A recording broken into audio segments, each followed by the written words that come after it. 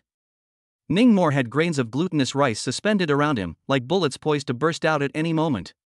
After breaking through the Xian stage, he could manipulate glutinous rice with his soul power. It was much more elegant than throwing it by hand before. No wonder Yan Jian is forcing him to cooperate with the sacred gene, this corpse suppressor glutinous rice, it truly lives up to its name. Jiang Xueqiong followed Ningmore, thinking in her heart. Hello, are there any other survivors here? Seeing that the man was in a trance, Ningmore asked again. Don't go up. The man's face was covered in blood and dirty sweat, and he kept shaking his head. The entire person was a bit mentally unbalanced. All dead. Captain, Lao Liang, they're all dead. Don't go in, don't ever go up. There are red clothes up there. Chapter 37, Ghostly Rules, Infinite Loop. Red clothes. Ningmore and Jiang Xueqiong frowned in unison. Of course they knew what this term meant in psychic circles. Lich ghost. A great evil thing. Run, run. Can't stay here. The man pushed Ningmore away as he stumbled down the stairs. He's a murder house handler for Polaris. Jiang Xueqiong looked at the one-star corporate logo on the back of the uniform the man wore and said quietly, Are we still going up? The red-clothed night ghost, the Earth Order psychic, was struggling to deal with it. The two of them students. Why don't I go by myself, and you stay below to take over? Ningmore took a deep breath. If you go, I'll go too. Jiang Xueqiong's eyes were firm. She had a high-level psychic artifact protecting her body, and she wasn't afraid of the red-clothed stern ghosts. On the contrary, this was a good opportunity to practice her courage. Thinking about it? Aha! All right, then together. The two continued upwards. Coming to the 4th floor. The number of walkers on this floor was significantly more than the 3 floors below. The two must have killed at least 13 or 14 heads together. As they passed by the door of house number 44, Ningmore's heart suddenly raced and his chest became stuffy. Associating it with some sort of bad symbolism, he hurriedly accelerated away. Sweeping upwards 1 floor at a time like this. Coming to a certain higher floor. They bumped into 7 or 8 more walkers in the stairwell. These walkers were different from ordinary walkers, wearing Polaris Corporation's blue uniforms, with strong physical qualities of thieves. They should have been psychics in life. Luckily, they were dead and unable to use their rule powers, and were quickly eliminated by Ningmore with the corpse suppressor glutinous rice. A large amount of soul power surged into Ningmore's body. Jiang Xueqiong also killed a few of them with her bamboo sword and shared some of the soul power. These murder house handlers, 80% of them were hired by the developer to deal with bizarre events. I didn't expect all of them to be planted here, just one escaped. Jiang Xueqiong looked at the uniforms on these corpses and analyzed. Let's go. Ningmore just sighed and continued upwards. Soon enough, it ran into another batch of murder house handler walkers. After killing them, they continued onward. Then it bumped into another batch. This Polaris Corporation, just how many handlers have they sent over? Ningmore was numb. Since just now, they had killed at least 20 murder house handlers. Something's not right. Jiang Xueqiong finally realized something, they seem to be the same batch. Soon, the stairwell was once again covered in minced meat and blood sauce. After Ningmore finished killing, he carefully observed the surrounding area. His face became increasingly serious. You've also realized, haven't you, that we've been circling in place? Jiang Xueqiong said quietly. A ghost hitting the wall? Ningmore leaned against the staircase railing, absorbing the strands of soul power that floated in. Whirling around, he patted his backpack, wanting to call Jasmine out to help. As a result, there was no response after 2 taps. Peeling open the bag to take a look, this golden-furred skunk was actually sleeping? Get up! Ningmore lifted Jasmine out of the bag. Letting you be on guard, and you're actually sleeping? We're trapped here by an illusion. Ningmore shook the golden-furred ferret vigorously. Do something. Well. Jasmine woke up with a full stomach. Stretching before getting to work. A few seconds later, she used her mental voice to send a message to Ningmore. There's no illusions around here. What? Ningmore frowned and described what had just happened. There's really no illusion covering this neighborhood. Jasmine had a tone of "You can doubt me, but you can't doubt my professional abilities." With great certainty, she said, "Or maybe, the caster's soul power is several levels higher than mine, and I couldn't detect it." No, don't scare me. Ningmore got a bit of goosebumps. If it wasn't an illusion, how could they keep spinning in place? If it wasn't an illusion, how could these murder house handlers, how could they come back to life? At this moment, Jiang Shueqian took out a ballpoint pen from her backpack, pointed it downwards, and threw it down through the gap in the stairwell. Not long after the ballpoint pen went down, it disappeared. Then something weird happened. The ballpoint pen actually fell down the stairs and almost stabbed her hand. Swish! Swish swish! The ballpoint pen just came down from the top and kept doing a free fall motion. Seeing this scene, the two men's faces changed drastically. Then, they went through the corridor and tried the stairs on the other side. The result was the same.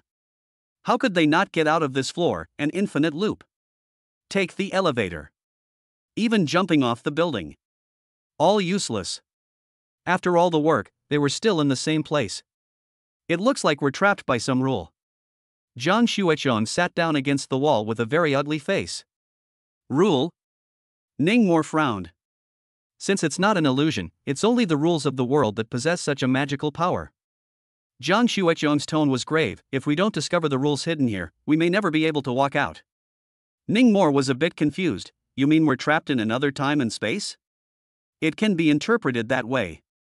Jiang Shueqian sighed softly. Maybe in the real world, someone is passing by us, but we can't see or touch them. It's over, barbecue. Jasmine let out a wail of pain. No more chicken. Rules? Rules? Ningmore began to look around. What rules could there be in this kind of haunted place? I heard from my father that some ghostly places have rules that can trap people inside for decades without them being able to get out, and there are even those who die of old age inside. Jiang Shueqian stole a glance at Ningmore and inwardly sighed. What should we do? Do we have to live here with him from now on? No, Dad will find a way to save me. A ghostly spirit of this level can be forcibly destroyed with external forces. At this moment, Ningmore was racking his brain to think. Suddenly, he thought of something and asked, Student Jiang, how many floors are we on now? How many floors? This. Since there were no floor markings in the apartment, Jiang Shueqian didn't know either. But by referring to an office building across the street, she quickly answered Ningmore's question. It should be the 18th floor. The words came out. Even Jiang Shueqian herself thought of something. 18, harmonic for death, right? Could it be that this is also a rule? In fact, she had guessed about 8 or 9 times. The feng shui of the 18th floor was indeed very unlucky. One of the more important reasons was it was easily reminiscent of the 18 layers of hell. Although it wasn't really the 18 layers of hell, just a meaning, it was still terrifying. At the thought of this, a red, rule-based light cluster slowly polymerized in front of Ningmore. Stretching his hand into the light mass, he burst into tears. The 18th floor, signifying the 18th layer of hell, it's really this? And just the instant he discovered this rule, Jiang Shueqian sensed a change in his surroundings. It was impossible to say, but there was a feeling. It was as if something was gone. It's done, let's go. Ningmore turned his head and said to Jiang Shueqian. Got it done? The girl froze for 2 seconds before reacting. You mean you found the hidden rules of this layer? Well, it's in my hands, but I'm not really interested. Ningmore casually gave it up. The function of this rule was to trap the enemy on the 18th floor of the building they were in and not be able to get out, the so-called 18th floor of hell. It sounds okay, but if you're fighting in the wild. After a while, Ningmore led the girl towards the 19th floor. It's really out. Coming to the 19th floor. Looking at the very different corridor arrangement in front of her, Jiang Shueqian was overjoyed. Almost thought that she would be trapped for a long time. I didn't expect to come out after only 10 minutes. How on earth did this guy do it? Jiang Shueqian curiously sized up Ningmo and became very interested in this boy. Oh. Almost thought I'd never be able to eat chicken again. Jasmine was also in a state of afterthought. Suddenly, she perked up her ears as if she had heard something strange. Ningmore, there seems to be movement in room 1905. Chapter 38, The Great Foul, The Heart-Piercing Fury. Hearing Jasmine's reminder, Ning more carefully walked over. After opening the door, he found a mother and daughter cowering in the corner, shivering. The mother was holding a kitchen knife and looked at the visitor in horror. "Ma'am, don't be afraid, I'm from the Trickster Squad, here to get you guys out." Ning more soothed and showed his identification. "The Trick Kill Team?" The mother burst into tears. Soon, the mother and daughter were rescued by Ning more. Ning more had Feng Yue and Lu Wei take charge of the reception on the 3rd floor. 19th floor. The 20th floor. 21st floor. Ning more and Jiang Xuechong swept their way through, rescuing a dozen or so occupants who were hiding in their homes. And killed a dozen or so walkers. And yet, they never found the figure of the red-clothed stern ghost. 22 floors. The top floor. There were almost no living residents on this floor, it was full of walking corpses. Ning more and Jiang Xuechong let loose and killed quite a few. Exhausted to room 2215. Just walked up to the door. Ka-ching! A soft sound came from the chest. Ning more's no matter what sign shattered. His face changed slightly, and he hurriedly drew back his outstretched hand. "Why don't you go in?" Jiang Xuechong asked. "I think I heard someone crying inside." Ning more didn't say anything. Silently, he took the shattered matterless card and pulled it out of his clothes. Jiang Xuechong's face changed slightly. Of course she recognized the matterless sign. This psychic object had saved the lives of quite a few Trickster Kill Team members. "Jasmine, go get a dead body over here," Ning more commanded. Oh. Jasmine was a bit reluctant. Not long after, a dead corpse was grabbed. Then, she used her soul force to manipulate this dead corpse to open the door. The moment the door opened, Yin Wind whistled. An invisible arrow shot from the direction of the balcony and hit the dead body. Poof! The corpse's head, along with the upper half of its body, exploded into a bloody mist. Ning more's face changed drastically. Jasmine and Jiang Xuechong were also startled. What was that thing just now? What a terrifying destructive power! If it hit them... Boom! A gust of cloudy wind blew, and the door was slammed heavily shut. "Ning more, what should we do? Should we leave?" Jiang Xuechong asked a bit hesitantly. "We're all here now, let's give it a try." Ning more's tone was firm. He was tempted to use his soul power to probe the situation in the house. Nay, most of the houses nowadays used spirit barrier materials when they were constructed. Soul force couldn't penetrate. "Jasmine, get a few more dead bodies over here." Ning more planned to use the dumbest method to probe the house. That was, to observe through the naked eye the moment the door opened. Strangely enough, this room seemed to possess some sort of spirituality. If Ning more had opened the door with his soul force, that ghastly gust of gloomy wind would not have appeared. Soon, Jasmine moved a dozen dead bodies. One by one, they opened the door. One by one, they were shot by invisible arrows. Just as Jiang Xuechong shook her head, thinking that Ning Mo was wasting her time, the latter suddenly figured something out and her gaze brightened. "I get it. An arrow through the heart. This is..." Ning more, who had cracked the puzzle, was thrilled. He almost said the name of the rule out loud. "What one arrow through the heart?" Jiang Xuechong was curious. "Watch me." Ning more stopped borrowing dead corpses and went into battle himself. "You don't want to die." Jasmine hurried to dissuade her. "Ning more, are you crazy? Come back quickly." Jiang Xuechong also hurried to block. But Ning more was already one step ahead, opening the door. Oh! The ghastly wind, once again, struck. Ning more smiled confidently and raised his hand, aiming his palm at the direction from which the invisible arrow had come, the balcony. Soon after, Jiang Xuechong and Jasmine both widened their eyes.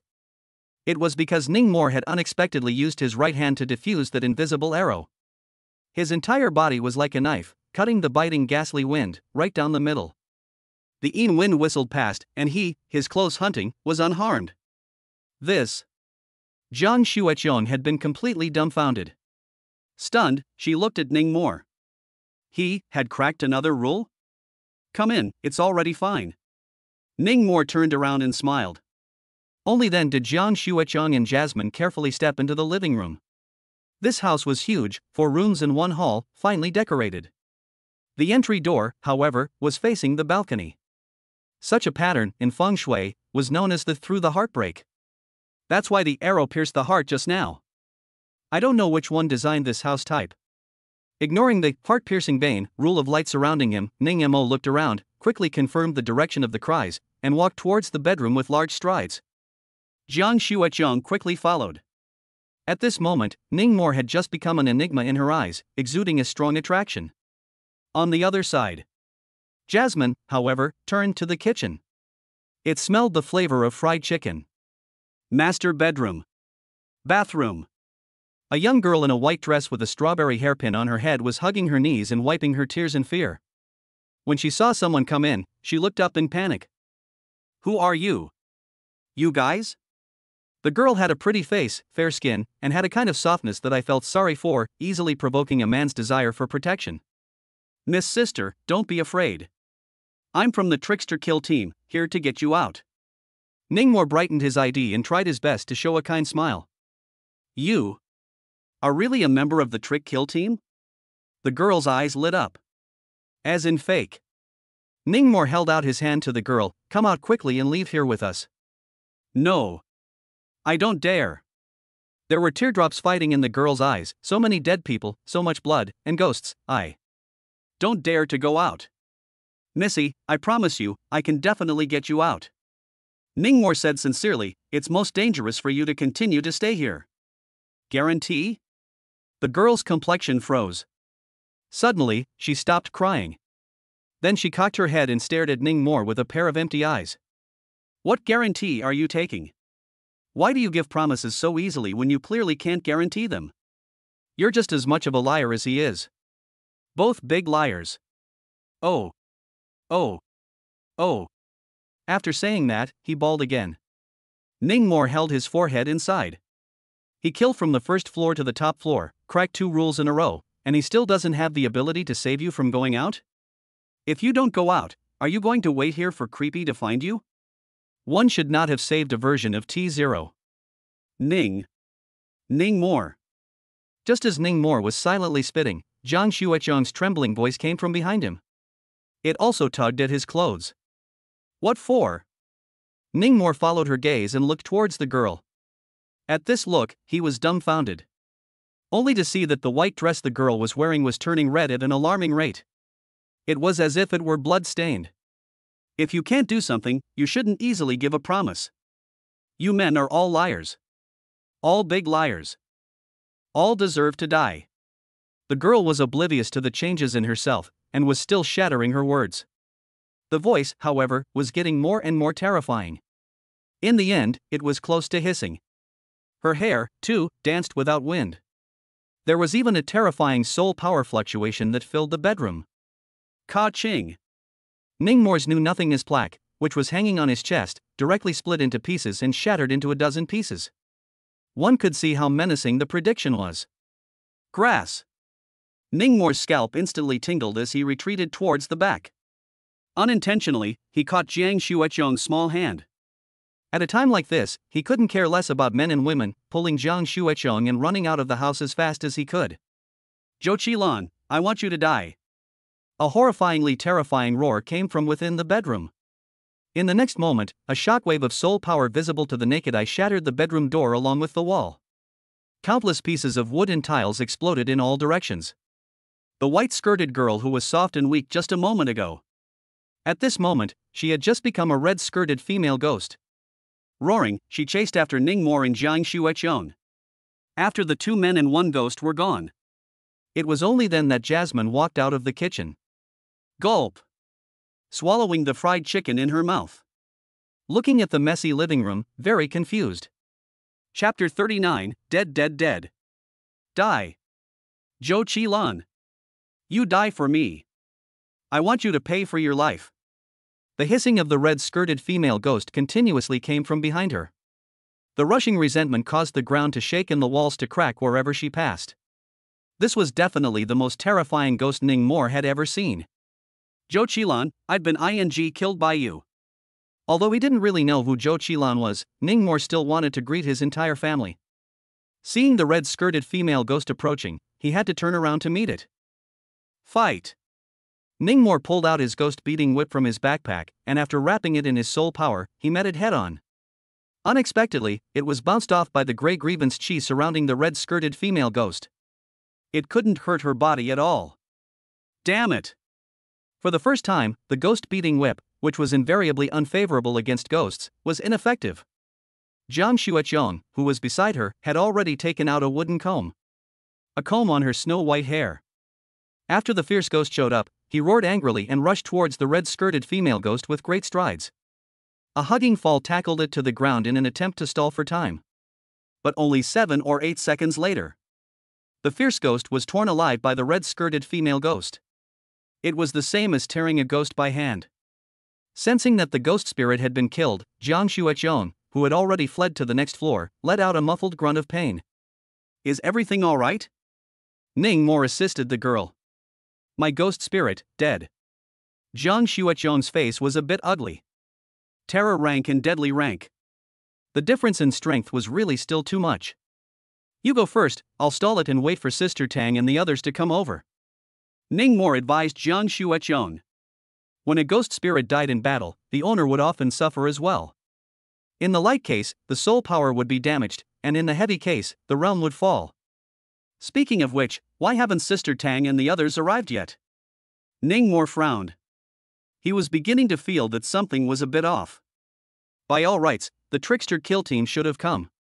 How had it taken so long and they were still the only ones? I'm protected by a heaven-step psychic artifact, so that red-skirted female ghost can't hurt me, so you'd better worry about yourself. Jiang Xueqiong gently lifted her catkin and wiped away the blood at the corner of her mouth. Heavenly rank? Not earth rank? Ningmore froze for a moment. Seeing that Jiang Xueqiong didn't speak, he instantly understood in seconds. The other party was hiding his clumsiness. It was the same as him. Zhou Qilan, where are you running to? You die for me. Die, die, die, die, die, die. The ghastly roar of the red-skirted female ghost came once again. At the same time, Jasmine also arrived. It transformed into a giant 3-meter-long golden-haired ferret and fought with the red-skirted female ghost. This was the first time Ningmore had seen Lori's melee combat abilities. It was quite fierce. Being able to go head-to-head with the red-skirted female ghost.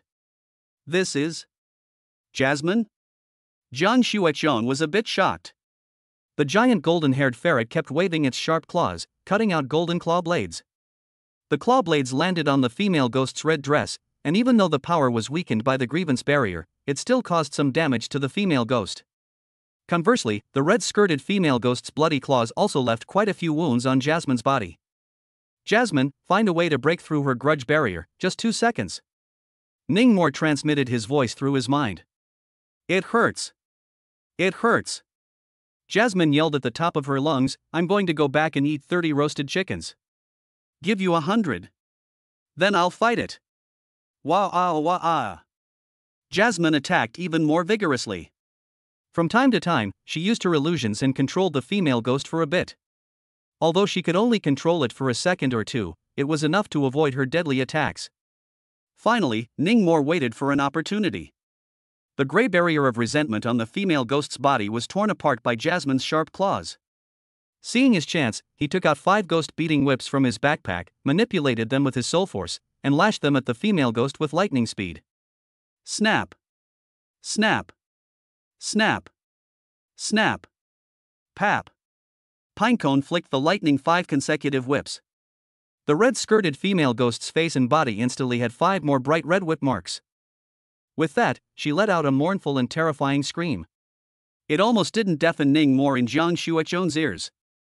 Due to the existence of the ghostly spirit, the red-skirted female ghost's voice would not be transmitted outside of the ghostly spirit, and would only be heard within the apartment building.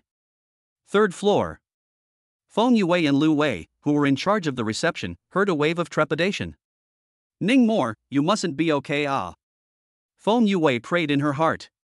Captain Tang and Captain Feng, they've been up there for a while, they're probably teaming up with Brother Moore to deal with that stern ghost. Lu Wei thought in his heart. At this moment. 16th floor.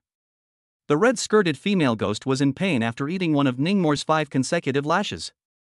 Both its soul power and size had been significantly weakened. But it was still fierce as hell.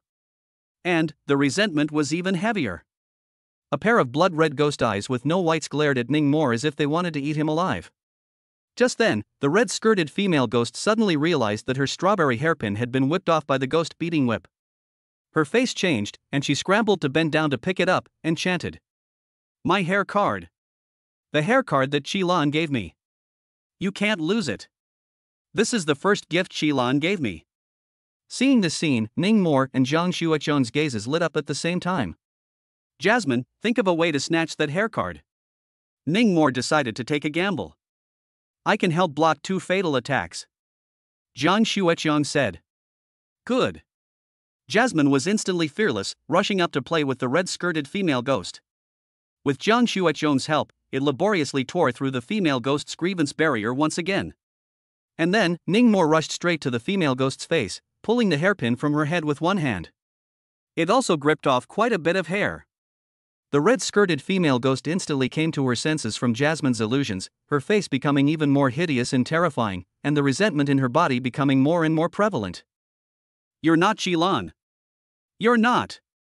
The tone of the red-skirted female ghost also became more shrill. "Dad!"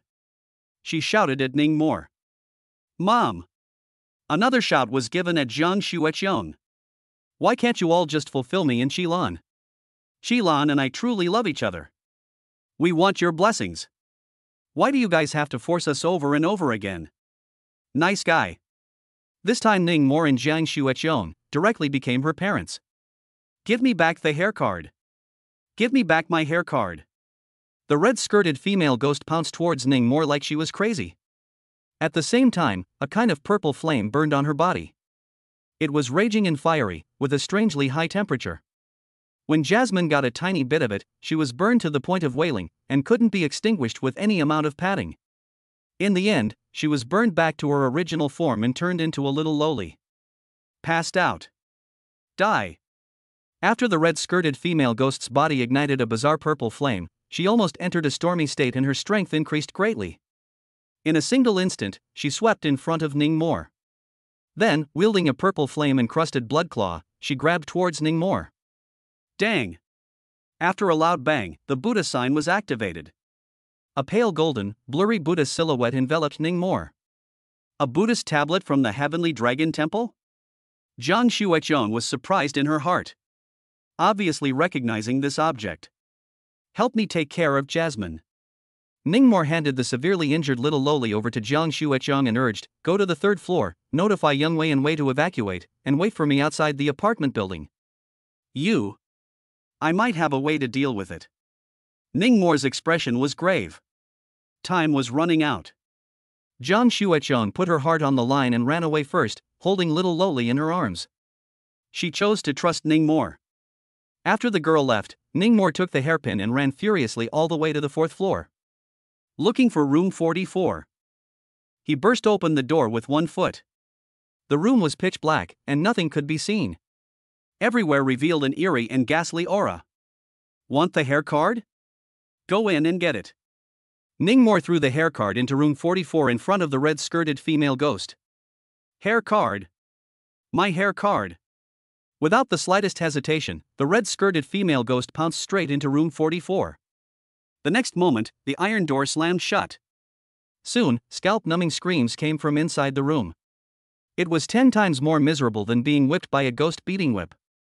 Looks like my guess was right, room 444 also contains rules. 444, symbolizing death. Fortunately I didn't go in at that time. How come there's no movement inside? Chapter 40, The Memory of the Red-Skirted Female Ghost. Along with Ning Mor's thoughts, a blood-red ball of light slowly coalesced in front of him. It was none other than the rules of room 444. Top deadly grade. Go in and take a look. Ning Mor cupped the blood-red light mass in his hands, took a deep breath, and walked into room 444. The red-skirted female ghost that had been so ferocious a minute ago was, at this moment, actually dismembered. There was blood everywhere on the floor. Ning Mor walked in with the blood-red light mass. In the next second, the iron door closed with a bang. The wallpaper peeled off like human skin, and blood began to seep continuously from the ceiling. The roars of countless unjust souls and severe ghosts echoed in the ears, making people feel like they were falling into hell. And a large number of black tentacles stretched out from the corners of the walls, stabbing towards Ning Mor at extremely fast speeds. But the moment it touches Ning Mor, it turns into ashes and dissipates. With the rules in hand, no matter how terrifying this room was, it was impossible for it to harm him. Even if Ning Mor mastered this rule, he could control room 444. But he wasn't interested. What's more, his own soul power was not even at the middle Xian rank. It was only at the middle and peak of each realm of the dual gauge body that one could master 2 rules each. This is. Just as Ning Mor was about to leave, an item with soul power fluctuations caught his eye. Ning Mor walked over and bent down to pick up a strawberry hairpin from a pile of crushed flesh and gore. A psychic item? Ning Mor wiped the blood from the hair card. In the next moment, a large amount of soul power surged out from within the hair card and injected itself into his body. Ning Mor was instantly ecstatic. Since the red-skirted female ghost had been killed by room 444. Therefore, the soul force had also been absorbed by room 444. He had thought it was a pity just now, but he hadn't realized that this hair card contained the soul force of many female ghosts. And with the influx of soul power, many movie-like images surfaced in his mind. Xiaoya, be my girlfriend, I'll be good to you for the rest of my life, I promise. Xilan, I love you, I really love you so much, do you think we can be together for the rest of our lives? Of course. Hold your hand and grow old with your son, this is the agreement between us. By the way, this is for you. Wow, what a beautiful hair card. Dad, Mom, I'm stuck with him for life, I'll only marry him. Unless I die. There's no way you two can be together. Xiaoya, that man is after our family's money. He's a gambler. He owes millions of dollars to loan sharks outside. Mom, he is just a moment of confusion, he promised that I will change, and I have his child in my stomach. You. Old man. What's wrong with you, old man? Xiaoya, marry me. Although I'm penniless now, I'll work hard in the future and give you the best life, I promise. But Xilan, my dad, that old codger, hid the account book, without the account book, we can't get married. This is good, I will give you a kind of medicine, your father drank it and said everything. Mom. I'm sorry, I didn't mean to do that, I really didn't mean to piss Dad off. You get out of here. In the future, I don't have you as a daughter, and you're not allowed to come back to this house. Mom. Oh. Your dad has already been pissed off by you, do you still want to piss me off? Xilan, my dad passed away and my mom broke up with me, I've decided to never go back to that home again, and from now on I'll only have you. What? This? How can this be? Good boy, obedient, go back and apologize properly to your mother. You honestly tell me, you are not to borrow money again? No. Didn't borrow much. Zhou Qilan. Who is she? How can you? You do this to me? Don't you know what I have paid for you? Xiaoya, listen to me explain. You all did this kind of thing, how else can you explain? Okay, since you have seen it, then I will not be sophomoric, let's break up. Break up. Ha ha. Ha ha ha ha ha. You want to break up with me? The last scene of the movie. Guanya, wearing her favorite red dress, jumped from the 22nd floor of the love apartment with a lot of resentment. The ending naturally needs no introduction. That night, she was transformed into a red-skirted female ghost and went on a killing spree in the apartment building. Alas! After reading the red-skirted female ghost's memories of her life, Ning Mor only had one sigh. Just then, the hair card that was pinched in his hand suddenly became hot. The next moment, a cluster of bizarre purple flames surged out from within the hair card. Ning Mor was so frightened that he hurriedly threw the hair card away. He had learned about the power of this purple weird flame. Jasmine, who was a lethal grade soul beast, had been burned to the ground. Wait, it seems like I'm immune to this flame. Suddenly discovering something made Ning Mor's gaze light up. He stretched out his hand and gave it a try. It really wasn't afraid. Even, picking up the hairpin, he was able to manipulate the purple color of this weird flame. Could it be due to absorbing that female ghost's soul force? Forget it, let's leave this haunted place first. Ningmore casually slipped the haircard into his pocket. However, he didn't notice that a purple flame mark had surfaced on the back of his left hand. Leaving room 444. Ningmore quickly descended the stairs. The apartment building had long since been filled with people. A large portion of the Trickster Kill Team's team had arrived. Feng Yue, Lu Wei, and Zhang Xuechong, the three junior partners, simultaneously breathed a sigh of relief when they saw Ningmore's safe return. Ningmore. At this moment, the chief leader of the Trickster Kill Team, Wang Hum, along with the first detachment leader, Li Donglei, and the second detachment leader, Chu Xiong, descended from the car and seemed to have just arrived at the scene. Wang Hum was carrying a long stick inscribed with talismans. Chu Xiong held a bronze-colored long knife. Li Donglei's weapon, on the other hand, was a short knife, plus a green snake coiled around his neck.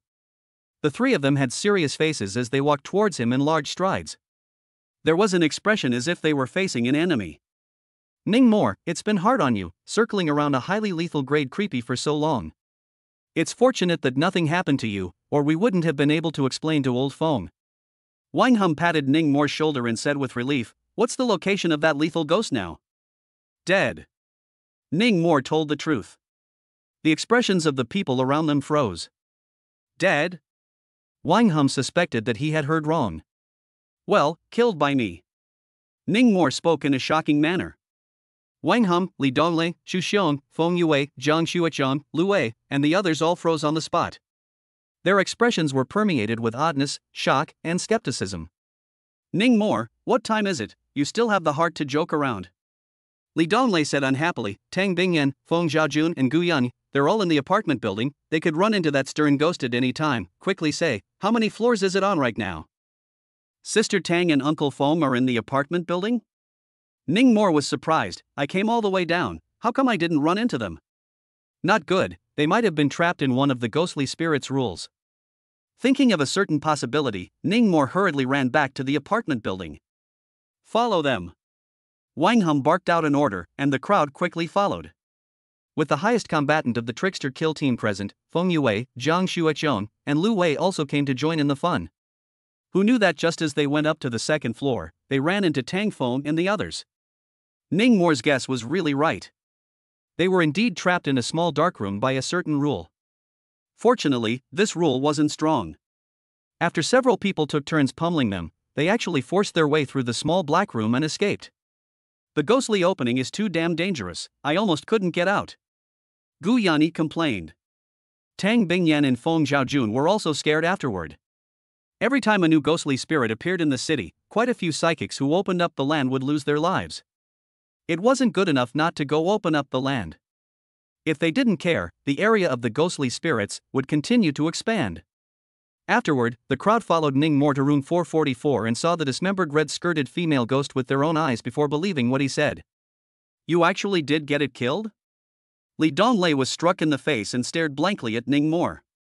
Even the green snake coiled around his neck seemed to have a hint of shock in its expression. Wang Hum was also a bit confused. He had been ready to fight the red-skirted female ghost to the death, and had even written his suicide note. As a result, the boss was GA'd by one of his minions? Chapter 41, Tricky Weapon, Accumulated Grudges Haircard.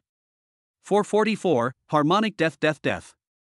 Could it be that this is also the rule? At this time, Lu Wei noticed the house's door number and was struck by a thought. He wasn't the only one present. Several people noticed this particular door number.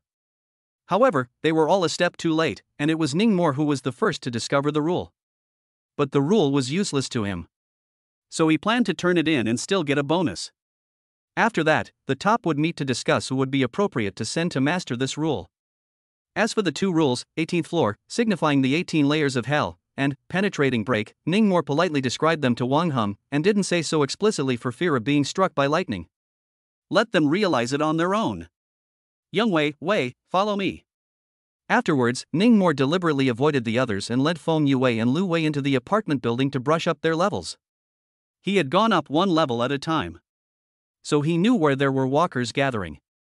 With Ningmore's help, the two of them killed dozens of walkers in one breath, and their soul power soared to the late yellow rank. What a great feeling! The amount of soul power that had risen in just a moment was worth half a year of meditation. Afterwards, when they came out of the apartment building, they ran into Wang Hum and Li Donglei. Ningmore then took out his strawberry hair card and asked. Chief Teamly, this was found after killing that red-skirted female ghost, do you know what it is? Wang Hum and Li Donlei didn't take it seriously at first. It was thought to be just an ordinary hairpin. But when Ningmore summoned the purple guile flame, their expressions changed completely. This is a guile weapon? Wang Hum and Li Donlei spoke almost in unison. A guile weapon? Ningmore frowned. Kid, you're lucky, you're lucky. Wang Hum heavily patted Ningmore on the shoulder. Then, he saw the violet flame mark on the back of his left hand. Trick weapon curse? Damn. Wang Hum's face, which had been excited just a moment ago, suddenly changed drastically. Let me take a look. Li Donlei also walked over, and his face didn't look too good after seeing the violet flame mark. Seeing Ningmore's confused face, Wang Hum explained. A bizarre implement is a psychic weapon that has a chance of forming after the death of a bizarre creature. These implements are of extraordinary significance to the bizarre, and are often poured with a deep obsession. Generally, only nightmare level or above bizarre can form a bizarre weapon after death, and the chances of it being born in a fatal level bizarre are very small. Because of their excessive obsession, most of the artifacts have amazing destructive power and come with a curse. Curse? Is this the stuff? Ningmore looked at the violet flame mark on the back of his left hand. When he held the hair card, the mark would appear, and when he tucked it into his pocket, the mark would disappear. Other than that, there was no unusual sensation. Within the weird weapon, it contains weird origin soul power, as well as curse content. Absorbing the origin soul power is the same as binding the creepy weapon, and the curse will take effect instantly. The curse will only be lifted if you help Guile fulfill his heart's desire and dissolve his obsession. Wang Hum said, patting Ningmore on the shoulder. Don't be afraid either. If you can't, beg the city lord to step in and help you forcefully lift the curse. This curse of yours is under a lethal level of weirdness, it shouldn't be much of a problem. But once the curse is forcibly lifted, the Guile weapon will also be destroyed with it. At this moment, through his soul force perception, Ningmore finally saw the contents of the curse left behind by the red-skirted female ghost. Within a year, if you kill that scumbag named Zhou, you can permanently recognize the accumulated grievance hair card and summon the flame of grievance at will. If I don't finish, will I be revolted by the flame of grudge? Ningmore wore a bitter smile on his face. But there was one thing to be said for this flame of grudges, it was really quite powerful. Using resentment as fuel, the heavier the resentment, the better the scorching effect on the enemy. These days, if you don't carry a bit of resentment on you, how dare you call it creepy? Therefore, the accumulated grievance hair card could basically be considered as a restraint against most weird creatures. Ningmore, what is the curse? Do you need help? Wang Hum looked at Ningmore and asked with a bit of worry. Right. Everyone help together. Li Donlei chimed in, I just don't believe that gathering the strength of the entire trickster killing team won't be able to lift the curse under a lethal level creepy. Ha ha. No need to worry, the curse is kinda simple. Ningmore pretended to be relaxed and laughed, it's all about helping that female ghost and taking care of her parents. Only then did the two of them breathe a sigh of relief. It really wasn't difficult to just take care of two old people. The big deal was to spend some money and hire a nanny to serve them around the clock. Right, where's Jasmine? Ningmore suddenly remembered. When dealing with the red-skirted female ghost, the little lowly had been severely injured by the fire of resentment, so she shouldn't be GA at this moment, right? A few hours later, a lengthened Bentley Mulsanne pulled up in front of the apartment building. From the car came down a man in his 50s, dressed as a butler, handed the bandaged Jasmine to Jiang Xuechong. Then Jiang Xuechong handed over to Feng Yue. Jasmine had already awakened and turned into her beast form, her demeanor a bit shriveled. Holding a chicken leg in her hand, she was gnawing on it. Good poor Jasmine. Feng Yue hugged the little golden-furred ferret and was heartbroken. Ningmore could tell at a glance that Jasmine had just received a good treatment. From the fact that she could still gnaw on a chicken leg, it was enough to explain everything. Thanks. Ningmore thanked Jiang Xuechong. The girl pursed her lips and nodded in acceptance. Then, pulling open the car door, she took out a white bag from the passenger side. Inside were several cups of pearl milk tea. Nah. Jiang Xuechong took out a cup of milk tea and handed it to Ningmore, smiling lightly, the milk tea that I promised to treat you to. Okay, thanks. Ningmore smiled and took it. This sister, on the contrary, practiced what she preached. There were 3 cups of milk tea, and Feng Yue and Lu Wei both shared it. See you next time. The car window rolled up. Jiang Xueqiong's stunningly beautiful face gradually disappeared in front of several people. It feels like classmate Jiang comes from a very big place. Feng Yue took the milk tea and analyzed the extended Bentley. It has to be more than 10 million, her family is so rich. The goddess actually invited me to drink milk tea. Suck it up. Too touched. Suck it up, too satisfied. Lu Wei drank milk tea while watching the Bentley drive away. He swears that this is the best pearl milk tea he has ever had. Car. Jiang Xueqiong dialed a number. It took more than 10 seconds to connect. Hello, Dad. The white-haired beauty sat in the back row of the limousine, smiling with a sweet voice. It drew frequent side glances from the old butler who was driving. What was wrong with her own young lady today? Actually smiled so many times? Good daughter, Daddy heard about the apartment. How are you? Not hurt? Daddy is having an important meeting in Haichang. He can't come back at a moment's notice. But I heard that someone has already decapitated the night ghost, right? The voice on the other end of the phone asked. It's Ning Mo. Jiang Xueqiong's forehead tapped. He utilized the rules within the ghostly spirit to kill that red-skirted female ghost. I heard that you guys still went up together? The voice on the other end of the phone was filled with laughter. It was obvious that he had already known everything. Well, a lot of things happened during. Jiang Xueqiong then told about the infinite loop of the 18th floor and an arrow piercing the heart. On the other end of the phone, it immediately became unsettled. Together with room 444, this kid unlocked 3 rules in a row? Unbelievable, really unbelievable. The other end of the phone fell silent for a short while, and then said, Xiaoqiong, this Ning Mo is not simple. Do you want to try to get in touch with more contacts? Don't. Jiang Xueqiong immediately refused. He and that childhood friend of his have such a good relationship. I don't want to rob someone else's boyfriend, it's too degrading. As she spoke, she unhappily punched the car seat twice. This subconscious action, even she herself did not notice. It's just a childhood friend, not a boyfriend or girlfriend, you. Bye. Before the opposite side could finish their words, they were mercilessly hung up by the girl.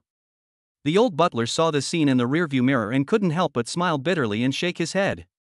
In the entire Qingzhou, perhaps only his own young lady would dare to hang up that person's phone so casually, right? Chapter 42 Psychic Auction, Rules of Sale? On that day, the bizarre incident in the love apartment spread throughout Qingzhou. It triggered the panic of many citizens. On the House of Spirituality forum, there were also a large number of psychics in heated discussions. There were idle psychics in society who even wanted to sneak into the apartment building to find out what was going on, but the entire apartment had already been blocked off by the night watchman, not allowing anyone to enter or exit. For the next half a month, Ning Mo didn't even go back to school. Instead, he went out of the city every now and then to kill shenanigans and hone his strength. Aha! The wilderness area outside of the city. A certain grave. A lowly lethal level lantern ghost, with a burning purple flame on its body, let out an extremely miserable shriek. 10 seconds later, it was burned into flying ash. The spirit flew away. This resentment flame, it's really powerful. As long as it's not a higher lethal grade creepy, it can directly burn to death. It just consumes too much fuel. During this period of time when I went out to the city to practice, I ran into 4 lethal grade bizarre, and released the flame of resentment 3 times, so the fuel is almost at the bottom. Ning Mo clipped the strawberry hairpin onto his collar. When summoning the flame of resentment, violet flame would first cover its face. Not to mention, it was quite handsome. But in this half month, my soul power, too, is approaching the middle Xian rank. With another half a month of practicing, I'll definitely be able to break through. By then, I'll be able to master the 4th rule. Ning Mo was a little excited. What rule would be good to master by then? Afternoon. Back in Qingzhou. Ning Mo hastily ate lunch and went straight to an entertainment and health club. Don't get me wrong, he wasn't here for great healthcare. Rather, he had an appointment with my Ziqiang to trade corpse suppressor glutinous rice here. Ever since he broke through the Xian rank, both the quality and quantity of the corpse suppressor glutinous rice that he had produced were far superior to those of the past. Therefore, it was even more valued by my Ziqiang. He also took the initiative to propose that the purchase price of 80,000 per caddy be raised to 130,000 per caddy. Elder brother Ning, long time no see. A certain VIP box. My Ziqiang was enjoying a massage from two female technicians, and when he saw Ning Mo come in, he hurriedly dismissed his left and right, and got up to welcome him. When Ning Mo saw the two female technicians, he was stunned. At this age, they must be almost 50 years old, right? Boss Mai, you're this. Ning Mo pointed at the two female technicians who were old and gray. Alas, don't mention it, it's not because I'm afraid of pressing problems. My Ziqiang waved his hand, his face full of heartache and helplessness. You earn money, I'm not red-eyed at all. Ning Mo gave him a thumbs up. After casually chatting for a few sentences, the two of them talked about business. 100 pounds of upgraded version corpse-quelling glutinous rice, order it. Ning Mo placed a large bag of glutinous rice on the table. My Ziqiang didn't say anything. His eyes narrowed. The 100 pounds of glutinous rice was then picked up in the air by a wave of soul force. After casually weighing it twice, he nodded and said, almost. Yo, broke through the Xian rank? Seeing the other party's hand in the air, Ning Mo was slightly surprised. Ha ha ha. My Ziqiang laughed 3 times in delight. By the way, old brother Ning, I have a gift for you. With that, he took out a bottle of colorless, transparent liquid from his own bag and handed it to Ning Mo with his soul force. What's this? Ning Mo felt that the liquid in the bottle was a bit suspicious. Good stuff. My Ziqiang said mysteriously, no matter what kind of disease you're suffering from, as long as you use this divine immortal water of mine, you'll be cured immediately. Bragging. Ning Mo said disdainfully, cancer can also be cured? Cancer definitely can't. My Ziqiang rightfully said, I've only just mastered this new rule, and with the current potency, I can only treat broken bones, burns, inflammation, and colds. When I break through the heavenly stage and become a heavenly master in the future, maybe if this bottle goes down, it can really cure cancer. With the previous lesson in mind, no matter how flowery this guy talked, Ning Mo didn't dare to use his stuff. Still, he accepted it, just in case he could use it in the future. Subsequently, my Ziqiang called and asked the company's finance to transfer $13 million to Ning Mo's account. After confirming that it had arrived in the account, Ning Mo and my Ziqiang made a few more small talk and then prepared to leave. By the way, old brother Ning, are you going to the psychic auction in the next couple days? My Ziqiang suddenly remembered something. Spiritual auction? Ning Mo asked curiously, what is that? Seeing that he didn't know, my Ziqiang explained it to him. The psychic department stores in the major main cities would regularly organize a grand auction every so often. Only psychics could participate. At the auction, whether it was world rules, psychic items, meditation ideas, ingredients, soul pets, ghost spirits, or even legendary trick weapons, all of them could appear. Creepy weapons? Ning Mo thought of his accumulated grudge hair card. What, is old brother Ning interested? My Ziqiang laughed, I have connections and can get a front row ticket. Alright, help me get one, I'll go for a long look tomorrow. $500,000 a ticket. Okay, 500,000 is 500,000. Ning Mo transferred the money on the spot. Nowadays, he was already a multi-millionaire, so he could still afford to spend this amount of money. Right. Ning Mo suddenly had a bright idea. I know so many rules, why don't I sell 1 or 2? Previously, investigating the case of the headless man in Spirit Stream Town had taught him that in this world, there was something called Taiyang Skin, which could record rules.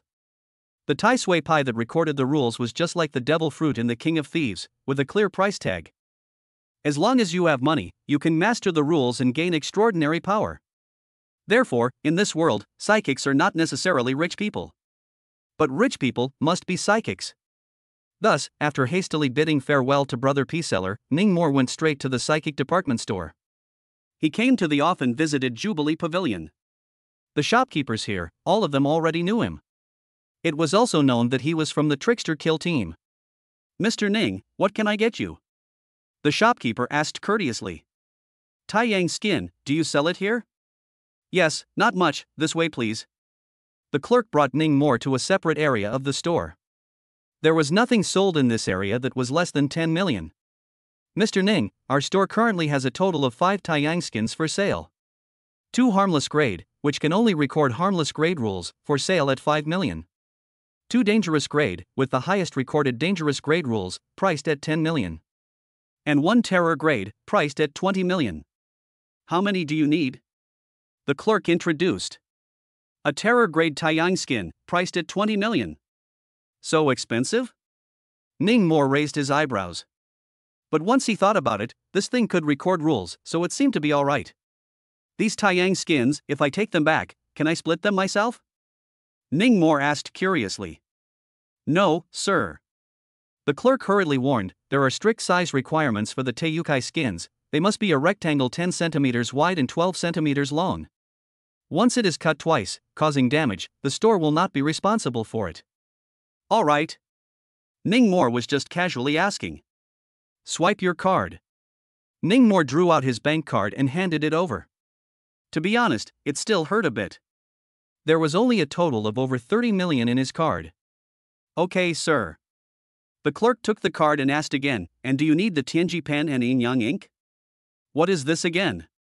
Ning Mo was filled with confusion. He remembered the writing rules, and it seemed like there was no pen and ink requirement. It was sufficient to leave a mark on the Teiyukai skin. It was fine to scratch it with a knife. It's just a more advanced pen and ink. When writing the rules, the sense of ceremony is stronger. Oh. The shopkeeper smiled and introduced. Oh, IQ tax ah. Ning Mo understood. And snorted. 200,000 for a set, can be used for a long time. Oh. The clerk continued to introduce. Okay, have a set. He had spent $20 million. Still care about this 200,000? Leaving the treasure pavilion, Ning Mo bought hundreds of thousands of spiritual ingredients on the way. When he returned home, he began to tinker with the Taiyang skin. The horror-grade Taiyang skin was blue, the same color as the Rule light cluster. It was cold and hard to the touch, between animal skin and iron skin. What would be a good rule to sell?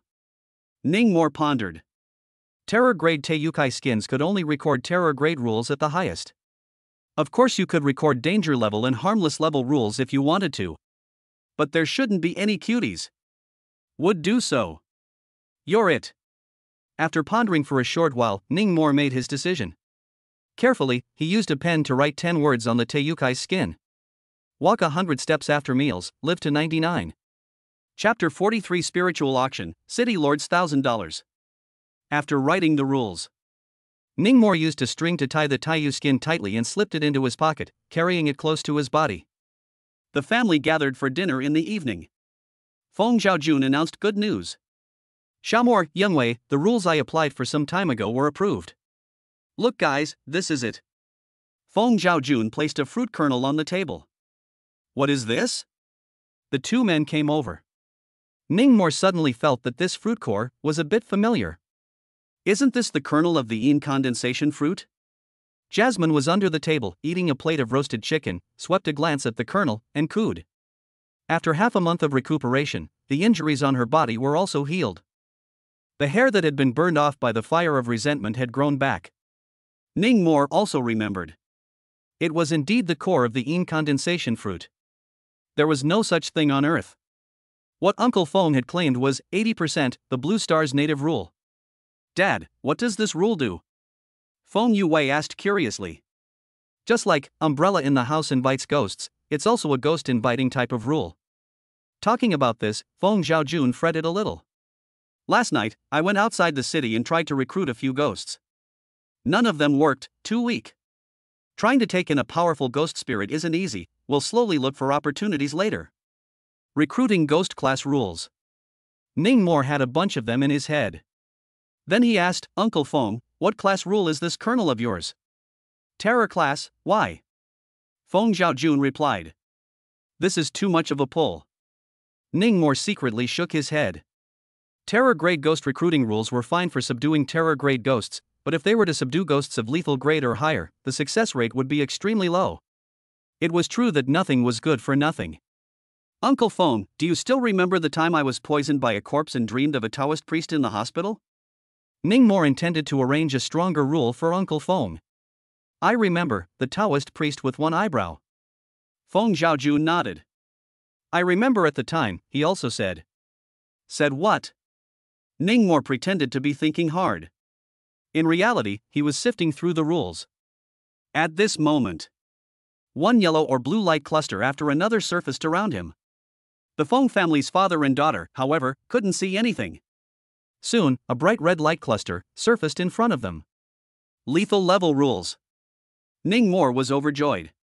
Only after silently giving up did he say to Feng Zhaojun, "Oh, come to think of it, birthday suits."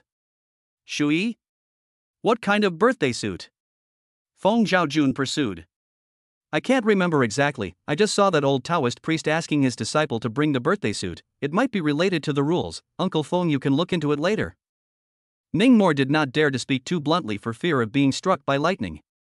Can only point to the point. Whether or not he could discover the rule, living people wearing birthday suits attract ghosts, depended on Uncle Feng's enlightenment. It is related to the rule of longevity clothes. Feng Zhaojun fell into contemplation.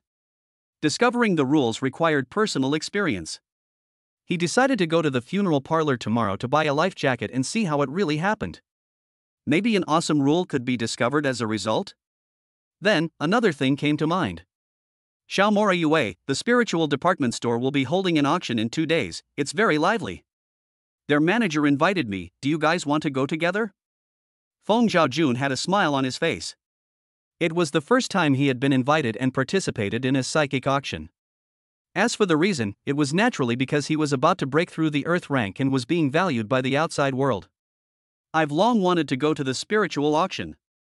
Feng Yue was very happy and twisted her little face to ask, Ning Mor, what about you? Then I'll go see the world as well. Ning Mor said. He had originally planned to go as well. Good, then I'll talk to Manager Kong tomorrow and arrange 2 seats next to me. Feng Zhaojun said as he chucked in some food to eat. Then he asked, by the way, Xiaomor, Bingyan said that lately I can't see you during the day. What are you busy with? Ah? Have you? Ning Mor pretended to be calm. What else could he be busy with? Naturally, he was investigating the Zhou Qilan. If he couldn't get him killed in a year, he'd be in trouble himself. It's like this, I've been working on a rule lately, and I've been wandering around looking for inspiration. Ning Mor quickly thought of something to say. Good boy, upwardly mobile enough, come on. Let's take a walk, both of us. Uncle Feng, I toast you. The next day, Ning Mor went out to investigate Zhou Qilan again. He didn't use the internal privileges of the trickster squad to investigate, because it would leave traces. In the future, when he placed the killers, it was likely that something would go wrong. He first visited the mother of the red-skirted female ghost, Guanya, and learned some basic information. Zhou Qilan, male, 25 years old, an orphan, grew up in an orphanage, sunny and handsome.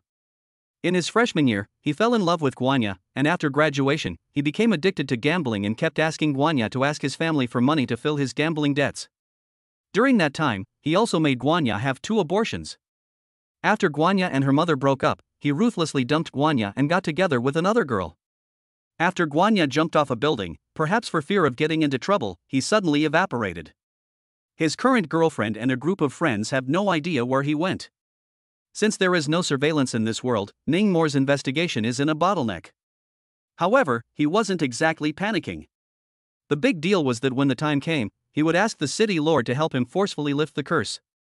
Anyway, he was able to get a year's worth of use of the grievance card for nothing. The night after tomorrow. Psychic department store. Luxury cars like rain, guests like clouds. Feng Zhaojun's Range Rover has a Gusto parked on the left and an Enzo on the right. It could be seen how many rich and famous people had come to this auction tonight. Feng Yue began to dress up in the morning, an early spring small fragrant windsuit, lined with her very rich girl temperament. Feng Zhaojun and Master Ning Mor were also dressed in suits. Elder brother Ning, haha, such a coincidence? The trio had just gotten off the bus not long ago. They ran into a young tycoon who had gotten off a Maybach. It was none other than Brother P. Seller. Followed by 3 or 4 bodyguards.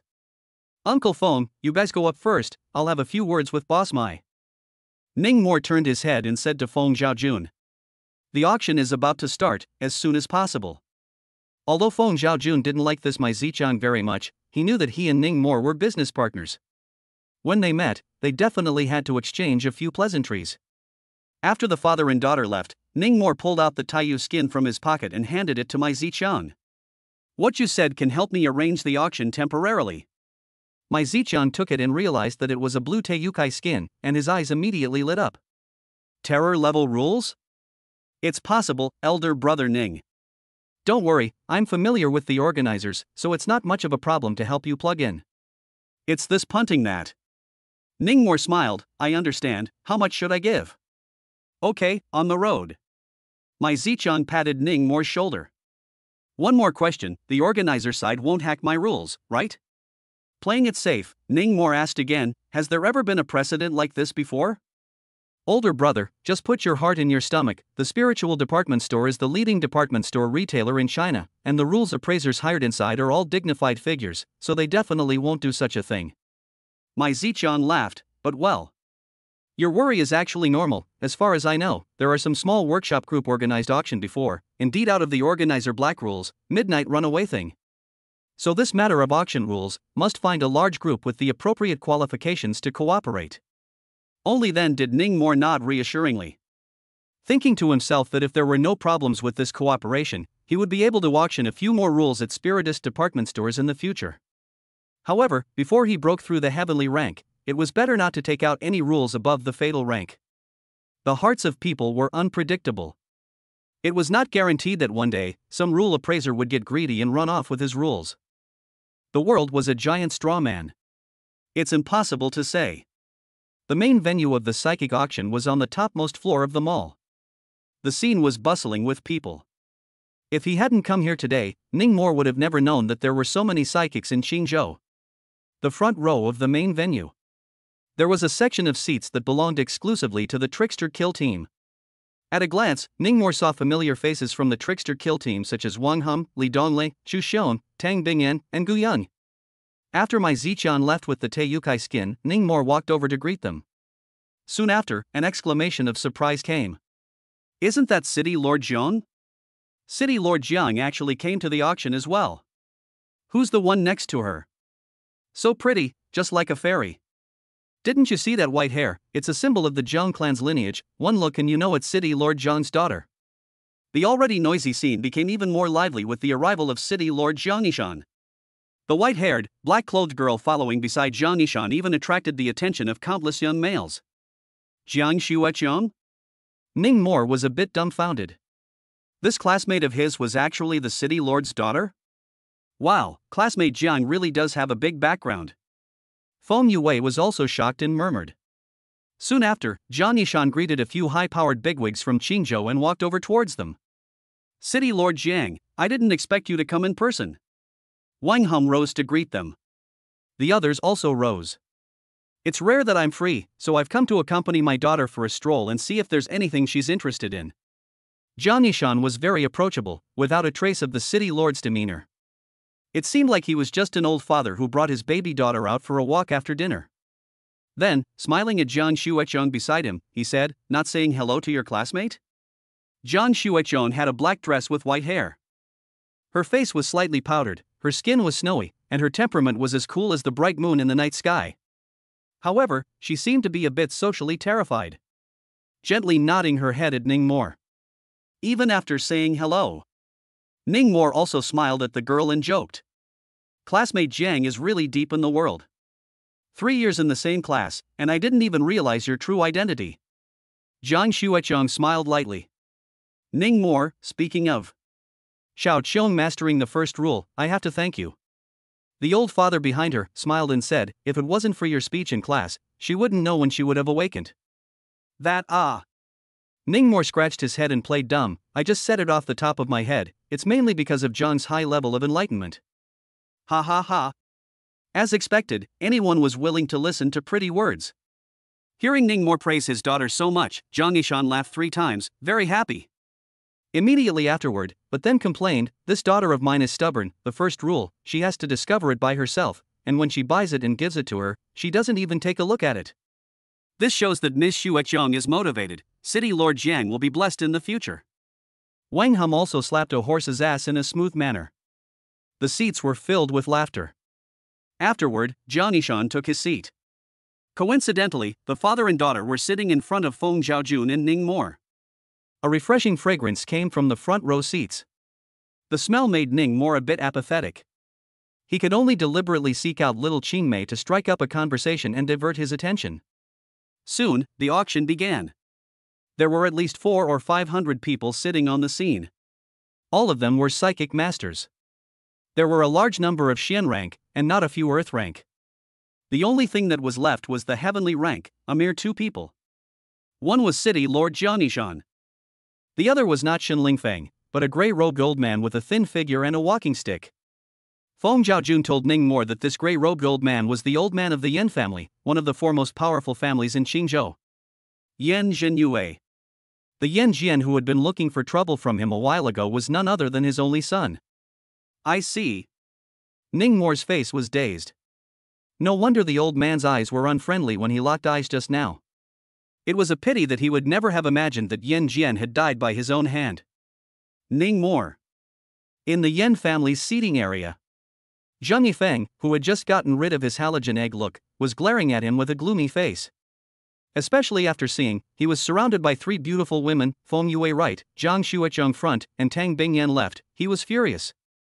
How come he himself didn't have this kind of lustful fortune? Everyone. Right at this moment, the venue lights were all dimmed. Only a beam of light hit the stage. A red Cheongsam beauty with a delicate and flavorful figure, holding a microphone, stood under the spotlight. It immediately attracted the attention of all the psychics. It's the chief auctioneer of the psychic department store, Ruyan Lu. TSK, this body, this face value, it's really a special thing on Earth. This Lu Ruyan is from a powerful family in Qingzhou. It is said that she is also a late Earth stage psychic master. I really don't know what kind of man can handle this kind of strong woman. Many men whispered. Only Ning Mo's angle was clear, thinking to himself that this red robe of Emperor Ruyan, if she suddenly died violently, she would surely become a great evil. Since everyone is almost here, then our auction tonight will officially begin. Everyone, please look, the first lot. Medium Earth ranked ingredient, Buddha's hand mushroom. Starting price, 400,000. Chapter 44, money is still earned when it's gone. 450,000. 480,000. 500,000. After the first lot appeared on the stage, the bids rose and fell. In no time, the price came to $600,000. In the end, the Buddha's hand mushroom was pocketed by a rich man for $660,000. The second lot was a Xian-ranked psychic artifact. Ghost binding rope. It was said that it could be used to bind ghosts, making it impossible for ghosts that were good at stealth and wall penetration to escape. The third lot was a meditation thought. The fourth, fifth, sixth. It was only when it came to the 8th lot that Ning Mo's interest was barely piqued. Iron feather chicken. Earth-ranked spiritual exotic ingredients. 4 in total. The Qingming festival is coming up soon, so you all just happen to buy them back, and when the time comes, stew a few pots of chicken soup to honor the elders down below. Ruyan Lu introduced. These words were no joke. The Qingming festival was for ancestor worship. Placing the cooked spiritual ingredients on the grave and lighting as psychic incense. The people below were really able to eat it. Then, after several rounds of competition, Ning Mo finally took the 4 iron-feathered kuns at a price of 3.69 million. Preparing to turn around and stew them for Jasmine to eat. Soul pets also needed to cultivate. Usually the chickens he buys for Jasmine to eat are all red-bone chickens raised at the base of Taiping Mountain, several thousand apiece. I don't know when this little lowly will be able to break through the middle stage of the Earth rank. The first 10 lots of the auction were basically psychic ingredients and some low-level psychic objects. For the 11th to 20th lot, dangerous grade soul pets, ghost spirits, and zombies appeared. They were coaxed by many Imperial Beast streams, ghost recruitment streams and corpse-catching stream psychics. Brother Piss Seller also stepped in and spent $5 million to auction off a zombie. By the 24th lot, finally, an interesting item appeared. It was a black banknote. On the front, it said Qian Tong Yin Yang, for the underworld and a face value of 1,000, and on the back, it said printed by the Bank of Heaven and Earth. A strand of strange soul power floated on it. Underworld currency. Still a denomination of 1,000? The gazes of the many Earth-ranked psychics lit up. Is this the legendary plutonic coin that can make deals with the bazaar? Feng You's beautiful eyes blinked in surprise. This is the first time I've seen it. Ning Mo was also seeing it for the first time. Last time, that flying head had collected plutonium coins to assassinate him. Soon after, the plutonium coin with a face value of 1,000 was taken by a man in black who couldn't see his face for $12.4 million. Grass. In the Yen family's seating area, a hawk-nosed middle-aged man who had failed in his bidding was furious. Where did this person come out from? Daring to not give face to my Yen family? The hawk-hook-nosed man glared fiercely at the man in black. The other party's clothes were made of a material that could isolate soul force probing. It was impossible to see his true face. Forget it, second auntie's husband. A 1000 denomination plutonium coin has a market price of just over 10 million, 12.4 million is a big injustice. Zhang Yifeng, who was sitting next to him, advised. The hawk-nosed man was called Yen Gang, an Earth-ranked psychic master who served as a teacher at the Qingzhou Psychic Academy. Of course he was clear about the value of the medallions. 12.4 million was already a considerable premium. It was just upsetting to lose face in front of all the famous and powerful people in Qingzhou. Ladies and gentlemen, the 25th lot and the third ghost spirit of the night. With Lu Ruyan's introduction. A frozen dead ghost with frost hanging all over its body appeared in front of the crowd with the elevated platform. With a talisman affixed to its brain, it stood there quietly. As soon as it appeared, the temperature of the venue plummeted, like falling into an ice cellar. Lu Ruyan pretentiously rubbed her slender arms and joked, "All of you Royal Ghost Circulation Spirit Masters bought this back, and in the future, when you are at home in summer, you don't even need to turn on the air conditioner." Ha ha ha. A laughter came from the scene. Zhang Xuechong came to be interested and secretly tugged on her old father's sleeve. Her ghost spirit had died in battle, and she just needed a new one. This frozen death ghost, although it was a bit weaker, only medium terror level. But the attributes she liked, so she could turn around and slowly feed it herself. Zhang Yishan understood in his heart, but did not directly offer. Instead, he waited for a similar price to be called before speaking. 28 million. The scene was really quiet. No one dared to bid against the city lord. But in this world, there was never a shortage of pricks. 29 million. The mysterious man in black who had just grabbed the medieval coins with the Yen family's top brass spoke faintly. Who is this person, daring to grab something from City Lord Jiang? Crazy. Not even giving face to City Lord, bull. Humph, City Lord Jiang is just too good-tempered. Have the guts to try with City Lord Yi from the next Dorsey City? A group of people commented on the man in black. The man in black was unmoved. Zhang Yishan didn't care either, smiled faintly, and spoke again. 35 million. Hiss. Everyone present sucked in a breath of cool air. A $6 million increase in one breath. Worthy of being a city lord. The black-clothed man's mouth moved, as if he had the intention to continue competing. But after thinking about it, he gave up. 35 million for the first time, 35 million for the second time, 35 million for the third time. Sold. Congratulations, City Lord Jiang. Ruyan Lu smiled like a flower. Seeing this scene, Yen Gang's heart was balanced. This man in black even dared to mess with the city lord, let alone their Yen family. Then, the 26th lot appeared on the stage. Beyond Peach. Rare ingredient. Harvested from the forbidden zone of life Mount Qixia. 2. Starting bidding price $10 million. Ruyan Lu's introduction quickly triggered multiple people to discuss. A psychic fruit picked in a forbidden zone? Ning Mo came to be a bit interested. The forbidden zone of life was a sort of giant ghostly spirit in the extreme depths of the wilderness. It was inhabited by catastrophe level and even abyssal level weirdness, and because it was far from human habitation and had a densine chi, it gave birth to countless strange and exotic treasures. The Taiyang skin was one of the forbidden zone specialties. From what Tang Bingyan said, there used to be 5 major forbidden zones in Qingzhou, and then one of them was swept away, leaving only 4. Subsequently, after a few rounds of competition, the value of the 2 Biyun peaches directly soared to 32 million. 32.5 million. Ning Mo suddenly spoke up and joined the competition. The Jiang family's father and daughter, the Feng family's father and daughter, Tang Bingyan, and Gu Yan were all stunned. Xiao Mo, don't shout. Feng Zhaojun warned in a low voice, malicious bidding, you'll be blacklisted. Don't worry, Uncle Feng, I have the money. Ning Mo smiled faintly. These words made everyone around them quite surprised. Selling Xinjiang Corp's glutinous rice, was that lucrative? To be able to save more than $30 million? 32.6 million. At this moment, a familiar voice came from the Yen family's seat. It was Zhang Yifeng. This dog thing. Ning Mo snorted coldly and continued to bid, 32.8 million. 33 million. Zhang Yifeng continued to follow. This could make Feng Yue furious. This guy was definitely deliberately coming to disgust people. 40 million. Ning Mo followed Jiang Yishan's example and suddenly raised the price significantly. Even more ruthless than Jiang Yishan, he directly raised it by 7 million. Countless astonished gazes fell on him. This kid, he's a bit bold. Jiang Yishan revealed a satisfied smile. I abstain. Zhang Yifeng was smart. In case he bid again and Ning Mo gave up, the 2 peaches would be smashed in his hands. Congratulations to this little brother for winning a pair of Biyun peaches at a price of 40 million. Lu Ruyan threw a smile of 1,000 piquant winks towards Ning Mo. And deeply memorized this face. To be able to sit behind the city lord's daughter and still come up with 40 million, one was bound to be no ordinary character. Xiao Mo, you're too impulsive.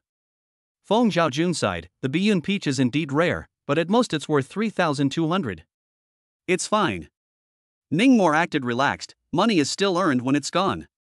Ha, well said. Ning Mo's smooth talk made Jiang Yishan laugh. Laughing, he joked to Feng Zhaojun, Teen Feng, this nephew of yours has a very liberal mindset. The latter could only respond with a bitter smile. The cycle of karma, retribution.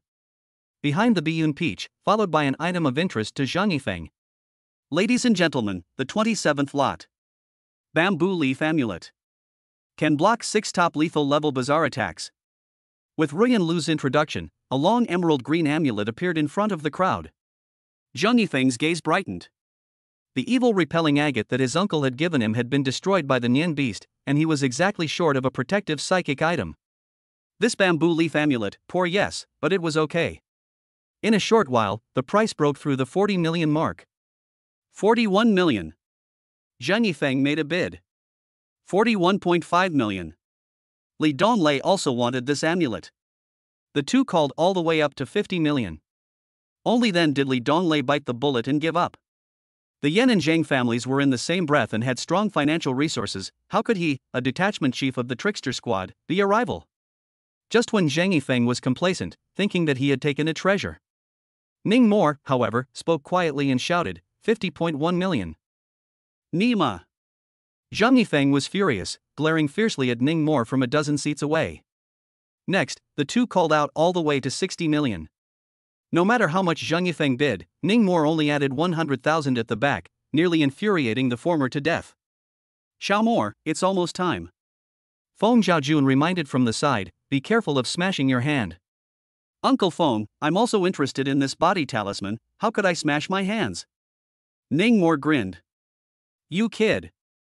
Feng Zhaojun cried and laughed. Little cutie. All could see that Ning Mo was getting back at Zhang Yifeng. Zhang Yifeng had just made Ning Mo spend an extra $7 million to take that pair of Biyun peaches. Now Ning Mo was going to make him spend an extra 10 million on the bamboo leaf amulet. This kid, biting off more than he can chew with his bid, isn't he afraid that I'll suddenly abstain? Or does he really want this amulet?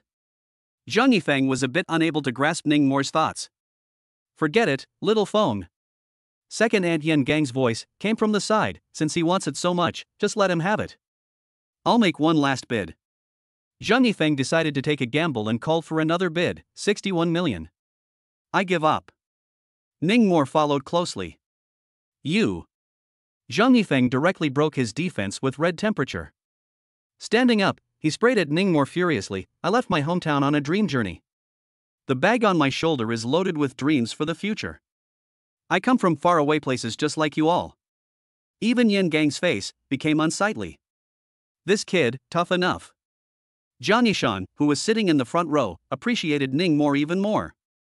Actually, Ning Mo was also gambling. In case he lost the bet, $60 million for a bamboo leaf amulet was quite a pain in the ass. The market price of this thing was only about $50 million. Fortunately, he won the bet. Viciously disgusting Zhang Yifeng once. Sit down. At this time, Elder Yan glared fiercely at Zhang Yifeng and reprimanded, disgraceful thing. Zhang Yifeng gritted his teeth and sat down unwillingly. For something that cost $50 million, he froze and spent 11 million more. An ordinary person would rather be blacklisted by Psychic Department Store and probably wouldn't want to pay this amount. But the Zhang family was a powerful family, where could they afford to lose this person? It could only buy it with a hard head. Immediately afterward, the 28th lot appeared on the stage. It was a high-terror grade soul pet that fetched a sky-high price of 68 million. It was pocketed by a wealthy foreign businessman. After that, it was the turn of the evening's main event. World rules. The gazes of the crowd began to turn fiery. Flies rubbed their hands together and waited with eager anticipation. Soon, a transparent crystal box rose to the stage. Inside the box was a blue Teyukai skin. Everyone, this is the penultimate lot of the night. A medium terror level rule. The effect is that it can make a person live up to 99 years old. Ruyan Lu's last sentence instantly triggered the entire room. Chapter 45 Finale Auction, Top Terror Grade Rule. It's actually a longevity class rule. Live to be 99 years old, then these old guys mustn't go crazy grabbing it? Good stuff, ah. The venue instantly became very noisy. Many of the older psychic masters were so excited that they directly stood up from their seats. Especially the Yin family's old man, Yan Xinyue. Wang Hum, Li Donglei, Xu Xiong, and the others were also discussing intensely. Unbeknownst to them, the person who discovered this rule was sitting right next to them. I wonder if I can shoot 3 small targets. Ningmore secretly looked forward to it. Alright, without further ado, the starting price for this rule is 100 million, and each increase shall not be less than 1 million. 110 million. 120 million. 140 million. Lu Ruyan's words had not yet fallen. A group of psychics then impatiently called out the price, pushing the atmosphere of the scene to a climax. 300 million. Suddenly, Yan Xinyue opened his mouth. There were 4 words written on this old man's face: determined to win. In an instant, he silenced all the voices. Ningmore, I reckon that this old man from the Yin family will auction off this rule even if he pours his family's money into it. At this time, Feng Yao's deliberately lowered voice came out. I heard that this old master has had his fortune told and doesn't have a few years to live, so when he encounters this kind of rule that can lead a long life, he won't let it go even if it kills him. Can he master it even if he shoots it down? Ningmore was curious. Only when one's soul power was at the peak of a certain realm could one master the rules and make a breakthrough. Could this old man be at the peak of the heavenly stage? Was there such a coincidence? Feng Yue shook her head, that I don't know, but someone of their level should have a way. Ningmore clasped his arms over his chest and secretly pondered. Could it be that? Have some sort of method that could cleanse the rules? On the field. The psychic masters who were dying of old age weren't just Yan Xinyue. The price quickly rushed to 400 million. Even Jiang Yishan made several bids. Ningmore was simply happy in his heart. 439 million. When Yan Xinyue quoted this price, no one finally fought with him anymore. Ruyan Lu sealed the deal. The old man also finally revealed a pleased smile. He was 85 years old this year. If he could really live for another 14 years, this $439 million was definitely worth every penny. Alright everyone, please welcome the grand finale lot for tonight. With Ruyan Lu's excited voice. The passion of the crowd present was once again ignited. A dark blue Teyukai skin placed in a crystal box slowly appeared in front of everyone's eyes along with a lifting platform. Dark blue, top terror level rule. I wonder what purpose it serves. A group of people speculated. Everyone, allow me to introduce this rule. This rule is of the ice attribute. The level is top terror grade. The ability is sealing. It needs to be used with another ice attribute rule. The effect of the combination is that it continuously releases cold streams of frost, and the longer it lasts, the firmer it can seal the enemy, and as long as you have enough soul power, you can even ice seal Bazaar whose strength exceeds yours by a large realm. Ruyan Lu spoke in great detail. This rule was a bit special. Picking people. Related to ice. Continuously releasing cold streams of frost, the longer it lasts, the stronger the seal. After pondering for a moment, Ningmore had already vaguely guessed. However, since the rules were recorded on the Teyukai skin, so there was no light cluster floating around. Student Jiang, this rule suits you. Oh. Feng Yue couldn't help but whisper a reminder. City Lord Jiang had just shot a frozen death ghost, which just happened to fulfill the conditions for the use of this ice rule. Aha! Zhang Xuechong was also pleasantly surprised, her eyes were glowing. Then she kept tugging at her old father's sleeve. Don't worry. Jiang Yishan patted his baby daughter's shoulder with a look of determination. He was not surprised by the appearance of this ice rule. It was as if he knew it in advance. The starting price for this ice rule is 200 million, and each increase shall not be less than 1 million. 500 million. Ruyan Lu's words had just fallen. Jiang Yishan then directly opened his mouth. The venue fell silent. That mysterious man in black even stretched his neck a few times, but he didn't have the courage to call for a price. And the scattered few powerful bigwigs, even if they had the ability to compete, all chose to remain silent. Everyone knew that Jiang Yishan was a daughter slave, and when he came across this kind of extreme combination type rule, how could he not help his daughter take it? 500 million once, 500 million twice, 500 million 3 times. Sold. Congratulations to City Lord Jiang, congratulations to Jiang Qianjin. The auction ended. Hundreds of psychic masters got up and left the table. Those who bid for the lots rushed to the backstage of the venue, preparing to pay with one hand and deliver with the other. Elder brother Ning. Brother Pisseller scurried out of nowhere, hooked his arm around Ningmore's neck, and whispered, "Congratulations, you've made a fortune. Shu, do me a favor." Ningmore didn't want to expose himself as the holder of the walk 100 steps after meals, live to 99 rule, so he asked Mai Zichang to collect the money and then transfer it to him. Knowing that he was shy, Mai Zichang first called him 40 million to pay for the 2 Biyun peaches. "Young Wei, here." After successfully getting the Biyun peaches, Ningmore took one of them and directly distributed it to Feng Yue. This scared the Feng family's father and daughter. 20 million a peach, this gift was too expensive. Little Qingmei almost thought that Ningmore was going to propose to her. Afterwards, under Ningmore's strong insistence, Feng Yue had no choice but to accept the peaches. Little Qingmei was so touched that she swore in her heart, "I will not marry Ningmore in this life." Congratulations, City Lord Jiang. Congratulations, Elder Yan.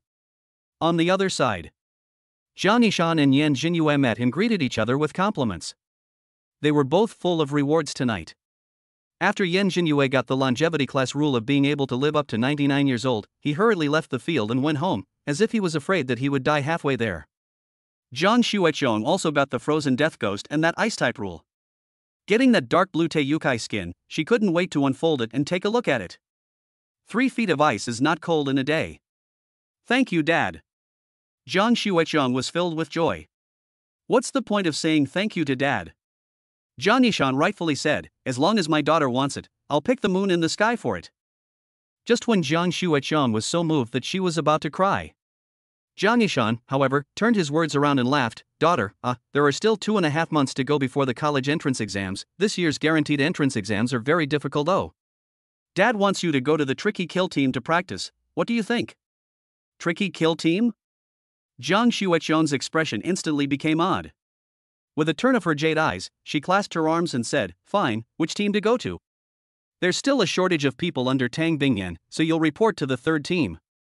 Jiang Yishan smiled and said, "Trying to set me up with Ningmore again, I don't want to." Zhang Xuechong twisted her pretty face around, grunted and left. Alas! Jiang Yishan was helpless. "Silly daughter, how come you just don't understand my father's good intentions? In case there is a day in the future when Dad is gone, there has to be someone to protect you. Chapter 46, Ningmore's 4th Rule. Shortly after leaving from the spiritual department store, Brother Pisseller called in the auction money for the 100 steps after meals, live to 99. After deducting the fees, commissions, tax payments, punches, borrowed money, and his hard-earned money, a total of $385 million arrived on Ningmore's card. This was undoubtedly a huge amount of money for a high school senior. Back at home, Ningmore asked the nanny to stew the iron feather chicken and give it to Jasmine to replenish her body. Jasmine was happy as hell. Afterwards, Ningmore took out the Biyun peach to eat. This was a turquoise-colored peach with a textured skin that resembled clouds, hence the name. It was the first time he had eaten such an advanced ingredient. The taste was nothing to write home about, instantly melting in his mouth, sweet and delicious. The heaven and earth Yuan Qi contained was even more unimaginably huge. In a short while, the early Xian rank barrier of soul power in Ningmore's body was broken through. Finally, mid-Xian stage. Ningmore secretly rejoiced. Then he rubbed his stomach. It seems that only a small portion of the peach flesh I ate just now has been digested. When it's all digested, soul power is estimated to reach late Xian rank. It was much harder for a dual gauge body to raise its soul power than a Tongling master of the same rank. It often cost several times as much. And once it grew, the combat power far exceeded that of a Tongling master of the same rank. Finally, I'll be able to master the fourth rule. Ning Mo was in a slightly excited mood. As early as a week ago, he had thought about his fourth rule. But when it came down to it, he hesitated once again. Thus, he summoned the few rules he had picked out, once again. 5 red rule light clusters surrounded him. Clearly lethal grade rules. The first rule, 18 martial arts, all mastery. This rule could drastically increase a psychic's ability to fight in close quarters. The second rule, strike first, suffer later. The effect of this rule is interesting. In any sparring match, as long as one strikes first, one can temporarily raise one's soul power by a small realm. The enemy's soul power, on the other hand, temporarily falls by one small realm. It will not return to normal until the battle is over. Rule number 3, Peachwood suppresses evil. This rule was used to make psychic objects, and did not enhance the psychic master himself. Aside from that, there was also vermilion sand, rooster's blood, and pig-killing knives, all of which could be used as alternatives. The fourth rule, man is iron, food is steel, a meal without food makes one hungry. This rule allows one to gain a body of steel, invulnerable to swords and spears, and invulnerable to fire and water. But one must eat all the time. Rule number 5, the child that cries has milk to eat. What? A child of over 300 months is not a child? As for the Hizhong Kuei catching ghosts, rule that Ning Mo had been longing for, he was never able to discover it. Either his realm wasn't high enough, or it had already been mastered. Which one is better to choose? Ning Mo was once again torn. First of all, he already had a soul pet. So none of the rules for invoking ghosts were to be considered for the time being. Secondly, there were also 2 rules for making psychic objects. Peachwood Evil Suppressor was also excluded. The 5th rule, well, it wasn't very stable. Of course Ning Mo wouldn't choose it. That left only 3 rules. Mastery of 18 martial arts immediately and dramatically improves melee compatibilities. Strike first and suffer later. When fighting, it can briefly increase the overall strength. Man is iron, meal is steel, a meal not eaten makes you hungry, focuses on defense. It's decided that it's you. After carefully weighing the pros and cons, Ning Mo finally chose the second one. Strike first and suffer later. He felt that this was a potential stock. The difference between one small realm of the celestial rank could be even greater than the gap from the yellow rank to the celestial rank. The role this rule could play later could be imagined. Life was a long-distance run. Ning Mo decided to set his sights on the long run. Mastery. Ning Mo no longer dwelled on it, and directly put his hand into the red light mass. Not long after, the light mass was absorbed. All of the body's functions were, once again, substantially strengthened. As of now, Ning Mo had already mastered 4 rules. Glutinous rice corpse suppression, dangerous level. Willow strikes ghosts, 1 hit, 3 inches shorter, terror level. Huang Daxian, terror level. Strike first, suffer later, deadly level. There are those who make psychic objects, those who control animals, and those who enhance their own combat power. It couldn't be said to be perfect, but it was perfect. Go out and find a ghost and try to see the effects. Ning Mo picked up Jasmine and went out the door. At this time, it was already late at night. On a tree outside the villa, there was a man in black who saw Ning Mo come out and was instantly delighted. It's so late, this kid still wants to go out? Haha, heaven help me. The man in black was excited. He was the one who had grabbed things from Yan Gang and Zhang Yishan at the auction. He wasn't a local of Qingzhou, but a wanted criminal from outside. After committing a crime, he hid in Qingzhou. After the auction, he had an itchy hand and wanted to intercept a rich man and make a fortune before leaving Qingzhou. He couldn't afford to mess with the Yan family or the Jiang family, so after thinking about it, he set his sights on Ning Mo, a senior. Soon, he followed Ning Mo all the way out of the Villa Encounter Lake Bay neighborhood. He came to an abandoned underground parking lot. Ning Mo finally stopped. He was about to beckon the ghost. A strong wind suddenly came from behind. The man in black was holding a golden short sword, stabbing Ning Mo in the back of his heart with great speed. Die, boy. The man in black was filled with excitement. He was at the early stage of the Earth Order, while this kid looked like a student, and 80% of him was still just a Yellow Order rookie. Faced with his sneak attack, it was impossible to react. However, the truth was the opposite of what he had imagined. The moment his golden short sword pierced into the back of Ningmore's heart, the latter transformed into countless butterflies and flew apart. Illusion? The man in black moved slightly. Then with a thought, he quickly released a tidal wave of soul power to break through Jasmine's illusion. Who are you and why are you trying to kill me? Ningmore stood 10 meters away, frowning at him. Good boy, actually a Xian-ranked psychic and an illusionist. Rather underestimated you. The man in black was not in a hurry when he failed to land a single blow. He played with the golden short sword in his hand and sneered, "We don't have any personal grudges, it's just that I'm looking at your 2B and peaches, hand them over, maybe I can still spare your life." This one can't really be handed over. Ningmore patted his stomach, signaling that the peaches had already been eaten. Then there's no way. The black-robed man held his short sword in a grip, a ferocious light in his eyes. We can only kill you and then cut open your stomach before removing the peach meat. How huge was the yuan qi contained in a rare ingredient like the Biyun peach? It would take at least several months for a Xian-ranked psychic master to be able to digest it. Swish!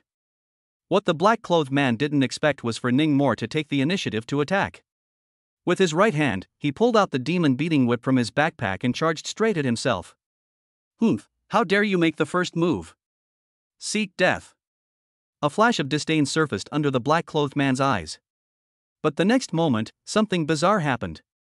His bodily functions and soul power actually began to decline, and his combat power plummeted. The realm quickly fell from the early stage of the Earth rank to the peak of the Xian rank. What's the situation? Noticing the change in his realm, the black-clothed man froze for a moment, then reacted furiously. It was an illusion. It must be an illusion. In contrast, on the other side, Ningmore's combat power had skyrocketed. The realm had directly risen from the mid-Xian stage to the late stage. With this difference, there was only a small realm difference between his and the black-clothed man's soul power. Ningmore knew that this was his newly mastered rule, strike first, suffer later, taking effect. Chapter 47 Qing Ming Festival Ancestor Sacrifice, the creepy killing of Ning's father. Pa! Ningmore wielded his ghost-beating whip and viciously lashed out at the man in black. The black-clothed man was in pain, and his golden short sword almost didn't even hold steady. At the same time, he was inwardly terrified. This wasn't an illusion. This was real. This kid's rules are so weird, it seems to be able to suck away my soul power. The black-robed man was horrified in his heart. We can't delay any longer, hurry up and settle the fight. With that, he pulled out a bone from his arms and threw it towards Ningmore. Ningmore whipped it away. The bone landed on the ground. It began to take root. In a short while, a skeleton rose up from the ground, holding a bone knife and a bone shield, and rushed towards Ningmore. Ghostly flames danced in its eyes, and its body was full of bones, making it seem intrepid. Soul pet? Ningmore flew up and kicked the skeleton. Boom! With a sound, the skeleton held its shield against it and took only 2 steps back before settling down.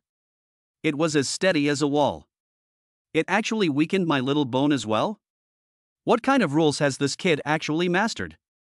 The man in black felt unimaginable. This skeleton warrior of his was a lethal-grade soul pet that he had spent a lot of money to capture. Theoretically, a shield strike would be able to smash Ningmore into a meat pie. Now, on the contrary, it had been kicked back 2 steps. It was evident that the fighting strength had slipped quite a bit as well. Humph, so what if you're at the peak of the Xian rank? Still able to abuse you? The man in black snorted coldly. Then he and the skeletal warrior attacked Ningmore together. Ningmore had no choice but to tap his backpack and summon Jasmine. The golden-haired ferret pounced out of the backpack and rose against the wind. When it landed, it had transformed into a ferocious beast 3 meters in length, and directly pounced on the skeleton warrior. He also has a soul pet? It's still at the early stage of the Earth rank. The man in black was shocked. Taking advantage of his distraction, Ningmore lashed out at his face, causing him to wail in pain. Little brat, I'm going to kill you alive. The man in black raged. In the next moment, only Mungbarium Sackspring. The dim underground parking lot was suddenly illuminated by a strange purple flame. This is... The man in black froze in place, staring straight at the source of the bizarre purple flame, a strawberry hairpin that had appeared, at some point, on Ningmore's collar. Guile weapon. Two large words appeared in his mind. The black-clothed man's scalp instantly went numb, and with a look of horror on his face, he turned and ran. Guile weapon. He actually possesses a guile weapon. What in the world is this kid's origin? The man in black was sweating profusely, desperately running towards the exit. But how would Ningmore give him this opportunity? With a thought, a ball of resentment fire smashed over, instantly setting the man in black ablaze. Ah! Don't! Don't! Ah! Spare me! Don't spare you? Good! Ah! Inside the underground parking lot, the screams of the man in black echoed. The fire of resentment would sear both the flesh and the soul. It could be said that the man in black died under endless pain and torture. Soon enough, the entire person was burned into a field of ashes. Then, a wisp of lavender-colored resentment, which only Ningmore could see, rose from within the ashes and was absorbed by the accumulated grudge haircard. On the other side, the black-clothed man's sole pet, Littlebone, was also dismantled by Jasmine. Jasmine tried to find some meat to eat, nod, but all hard bones. Can't help but be depressed. Suddenly, Ningmore found something in the pile of ashes of the man in black. He used his soul force to pick up the golden short sword, as well as a small black leather bag. This short sword is not bad, it can't even be burned by the flame of resentment, so it should be an earth-rank psychic artifact. It just so happens that we're missing a melee weapon, take it. Ningmore threw the golden short sword into his backpack. Then, looking towards the small black leather bag. The material of the bag seemed to be some sort of soul beast skin, which could be fireproof. When he unzipped it and took a look, he was overjoyed. The 1000 denomination plutonium coin was inside. In addition, there was also a gray potato. It appeared to be a spiritual ingredient that the man in black had spent millions on bidding for.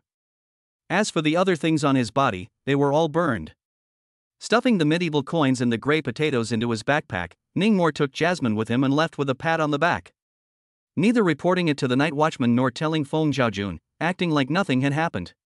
No one would ever know. There is a wanted criminal from the next door, Hai Chang, who died in this abandoned parking lot. Pretend to go home as if nothing had happened. Ningmore found both Uncle Feng and Yue waiting for him in the living room. Father and daughter seemed to be very excited. Like they had won $1 billion lottery. Xiaomore, you're back.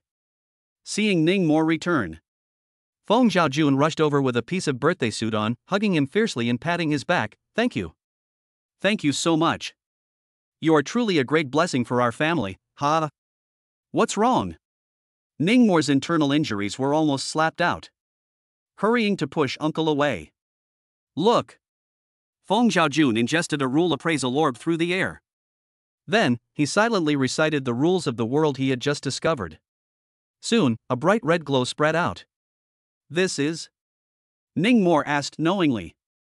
He also put on a look of delight. It's what you said last time, a living person wearing a life jacket invites ghosts, it's really a rule. It's still a higher lethal level. Feng Zhaojun's eyes were moist with excitement. Because he was too busy, he had forgotten about the life jacket rule that Ningmore had mentioned earlier.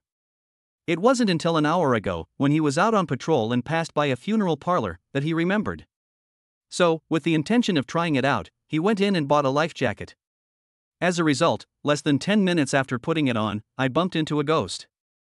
After killing it, he didn't walk far and bumped into another one. So far, he finally discovered the rule. At that time, he was thrilled. Ningmore, the dream of yours was too awesome. Feng Yue looked at Ningmore tenderly, her snowy eyes full of admiration and joy. Who says it isn't? Ningmore also put on a shocked and incredulous look. The acting skills were stellar. With this rule, it's possible to take in lethal-grade ghosts. Feng Zhaojun was so excited that he couldn't sit still and walked around the living room, reading in pieces. Lethal-grade ghosts. Where are the lethal-grade ghosts? Right, the Qingming Festival.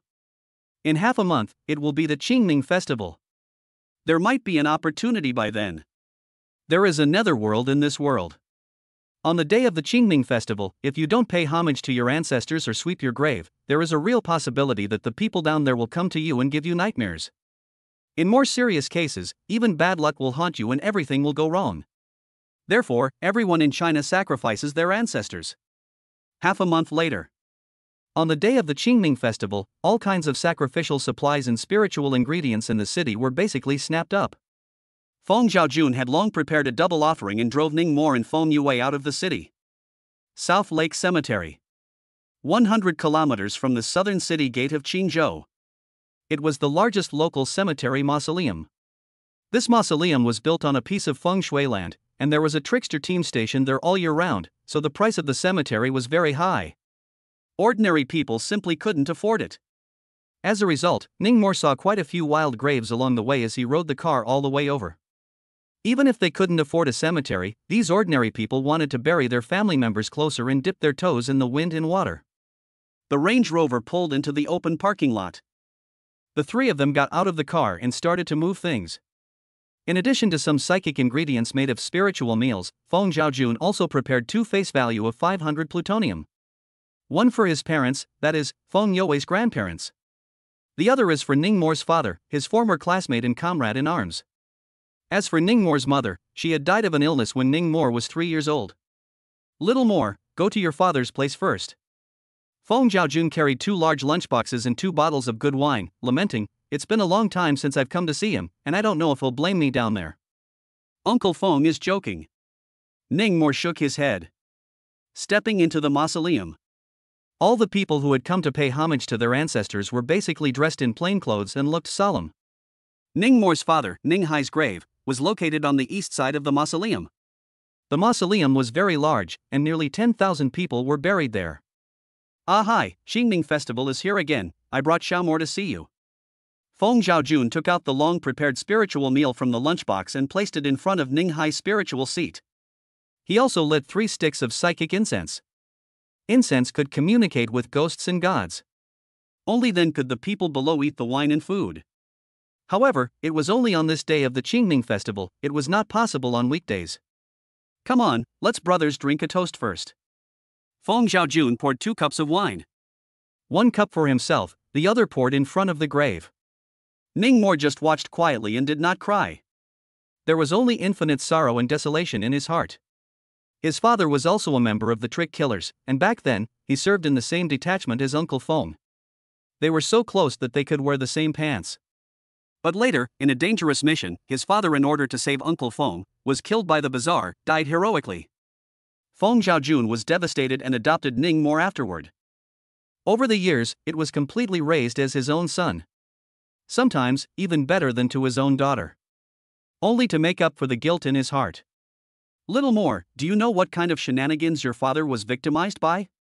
Wiping the tears from the corners of his eyes, Feng Zhaojun turned to look at Ning Mo. Ning Mo was startled at his words. Over the years, Uncle Feng had only told him that his father had died from a weirdness. However, he did not specify what kind of weirdness it was. Could it be that there was another secret to his father's death? Originally, I wanted to hide this secret for the rest of my life. Feng Zhaojun looked at Ning Mo and lamented, "But the potential you've shown nowadays is completely beyond my expectations, and I think it's time to tell you."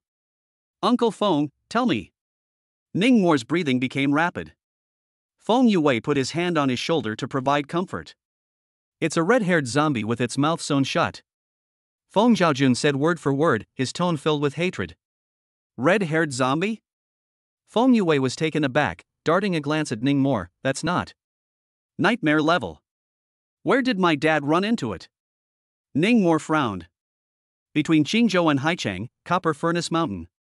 Feng Zhaojun informed. Copper Furnace Mountain. Ning Mo and Feng Yue were each taken aback. Once one of the 5 forbidden life zones of Qingzhou. 10 years ago, it was swept away by Qingzhou and Haicheng in a joint effort. In that battle, there were many deaths and injuries. It was rumored that the higher-ups of the 2 cities of Cheng and Hai had paid a rather heavy price to kill that lord of the Forbidden Zone. Even the heavenly masters had fallen too. At that time, the battle was fought too hard and there was not enough manpower, so many yellow-ranked psychic masters were sent to the battlefield. Your father and I were also ordered to enter the fringes of the forbidden zone in the face of danger, and were responsible for transporting the injured. Originally, everything went well and we saved quite a few people out. Until we ran into a red-haired zombie. Although this zombie was seriously injured and on the verge of death at the time, it was by no means something we could deal with. During the escape, your father was accidentally scratched. He knew that it was difficult to escape death, so he lured away the zombie alone, leaving the way of life to me. Recalling the past, Feng Zhaojun was also evoked with painful memories. Unceasingly sighing. So many years have passed, I don't know what happened to that red-haired beast. I really dream of killing this Feng, to take revenge for a high. It's a pity that my qualifications are too poor, and only at this age will I be about to break through the earth rank. In this life, I'm only afraid that there is no hope for the heavenly rank. Chapter 48 Shattering Darkness with Thunder. Copper Furnace Mountain. Red-haired zombie. Mouth sewn shut. Ningmore firmly engraved these 3 messages in his mind. Little more, stay and talk with your father, I'll take Youngweed over there. Good. After the Feng family's father and daughter left, Ningmore also poured 2 glasses of wine and drank with his father. He didn't know what to talk about, so he just chatted blindly. Nor did he know if his father could really hear him. Afterward, he pulled out 2 plutonium coins and prepared to burn them over to his father. One was the 500 denomination left by Uncle Feng. The other was the 1000 denomination gifted by nature. With 1500, it was not known if father would have enough to spend down there. After the ancestor worship was over, the 3 of them were ready to go back. In the car, Ningmore had nothing to do, so he took out his cell phone to brush the forum. Today was the Qingming festival. The House of Spirituality forum was bustling. All sorts of postings were popping up. I'm too witty. When I went to my grave today, I couldn't find my grandpa's grave, so I directly took out my acceptance letter from the Psychic Master Academy, and my grandpa's grave immediately went up in smoke. Poof. The first post almost made Ningmore burst out laughing. Comments below. First floor, 6666, owner talent. 2 After worshipping the suggestion to set up a sign, Taigong here misses you, or next year and forget about it. 3 floor, upstairs is also talent, ha, laugh dead. 4th floor, I burned 5 medals to my grandmother, and then made a wish to win a billion lottery tickets, a grimacing smile expression. 5 floor, upstairs, your 2 milk is just gone, not as a fairy. And looked at other postings. My grandpa asked me to burn 18 old ladies for him in his dream, I'm really impressed, can my body handle it? A head down expression. The company leader always let me work overtime, I followed him all the way out of the city today. While he was not paying attention, the medieval currency in his bag were replaced with fake medieval currency, ha, I let his father down there, no money to spend, turned back to dream to scold him, ha. Just as Ningmore was killing time by brushing the forums.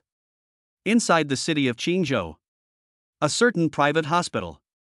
A withered old man was lying on the ICU bed, dying. Hubby, forget it, cemeteries are too expensive now, more than $1 million apiece. A flamboyantly dressed woman said to her husband, just find a plot of land in the wild and bury our dad. This. The old man's son first hesitated. After pondering for a few seconds, he actually nodded his head and agreed, all right. The woman immediately revealed a satisfied smile, holding her husband's arm and pampering him. Husband, I've spotted a house in the east of the city, it's not expensive, it's only more than $4 million, and the location is good. Is it? Then let's turn around and take a look. The man said with a smile. On the hospital bed. When the old man heard his son and daughter-in-law's words, he was so angry that he almost went straight to heaven. But soon, he thought of a way to fix his son. Then he opened his mouth and shouted, Shao. Shao Hao. Dad, what's wrong? The man hurriedly got up. The wife also walked over with impatience, thinking to herself, this old bastard, why don't you swallow your breath? The old mother is waiting to go to see the house. I'm dying. The old man maintained his last breath and struggled to say, there is something that I have always wanted to tell you. Dad, you say, I'm listening. The man squeezed a few tears out of his eyes and stood by the hospital bed, holding the old man's hand. Actually, Dad used to be a psychic. Saved hundreds of pounds of gold. Just buried in. The couple's faces changed drastically after hearing this. Several hundred pounds of gold. Now this market, gold is hard currency. The price per gram has skyrocketed to close to 900 yuan. Several hundred pounds, that shall not be several hundred million ah. Dad. Dad, where did you bury it? Dad, tell me. Dad. Dad, don't go to sleep. Dad. The man broke his guard and slapped the old man's face as hard as he could, trying to wake the old man up. But the electrocardiogram that turned into a straight line by the hospital bedside declared that the old man had already passed away. Dad. Dad, you wake up. Where the hell did you bury the gold? The women were crying with anxiety, bouncing and jumping there in their high heels, desperately shaking the old man's body. Someone save my father. You guys have to wake him up. A few hours later, outside the resuscitation room, the man smoked cigarettes one after another. The wife, on the other hand, was constantly counting and complaining. After a while, the director in charge of the resuscitation came out with a tired face. Removing his mask and gloves, he said to the man, "Mr. Luo, I'm sorry, we tried our best, your father's life has really come to an end. Director, you can help again. Try to resuscitate for a little while longer." The man pleaded. "I can't, any more electricity will be mush." The director was in a difficult position. "Alas, it's come to this, I'll tell you the truth." The man broke down. "My dad is a psychic, saved hundreds of pounds of gold during his life, but before I was told where to bury it, the man was gone. If you can resuscitate it, you'll get half of the gold." Several hundred pounds of gold? The director's eyes glazed over. Without saying a word, straight away, he put back on his mask and gloves and returned to the resuscitation room. Not long after, his roar came from inside. With thunder, shatter the darkness. Inside the resuscitation room, the director, defibrillator in hand, rides over the long-dead old man and has his assistant turn the power up to maximum. The old man's body bounced high in the air from the electric shock and fell heavily back to the resuscitation table. A charred odor filled the room. Even then, the director didn't give up. One electric shock after another. A dozen times later, the old man's front chest was charred and blackened, his flesh and blood mushy. The director was tired. "Little Lee, you continue." The director threw the electrode plate to the assistant, intending to go rest for a while. The assistant, however, didn't pick it up and let the electrode plate fall to the ground. "What are you doing, stupid?" The director opened his mouth to curse, but suddenly realized that the assistant in front of him, his eyes were permeated with endless panic, and pointed behind him, trembling, the main director, alive. "What's alive?" The director turned around, and then was dumbfounded, only to see that the old man who had just been electrocuted by him non-stop, actually sat up from the operating table. A head of pale, withered hair danced without wind. His eyes were brilliant white, and electricity was flashing. The hideous old face was covered with rage. No.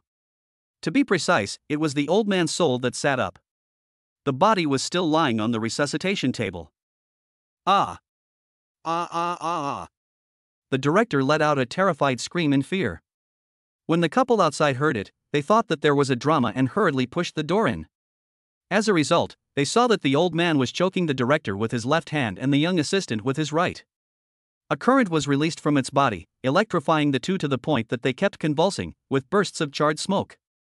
Then, the old man turned his head and glared at the couple. The couple was so scared that they turned around and ran. Zzz. The old man's pace was like the wind, his feet electrified, and he caught up with them in the blink of an eye. With one hand, he strangled their necks and made their feet leave the ground. Crackle! A burst of electricity struck, electrocuting the couple into a familiar state. Ah! Ghosts! Ghost! Contact the trickster squad. Doctors, nurses, patients and family members around them ran around, screaming. The old man aimed his hand at one of the nurses, and with a push of his palm, an electric current struck out, instantly killing that nurse. Another push of the palm killed another nurse. But when he pushed his palm a third time, he couldn't send out the current. Lowering its head and contemplating for a moment, its gaze fell on the power socket in the resuscitation room. About half an hour later, Feng Zhaojun was driving his car when he suddenly received a phone call and his face suddenly changed. "What's wrong, Uncle Feng?" Ning Moore on the co-pilot asked. "There's a fatal level of weirdness at Green Vine Hospital. We have to hurry back. Feng Zhaojun hung up the phone and kicked the gas. The Range Rover accelerated violently along with the roar of the engine, overtaking several cars. Another lethal level of weirdness has appeared? Feng Yue was shocked. It was clear that the deadly apartment building incident had only passed half a month ago. Listening to the chief captain, the weirdness that appeared this time is extraordinary. Feng Zhaojun's face was serious. It's a kind of weirdness that can manipulate thunder and lightning. What? Manipulating thunder and lightning? Ning Mo and Feng Yue were both shocked. Thunder and lightning, being the most rigid and masculine, was the nemesis of all weird and evil spirits.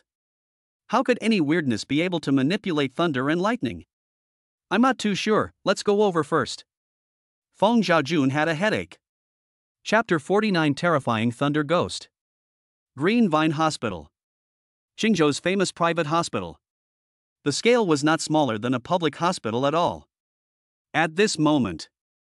But it had been reduced to hell on earth. Hundreds of charred corpses lay in all corners of the hospital. After the night watchman arrived, they immediately blocked off the entire hospital and notified the Trickster kill team to come and deal with it. Not long after, Teams 4 and 5 arrived at the scene. The captain of Team 1, Li Donglei, and the captain of Team 2, Xu Xiong, had gone together to deal with the bizarre riot at a certain cemetery. Tang Bingyan, on the other hand, went back to her hometown in Haicheng to pay homage to her ancestors, and couldn't rush over for a while. Fortunately, the chief captain Wang Hum remained in Qingzhou. Otherwise, with Feng Zhaojun alone, he really couldn't handle this level of weirdness. Gu Yanyi was even more so. In the 13 detachments, his strength ranked in the middle of the pack at best. It's too late to wait for the others, let's go in first. Wang Hum ordered his men to remove the cordon and immediately led the way in. Feng Zhaojun, Ning Mo, Gu Yanyi and the others followed closely behind. Wait. Dad, Ning Mo, you guys take this. Suddenly, Feng Yue jogged all the way over and handed them 2 nothingness tags. Ha! Feng Zhaojun keenly noticed that his daughter's matterless metals had changed. The color became more translucent and there were more patterns on the edges. Yue, you've broken through the Xian rank? When did that happen? Feng Zhaojun and Ning Mo were both surprised. Originally, I wanted to give you guys a surprise. Feng Yue's shell teeth bit her lip as she worriedly said, you guys must come back safely, I'll tell you guys at night. Aha! Feng Zhaojun and Ning Mo looked at each other and nodded vigorously. After hanging the upgraded no matter what license plate around their necks, the two of them quickly followed the group. Inside Green Vine Hospital. The busy scene of people coming and going in the past had long since disappeared. In its place was silence, depression, and wreckage everywhere. As well as a set of shockingly charred corpses. Soon, based on the information provided by the outside world, Wang Hum led the team around to the back of the outpatient department building. In front of a power distribution box, the bizarre murderer was found. It was a 70-something-year-old man with a blue spirit body, floating in mid-air. Shockingly, it stuck its hand into the switchboard box and kept absorbing electricity. The old man had a look of enjoyment on his face, as if he was eating. Creepy is absorbing current and replenishing its energy, immediately stopped the electricity in Green Vine Hospital. Wang Hum contacted outside through the intercom. In less than a minute. The old man then sensed what was going on and twisted his head ferociously, staring at them angrily. Prepare for battle. Wang Hum held a long stick and was at the front. As soon as the words fell, the old man's left hand pushed fiercely, actually sending out a current visible to the naked eye. Wang Hum revolved his soul power and poked out his stick to fight against the current. Humph. The old man sent out another electric current with his right hand and attacked towards Feng Zhaojun. The speed of the electricity was too fast. Other than Wang Hum, who was at the top Earth rank strength, no one else present could react. Including Feng Zhaojun. I'm going to die? Feng Zhaojun's pupils dilated extremely fast. Right at this moment, the upgraded version of the matterless medallion on his chest suddenly erupted with a jade white light. The moment the current struck, it condensed into a jade-colored shield. Boom! The electric current bombarded the shield. The shield was immediately strewn with cracks and shook. However, Feng Zhaojun within the shield was unharmed. Feng Zhaojun recovered his life and was scared out of his skin in a cold sweat. With that strike just now, if he didn't have his daughters no matter what card, he would have been seriously injured if he didn't die. This is a top lethal level reggae. Everyone retreat. Wang Hum shouted. Including Feng Zhaojun, a group of trick killers immediately retreated. Top lethal grade. It's even fiercer than the red-skirted female ghost from last time. Ning Mo was surprised. It was a good thing that the ghostly creature hadn't appeared, or else it would have only been more troublesome. Afterwards, the crowd withdrew a few hundred meters to watch the chief captain single-handedly fight the reggae. Top Earth ranked psychic versus top lethal ranked bizarre. It was simply comparable to the battle of the year. One person and one ghost, fighting from outside the building to inside. Almost demolished half of the outpatient department. Thunk! With a loud bang, Wang Hum was grabbed by the Thunder Ghost's throat and pinned against the wall. An entire wall of the building erupted into countless cracks. A large amount of electric current was released from the reggae's body. Wang Hum clenched his teeth and resisted with his physical strength. Not good. The chief captain has fallen into the wind. Surprisingly, even the chief captain is not an opponent. This is bad. The trickster kill team began to panic. And at this time, Feng Zhaojun received an investigation report from the intelligence department. Captain Feng, according to our investigation, this creepy was just an ordinary old man in his lifetime, and recently, when his body was dying, his family was preparing for the aftermath. He saved his whole life and gave all his money and pension to his son, but his son didn't even bother to buy him a cemetery plot. In order to take revenge on his son and daughter-in-law, he lied. The investigator spoke as fast as he could and told the old man's story. These were all revealed by the hospital nurse. After listening to Feng Zhaojun, he was so angry that he cursed the animal 3 times.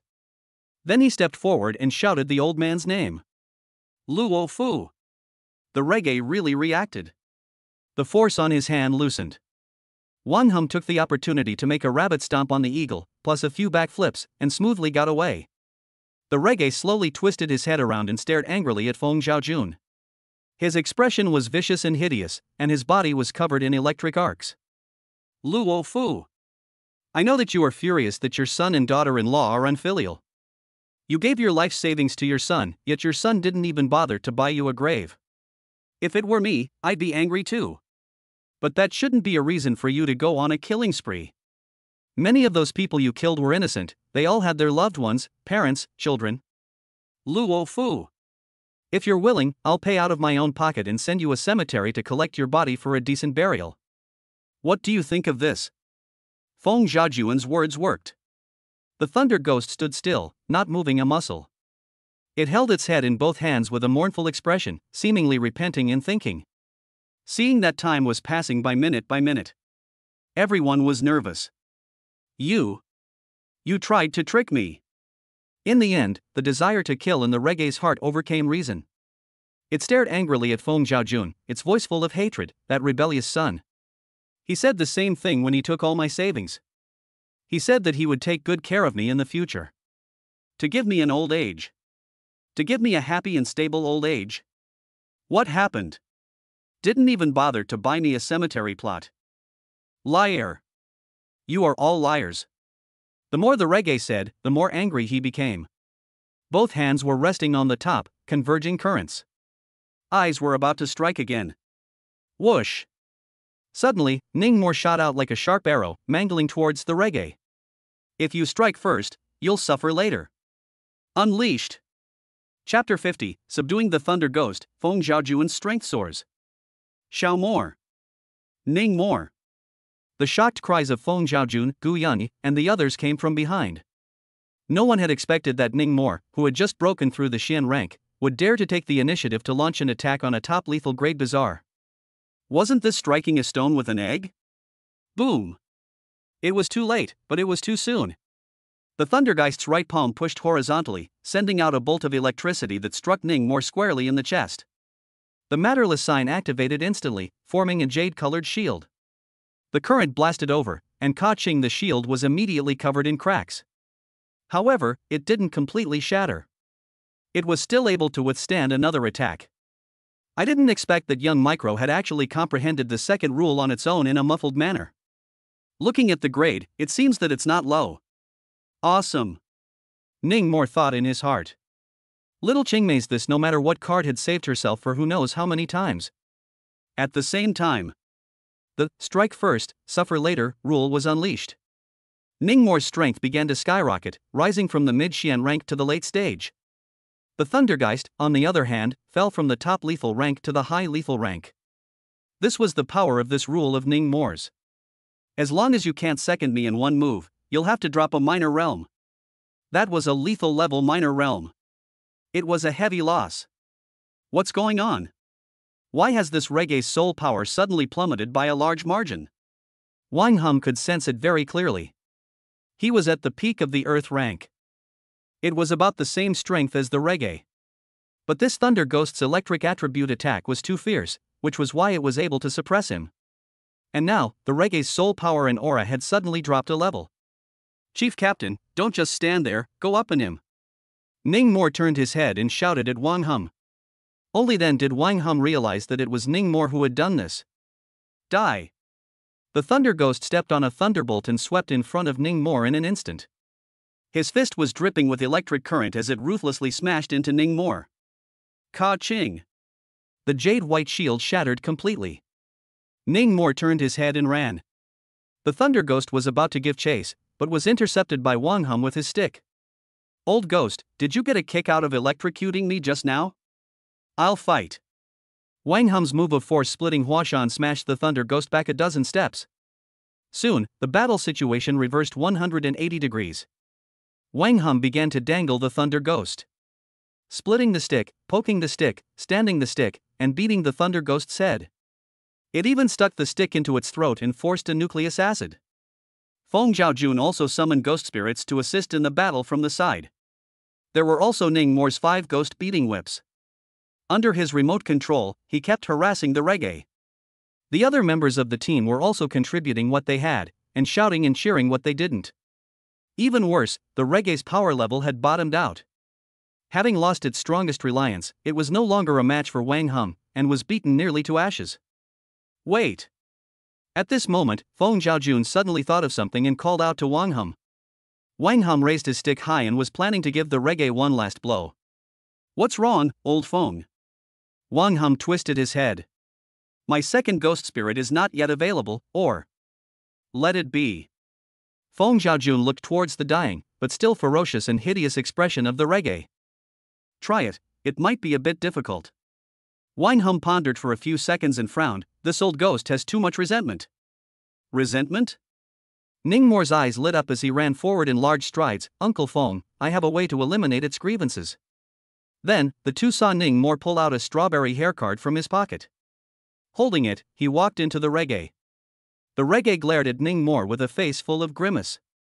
Soon, strands of purple aura surged out of its body and merged into the strawberry hair card. The reggae's state of mind gradually calmed down. Its ferocious expression also slowly slackened.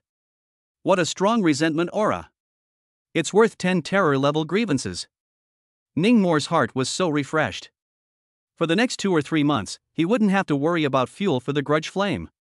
It took a full half-minute of sucking. Only then did the grievances on the reggae's body suck clean. It changed back into a skinny, bony, pathetic old man. Little more, where did you get that trick weapon? Feng Zhaojun stared in shock at the hairpin in Ningmore's hand. Last time in the Death Apartment building, it fell off from killing that red-clothed stern ghost. Ningmore replied with a smile. Good boy, what luck? Feng Zhaojun was pleasantly surprised.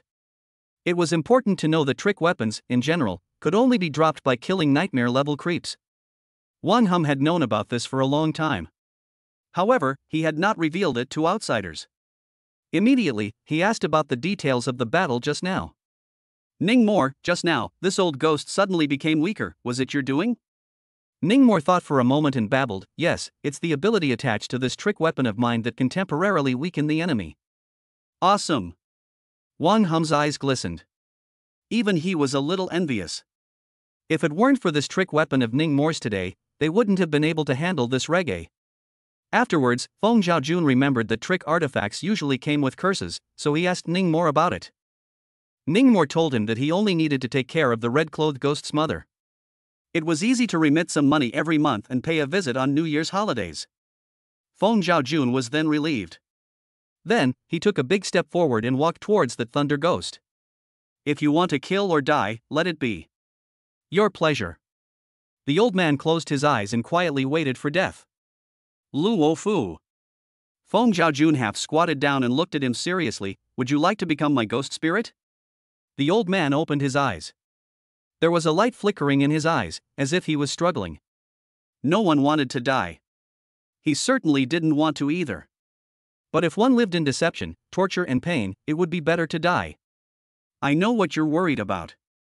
Feng Zhaojun pointed his finger to the sky and said with a sincere gaze, I, Feng Zhaojun, swear to the heavens that if I treat ghost spirit Luo Fu poorly in the future, the heavens will kill me, and the gods and people will abandon me. Uncle Feng. Ning Mo wanted to call out to his uncle. Unfortunately, he didn't have time. The poisonous oath had already been sent down. You. The old man saw Feng Zhaojun's sincerity, and there were tears welling up in his eyes. Immediately, he choked and nodded, agreeing to become the other party's ghost spirit. Thus, Feng Zhaojun put on his birthday suit and used the power of the rule of a living person wearing a birthday suit invites ghosts to sign a master-servant contract with the old man. After the signing was successful, the old man transformed into green smoke and attached himself within the birthday suit. Feng Zhaojun's soul power also finally broke through the earth rank. Old Feng is going to take off. Wang Hum thought in his heart. This reggae's fighting strength, he had learned about it. As long as he recuperated from his injuries, the average lethal level trickster and peak earth rank psychic masters were no match. In this way, Feng Zhaojun's strength even surpassed his own. Little stranger. After successfully recovering the desired ghost, Feng Zhaojun excitedly looked at his nephew. Congratulations, Uncle Feng. Ning Mo patted the man on the shoulder. Soon after, the bizarre incident at Green Vine Hospital spread throughout the streets of Qingzhou. It was rumored within the vigilantes that the Feng Zhaojun of today was the highest combatant of the trickster squad. It even overpowered Chief Captain Wang Hum. Evening. The family gathered for dinner.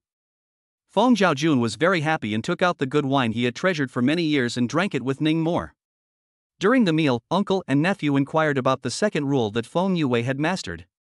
My second rule, I discovered it unintentionally while browsing the House of Spirituality forum. Feng Yue also tasted a bit of wine lightly, her face flushed. Happily, she said, a psychic uploaded an ancient book about the history and development of jade, and as I watched, I felt something in my heart, and I never expected to comprehend a new rule. Ancient jade has a spirit, blessing the Lord with peace. Another rule about jade? Ning Mo was surprised. No wonder the matterless sign has gotten so much stronger, able to block 2 top lethal level bizarre attacks in a row. It's also thanks to the Biyun Peach you gave me, otherwise my soul power wouldn't have risen to the peak of the yellow rank so quickly, and I'd probably have missed out on this rule. Feng Yue smiled with a wide brow. Talking about the Biyun Peach, to be honest, Ning Mo hadn't even fully digested it until now. Every day, soul power was growing rapidly. It was estimated that before the college entrance exam, it could reach the late Xian rank. Yue, you're really dad's pride. Feng Zhaojun was too happy today. Not only had he himself subdued a powerful ghost and his battle power skyrocketed, but his daughter was also so outstanding. This was great, both children were Xian rank. He finally didn't have to worry about the terror college entrance examination 2 months later. Chapter 51, The Terrifying College Entrance Exam begins. That night, Feng Zhaojun got very drunk. There was nothing more satisfying in life. The next day, he honored his promise. Going outside the city to buy a cemetery to bury the reggae's corpse. And in the following period of time, bought all sorts of psychic ingredients for the reggae to consume. It took almost over $1 million in 10 days for the reggae to barely regain its vitality. Then, it started charging. There was no need to go out either, just charge it directly at home. Uncle Feng, this electricity bill for our home in the future is unbelievable. In the garage, Ning Mo looked at the reggae that was frantically charging with a wire core in his hand and laughed bitterly. The electricity bill is only a few dollars. Feng Zhaojun waved his hand, not caring. 1 month later. Looking at the electricity bill reminder sent by the property, Feng Zhaojun fell into silence. How can this be a month? To do 100,000 degrees of electricity? The next 2 months. Qingzhou has been very peaceful. It was only during the Dragon Boat Festival that a lethal level green hair zombie appeared. It slaughtered several families in a row, drinking blood and eating meat. Feng Zhaojun went over with his reggae and killed it in less than 2 minutes. The electric attribute attack of the Thunder Ghost was simply bludgeoning damage to the general weirdness. The current Feng Zhaojun could be said to be a rare enemy under the heavenly ranks. Wang Hum was being pushed. Every day he goes out of the city during the day to hunt and kill Bazaar, and at night he studies the information of Bazaar events in an attempt to find the right rules to break through the heavenly rank. But the heavenly order, where is it so easy to break through? One needed to master at least one nightmare-level rule. Feng Zhaojuan's sudden rise had caused the other branch leaders of the creepy kill team to roll up. Among them, Tang Bingyan was also facing a breakthrough. The rule assigned to her from above was the same as Feng Zhaojuan's, both of which were of the ghost recruitment class. But she was more picky. Non-higher, top lethal level shenanigans were not accepted. It was better to have a shortage than a flood. In addition, Ningmore had also finally completely digested the Biyun Peach in her stomach. His soul power was successfully raised to the late Xian rank. In these 2 months, he also didn't give up investigating Zhou Qilan, but there were never any clues. Just like that, as time passed, the 2025 terrifying college entrance examination finally arrived. The entire Qingzhou was also shrouded in an atmosphere of tension and anticipation. And as early as a week ago, inside and outside of Qingzhou City, there were multiple areas that were heavily guarded. There were mental hospitals, museums, sewers, prisons, amusement parks, and apartment buildings. One of the apartment buildings is the love apartment that previously hid rules such as 18th floor, meaning 18 layers of hell, through the heartbreak, 444, meaning death, death, death, death. These areas are the examination centers for the Terror College entrance examination. At that time, candidates from all over Qingzhou will be randomly assigned to different examination rooms by drawing lots. In addition, there are 26 guaranteed students who will not participate in the lottery. They will be assigned to the most difficult Hell amusement park for the unified exam. June 10th afternoon. The cultural exams are over, and the Terror College entrance exam is about to begin. More than 50,000 examinees became nervous. Qingzhou First Middle School. There were many buses parked at the entrance. Candidates from Castle Peak Psychiatric Hospital take this bus. Those from the Fierce Ghost Prison gather here. Are there any more candidates from the Death Apartment building? The bus will be departing soon. Several teachers were guiding the candidates to the bus. Brother Stranger, how hard do you think our guaranteed students' exam will be? It won't be horror-level spooky, right? On the bus bound for Hell Amusement Park. There were only a handful of 6 people. Lu Wei asked worriedly. There should be terror grade, but the number won't be too many. After all, the vast majority of guaranteed students are only at the yellow rank level. Ningmore replied. He sat with Lu Wei. Feng Yue and Jiang Xuechong were sitting in front of them, chattering away. These 2 girls didn't know when they became bosom buddies, often asking to go out shopping, eat, and get their nails done together. In addition to the 4 of them, there were 2 other bouncers in this car. A man and a woman. The man's name is Zhaobin, senior class 12, looks big and thick. He was said to have mastered a dangerous level rule that could enhance one's combat power. The girl's name is Inran, from senior class 5. Only 16 years old this year, she awakened to become a psychic envied by everyone. However, it was rumored that what she had awakened was a harmless level rule with little combat attributes. Zhaobin sat in the front row with a big grin, occupying 2 seats by himself. And Ran had a soft character and sat in the last row, her fingers stirring the hem of her skirt as if she was nervous. Half an hour later. South of the city. The bus that Ningmore, Feng Yue, and the others were traveling on arrived at a dilapidated amusement park. The area was desolate and dilapidated, as if no one had managed it for a long time. A dozen or so cars were parked nearby. Students, parents, and teachers were in groups of 3 or 5. More than 30 trickster members were maintaining order at the scene. There were also quite a few reporters on the scene. Look, it's someone from First Middle School. I heard that there are 6 guaranteed students in First Middle School this year, just nifty. I'm the only guaranteed one in our school, alas, lonely. The one walking at the front is Ningmore, right? I heard that he's joined the trickster kill team, and his soul power has broken through the Xian rank. What? Xian rank? You're not mistaken. As soon as Ningmore made his appearance, he immediately attracted the attention of many people. Then it was the 2 pretty sisters, Feng Yue and Jiang Xuechong. Seeing a certain luscious, floating silhouette in the crowd, Ningmore took a big step forward and greeted them. Sister Tang. hearing Ning More's voice. An imperial sister with a high ponytail and wearing the uniform of the trickster kill team turned around. Coming? Knowing that Ning More was taking the entrance exam today, Tang Bingyan smiled and joked, kill a few less creepy in a while and save some for others. Don't worry, I'm not interested in anything below the terror level right now.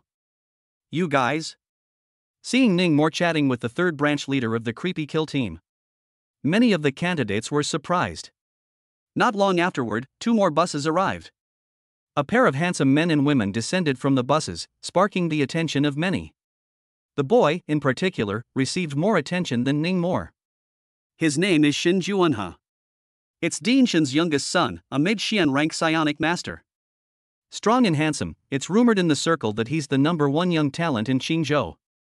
Saying that, Tang Bingyan paid attention to Ning More's reaction.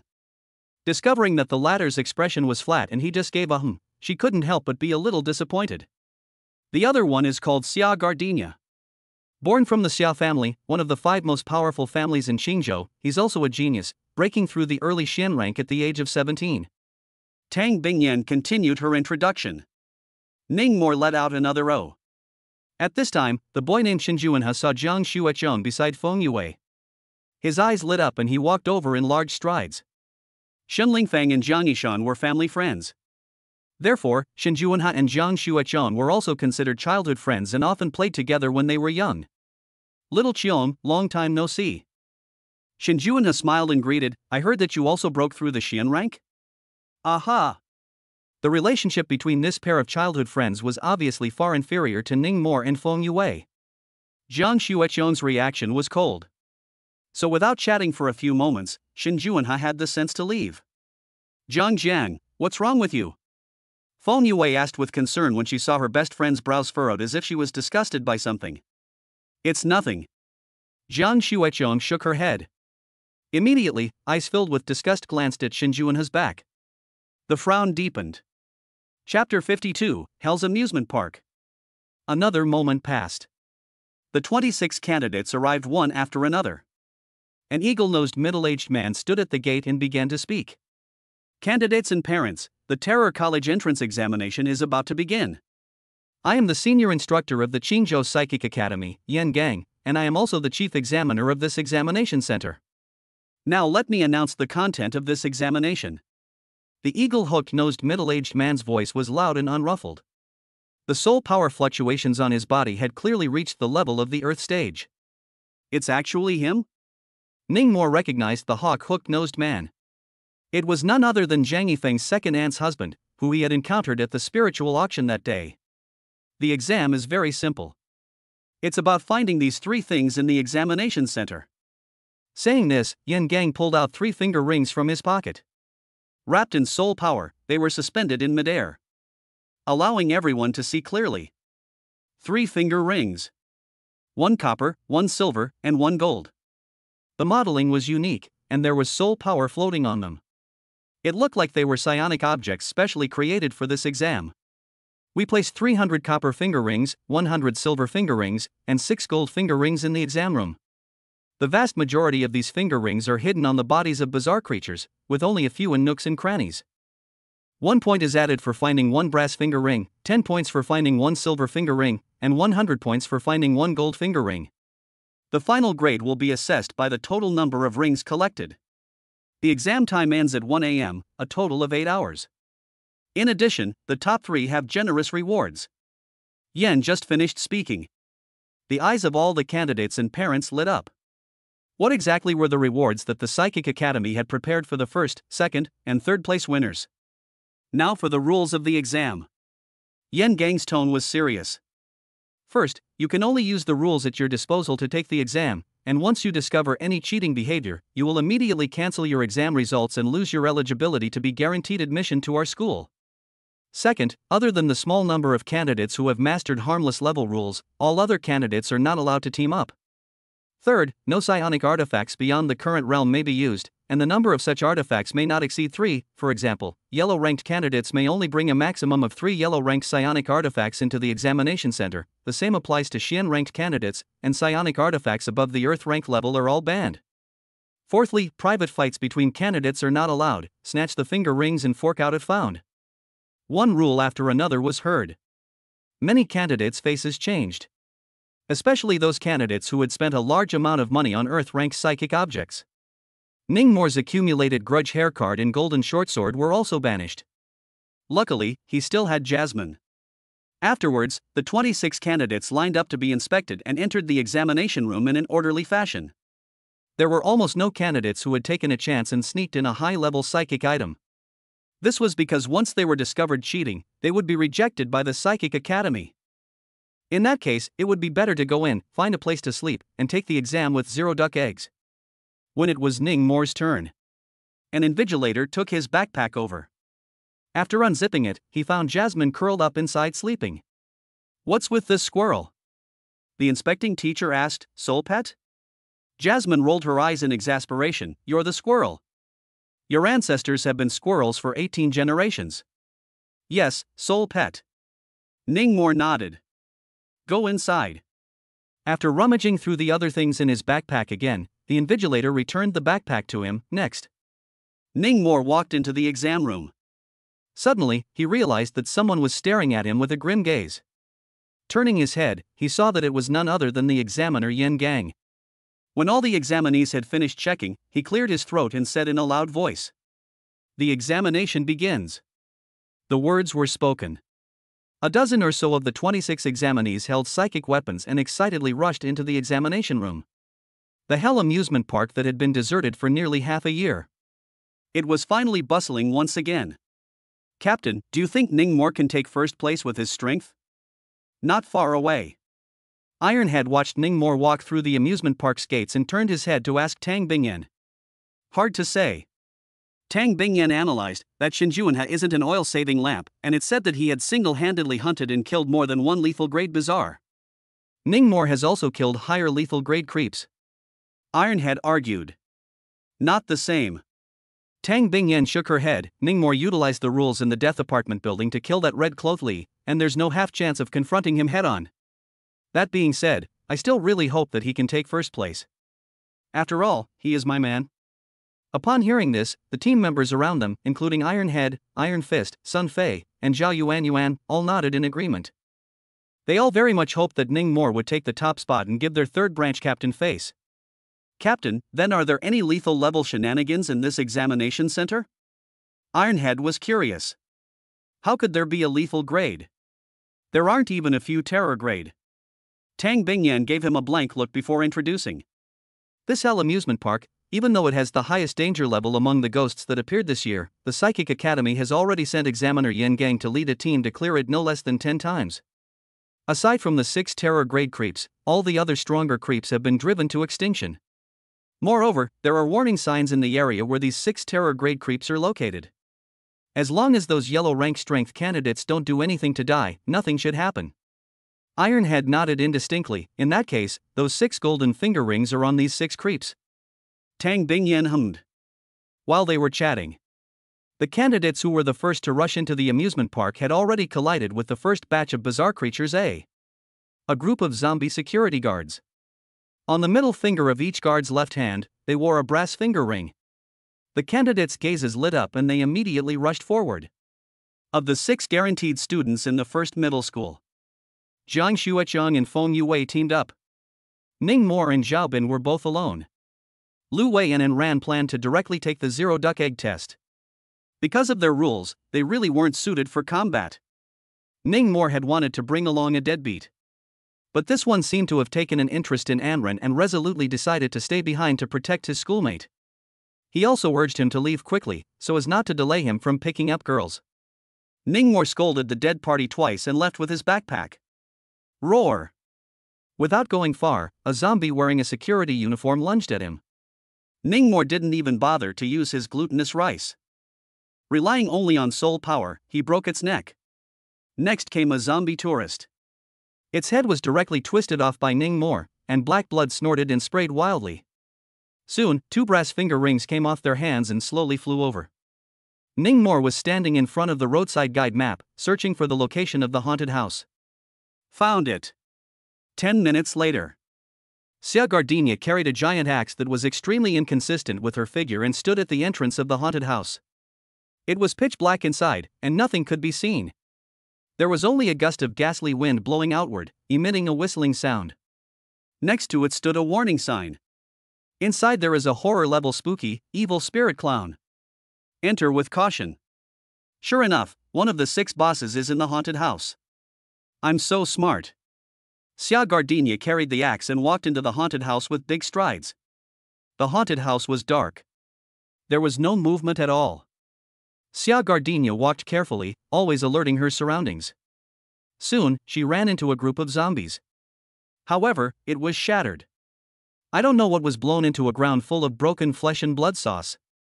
The silver finger rings all disappeared. Damn it! It's been shortchanged. Xia Gardenia's face changed and hurriedly rushed towards the inside of the haunted house. Chapter 53. Have you seen my mom and dad? Inside the dark and dead passageway. It was covered with the limbs, broken arms, and dirty organs of all sorts of bizarre creatures. Zombies, skeletons, witches, minotaurs. Blood flowed everywhere. And the finger rings of all the bizarre creatures, without exception, all disappeared. Xia Gardenia's face became increasingly ugly.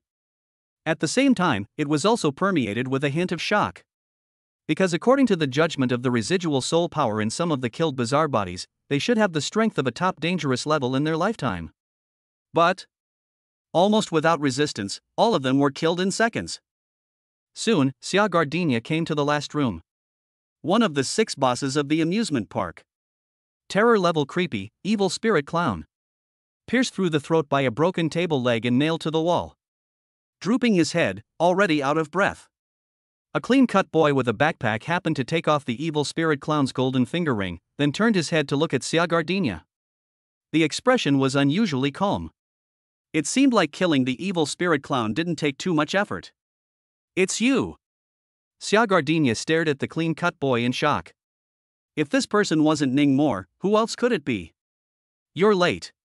Ning Mo threw the golden finger ring into his backpack, smiled faintly at her, and then left in large strides.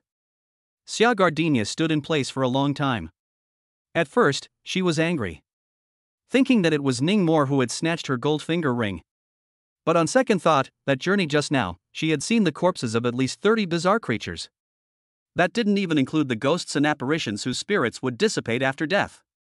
If it was her, would she have the strength to deal with the final boss, the evil spirit clown, after taking out so many of them in one go? Tough enough. The creepy kill teams, really powerful. Ning Mo didn't recognize Xia Gardenia. But Xia Gardenia knew Ning Mo. Having heard quite a few rumors about him. He just didn't expect that he would be this strong. There are only 6 golden finger rings in total, the trickster kill teams took one, and with Shinju and his efficiency, he should have gotten one as well. There are still 4 left, I have to speed up. Xia Gardenia's eyebrows were tightly locked, and she hurriedly carried the axe and ran towards the outside of the ghost house. A few hours later. Late at night at 11:55. A few kilometers away. Inside a dilapidated castle that was gathering dust. Shoko, how many people do you think will die in this year's college entrance exam? An inch-haired boy walked into a utility room, fanning the dust with his hand while chatting with his companion. A few dozen, isn't it this many every year? The companion chimed in while rummaging through his finger rings. Alas, poor death is in vain, all signed a life and death contract. Their mom and dad raised them so much, how sad to see them die in vain. The inch-headed boy was also rummaging around. Soon, choking on dust and coughing. Yuck! Yuck! What the hell, so much dust, how long has it been since anyone came here? The companion laughed and said, afraid of death? Afraid to die is what psychic, go home and plant vegetables. Said, waved his hand and walked out of the room, let's go, there's nothing here. The inch-haired boy was annoyed and kicked a chair away. After searching for so long, he only found a few brass finger rings. Might as well just take the zero duck egg test. Just then, a Barbie doll appeared behind the kicked chair. The doll was old and worn. Quietly leaning against the corner. Perhaps the noise made by the inch-haired boy was too loud and woke it up. Or maybe it was time for 12 o'clock midnight. It quietly opened its eyes. An eerie, gloomy wind blew in the room. Then, a little girl around 10 years old, wearing a Lolita princess dress, appeared with the gloomy wind. Her face was pale and several times lifeless. After opening her eyes in a watery manner, she first looked around in confusion for a while before finally fixing her gaze on the back of the inch-haired boy. Brother. The weird little girl opened her mouth, her voice soft and ethereal. It almost scared the inch-haired boy out of his three souls. He turned around and looked at the bizarre little girl, and his face swished white. Brother, have you seen my mom and dad? The creepy little girl hugged the Barbie doll and looked at the inch-headed boy almost thirstily. The inch-headed boy was almost scared silly. While trembling backward, he said with difficulty, "No. Didn't see it." Snort! A strand of pink hair swept across the inch-headed boy's neck. The inch-haired boy's expression was instantly fixed on his face. A blood-colored horizontal line emerged on his neck. In the next moment, the head shot up into the sky and smashed into the ceiling. Blood spurted out of the neck. It sprayed everywhere. The little girl's expression also became cold and ghastly. "Ha ha! Shoko, look, I found a silver finger ring." The companion excitedly pushed open the door. Instead, they only saw the headless body of their companion, sliding limply to the ground. Gee! The companion's expression froze. The pupils instantly shrunk to the size of a needle's eye. Brother, have you seen my mom and dad? Two slim little legs wrapped in white socks straddled the body of the inch-haired boy. That small, powdered face also once again resumed its innocent expression. Ah! Ah! Ah! The companion let out a miserable scream and twisted his head to run. The little girl's face suddenly sank. She once again pulled off one of Barbie's pink hair and swung her hand. It cut off the boy who had just run a few meters away. Daddy, Mommy, where the hell are you guys? Sugar is scared. Oh. The little girl's eyes were red, and tears kept rolling in her eyes. Then crying, she ran towards the end of the darkened corridor. Asked everyone, have you seen my mom and dad? Answer no, die. Turn and run, die. Make a move, still dead. In this way, the little girl killed her way out of the castle. At the same time, the 5 invigilators who were close by realized that something was wrong and quickly rushed towards the castle. Soon, they bumped into the little girl who walked out of the castle. Uncle, you. Kill her. Together. The 5 Xian rank strength invigilators didn't talk nonsense and directly made their move. The next moment. Poof. Poof. Puff. The little girl waved out her pink hair, easily decapitating 2 late Xian rank invigilators. There was also a peak Xian rank that dodged in time and only had his left arm chopped off. Higher lethal level. How? How is this possible? How could this level of weirdness appear in the examination center? The 3 remaining invigilators, terrified, turned their heads and ran. Quickly! Notify Chief Examiner Yen Gang. Contact the creepy kill team. No, go find the dean. The trio scattered and ran afterward. The little girl gradually regained her composure. Then with a twitch, she wiped up her tears, as if she was still aggrieved. She looked left, looked right, and finally picked a random path to continue looking for her mom and dad. Afterwards, on a path a few hundred meters from the castle, she bumped into Ning Mor. Brother! Have you seen my mom and dad? The little girl was crying so hard that her eyes were swollen, constantly sniffling her nose, like a child who had gotten separated from her parents. But how Ning Mor looked so wrong. On this little child's body. A lot of blood. The skirt was all stained red. Brother, why don't you answer my question? The little girl's expression went cold. Then first describe to me what your mom and dad look like, okay?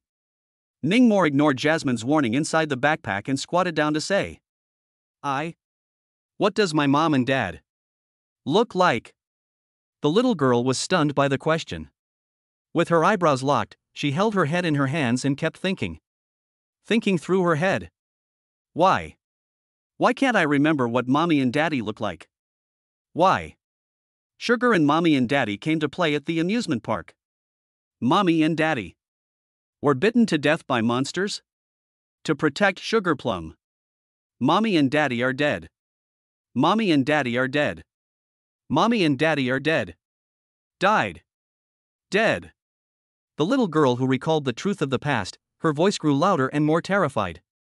In the end, it bordered on hissing and roaring. It pierced Ningmore's eardrums with raw pain. At the same time, raging soul power erupted from her body. Lethal grade? Or higher? Ningmore was startled. How could this level of weirdness appear in the examination hall? Could it be that he had been struck by an illusion? However, Jasmine told him that there were no traces of illusionist coverage in the vicinity. And in that split second, Ningmore also noticed one more detail: there was no finger ring on this weird little girl's hand. Could it be that this creepy was missed during the cleanup? Ningmore's heart fluttered. That must be the case. Otherwise, there was no reason for a lethal grade creepy to appear at the college entrance examination center. One had to know that with 26 bonded students, there were only 5 Xian rank. Snap. It was too late, but it was too soon. Ningmore grabbed the little girl before she could do anything and lashed her in the face. Strike first, strike later, and suffer. Unleashed. Chapter 54, Brother, please don't hit, it hurts. In a flash. The bizarre little girl's highly lethal grade soul power was weakened to mediumly lethal grade. Ningmore's soul force, on the other hand, was raised to the peak of the Xian rank. The gap was still a bit large. Jasmine. Ningmore quickly retreated and released his soul pet. I'm really convinced you, how can I always run into this kind of monster? Jasmine first complained after drilling out of her backpack. It then grew in size and pounced on the weird little girl. The little girl let out a piercing scream, and her hands frantically plucked Barbie's hair before flinging out a strand of pink hair in an attempt to strangle Jasmine. In these 2 months, Ningmore had spent quite a bit of money on buying chickens for Jasmine to eat, helping it break through the medium lethal level. It was the same medium lethal level. The little girl's pink hair strands could only cut a wound in Jasmine's body, with no way to directly kill her in seconds. It's really bad luck to follow you. 3 months of fighting for 10 years. Jasmine complained as she swung her sharp claws at the little girl, cutting out a golden claw blade. The little girl was surprisingly nimble, dodging left and right to avoid the attacks. Click, click, click, click. The park benches and street lamps were shredded by the claw blades like chopping vegetables. You killed Mom and Dad. You give back my mom and dad. Give Sugar's mommy and daddy back. The little girl cried and screamed in pain like crazy while waving her pink hair, trying to bypass Jasmine and attack Ningmore. After all, Ningmore only had Xian rank strength, so he couldn't dodge in time and was approached by one of the silk threads. In a flash, the nothingness sign triggered. The jade-colored shield blocked the sharp threads. Seeing this, Jasmine utilized her illusion technique in an attempt to control the rampaging little girl. However, the little girl was only quiet for a second before continuing her frantic attack. Before long, Barbie's hair was pulled out by her. Bald. Bald. Jasmine pointed at the little girl and laughed. Unexpectedly, the little girl twisted off Barbie's head and slammed it towards it with force. The doll's head skyrocketed into the wind and in the blink of an eye became as big as a house, rolling and crushing towards Jasmine. Jasmine was startled. Due to her inability to dodge, her tail was crushed by the giant doll's head and she wailed in pain. I can't. We'll have to use the hairpin, or we can't really do it. This group of people from the Psychic Academy are doing their job. Are they so careless that they actually left a highly lethal grade creepy in the exam room? Thinking this, Ningmore had already pulled out the accumulated grudge hair card from his bosom. In the next moment, raging purple flames erupted from within the hair card, burning towards the little girl in an overwhelming manner. The little girl didn't expect Ningmore to have this up his sleeve. Surrounded by the purple flames, she was unable to avoid them. Soon her entire body was set ablaze, and she let out a mournful scream. Ah ah. Ah ah ah ah. Mom and Dad. Sugar hurts. It hurts ah ah ah. The little girl was burned and rolled around on the ground, trying to extinguish the fire of resentment in this way. But the fire of resentment used resentment as fuel. The little girl's body was full of resentment, and it was impossible to extinguish it. Soon, the little girl was burned to the bone and dying. Only then did Ningmore stop releasing the flame of resentment in a heartbreaking manner, and instead copied the ghost beating whip and lashed it at the little girl. Snap. Snap. Snap. Ah. It hurts. Don't hit. Ah. Help. Mommy and Daddy. Save Sugar. Oh. Ah. The little girl was jerked around and screamed miserably. Before long, she was forced into the corner of the castle by Ning Mor. Two small hands covered in whip marks clutched her knees and curled up in the corner, whimpering. Brother! Brother, please don't fight. Ah! Ah! It hurts. Oh! Oh! Oh! The little girl's fierce look dissipated. She just kept crying and begging for mercy. The pitiful appearance really made Ning Mor unable to lay his hands on her. Listening to this little girl's self-reporting just now, it seems like she came to the amusement park to play with her mom and dad, and then her mom and dad were strangely poisoned, and only then did she take on the guileful. Sigh, also poor people. Ning Mor put away the ghost-beating whip. At this time, the little girl was seriously injured and spitting out blood, her breath wilting. It could no longer pose any threat to him. Dare to crush this great immortal's tail. This great immortal will kill you. At this time, Jasmine pulled out her flattened tail from underneath the giant doll's head, grimacing as she rushed over, wanting to strangle the little girl. However, she was stopped by Ning Mor. What are you doing? It's creepy. Jasmine said in disbelief. I know. Ning Mor hadn't had a sudden act of kindness and wanted to release Creepy. Instead, she thought of something. It seems like Sister Tang hasn't come across a suitable ghost spirit yet. It feels like this is quite suitable for her. Thinking of this, Ning Mor pulled the shattered Matterless plaque from his chest and said to the little girl, if you don't want to keep getting whipped, attach yourself to this. Aha! The little girl, Sugar Candy, cried and nodded her head, immediately transforming into a wisp of light smoke and drilling into the Matterless guard. Emergency, this exam is terminated early, please all candidates gather outside the exam room immediately. Emergency, this examination is terminated early, please all candidates gather outside the examination center immediately. Inside the amusement park, a burst of radio sounds echoed. It had been ringing for a while already. Ning Mor then followed the large group and headed outside the amusement park. On the other side, Yan Gang and Tang Bingyan led a group of invigilators and trickster killers, rummaging through the amusement park. How could they not find the little girl? There were only the 8 gruesomely dead bodies of candidates and examiners inside and outside the castle, as well as the huge Barbie doll head, proving the existence of the creepy little girl. No one knew. That terrifyingly lethal level Creepy had already been cleaned up by one of the examiners. Teacher Yen, what should we do? We can't find that creepy little girl. An invigilator was sweating with anxiety. It's probably hiding with trickery. Another invigilator said, otherwise, we've swept the exam room so many times before, how could we not be able to spot it? It's imperative that we evacuate all the candidates outside the examination center to avoid further casualties. Yen Gang's mouth was full of teeth that were on the verge of crunching. The veins on his forehead bulged. Inside the examination center, such a serious casualty had occurred. He, the chief examiner, was certainly to blame. Stop searching for shenanigans and immediately organize the evacuation of the personnel.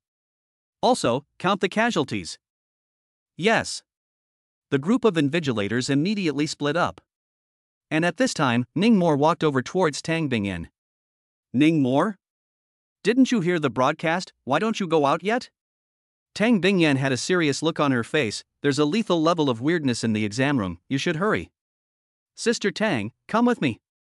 Ning Mor interrupted her and mysteriously called her to the side. Then, he handed her the shattered nothingness plaque. This is? Tang Bingyan was filled with confusion. The lethal grade Creepy you were discussing has already been subdued by me. It's inside this jade tablet. Ning Mor lightly said something that shocked Tang Bingyan beyond belief.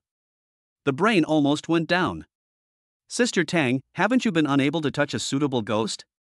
This little girl is a high deadly level, it's just right for you to take in. Ning Mor said with a smile.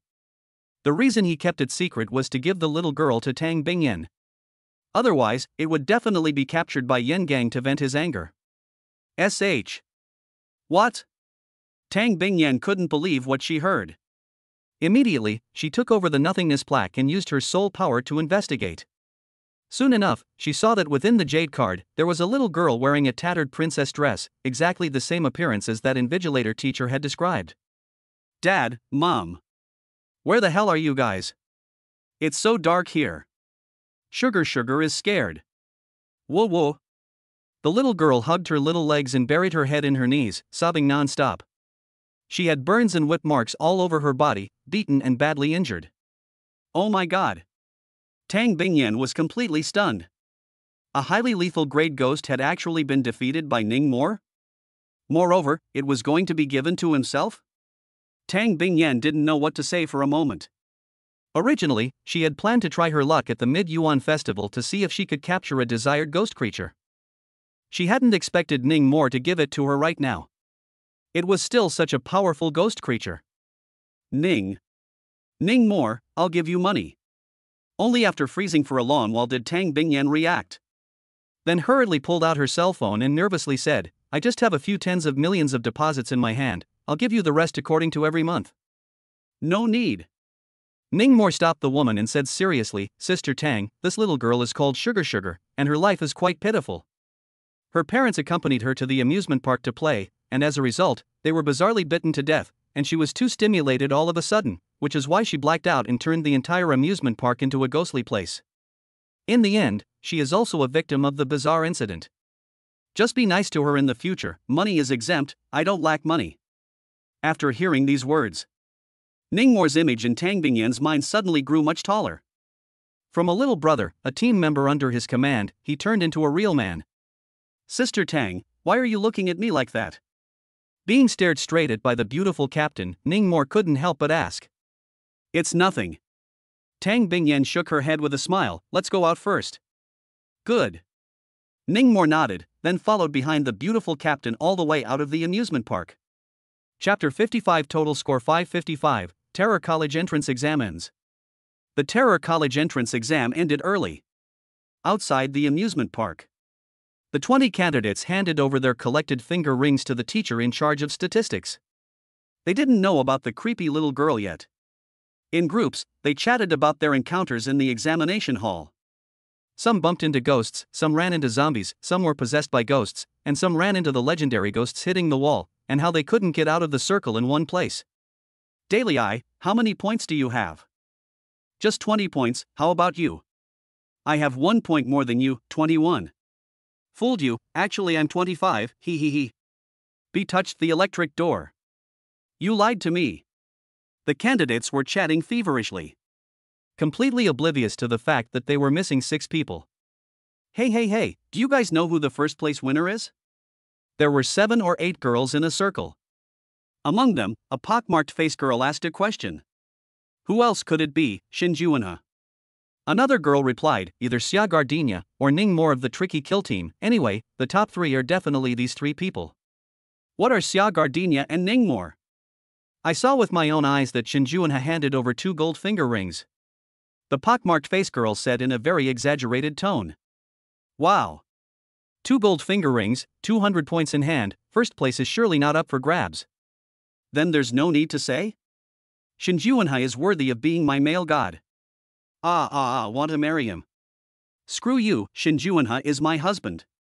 My husband. My husband. Not far away. Shin Juanha listened to the excited discussion of a group of girls, and the corner of his mouth lifted up a smug smile.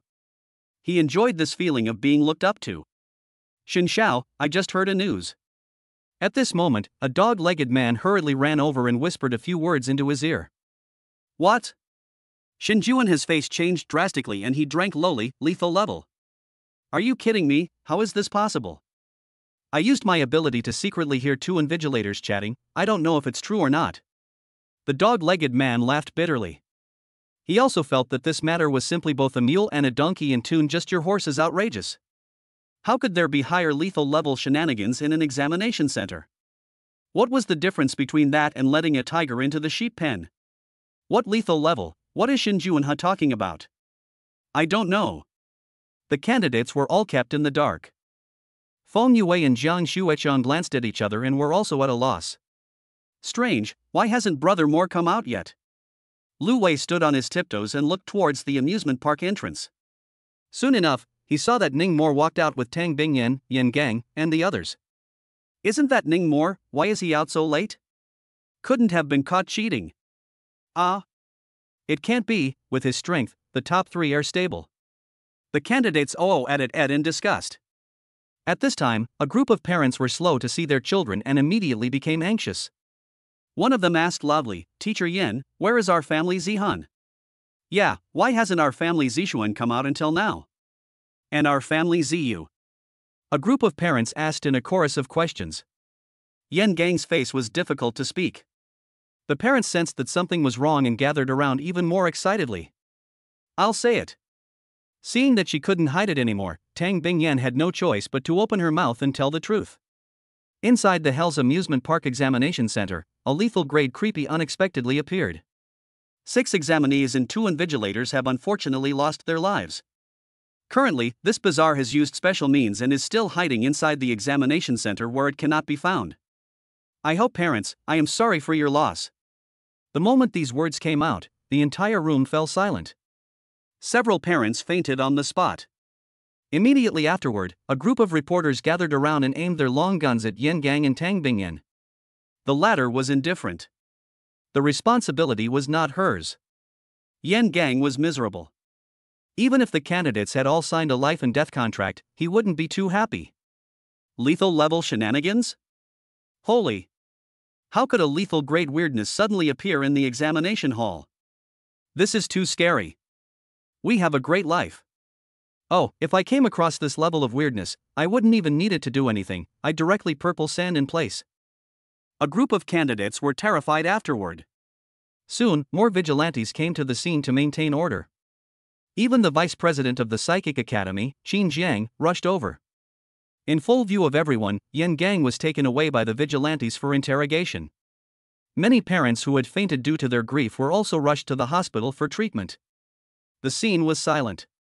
Everyone mourned in silence. The tragedy was certainly saddening, but the horrific college entrance exam had to continue. Soon, Vice Dean Qin Jiang took over the job and began to tally the results of the college entrance exam. Qingzhou 14th Middle School, Li Chang, 1 silver finger ring, 10 bronze finger rings, total score 20. Yucai Middle School, Yan Xuanzhua, 2 silver finger rings, 12 bronze finger rings, total score 32. Changhua Middle School, Jin Jun, 1 silver finger ring, 9 bronze finger rings, total score 19. The teacher in charge of tallying the scores had a loud voice. "Read out all the scores of all the candidates." Most of the candidates had only killed 1 or 2 dangerous grade creeps and gotten 1 or 2 silver finger rings. Those who were able to get 5 or 6, 7 or 8 silver finger rings were already amongst the people. Gold rings were very rare. This was because getting a gold ring meant killing a terror grade creepy. Out of the 26 candidates, there were only 5 Xian rank. And one of them, Feng Yue, was also an auxiliary class psychic. She teamed up with Jiang Xuechong and got 10 silver finger rings and 8 bronze finger rings, earning a total of 18 points. Qingzhou No. 1 Middle School, Jiang Xuechong, 1 gold finger ring, 19 silver finger rings, 44 bronze finger rings, total score 334. Finally, the first gold finger ring was born. Jiang Xuechong and Feng Yue smiled at each other. Worthy of being the daughter of City Lord Jiang. Many candidates recognized Jiang Xuechong. They marveled at her beauty while envying her powerful strength. Qingzhou Tongling Academy affiliated First Middle School, Xia Gardenia, 1 gold finger ring, 20 silver finger rings, 42 bronze finger rings, total score 342. The scoring teacher continued to report the score. Another gold finger ring was born. It's the eldest miss of the Xia family, Xia Gardenia. The total score is actually higher than Jiang Xuechong. The scene whispered. Xia Gardenia shouldered her giant axe and glanced at Jiang Xuechong triumphantly, a triumphant expression on her face. Jiang Xuechong didn't take any notice and didn't care. After a while, reporting to the other few guaranteed students in Qingzhou First Middle School. Zhaobin, 58 points. And Ran, 0 points. Lu Wei, 0 points. Zhaobin seemed to be dissatisfied with his score and had a dark face. And Ran, like Feng Yue, was an auxiliary type psychic, so scoring 0 duck eggs was normal. As for Lu Wei, the rules he mastered were rather special, not much of an egg in normal times, only killing in the first month. So outwardly, he declared that he was also an auxiliary. Subsequently, another dozen or so candidates were reported, but no one else got a golden finger ring. Just when everyone was feeling strange. Qingzhou Psychic Academy affiliated No. 1 Middle School, Shinjuanha, 2 gold finger rings, 34 silver finger rings, 12 bronze finger rings, total score 552. The scoring teacher's words had just fallen. Immediately, it sparked a clamor in the entire room. The vice dean Qin Jiang, who had always been unsmiling, also revealed a satisfied smile. One person actually got 2 gold finger rings? Awesome! This one can't be sprayed, it's truly powerful. My male god is so handsome. Ah, husband! The scene was in an uproar. Shin Juanhe was also smiling. But he soon couldn't smile anymore. Xinzhou No. 1 Middle School, Ningmo. The scoring teacher paused for a moment as he read the name. He could sweep a glance at Shin Juanhe before continuing: 2 gold finger rings, 34 silver finger rings, 15 bronze finger rings, total score of 555. Silence. The entire room was dumbfounded. Brother guys, is it not? What the hell? Am I hearing it wrong, that Ningmo from the Trickster Kill team even got 2 gold finger rings as well? And the total score is even higher than Shin Juanhe? My male god was surpassed by him, so angry. Chapter 56 Champions Reward, Taiyang Skin. Brother more. Bullseye. Lu Wei hooked his left arm around Ningmo's neck and gave a thumbs up with his right hand. His face was filled with a proud expression, almost as if he had written Ningmo is my brother in big letters. Where the hell did this kid come from? I don't know, his score is actually higher than Xin Xiao, damn it. The 2 little brothers beside Shin Juanhe were fighting for their big brother. Shin Juanhe himself was calm. Or rather, pretending to be calm. Afterwards, the scoring teacher finished reading out the results of the last few candidates, and then it was time for the MVP settlement screen awarding session. The rewards were 3 Teiyukai skins that recorded the rules. The winner got the blue terror level rules. The runner-up gets the yellow dangerous level rules. The third runner-up got the white harmless level rules. The scene boiled even more. One should know that a good terror grade rule could fetch hundreds of millions of dollars at an auction. The Psychic Academy hadn't been too generous. Ningmo, congratulations. You're fantastic. Feng Yue was too happy. Happier than if she had won first place herself. Congratulations. Zhang Xuechong only had 2 simple words. As for Xia Gardenia, she also did not expect Ningmo to win the championship at all. She had thought that the championship would definitely be in Shin Juanhe's pocket. After all, those 2 rules that the latter had mastered, one was more perverted than the other. Right at this moment, Shin Juanhe took a step towards Ningmo in full view of everyone. Congratulations, Ningmo. Shin Juanhe took the initiative to reach out and shake Ningmo's hand in a gentlemanly manner. It was just a fluke. Ningmo was very modest. At the same time, he was slightly relieved. He had thought that this kid was going to make a scene when he walked over. After 4 years of college, it's my honor to have an opponent like you. Shin Juanhe said with a smile on his face, fellow student Ningmo, I hope we can spur each other on and encourage each other to move forward. Okay. For some reason, Ningmo always felt that the other party's smile was a bit human. Hopefully, it was his own illusion. After all, this guy was Dean Shin's son, and he didn't want to cross paths with him. It would be best to become friends. Captain, what are you smiling about? Not far away. Seeing Tang Bingyan reveal a very strange smile, Ironhead asked suspiciously. Nothing. Tang Bingyan shook her head, thinking to herself, this Shin Juanhe, if he knew that Ningmo had just defeated a higher lethal class in the examination hall, I wonder if he would still have the courage to say those words just now? Subsequently, the Terror College entrance examination ended. Ningmo was surrounded by a group of reporters for an interview. Qin Jiang, on the other hand, led a group of teachers from the Psychic Academy and personally entered the examination center to search for the whereabouts of the bizarre little girl. At the same time, the revelation of the incident at the Hell Amusement Park Examination Center caused a sensation throughout Qingzhou. Public opinion poured into the Psychic Academy in an overwhelming manner. Under pressure, Tongling Academy had to suspend Yan Gang for investigation. Yan's side of the family also took the initiative to contact the families of the deceased. After each family paid out a large sum of money, the heat of the matter was quickly suppressed. Evening. Feng Zhaojun had his nanny cook a table of good wine and food to celebrate Ningmo taking first place today. The family was happy. After 3 rounds of drinking, Feng Zhaojun talked to them about supervising the exam in the death apartment building today. Since it was a new examination center, there were 4 candidates who discovered the rules and awakened as psychics on the spot. What they discovered, however, were not the 3 rules of 18th floor, signifying the 18 layers of hell, 444, signifying death, piercing heartbreak. These were deadly level rules. Ordinary people couldn't discover them.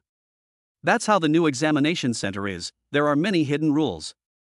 A lot of parents are making connections and sending gifts, all wanting to assign their children to the new examination center.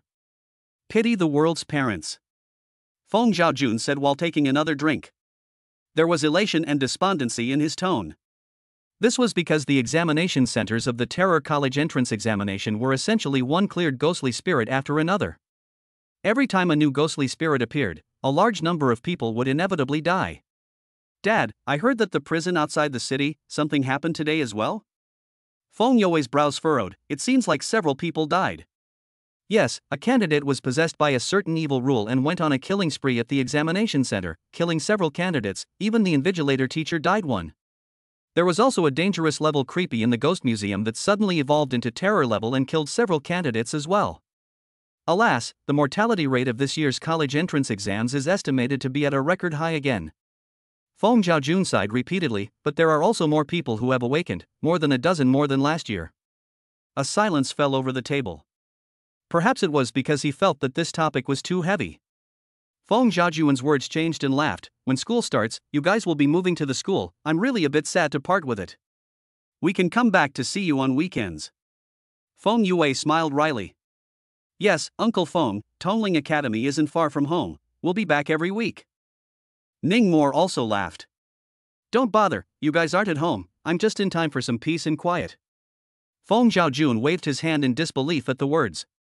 Ning Mo and Feng Yue both laughed. Thinking to themselves, fine, then at that time, we'll come back once every 3 months, let's see if you're in a hurry. Right, Yue.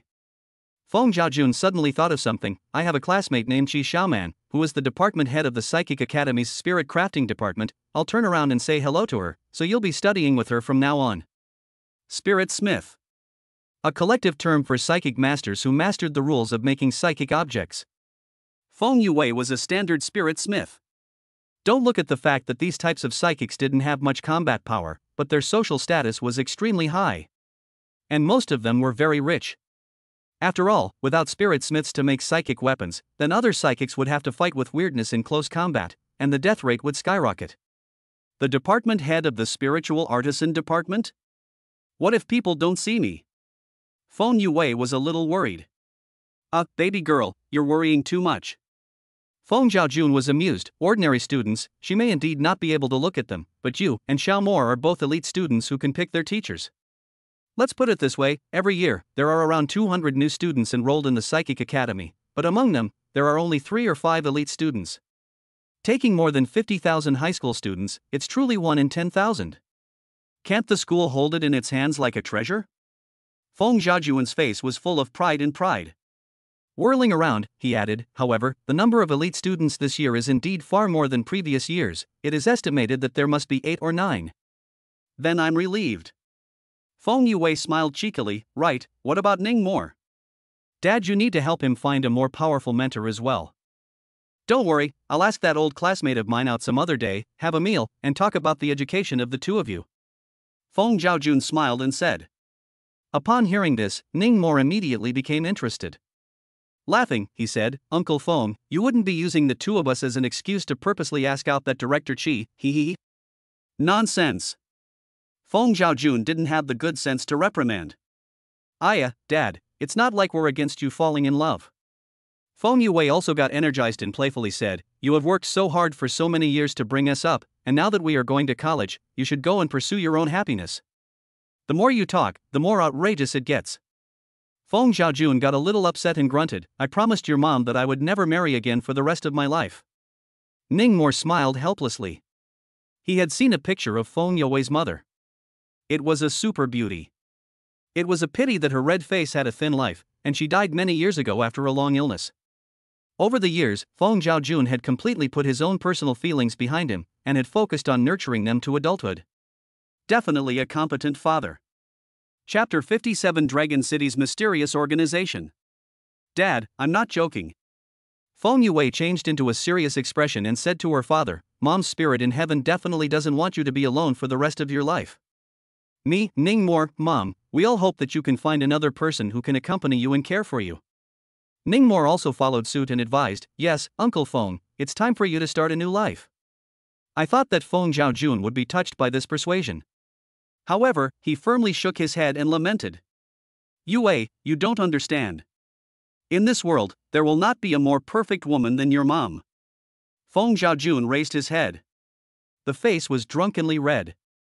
Thoughts seemed to have traveled back more than 30 years. Your mom and I were college classmates.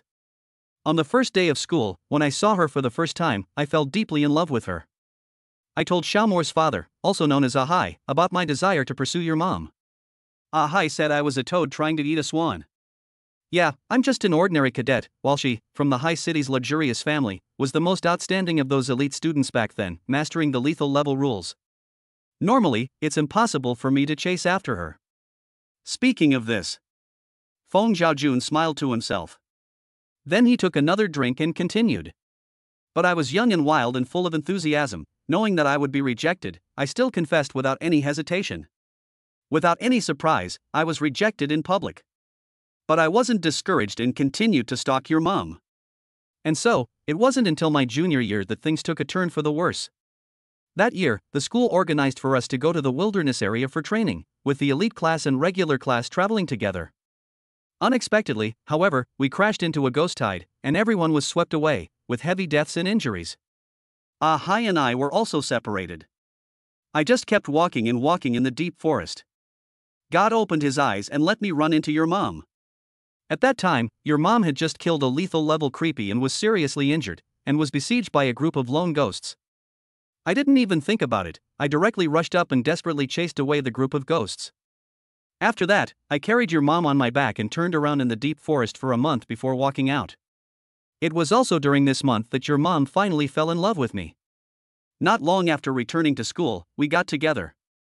At that time, the whole school was in an uproar. No one expected that the goddess, Xia Wanning, would actually get together with me, Feng Zhaojun. Ahai is even more directly shocked off the jaw, but also asked me to ask for ecstasy soup recipe. Humph, this kid. What does he know? Sincerity is the surefire way. Feng Zhaojun seems to have opened the box, narrating the past. Speaking of this section, he smiled, as if he had returned to the scenery of the year. Wanning and I were in love for a year, and our feelings were very good. Also met both parents. Originally planned to get married as soon as we graduated. But she was suddenly picked by some mysterious organization along with a few elite students and had to join. Hai and I, on the other hand, went to the night watch. From then on, we lived a life of being together and apart, not seeing each other more than a few times a year. But at the urging of both parents, we got married. At the table, Ningmore and Feng Yue were both shocked. The man had never spoken to them about this, much less mentioned any mysterious organization. This time it was a completely new version.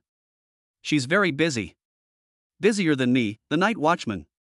She only took 6 months vacation when she gave birth to Yao Wei. As soon as Yue landed, she didn't even sit for a month before leaving in a hurry. A few months later, the people from that mysterious organization told me that she died in battle. Speaking of this, Feng Zhaojun could no longer suppress his twitching body. Tears gushed out like a dike. Died in battle? Feng Yue and Ningmore both stood up. Dad, didn't you say that mom died of an illness? Why would it be a war death? Feng Yue was anxious. Eyes reddened. I'm sorry, Yue, for hiding it from you for so many years. Feng Zhaojun's expression was pained. It was as if recalling that time was torture-like for him. Uncle Feng, what kind of organization was that? Ningmore frowned tightly, his tone tinged with anger. Can't Auntie Xia just quit? I mentioned it to Wanning and was scolded by her. Feng Zhaojun cried and laughed again. She said that if everyone lives and dies, the world will only be eaten away more and more by the weirdness. I felt at the time that she was mocking me, and even had a big fight with her, and there was a half-year period of time in which no one paid attention to anyone. During those 6 months, I tried to investigate that organization, trying to talk to their leader. But to the best of my ability, I couldn't even find out the name. I only knew that that organization came from Dragon City. Dragon City. Ningmore and Feng Yue frowned. There were 36 main cities in Huaxia. The Dragon City in the north was honored. It was rumored that the number of celestial masters in the 9 main cities, including Qingzhou and Haicheng, combined, were not as many as those in Dragon City. Patriarchs, Grand Patriarchs, and even the legendary King Seal-level powerhouses were all present in Dragon City. This main city could be said to be the heart of Huaxia. Actually, the people from that organization came to me. Feng Zhaojun used the strength of his wine to reveal another secret that he did not want to mention.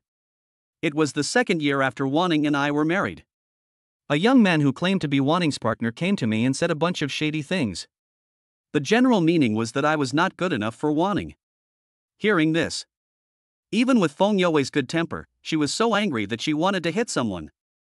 This kind of scum, too disgusting. Ning Mo was filled with righteous indignation. Actually, he's right. Feng Zhaojun smiled bitterly.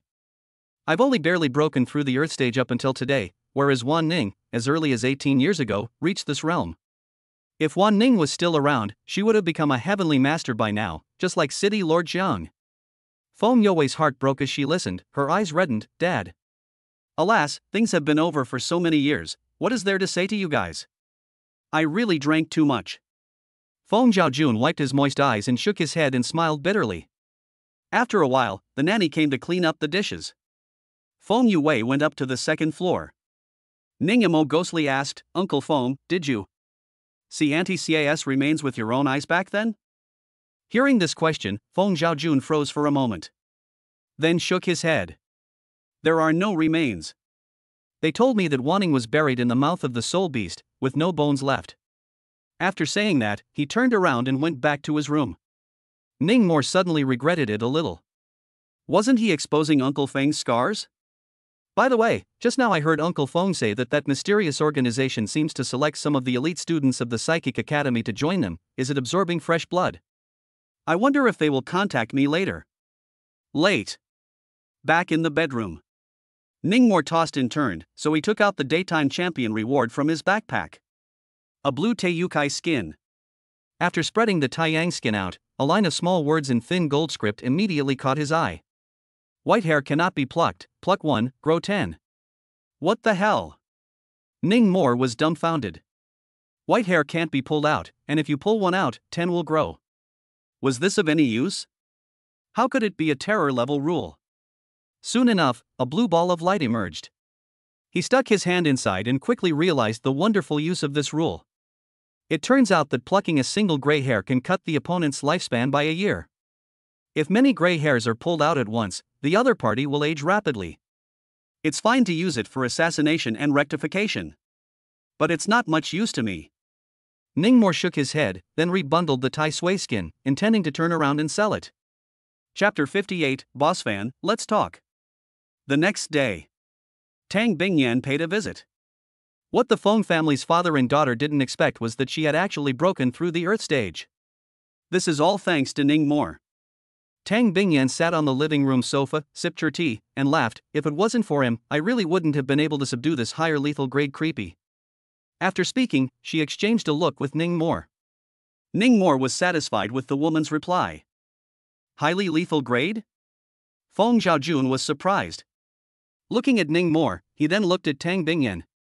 Suddenly remembering something, he asked, it wouldn't be the one from the Hell amusement park yesterday, would it? Correct answer. Tang Bingyan admitted with a smile. Aya, congratulations. Congratulations. Feng Zhaojun was happy. The trickster kill team was getting stronger and stronger. Feng Yue, on the other hand, was curious. What did Captain Tang's capture of the highly lethal grade creepy have to do with Ning Mo? Could it be that he had provided key information? At noon, Feng Zhaojun had wanted to stay Tang Bingyan for lunch, but the latter politely declined. Before leaving, Tang Bingyan secretly slipped Ning Mo a bank card and informed him that it contained $30 million, almost all of her savings. Ning Mo subconsciously tried to refuse, and the woman said, if you still recognize me as the captain, take it. There was no way around it, the woman's attitude was resolute. Ning Mo had no choice but to accept it. Even though he wasn't short of money. After Tang Bingyan left, diehard friend Lu Wei called again. Brother Mo, at night, my uncle has set up dozens of tables at Lu Wai Lu, saying that he wants to celebrate me getting into the Psychic Academy. Reward me, come along and eat some, and by the way, call schoolgirl Feng along. Ningmore happened to have nothing to do in the evening, so he agreed. But unfortunately, Feng Yue had a date for dinner. He had to go to the banquet alone. Outside the building. In Xinzhou, it is considered a high-class restaurant. Lu Wei's uncle, Fan Rong, had chartered an entire floor, so it could be said that he was rich and generous. "How is it, Brother Moore, is it okay here?" Lu Wei asked with a smile as he had a rare chance to look good in front of Ningmore. "What exactly does your uncle do, quite rich?" Ningmore was curious. "He runs an intelligence consulting company." Lu Wei replied as he chucked in some food. "Intelligence consulting?" Ningmore's expression was stunned. Something snapped to mind. "It's actually an intelligence peddler, not some lofty industry." Lu Wei said as he ate, "But making money is real money." "Wei, help me with the introduction, I'm going to give your uncle a toast." Ningmore suddenly said. "Ha? Oh, good." Lu Wei got up and immediately led Ningmore over. The neighboring table. Many people were toasting Fan Rong. Although Fan Rong was polite with his mouth, the wine in his cup basically didn't move much. It took a while to queue up before it was Ningmore's turn. "Old uncle, this is my classmate." Lu Wei introduced to his uncle Fan Rong. Fan Rong didn't care much about this nephew's classmate at first, and just nodded politely. Lu Wei was instantly displeased. Lowering his voice, he said, "Old uncle, Ningmore is from the Trickster Squad, and is also the top student in the college entrance exams. By the way, his uncle's name is Feng Zhaojun." Fan Rong was stunned at hearing this. Immediately afterward, he got up and said enthusiastically, "You're Captain Feng's nephew, Ningmore? Ah Wei has often mentioned you to me, it's a pleasure to meet you." Then he smiled and drank a cup with Ningmore. In one drink, he finished it. Actually the nephew of Captain Feng of the Trickster Kill Team. This Captain Feng is something. I heard that he's now the highest combatant of the Trickster Kill Team, unrivaled under the heavenly rank. Is it true that there is no enemy under the heavenly rank? You're blowing it out of proportion. What do you know? People have subdued a top lethal ranked bazaar. Hearing the chatter of the surrounding guests, Ningmore couldn't help but laugh bitterly. It seemed that Uncle Feng's fame was still much greater than his. "Boss Fan, can I borrow a step to speak? I have a small business I want to talk to you about." After drinking the wine, Ningmore issued an invitation. Fan Rong immediately looked odd. A student, what kind of business could he talk to him about? Could it be related to Captain Feng? Thinking of this, the smile on Fan Rong's face grew more and more intense, and he immediately invited Ningmore to the upstairs tea room booth. Lu Wei followed over as well. "Little brother Ning, you may speak." Fan Rong personally poured tea for Ningmore. "It's like this, I'd like to ask Boss Fan to help me check up on someone." "Check on someone? What's the name?" "Zhou Qilan." Hearing this name, Fan Rong first searched his mind, finding that he did not recognize it. Only then did he ask, "What do you want to check on this person for?" "Don't worry, Boss Fan, this person is just an ordinary person with little background." Ningmore didn't intend to reveal his true purpose. He asked again, "I wonder how you charge on your side?" "The fee this. We have to calculate based on the difficulty of the investigation and the resources consumed, we can't quote a price right now." Seeing that Ningmore didn't want to say, Fan Rong didn't pursue the matter. Anyway, he was only responsible for selling intelligence, other than that, he didn't care. "Old uncle, Ningmore is my iron buddy, you can't do this stranger earns half, acquaintance grand slam thing, you must break bones." Lu Wei yelled. Cough cough. Fan Rong was drinking tea and directly choked. Without good humor, he glared at his nephew, "What kind of stranger earns half, acquaintance grand slam? Nonsense again, believe it or not I'll break your bones. In short, you cannot slaughter my buddy." Lu Wei skimmed his mouth. Fan Rong glared at him again before addressing Ningmore. "Tell you what, little brother Ning, let's add a contact, I'll send you the offer later. For Wei's sake, I'll give you a friendly price then." Ningmore smiled happily, "Fine." This guy, Ah Wei, although he was unreliable most of the time and liked to mess around, but he was indeed righteous. When exchanging contact information, Fan Rong keenly noticed the fluctuation of soul power on Ningmore's body. "Xian rank?" Fan Rong raised his eyebrows and laughed. "It's true that a tiger uncle doesn't have a dog nephew, little brother Ning is a Xian rank psionic master at a young age, awesome." He was 50 years old this year, and after eating tons of psychic ingredients, his soul power was barely at the late Xian rank.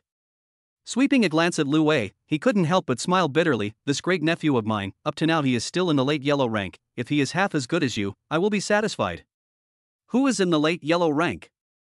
Lu Wei was unconvinced. Old uncle, your great nephew is at the peak of the yellow rank, okay? Really? Fan Rong's gaze was delighted. Ning More's gaze followed suit and brightened.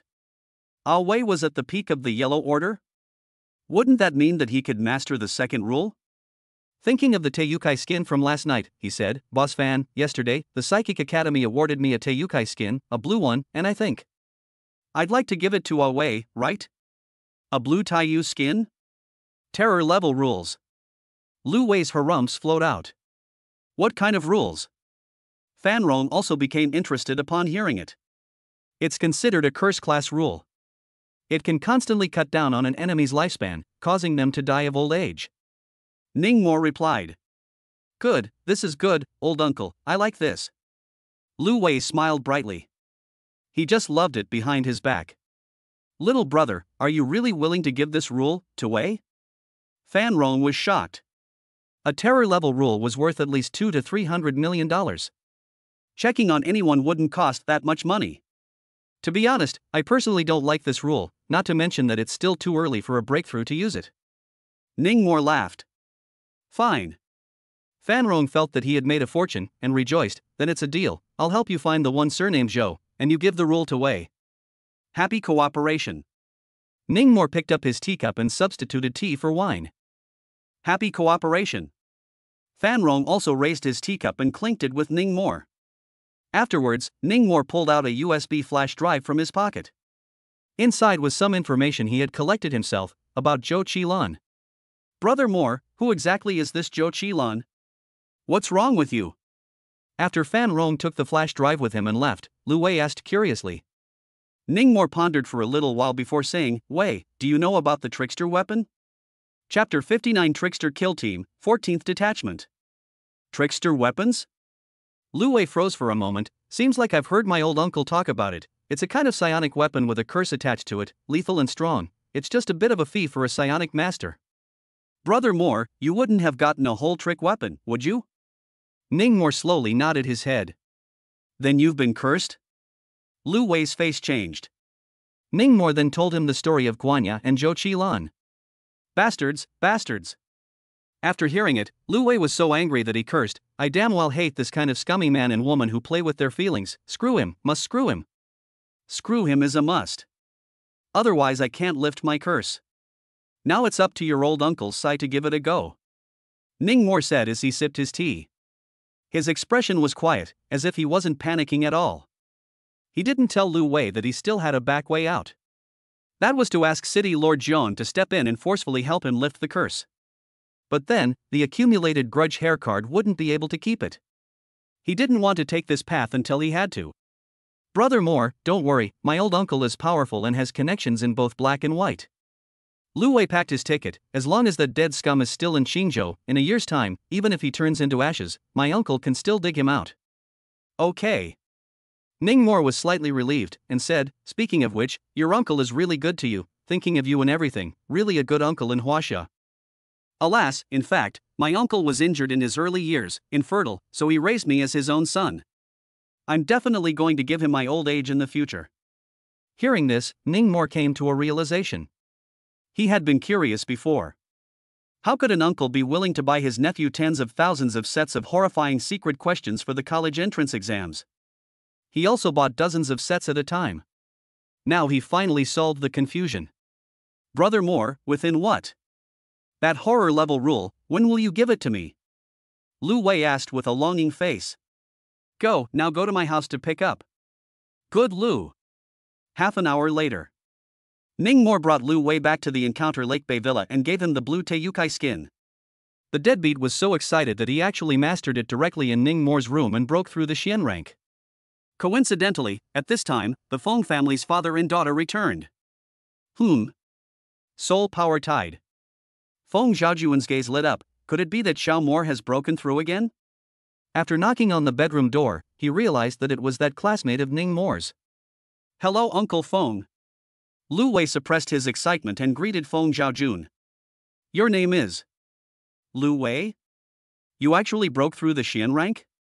Feng Zhaojun felt incredulous, thinking to himself, how come all the young people nowadays are so perverted? Xian rank in the trickster kill team could be a sub-captain. It's like this, Uncle Feng. Ning Mo was afraid that Lu Wei's big mouth would talk nonsense, so he took the initiative to open his mouth to explain, saying that he had sold the rule that he couldn't use to Uncle Lu Wei. Uncle Lu Wei in turn gave the rule to Lu Wei. As a result, this bastard couldn't hold down his excitement and directly broke through here. So that's how it is. Feng Zhaojun suddenly realized. Then casually asked, Little Lu, do you want to come to the tricky kill team for an internship? Trick kill team. Lu Wei's eyes almost stared out, Uncle Feng. Feng, you're not kidding, a Pan Jun like me can also enter the trick kill team? Haha, you are not Pan Jun. Feng Zhaojun said with a smile, at your age to break through to the Xian rank, you are already 1 in a million, a dragon and phoenix amongst men, we need talents like you in the trick kill team. Great, Brother Mo, I've fulfilled my dream. Whoa whoa. Lu Wei wanted to give Ning Mo a hug, but the latter dodged away. Uncle Feng, there's one thing I have to declare in advance. Although Wei has broken through the Xian rank, his combat power is much weaker than the average Xian rank. It's because he's following the curse stream, and the 2 rules he mastered are both curse type as well. But Xian rank is Xian rank after all, you can control things with your soul power, and your combat power won't be too weak chicken. Psychic masters were divided into several schools according to the different rules they mastered. Spirit Craftsman Stream, Ghost Casting Stream, Corpse Catching Stream, Beast Casting Stream, Body Refining Stream, Runes and Curses Stream. Psychics who took the Curse Stream route were relatively considered niche. No harm done, there are a few Curse Flow Psychics in Team 9. Feng Zhaojun did not take it to heart and laughed, Xiaolu, you should either go to the 9th team, I know their captain well. Is Brother Mo also in the 9th team? Lu Wei asked expectantly. Little Mo is in the 4th team. Feng Zhaojun replied, the 4th team was originally short of people, but it was just recruited 2 days ago and is full. Ah? This? Lu Wei was instantly disappointed. He had entered the trickster kill team for the sake of pretending to be a pussy, and for the sake of playing with Ning Mo. If not for the fact that he couldn't be on a team with Ning Mo, then what was the point? 2 Xian ranks, I feel like you guys can all form a team by yourselves. At this moment, Feng Yue, who had brought fruit plates from the kitchen, coldly made a suggestion. Form your own team? Ning Mo's gaze brightened. That's right. Why hadn't he thought of that? The following day. Regular meeting of the trickster kill team. With Feng Zhaojun's support, Ning Mo brought up the idea in front of the other 12 detachment leaders. And brought Lu Wei to the scene as well. Deadpool had specially dressed up today with the intention of loving cold parsley god, and had wanted to buy something to come over, but was stopped by Ning Mo. You guys want to form the 14th detachment? Wang Hum frowned and quickly swept a glance at Feng Zhaojun. The latter's combat prowess had risen dramatically after he had subjugated the reggae, and his voice in the trickster kill team was becoming more and more powerful. Wang Hum would look for him to discuss many things. Finding that the latter smiled and nodded at him, Wang Hum had a number in his heart. The other detachment leaders, Li Donglei, Zhu Xion, Tang Bingyan, Gu Yun, and others, also discussed privately. I object. Zhang Yifeng raised his hand, his voice extraordinarily loud. Lu Wei frowned. Looking at Zhang Yifeng's face, he felt more and more familiar. I remember, isn't this whoever that was last time? Lu Wei whispered into Ning Mo's ear. Yeah, that who? Ning Mo stifled a laugh. Chief Captain, I don't think Ning Mo's seniority is enough to hold the position of detachment commander. Zhang Yifeng perked up. What's more, he's brought along someone from an unknown source, so who's going to be responsible if he stirs up a mess? Damn. Lu Wei cursed in a low voice. After shaving this kid's head bald in the beginning, why didn't he kick his crotch a few more times? If he had kicked him into a eunuch, he probably wouldn't have this out today. Captain Zhang, you're saying this as if you're a competent detachment commander. Ning Mo seemed to have known that Zhang Yisheng would jump out to object. Smiling, he argued, you're afraid that you haven't forgotten how you left the 7 members of your team behind and survived alone during the new year. Ning Mo. You. Early in the morning. Zhang Yifeng was so angry that he gritted his teeth. Things have been over for so long, is it interesting for you to keep bringing it up? There are some things that are ironclad facts even if they've been in the past for a long time. Ningmore smiled coldly. You should reflect on it instead of always thinking about evading responsibility. Zhang Yifeng exploded with anger. With a vicious expression, he couldn't wait to eat Ningmore alive. This bastard was planning to eat himself for the rest of his life with this, wasn't he? Alright. Wang Hum had a headache. Out loud, he stopped Zhang Yifeng. Let's put it this way, let's all vote by a show of hands. Those who oppose Ningmore's formation of the 14th detachment raised their hands. The words were spoken. Zhang Yifeng raised his hand without hesitation. However, he was embarrassed to find that there was no one else on the scene who was willing to raise their hand besides him. But Lu Wei didn't hold back and spewed out in laughter. How did this dude get mixed up, not having a single friend? Absolute really. Those in favor please raise your hands. Wang Hum's words just fell. Li Donglei, Xu Xiong, Tang Bingyan, Feng Zhaojun, Gu Yun and the other 12 detachment captains raised their hands in unison. Even Wang Hum himself raised his hand. Zhang Yifeng couldn't stay any longer and left the conference room angrily. Stop. Wang Hum reprimanded, where are you going? There are still important things to announce, sit back down. Zhang Yifeng ground and sucked his teeth, returning to his position with great reluctance.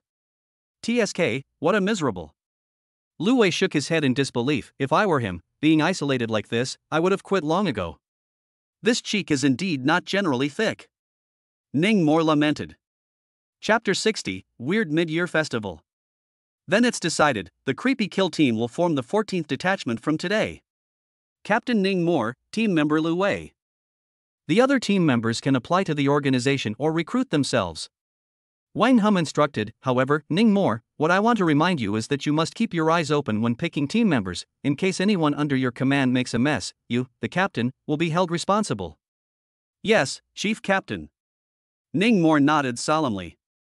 Then he gave Lu Wei, who was beside him, an elbow. Yes. Yes. Chief Captain. Lu Wei also hurriedly shouted. And also saluted. Eyes firm, like he wanted to join the party. This little fat peer, it doesn't look very smart Gu Yunyi discussed with the 2 detachment commanders beside him.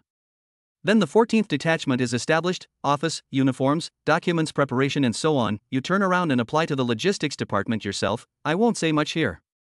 Wang Hum's expression gradually became serious.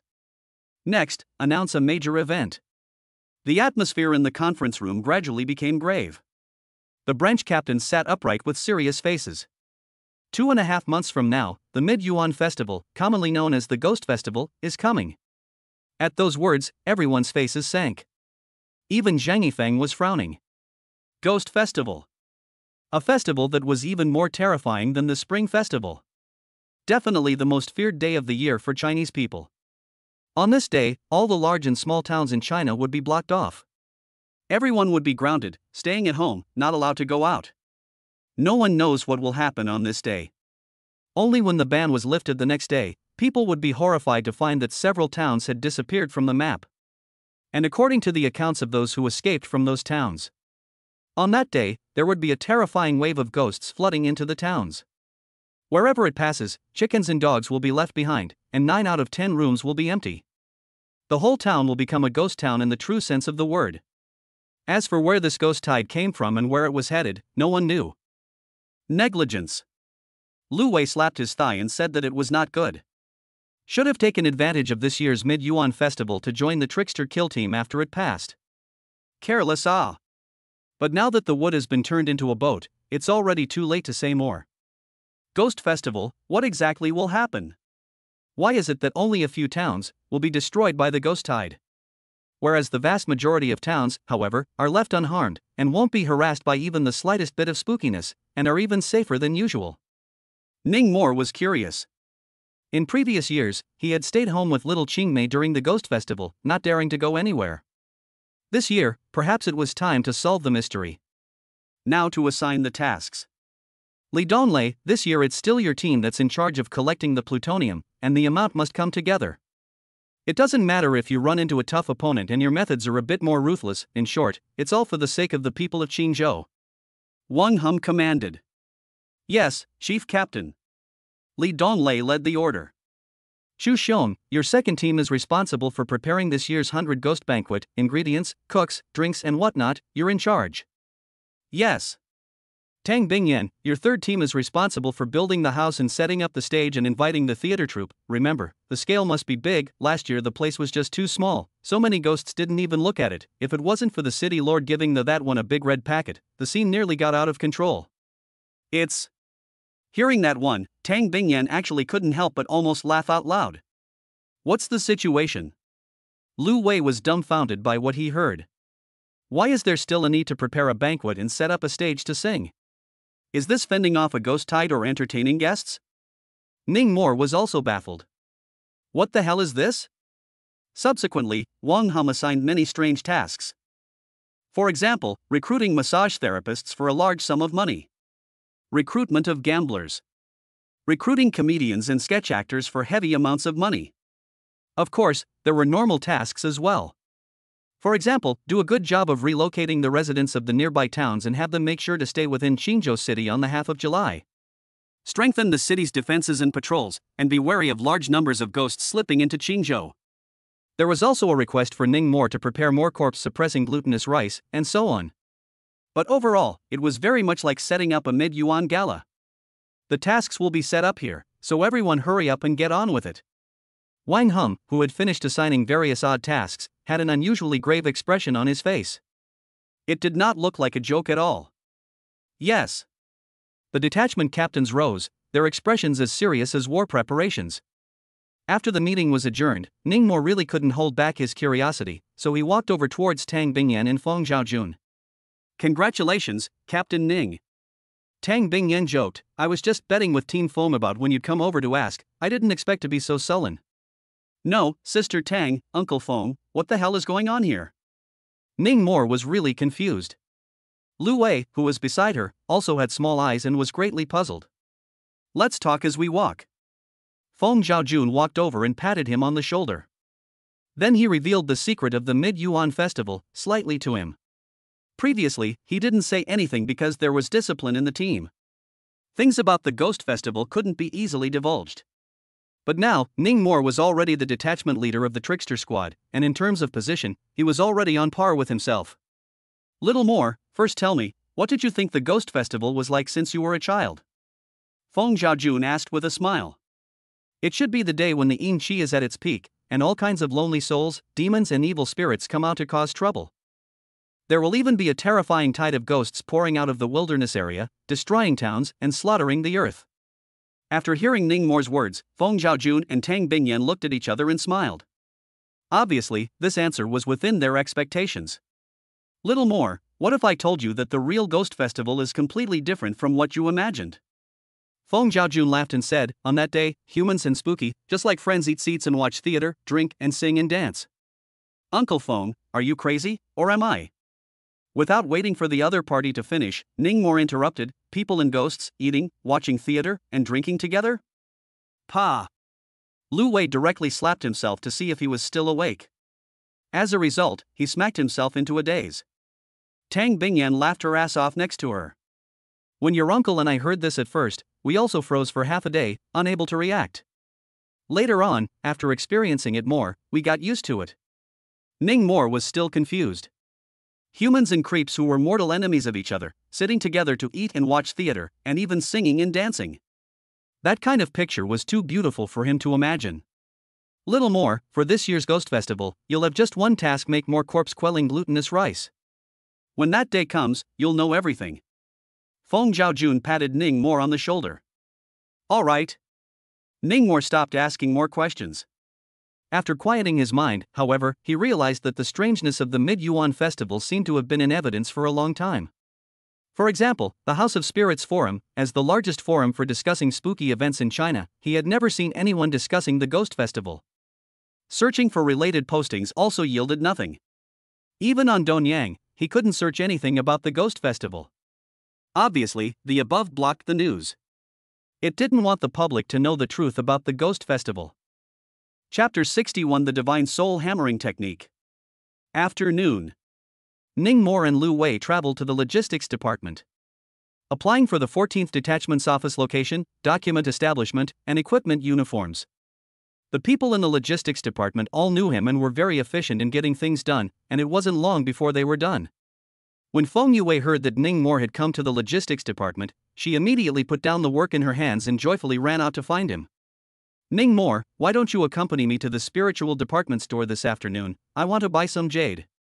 Xiao Qingmei smiled brightly and brilliantly. Only after she finished did she notice Lu Wei. Wei is also here. Hello, sister-in-law. Lu Wei saluted. SH. What sister-in-law? Who are you calling? Feng Yue's gentle and lovely goose-egg face swished red. Between the dodging of her eyes, she was clearly hiding delight. The surrounding staff of the logistics department, hearing this sister-in-law, also lowered their heads and snickered. In the night watch, everyone knew that Ning Mo and Feng Yue were an enviable couple. They had lived together since childhood, were extremely close, and knew each other well. How would this end if they didn't get married in the future? You're the one with the long mouth.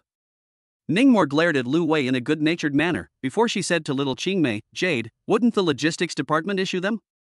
A second-generation no-thing license plate requires an ancient jade that is old.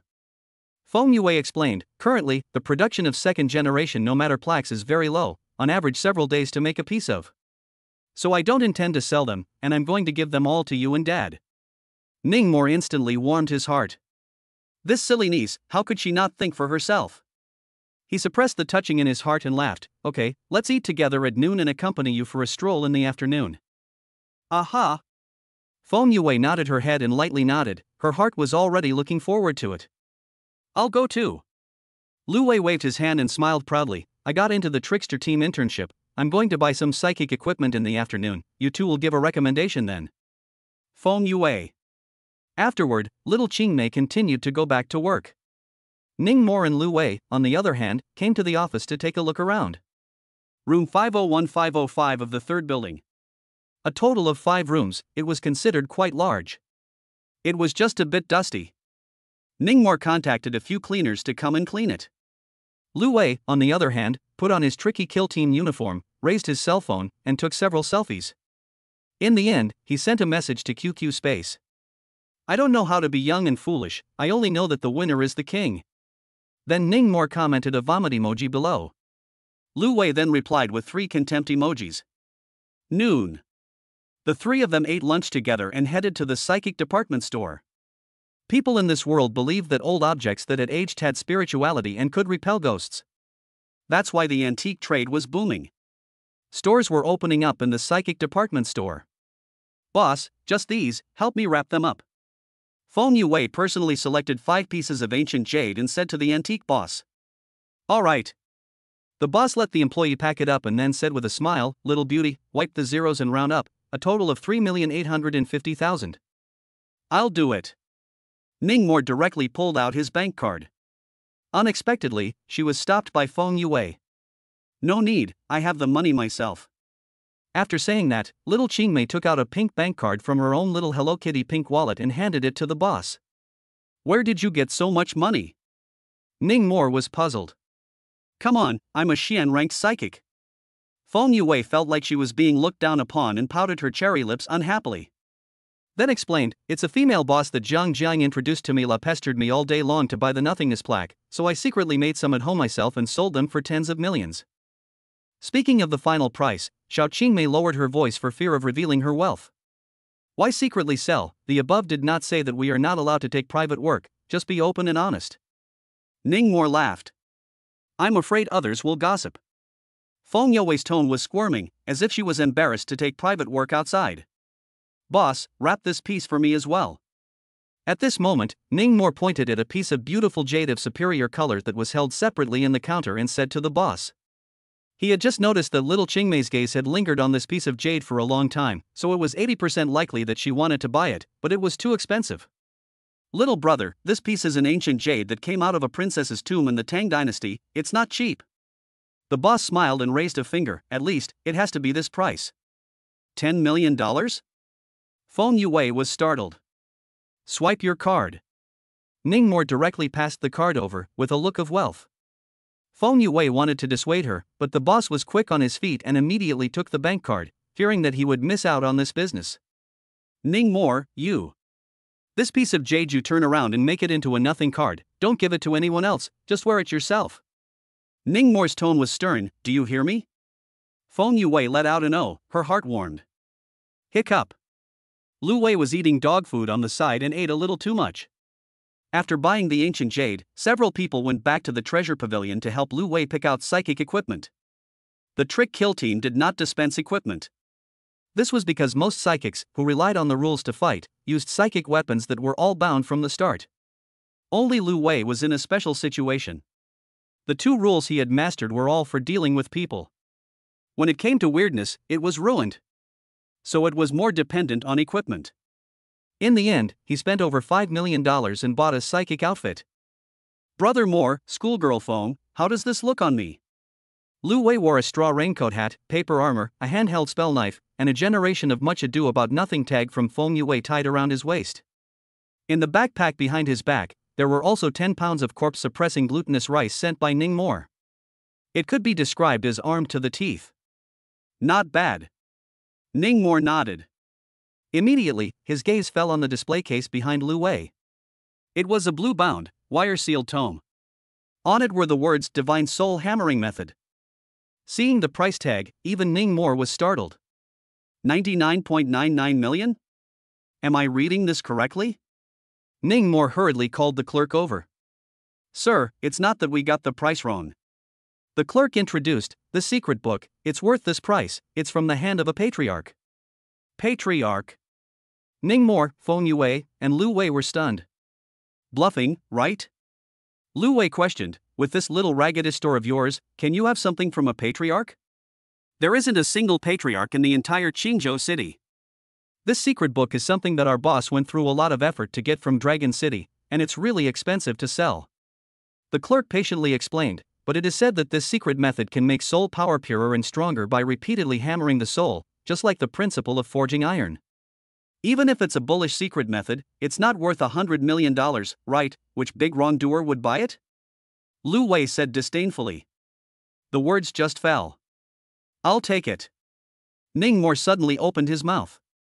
It startled the two little ones. At first, the store clerk also thought that Ningmoore was just mouthing off.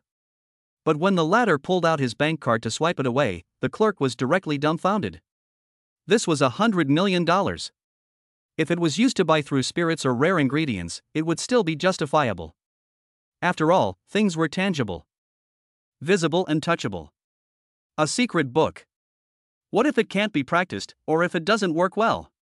No matter how Feng Yue and Lu Wei persuaded him, Ningmoore still took the secret book. He had more than $300 million in cash on hand and was worried about having nowhere to spend it. Since the item came from the hand of a grandmaster, he thought it wouldn't be bad. Otherwise, it would not be a slap in the face of the master. Plus, the things he bought from this treasure pavilion were all of good quality, so he trusted this store. After paying the bill, Ningmoore made a poisonous oath, promising not to spread this secret law in any form, before he successfully took away this divine soul hammering method. That night, after eating dinner, Ningmoore immediately went back to his room, preparing to cultivate the secret method that he had purchased at great expense. Old Bai, help. Sunflower pointing hands. Jasmine is lying on her back in front of the TV, hands on her cheeks, shaking her two small feet, watching martial arts outreach with great interest. This little loli recently became obsessed with watching TV. She often sits in front of the TV for a day. Sometimes it was still watching in the middle of the night. I'm going to cultivate, turn down the TV sound. Ningmoore commanded. Oh. Jasmine reluctantly picked up the remote control and turned down the TV sound.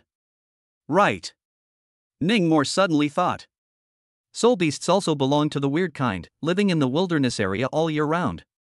Would Jasmine know anything about the Midwinter Festival? Chapter 62, Zhou Qilan's hiding place. So, he inquired to little Lori.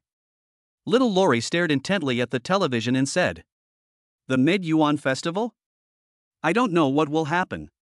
My grandma used to tell me that the night before the Midwinter Festival, you must hide in a human town and wait until the Midwinter Festival passes before you can come out. I did as I was told every year. But strangely enough, by the time I returned to hike Sayazi Mountain, many of the mountain's powerful ghosts had disappeared. I'm not sure about the specifics. Ningmoore listened with growing puzzlement. The wilderness area was so spooky that it had to run and hide in human towns before the arrival of the Midwinter Festival? What kind of reasoning was that? Wasn't the Mid-Yuan Festival a ghost festival, and what was there to be afraid of about ghosts? Everything was just too unbelievable. He shook his head and turned over the tome in his hand. The Divine Soul Hammering Method. Author Gu Forgotten Dust. It was a patriarchal powerhouse from Dragon City. The secret book came with a talisman. After reading the instructions, Ningmore realized that practicing this secret method required the use of this soul-forging talisman.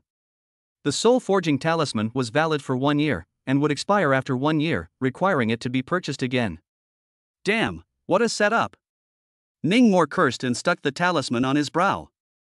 Then he poured in his soul force. The next moment, his spirit body arrived in a special space. It was pitch black, with nothing but a small, glowing hammer.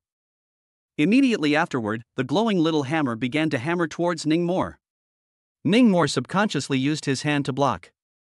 Clang! With just a single blow, Ningmore's mental body was knocked so hard that it nearly spat out blood.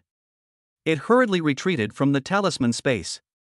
Ningmore, what's wrong with you? At some point, Jasmine came to the front and looked at him in surprise. Why is your face so white? It's nothing. Ningmore had an indescribably difficult feeling in his heart.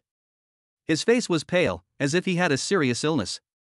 Afterward, he asked Jasmine to go to the kitchen and help him serve a bowl of nourishing spirit kanji and eat it before he was barely better. Continue. Ningmore had read the secret introduction. Knowing that this was normal. It was even normal to vomit blood from being smashed by that small hammer. How could it be that easy to become stronger? Towards the latter half of the night, Ningmore was truly knocked to vomit blood. After drinking a large bowl of divine nurturing porridge, he couldn't carry on any longer and passed out. The next morning, he was revived. I don't know if it was a psychological effect, but Ningmore felt that his soul power had really gotten a bit stronger. However, the upper limit of soul power, hadn't changed at all. Half a month passed like this. Every morning, Ningmore and Lu Wei patrolled the streets. In the afternoon, making the corpse suppressor glutinous rice. In the evening, cultivating the divine soul hammering method. It had to be said that cultivating this secret method, $100 million wouldn't even cover it. In addition to buying a new soul forging talisman after 1 year, $1 million to $800,000 of spiritual ingredients every day is also essential. People said in the beginning, if you can't keep up with the nutrition, don't practice this method, or you'll die. Fortunately, Ningmore had money. Spending $1 million a day, he could also top that. And as his wallet slowly deflated, his soul power strength was skyrocketing at an astonishing rate. Half a month later. With the night watchman's preparations in full swing. Outside of Qingzhou City, a paper-drunk entertainment street rose up. The neighborhood was heavily guarded, and no one was allowed to approach. No one knew what this flashy-looking neighborhood was used for. That afternoon, Ningmore was at home making corpse-suppressing glutinous rice. Suddenly, he received a call from Fanrong. Little brother Ning, we've found out. Fanrong's voice was serious, that one surnamed Zhou is hiding in Peach Town outside of Qingzhou City, and I heard that he's been preparing for his marriage recently. Marriage? Ningmore's eyebrows lifted. Boundless anger rose from the bottom of his heart. This beast, which girl was he wreaking havoc again? I'll be right over. Ningmore hung up the phone and called Lu Wei again. As soon as Lu Wei heard that he had found that scumbag, he immediately said that he would go with him. He also brought a bunch of Zhou Qilan's information from his old uncle, which might come in handy. Peach Town. One of the most remote towns in Qingzhou, more than 100 kilometers away from the main city. Ningmore was afraid of any accidents on the road, so he brought Jasmine with him. The little loli had been watching TV well when she was suddenly picked up. The two small hands and two small short legs kept fluttering in the air. I haven't finished watching yet. Let me finish watching this episode. Oi. Ningmore and Lu Wei chartered a car. That night, they arrived at Peach Town. This town, like Lingxi Town, also had a specialty. It was called snake peach. Half of the local people rely on growing snake peaches for a living. In the town, there is a big family that grows snake peaches, called Guo Yangxiang. With hundreds of millions of assets, he was rich in Peach Town. Boss Guo, congratulations. Congratulations to Mr. Guo for choosing a good son-in-law. Inside please, inside please. Guo family mansion. Lights and colors were hung up, and the atmosphere was full of joy. Guests were arriving at the door in droves, so lively. Tonight was Gui Yongxiang's daughter Gui Yao's engagement banquet. At the main entrance of the Guo mansion, there is a wedding photo of the two of them. The man's name is written on it. Tao Jia. It was certainly not his real name. It's confirmed that it's Zhou Qilan, right? Finally found this beast. Ningmore sat in the car and stared at the handsome man in a suit beside Gui Yongxiang for a while. It was exactly the same as the Zhou Qilan in the red-skirted female ghost Guanya's memories. It was basically certain that it was the same person. Brother Moore, why don't we secretly tie him up at night while he's sleeping? Lu Wei's voice came from the side. That's the only way. Ning Moore narrowed his eyes. After all, after catching the one surnamed Zhou, he would have to be lynched, so he couldn't do it openly. It was 10:30 in the evening. It was only then that Guo Residence's engagement banquet dispersed. Only a mess was left behind for the cleaning staff to clean up. Jia, you've worked hard today. Guo Yongxiang was drunk, patted his son-in-law on the shoulder and laughed. Next, we'll be waiting for you to get married and then give birth to babies and hold big fat boys for me, ha. Uncle, don't worry about this, I usually like kids the most. If Yao Yao doesn't give me a dragon and phoenix child, I won't let her go, ha ha. Zhou Qilan was wearing a straight suit, his height was 1 meter 8.5, and he was also very handsome. Full of pretty words, he coaxed his father-in-law to be very happy. Still calling uncle? Dad. Gee. Good son-in-law. Guo Yongxiang was full of glory. He was really satisfied with this son-in-law. Not to mention that the person was good-looking, he was also a Qingzhou household member. Moreover, the family was a businessman, and their assets were only higher than their Guo family. Alright, you go and accompany Yao Yao. Dad, I'll go then, you rest early. Zhou Qilan chatted with his prospective father-in-law for a few more moments before leaving. Seeing this, Ning Mo and Lu Wei, who were pretending to be janitors, immediately followed. They were Xian-ranked psychic masters, and it was hard to be discovered when they followed with their soul power. Old thing, when I get married, all your property will be mine. Walking in the dark long corridor. The corner of Zhou Qilan's mouth hooked into a grim smile. Suddenly, a silhouette appeared in front of him, blocking his way. Who? Zhou Qilan frowned, suddenly having a bad feeling in his heart. Turning his head. Sure enough, there was also someone blocking behind him. But the figure was a bit shorter and fatter than the one in front. You're not from Guo Mansion? Zhou Qilan's frown deepened. Don't you know that trespassing is against the law? Breaking the law? Ning Mo, who had stopped in front of him, laughed. Zhou Qilan, with a dog like you, you're also worthy of mentioning the word law. Who the hell are you guys? Zhou Qilan's face changed suddenly when he heard the name of the trumpet he had once used. We are Guanya's disgruntled souls, here to claim your life. Lu Wei's stormy and angry shout came from behind him. Chapter 63, Swear a poisonous oath, and the heavens will strike you down. Guanya. Zhou Qilan's face changed completely. At first, it was panicked. Immediately afterward, a murderous aura actually surged. Go to hell. Zhou Qilan quickly pulled out a rag doll from his arms. Immediately afterward, a ghastly wind whistled. A blood-paste ghost drilled out of the rag doll and quickly pounced on Ning Mo in front of him. Psychic? Ning Mo and Lu Wei were both stunned. This person surnamed Zhou was actually a psychic. It wasn't mentioned in the intelligence. Luckily, it's only yellow rank. Ning Mo thought in his heart. At the same time, he drew out his ghost-beating whip from his backpack and whipped it down. Only to hear a splat. The blood-paste ghost was whipped into oblivion. Killed in seconds. It didn't even send out a scream. But the ghost was killed. Zhou Qilan spat out a mouthful of blood as if he had been hit hard. Then, he pulled up his voice and was about to shout. As a result, just as he shouted out the word help, Lu Wei, who had rushed over, covered his mouth. And he was punched 3 times in the small of his back. It hurt so much that all his features twisted into a chrysanthemum flower. Lu Wei was at least a Xian-ranked psychic master, and in terms of physical quality, he was much stronger than Zhou Qilan. No matter how much he struggled, he could not escape. Just when the two of them had accomplished their great feat and were ready to leave, a swift black shadow rushed over from the end of the corridor. Swish! The incoming person was extremely fast. The right fist zoomed rapidly in Lu Wei's eyes. Lu Wei couldn't even cry out for help. Boom! Ningmo reacted in time and kicked the black shadow away. The black shadow did 3 consecutive backflips before stabilizing itself.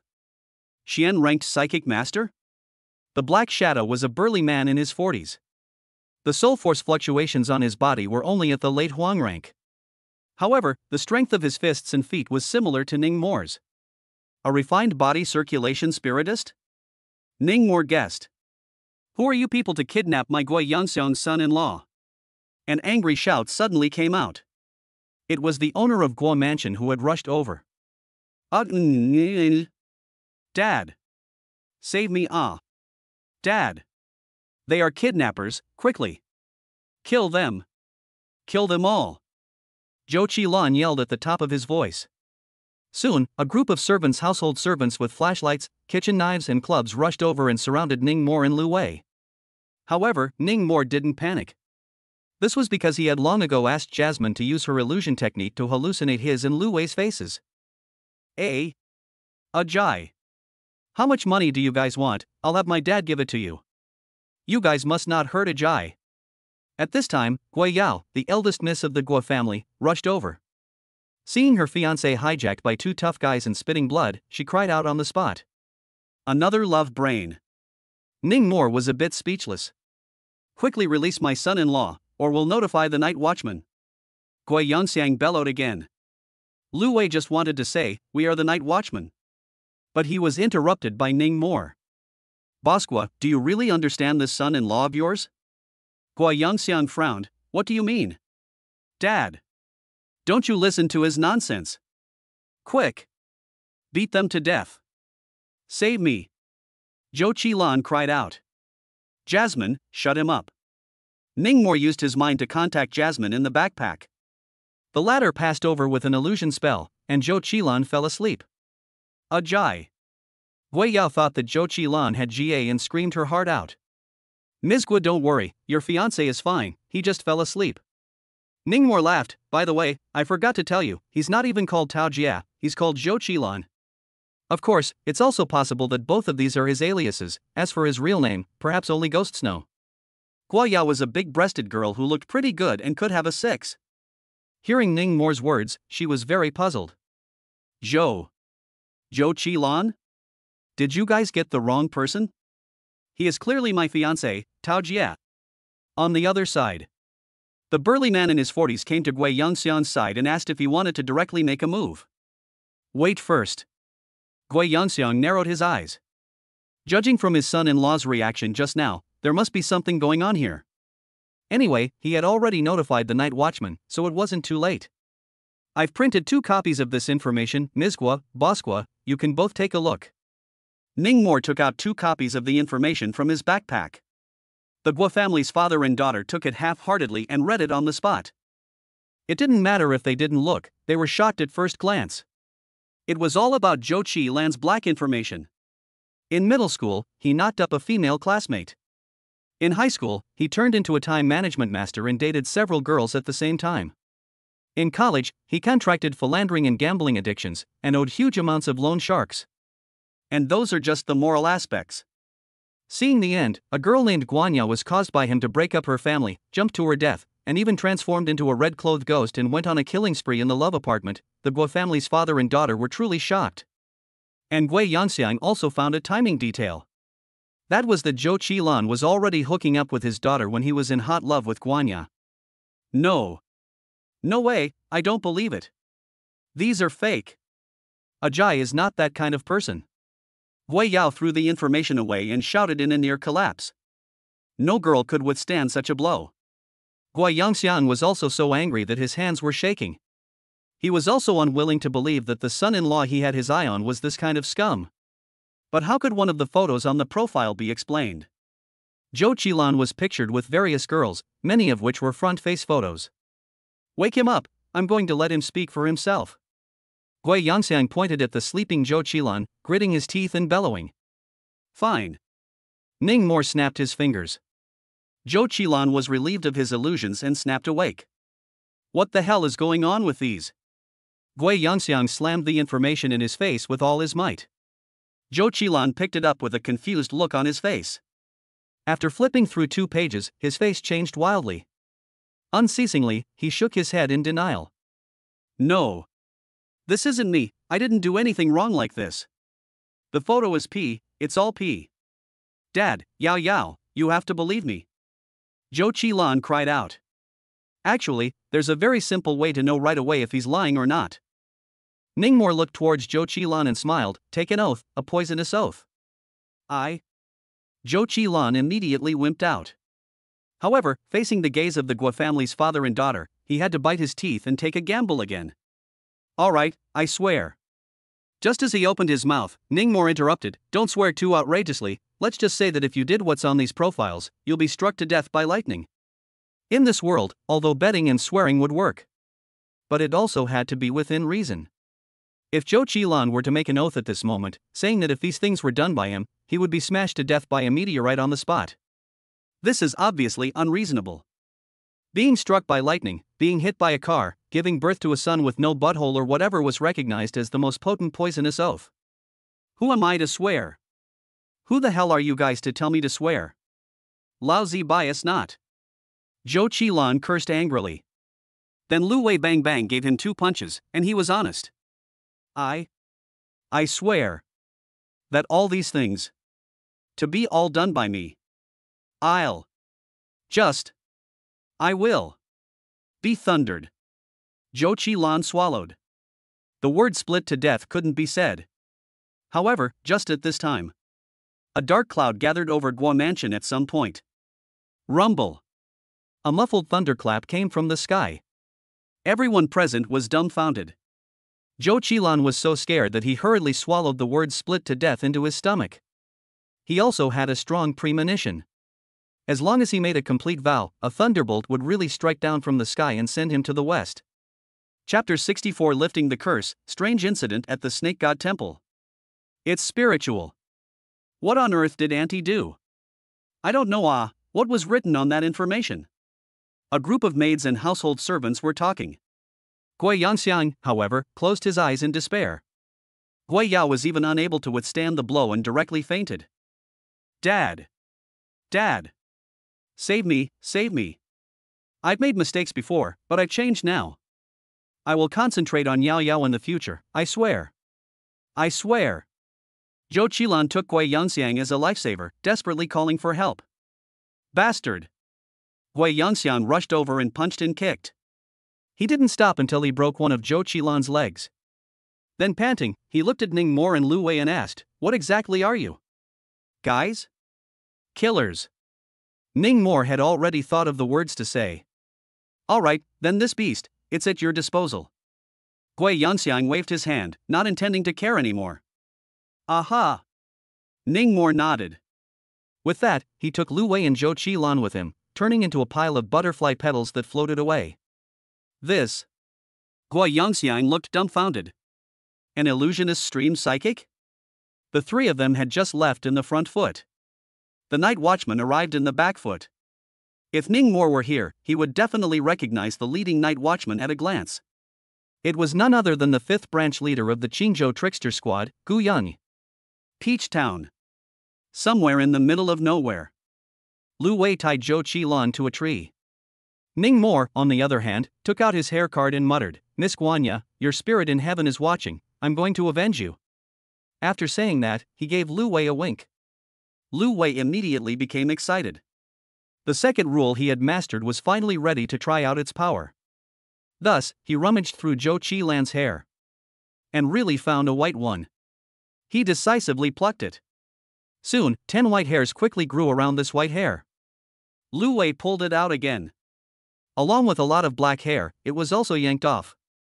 Zhou Qilan screamed in pain, begging and cursing. Lu Wei ignored it. Concentrate on pulling out the white hair. Not long after, Zhou Qilan didn't move much. Alright, stop plucking, take a look for yourself. Ning Mor spoke up. Only then did Lu Wei come around to the front, fixed his eyes on it, and was startled. A few minutes ago, the still young and handsome Zhou Qilan. At this moment, it had actually turned into a dry corpse-like old man. Loose skin, deep eye sockets, loose teeth, full of age spots. Sniffing his nose carefully, he could still smell a unique old man's odor. This is what I did. Lu Wei was shocked. This means of his, if it is used to torture, who can carry it? Kill. Kill. Me. Beg. Beg. Zhou Qilan shouted breathlessly. He now only begged for death. Brother Moore, one last time, you or me? Lu Wei twisted his head to look at Ning Moore. I'll do it. Ning Moore held a hairpin and released a wisp of resentment fire. When Lu Wei had just tortured Zhou Qilan, the haircard had absorbed quite a bit of resentment. Soon, and in the blink of an eye, Zhou Qilan, along with the large tree behind him, was burned to ashes. Thank you. An ethereal female voice filled with gratitude echoed in Ning Moore's ears. Ning Moore heard it. That was Guanya's voice. Her residual thoughts had been attached to the hairpin. Or rather, the curse was the embodiment of her residual thoughts. With her wish fulfilled, the curse was lifted. Her residual thoughts also dissipated with the wind. Ning Moore could feel that the connection between himself and the haircard of accumulated grudges had become even closer. Up until this point, this trick artifact, it truly belonged to himself. Have a good journey. Ning Moore looked into the night sky and let out a sigh. Half an hour later. Peach Town Night Market. Food Street. Ning Moore and Lu Wei had been staring at Zhou Qilan all night and hadn't even eaten dinner. Brother Moore, do you think that Guanya went to heaven or hell? Lu Wei asked while eating a box of fragrant wolfsbane potatoes. This question really asked Ning Moore. He froze for a moment before cursing. Only Westerners talk about going to heaven and going to hell, we Chinese, it must be Yama who is judging Ah. Then how will Yama try Guanya? Lu Wei was worried. How to try Guanya I don't know, anyway, that scummy guy must be under the frying pan. Ning Moore said with certainty. While saying this, they happened to walk up to a fried chicken fillet stall. Tender chicken fillets coated in cornstarch and breadcrumbs were quickly fried in the frying pan until they were golden brown and set, giving off a strong meaty aroma. It couldn't help but remind them of the scene of Jagged Man Joe going down in the frying pan in hell. Young man, would you like one? The stall owner asked with a smile. No, no, no. The two walked away quickly. Then, they passed by a roast chicken restaurant. Jasmine smelled the aroma and directly dug out of her backpack, tugging on Ning Moore's sleeve. Ning Moore, I want to eat chicken. Ning Moore, didn't you eat it at noon? Jasmine, still want to eat. Jasmine, Ning Moore, please treat me to another chicken. Ning Moore, say chicken not. Civilize you and me. Jasmine, say chicken not say. Civilization go yourself. Ning Moore. Where did you learn this? There was no way. He bought another roasted chicken for Lori. Then he and Lu Wei came to an Anhui cuisine, intending to eat a fried noodle. Team Gu, with the recent spooky incidents in Peach Town, we don't have quite enough manpower. Yeah, especially that consumptive ghost in the Snake God Temple, higher horror level, we're not sure even if we go together. Team Gu, why don't we go back to Qingzhou and shake some people up? A group of men wearing the uniforms of the Trick Kill team also walked into this Anhui cuisine. A few team members were complaining to the captain. The captain was naturally Gu Yun, who had just come out of the Guo family mansion. With the ghost festival approaching, every team is busy as hell. Where are we going to shake people? Try shaking one for me? Gu Yun casually found an empty seat and sat down, saying without any good humor. Then he saw Ning Moore and Lu Wei. I'm not dreaming, am I? Gu Yun seemed to have seen his savior and hurriedly brought people over to join the table. Old Gu, why are you here? Ning Moore was also surprised to see Gu Yun. I should be the one to ask you that. Gu Yun laughed so hard that his mouth couldn't close. We're here to procure snake peaches and deal with some weird incidents on the side. What are you doing here? Ning Moore thought for a moment. I came to play. Damn, you're really laid back. Gu Yun gas are not out. No, later eat and drink enough. You must go with me to kill ghosts. The big deal is that this meal I treat. Kill what ghosts? Ning Moore hurriedly changed the topic. The Peach Town Snake God Temple, it's being overrun by a sickly consumptive ghost. The night watchman at this moment specifically invited us over to deal with it. Gu Yanyi depressedly said, originally wanted to play a pussy. I didn't expect that ghost to have a high terror level strength. I've never played. Higher terror level? Lu Wei was taken aback. For such a small place, it hasn't been slaughtered in the town? That ghost didn't kill indiscriminately. It said that it only wanted to stay at the Snake God Temple for a while, and that it would leave after the Ghost Festival. Gu Yanyi frowned. It could have killed 2 of my team members, but stayed its hand. Ning Mo and Lu Wei looked at each other, quite surprised. It was the first time they had seen such a humane ghost. Wait. Ning Mo discovered the blind spot, waiting for the Ghost Festival to pass? What do you mean, it's avoiding the Ghost Festival? It should be. Gu Yanyi said, I only joined the trickster killing team after the Ghost Festival last year, so I'm not sure what the Ghost Festival is really like. The other members of Team 5 were all very young.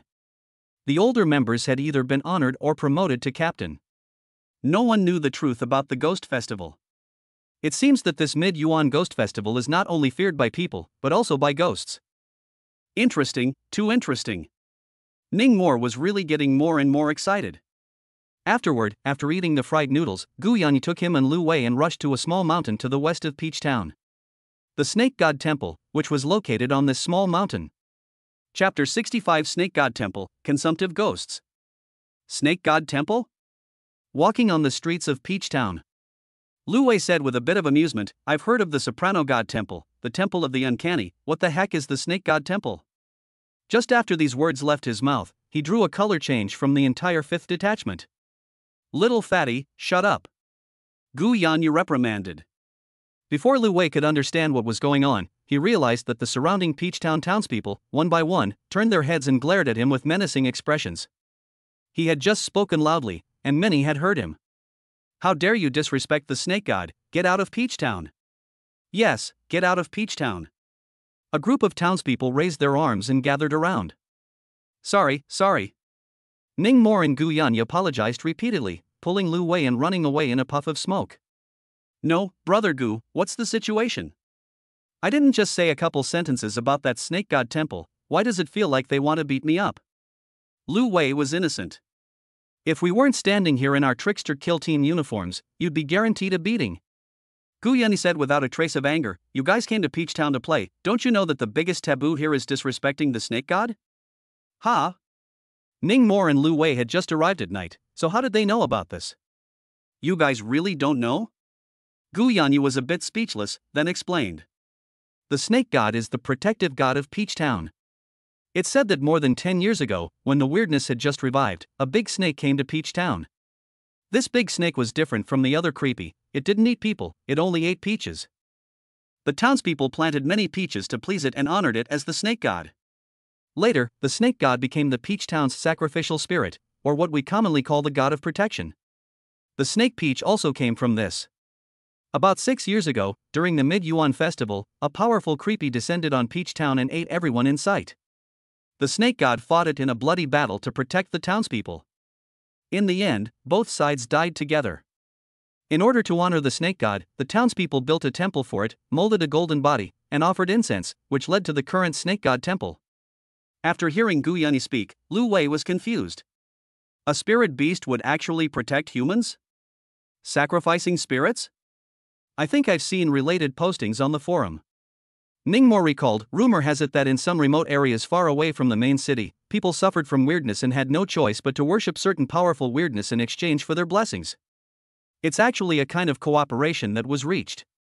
The villagers and townspeople make regular offerings, and the sacrificial spirits cover the villages and towns. A full meal and a full stomach, they still understand. Lu Wei usually soaked in internet cafes whenever he was free. Where had he heard of all this? At once, he felt fresh. I didn't expect these sacrificial spirits to be so good. Lu Wei laughed. After collecting protection money, they protect their little brother, quite principled. You're overthinking it. Ning Mo glanced at him. People are divided into good guys and bad guys, and ghosts are divided into good and evil ghosts. Sacrificial spirits, of course there are good and bad ones. I've heard that bad sacrificial spirits, but they will eat children. Lu Wei's mouth twitched twice. Come on, let's say he didn't say it. It's true that there are good and bad sacrificial spirits, but this Peach Town Snake God, on the contrary, only eats peaches. That's why it's embraced by the townspeople. Gu Yanyi interjected at the right time. The group just chatted while rushing towards the snake god temple. Half an hour later, the group stood in front of the temple door. The vermilion red temple door was a little bit off the paint, and it was painted with an exquisite serpentine pattern. The two stone pillars at the entrance each had a large snake coiled around them with fine, lifelike scales. Before, many townspeople came to the temple every day to pay their respects, but since that sick ghost killed 2 people, no one dared to come. Gu Yanyi pointed at the closed temple door. Go! Ningmore pulled out the ghost-beating whip from his backpack and, without saying a word, pushed the door open. This is straight up? Lu Wei followed closely behind. Don't you need to make a battle plan or something? No need. Ningmore spoke in a relaxed tone. He'd even casually ed with lethal level shenanigans. Terror level was now out of the question. Woo woo. A few people had just stepped through the temple doors, and the front yard immediately had a gloomy wind whistling through it. Get out. Otherwise, die. A consumptive ghost with sickly green skin slowly appeared through the gloomy wind and blocked the way of the crowd. It had thinning hair, skinny bones, pustules all over its face, and a vicious and hideous expression. It's you again? The sickly consumptive ghost recognized Gu Yanyi, tilted its head, and gritted its teeth. I warned you not to come back. It seems you didn't take my words to heart. A sick ghost, what's so wild about it? Look at the whip. Ningmore didn't wait for it to finish, copied the ghost-beating whip, and rushed up. Ningmore, be careful of what's in its mouth. Gu Yanyi issued a reminder. In the next second, the crowd saw the consumptive ghost make a vomiting gesture, opening its mouth and spitting out a large puddle of dark green filth. A stomach-churning sour stench filled the air. Ningmore dodged sideways to avoid the consumptive ghost's attack, then lashed out at its waist. Ah! The consumptive ghost let out a mournful scream.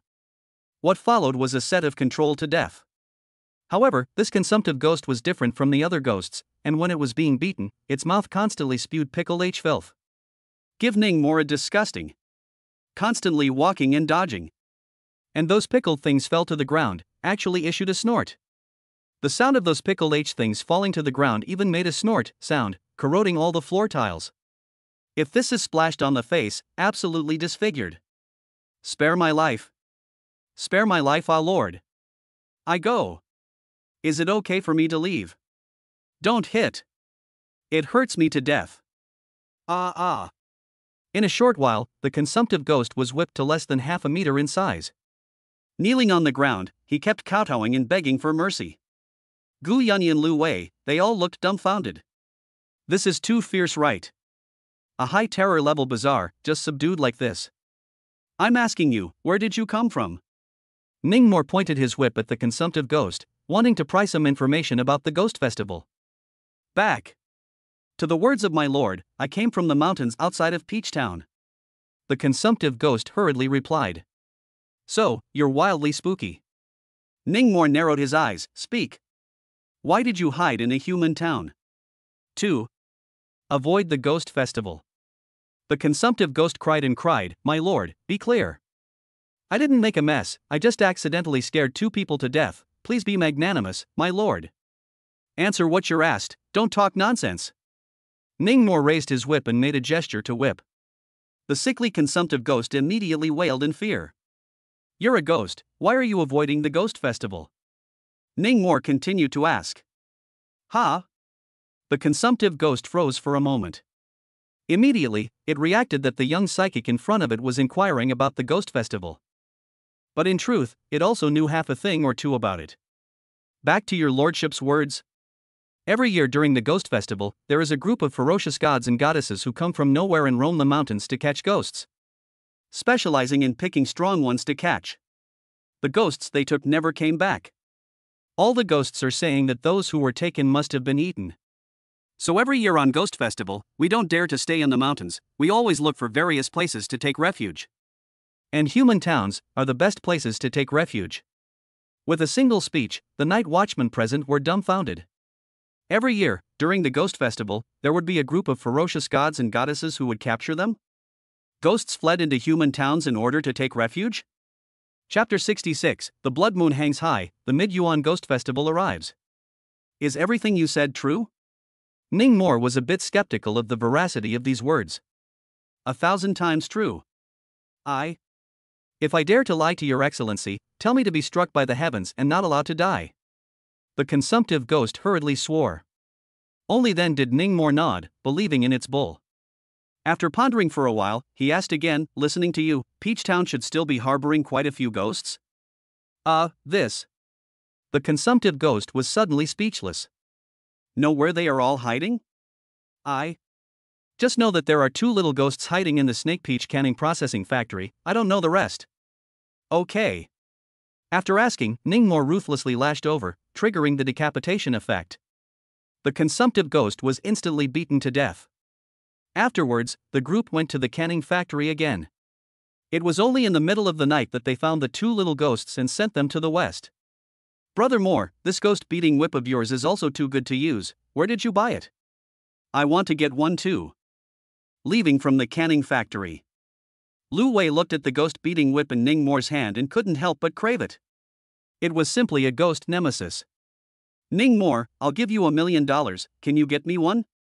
Gu Yun had been craving Ningmore's ghost-beating whip for a long time. The psychic who made the ghost-beating whip has been promoted to the Xian rank, and now only the 2nd generation of ghost-beating whips are sold, and the price is estimated to be $3 to $4 million.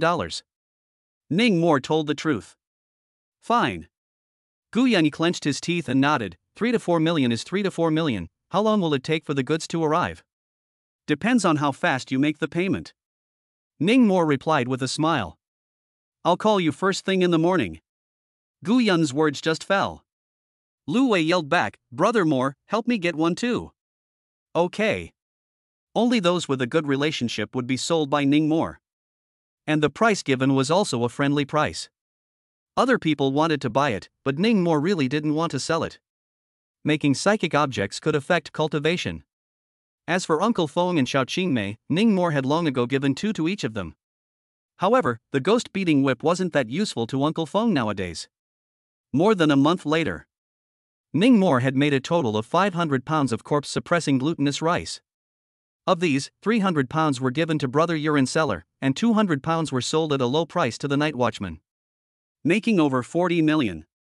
But not much was saved. It was all smashed into practicing the divine soul hammering method. The progress was also quite rapid. Originally, in the spirit cultivation space, he couldn't even stand that glowing little hammer once. By now, it was already able to carry a dozen or so hammers in a row. The soul force had condensed by nearly double.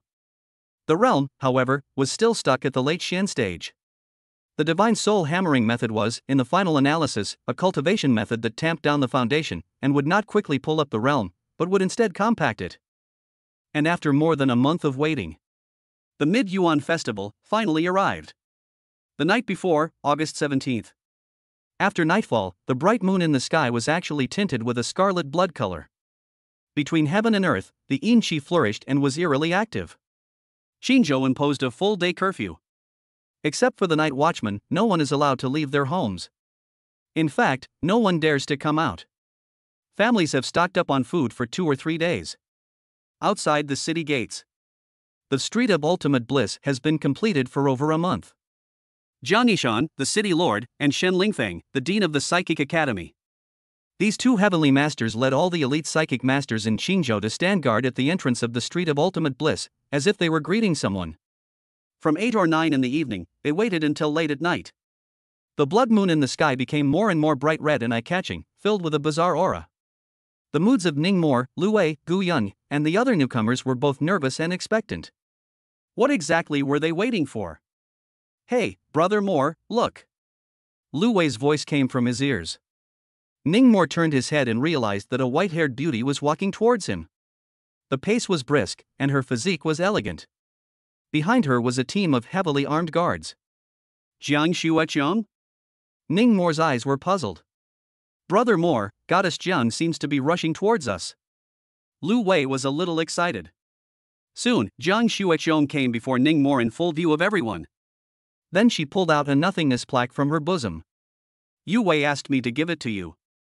It says that you have to accept it no matter what. Ningmore was stunned at the words. After receiving the Nothing Matters plaque, he took a moment to recognize it and saw that it was the ancient Tang Dynasty jade that he had spent $10 million on last time. This niece, always thinking of others. Ningmore held the matterless plaque in his hands, his heart warming up. I'm leaving, be careful in a while. Completing the task explained by her best friend, Jiang Xuechong smiled lightly and turned to leave. So beautiful. Lu Wei gazed at Jiang Xuechong's back in fascination, his harumphs flowing out. Ningmore, on the other hand, took off the old nothing sign and replaced it with a new one on. He had heard little Qingmei say, the older the wushu plaque made of ancient jade, the stronger the protective effect. This piece was most likely the strongest matterless plaque that little Qingmei had made so far. Brother Moore, look at the sky.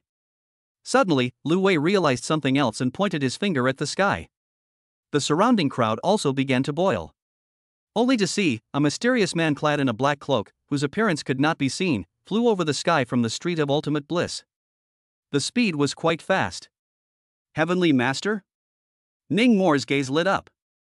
Flight. It was an ability unique to the celestial masters of the psionic stage. The principle was to possess a pair of invisible wings by transforming wings with soul force. Finally, the mysterious cloaked man landed at the very front of the group. Jiang Yishan and Shen Lingfeng took the initiative to welcome him and climbed up to talk to him in a respectful manner. Within the tricky kill team, there was an oo-at of discussion.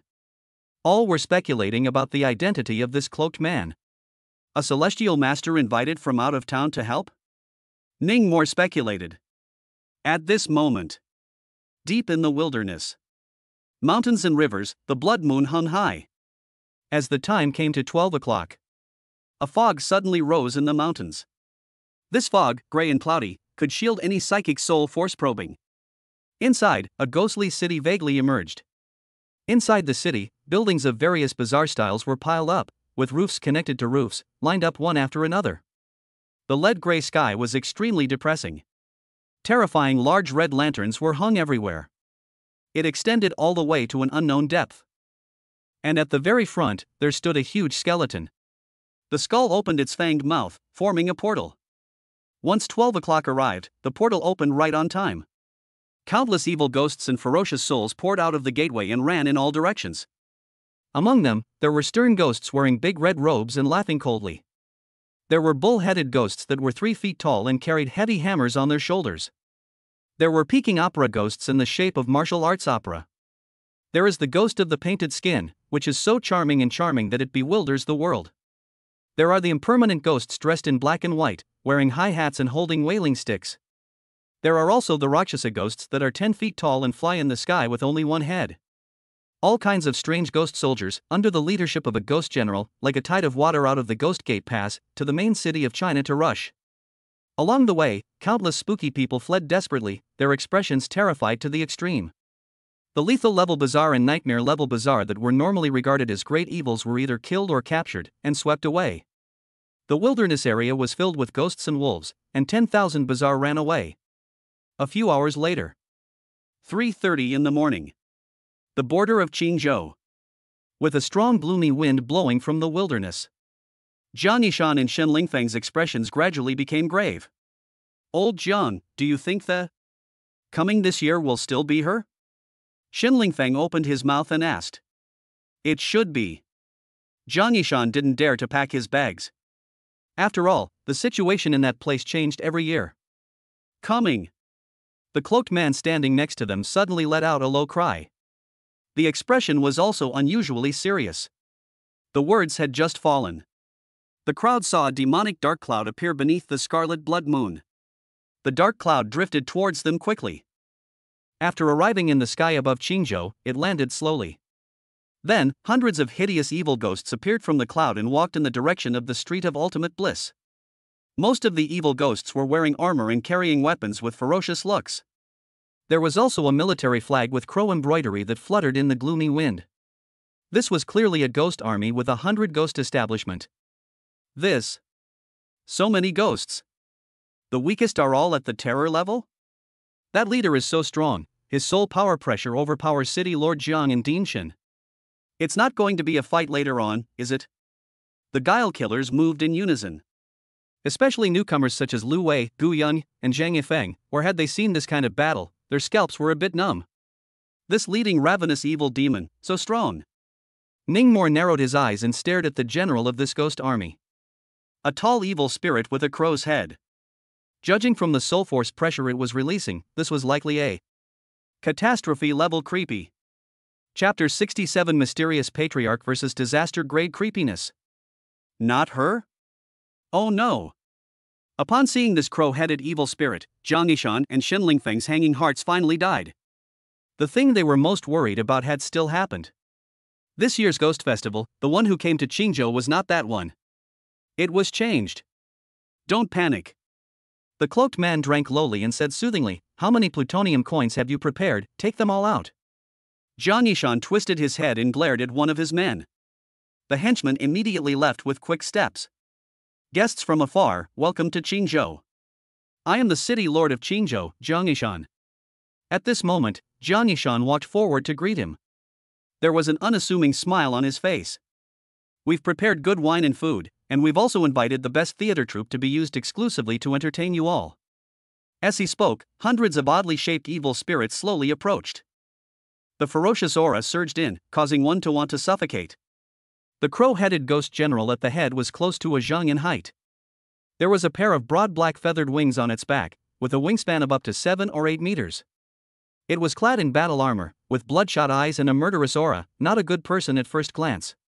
What's the waste of words? The crow ghost general opened its mouth to speak, its voice vicious and hoarse. It bent down and spat out baleful qi, slowly squeezing out a word from between its eerie white teeth. "Money." The tone was full of threats. Jiang Yishan did not want to start a war with it, pressed the fire, and waved his hand. 2 night watchmen carried up a wooden box. After opening it, it was stacked full of plutonium. At the sight of these coins, the ghost soldiers immediately blossomed, their faces showing greed. The crow ghost general just wanted to go and take them, but was stopped by one of his beloved henchmen.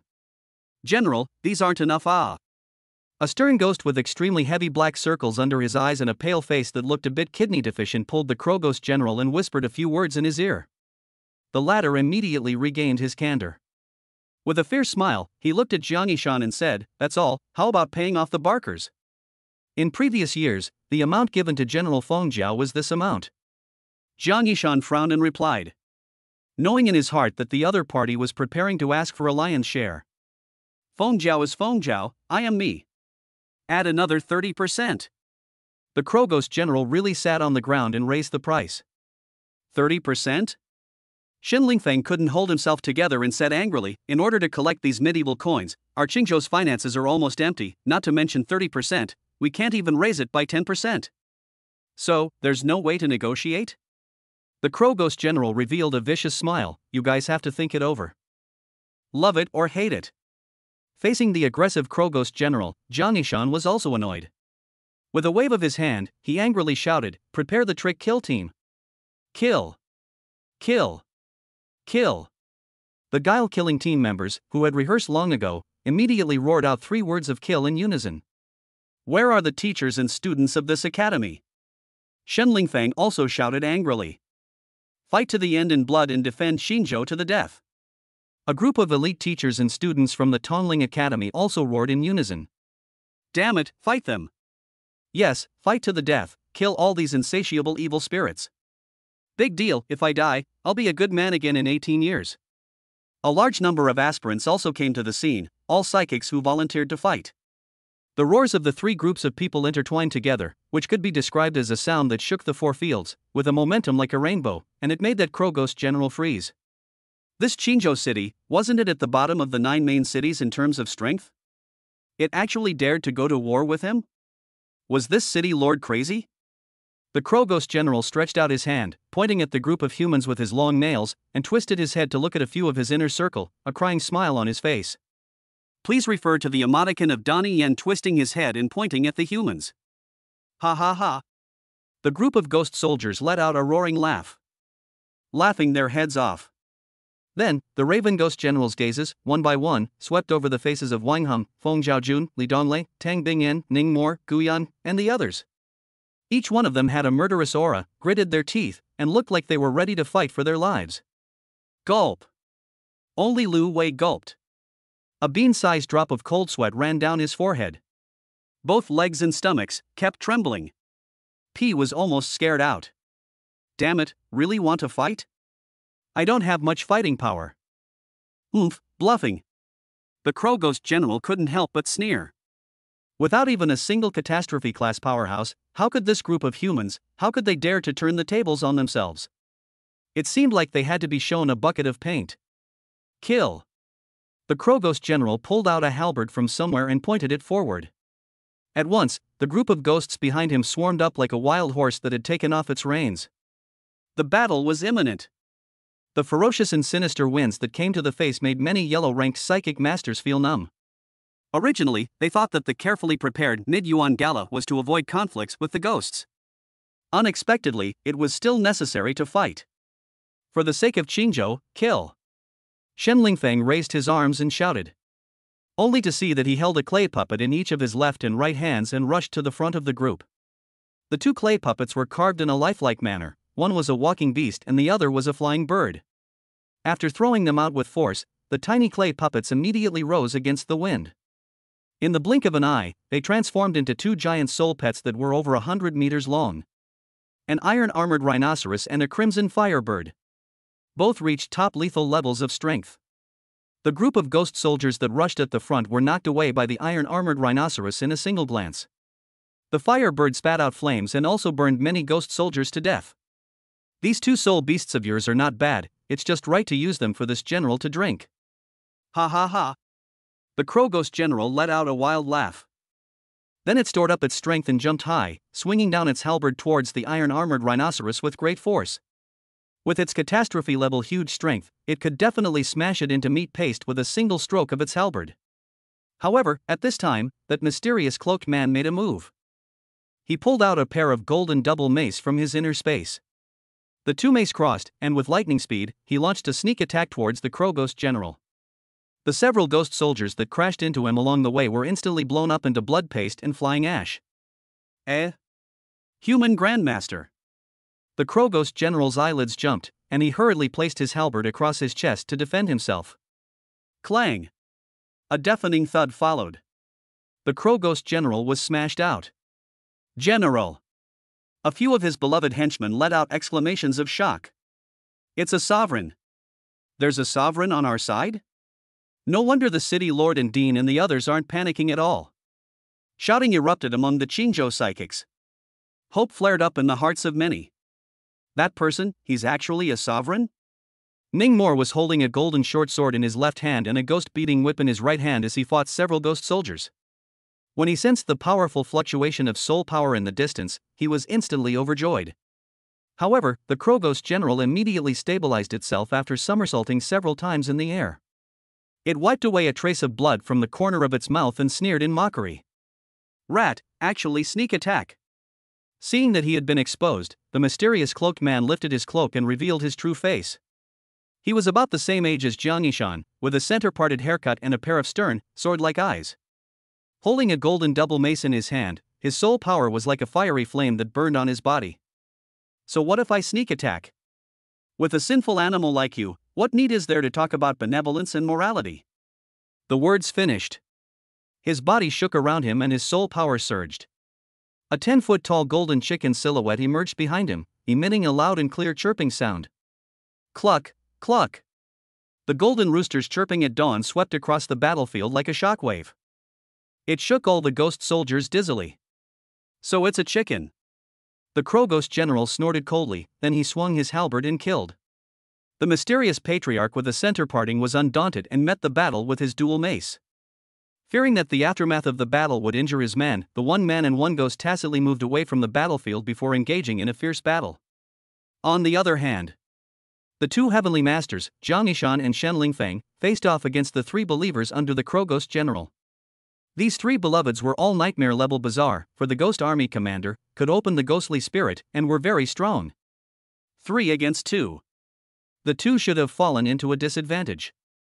However, Jiang Yishan held a powerful artifact and was able to fight 1 against 2 without losing. Chapter 68, 8-carried palanquin, Ghost General Fengjiao. Jiang Yishan's artifact was a seal. Ningmore had seen with his own eyes that the seal had imprinted a ghostly blue totem mark on the brow of a fatal class ghost soldier. Afterward, the eyes of that fatal class ghost soldier turned from red to blue, and at the behest of Jiang Yishan, it turned its head and began to attack its fellow soldiers. The two Nightmare-class commanders were thus very wary of that seal. Constantly dodging, they were wary of being imprinted on their brows by it. Even so, the seal smashing into their bodies would cause them great damage, as if they were burned by a branding iron, and they cried out in pain. Worthy of being City Lord Jiang. 1 against 2 and still managed to gain the upper hand. Ningmore marveled at Jiang Yishan's combat prowess while using his ghost beating whip to whip a terror-grade ghost soldier into submission. In contrast, Xin Lingfeng was also maneuvering two giant soul pets to surround a Nightmare-class commander. However, both sides were about the same strength, and no one could do anything to stop them. The scene was at a stalemate for a while. There should be more than just City Lord Jiang and Dinshin as patriarchs in Qingzhou, right? The Yan family's old man, Yan Xinyue, who we saw at the auction last time, is a heavenly master. Why didn't he come over to help? There's also the Zhang family and the Xia family, neither of them are sending anyone over. Ningmore's heart was both perplexed and indignant.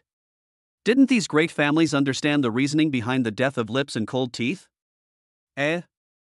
Suddenly, a butcher ghost wielded a worn-out bone chopper and chopped down at him head-on, its expression hideous and bloodthirsty. Watch out! A tutor from the Qingzhou Tongling Academy's face changed drastically, issuing a warning to Ningmore. The strength of this butcher ghost had reached the top terror level. It was impossible to fight against it if it wasn't a peak Xian rank psychic master. Ka Qing! With a chop, Ningmore was split in half. But without waiting for Butcher Ghost to be happy, Ningmore's corpse suddenly turned into two splintered pieces of firewood. Even that Psychic Academy tutor froze. In the next second, the Butcher Ghost's temple was penetrated by a golden short sword. Ningmore slowly appeared behind him. His eyes were extremely cold. Kill! Another long-armed ghost slashed towards Ningmore with a sword.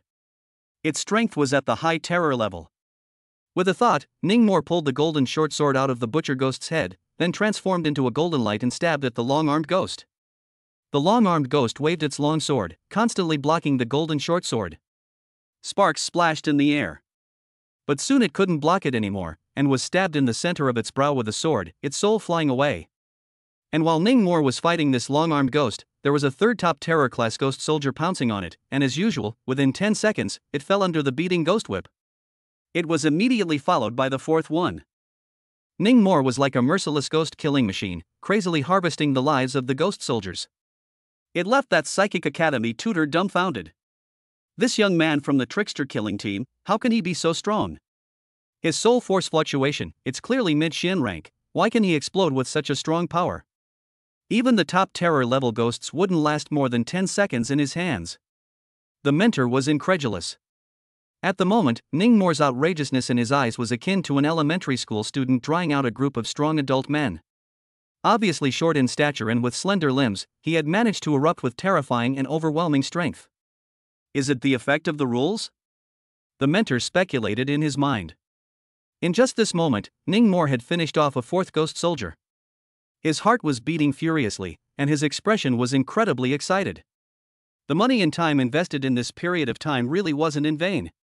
Even if I don't use the strike first, suffer later rule, I'll still be able to finish off this group of ghost soldiers below the lethal level. It's too easy. Ningmore felt as if he couldn't use up his soul force. Theoretically, mid-Xian rank and medium terror rank were about as strong as each other. But in reality, with a single thought, Ningmore was able to rip off the heads of two medium terror rank ghost soldiers. The difference in combat power was enormous. Undoubtedly, this was all brought about by practicing the divine soul hammering method painstakingly. Furthermore, due to the high-intensity compression of soul force, Ningmore's true soul force strength was difficult to see through. That is, practicing the divine soul hammering method would gain a layer of hidden strength. On the other side, the other branch leaders of the trickster kill team were also fighting in blood. The fiercest among them were Wang Hum and Feng Zhaojun.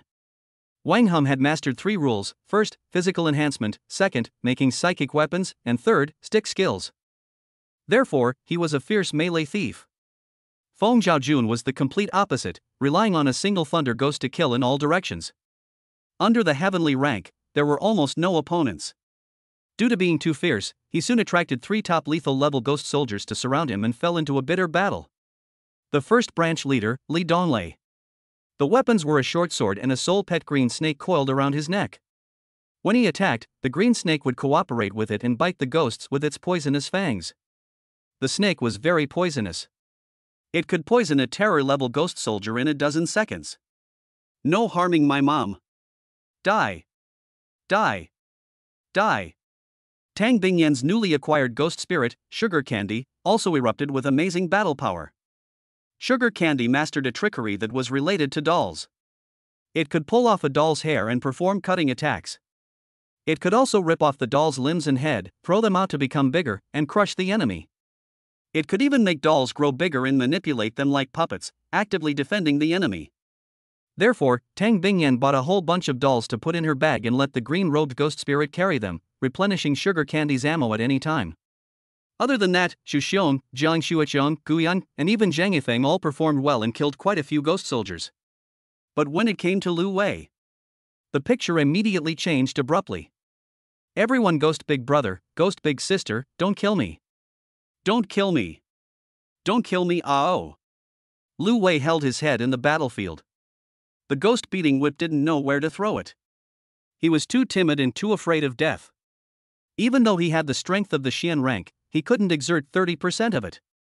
And just as the Qingzhou psychic and this group of ghost soldiers were killing each other, a woman's angry voice suddenly came from the distance. "Mo Crow! Qingzhou is my territory, how dare you move?" The Crow Ghost General, who was in the middle of a bloody battle with the middle split-head patriarch, heard the voice and his brows sank suddenly. Shen Lingfeng, on the other hand, was overjoyed and quickly exchanged a glance with Jiang Yishan. Finally, Jiang Yishan let out a long sigh of relief. This year's Ghost Festival crisis was basically lifted. Those who don't want to die, stop. Dare to spread wildness on my mother's territory, count how many heads you have. The angry woman's voice was just a few dozen kilometers away. At this moment, it had already swept into the sky above the streets of Extreme Bliss. The sound shook several kilometers around. The people and ghosts in the fierce battle stopped and separated one after another. Only corpses were left behind. What's happening? Ningmore looked up curiously, only to see that a sedan chair had fallen from the sky. The 8 ghost bearers carrying the sedan chair were tall and had fierce eyes. All of them clearly had top lethal level strength. My god, such powerful ghosts used to carry the sedan chair. Gu Yanni was shocked. Which gods are coming? Phew. Tang Bingyan let out a long breath, she's finally here. Only to see that behind the palanquin, there was a large group of Bazaar. The number was 7 to 800. The black pressurized piece was completely not comparable to the 100 or 80 ghosts of the Crow Ghost General. There were 8 nightmare-level creeps at the front.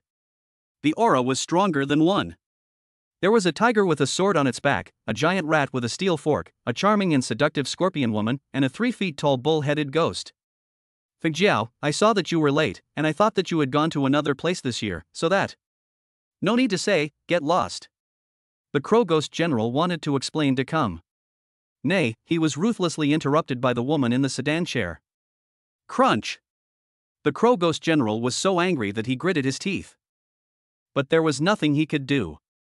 With this amount of strength, he was no match for this Phoenix Jiao and had to concede. Humph, let's go. The Crow Ghost General put away his weapon halberd and turned around to leave. The remaining 50 or so ghost soldiers hurriedly followed in a grayish manner. Old Jiang, just let them go? We've lost at least 30 to 40 people. Shen Lingfeng was furious. Then he lowered his voice and said to Jiang Yishan, why don't you talk to Fengjiao, and let's both join forces and do away with this Ink Crow? To say you say, I'm not going to say. Jiang Yishan glared at Shen Lingfeng without good humor. It's not like people are interested in me. Shen Lingfeng bristled. It could only dismiss the idea. Then, under the attention of the crowd, the sedan chair curtain was lifted. A pink jade foot stretched out from inside. Immediately after, there was a slender jade leg. Chapter 69, The Truth of the Mid-Yuan Festival, The Pact Between Man and Ghost. I'm going to go, ravishing ghost ah. Lu Wei suddenly emerged from behind Ningmore, looking at the jade leg outside the palanquin and dripping her rumps. Where did you just run off to? Ningmore glared at him in a bad mood. I couldn't find you for half a day, I thought you ga. I went to chase and kill a stern ghost. Lu Wei said casually. Just you? Ningmore expressed strong skepticism. Stop talking, look, she's coming out. Lu Wei pointed over to the sedan chair. In the next moment, everyone saw that a gorgeously dressed, shapely woman lifted the curtain of the sedan chair and walked out with the help of the bearer.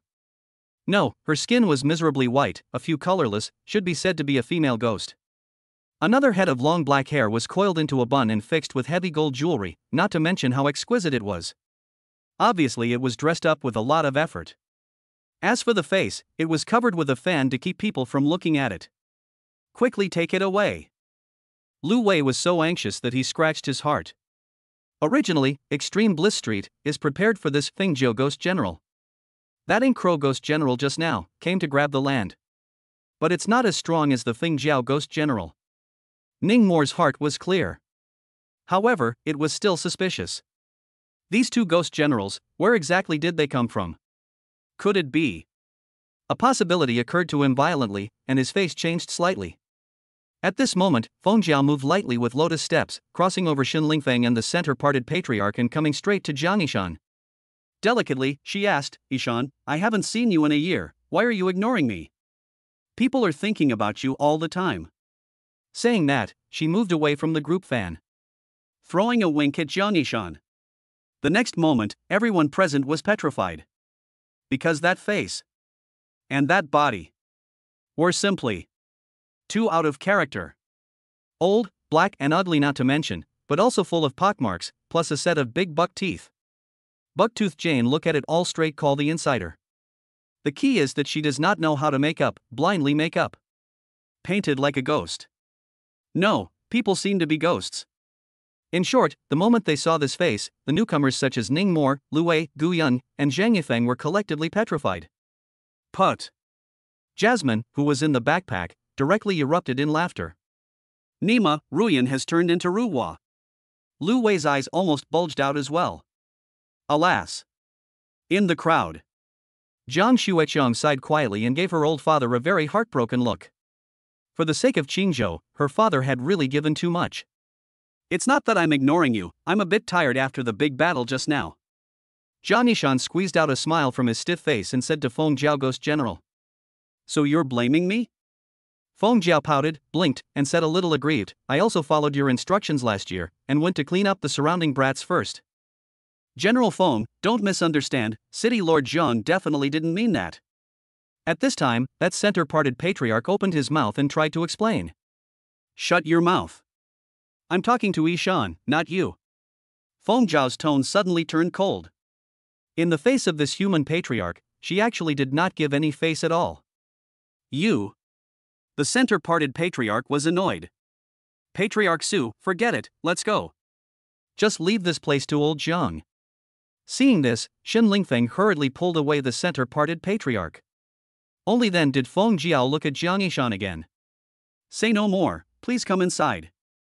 Jiang Yishan reached out and signaled the entrance to the Street of Ultimate Bliss, and ordered people to carry over the boxes filled with medieval coins. Feng Jiao carelessly swept a glance at it and asked her men to carry it away, then pouted again, Yishan, why don't you even call me anymore? Is it because there are so many people, are you shy? Nonsense, I'm the city lord, what am I shy about? Jiang Yishan took a few deep breaths to overcome the mental barrier before shouting, Jiao. Jiao Jiao. Ji. Feng Jiao was happy and cheered. Then she took the initiative to hold Jiang Yishan's hand and walked towards the Street of Ultimate Bliss. By the way, he commanded, Tiger Vanguard, bring the brothers in and have fun. All right, General. Tiger, who was carrying a sword, let out a naive laugh, then waved his hand. Go! Brothers, dashing off. The group of ghosts immediately let out a mountainous cheer. Then the ghosts crowded the ghosts, scrambling to surge towards the Street of Ultimate Bliss. Soon, almost 100 ghosts from the army of over 800 ghosts entered Extreme Bliss Street. There were still 700 ghosts left chained in place, unable to move. Brother Moore, what the hell is going on here? Lu Wei looked at the 700 or so ghosts chained outside, scratching his head in disbelief. They are local ghosts. At this moment, Jiang Xueqiang's nice voice came from behind. Local ghosts? Lu Wei continued to scratch his head. Couldn't understand what it meant at all. I see. Based on the mere words of Jiang Yishan, Feng Jiao, Jiang Xueqiang, and the others, combined with the intelligence he had gathered earlier, Ning Mo barely deduced what was going on. On the Mid-Yuan festival, the red moon is in the sky, and the ghost gate is wide open. This Mo Crow and Feng Jiao must have come from the netherworld. Feng Jiao and City Lord Jiang have reached some kind of agreement. As long as we treat its ghosts well and give it a large sum of money, it will guarantee that it won't commit any offense against Qingzhou in the fall, and even help to clean up the lonely ghosts around Qingzhou. These ghosts, they're all the stalwarts she captured just now, right? Ningmore looked at the white-haired beauty in front of him with an inquisitive expression. Pretty much. Jiang Xueqiang smiled lightly. In her heart, however, she was somewhat surprised. A glimpse of a leopard reveals the whole picture. No wonder Papa held him in high esteem, this Ningmore was truly a talent. Actually, it's not just Dad and Feng Jiao. The entire 36 main cities of Huaxia, as well as many smaller towns, all operate this way. After all, the strength of humans is not weak, forcing a war will only result in both losing. It's better to get more benefits. But to say that the one who sacrificed the most out of all the city lords is probably my father. Jiang Xueqiang sighed softly. Every year, after the Ghost Festival, Dad would always be in a trance for a while. It was evident how much torture would be suffered in this one night. It's really from the netherworld. Ningmore was a bit surprised. Wouldn't that mean that the netherworld existed in this world? These ghost generals, are they all this obedient? At this time, Lu Wei raised a question: will there be any talks that fall apart? Of course there is. Jiang Xueqiang's expression became serious.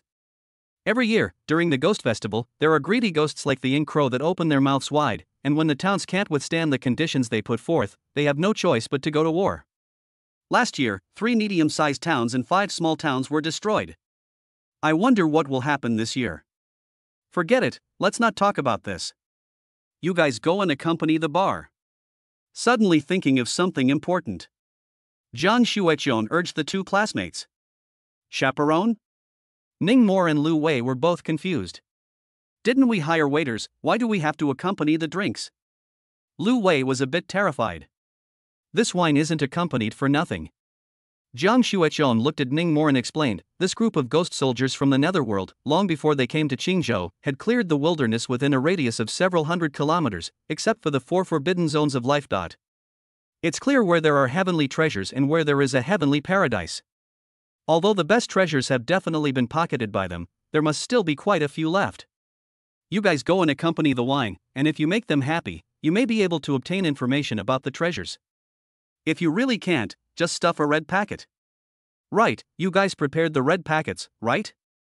Jiang Xueqiang reminded. If you don't carry some red envelopes on your body into the street of ultimate bliss, you will get into trouble. Chapter 70. What's not afraid of a tiger? It can still be like this? Ningmore and Lu Wei were a bit confused. No wonder that after the group of ghost soldiers entered the street of ultimate bliss, a group of psychics also swarmed in. It was fitting that they were there to get information. Then what are we waiting for? Lu Wei urged, Brother Moore, hurry up. Mr. Jiang, aren't you coming along? Ningmore twisted his head and asked. I'll forget about it. Jiang Xueqiang smiled awkwardly and stepped back. She was a bit socially terrified. Aya, let's go. Lu Wei was afraid that the information would be snatched up by others. Hurrying to tug on Ningmore's arm, he ran into the street of ultimate bliss in a puff of smoke. The street was bustling. Hundreds and hundreds of ghost soldiers, those who ate the banquet, those who watched the theater, those who massaged the massage, those who gambled. It was a peaceful and joyful scene. It was only then that Ningmore remembered what Uncle Feng had said to him earlier: people and ghosts, too, could sit together to eat and drink. This scene, indeed, was a bit too magical. Brother Moore, let's split up, it'll be more efficient. I'll go first. Lu Wei quickly threw down his nemesis and ran off to scout for a target. Ningmore had to wander along the streets by himself. City Lord Jian was really well prepared. There were enough meals and drinks, as well as singing, dancing, chess, gambling, massages, and a variety of other entertainment programs. Not to mention one night, a week's worth of entertainment. Ningmore even saw an internet cafe. Quickly, get on the machine. Time is precious, don't dawdle, brothers. Motherer, this can crave me to death, why don't you think there are internet cafes in the netherworld? Ningmore went into the internet cafe and wandered around. finding that the spots were all taken up by ghosts.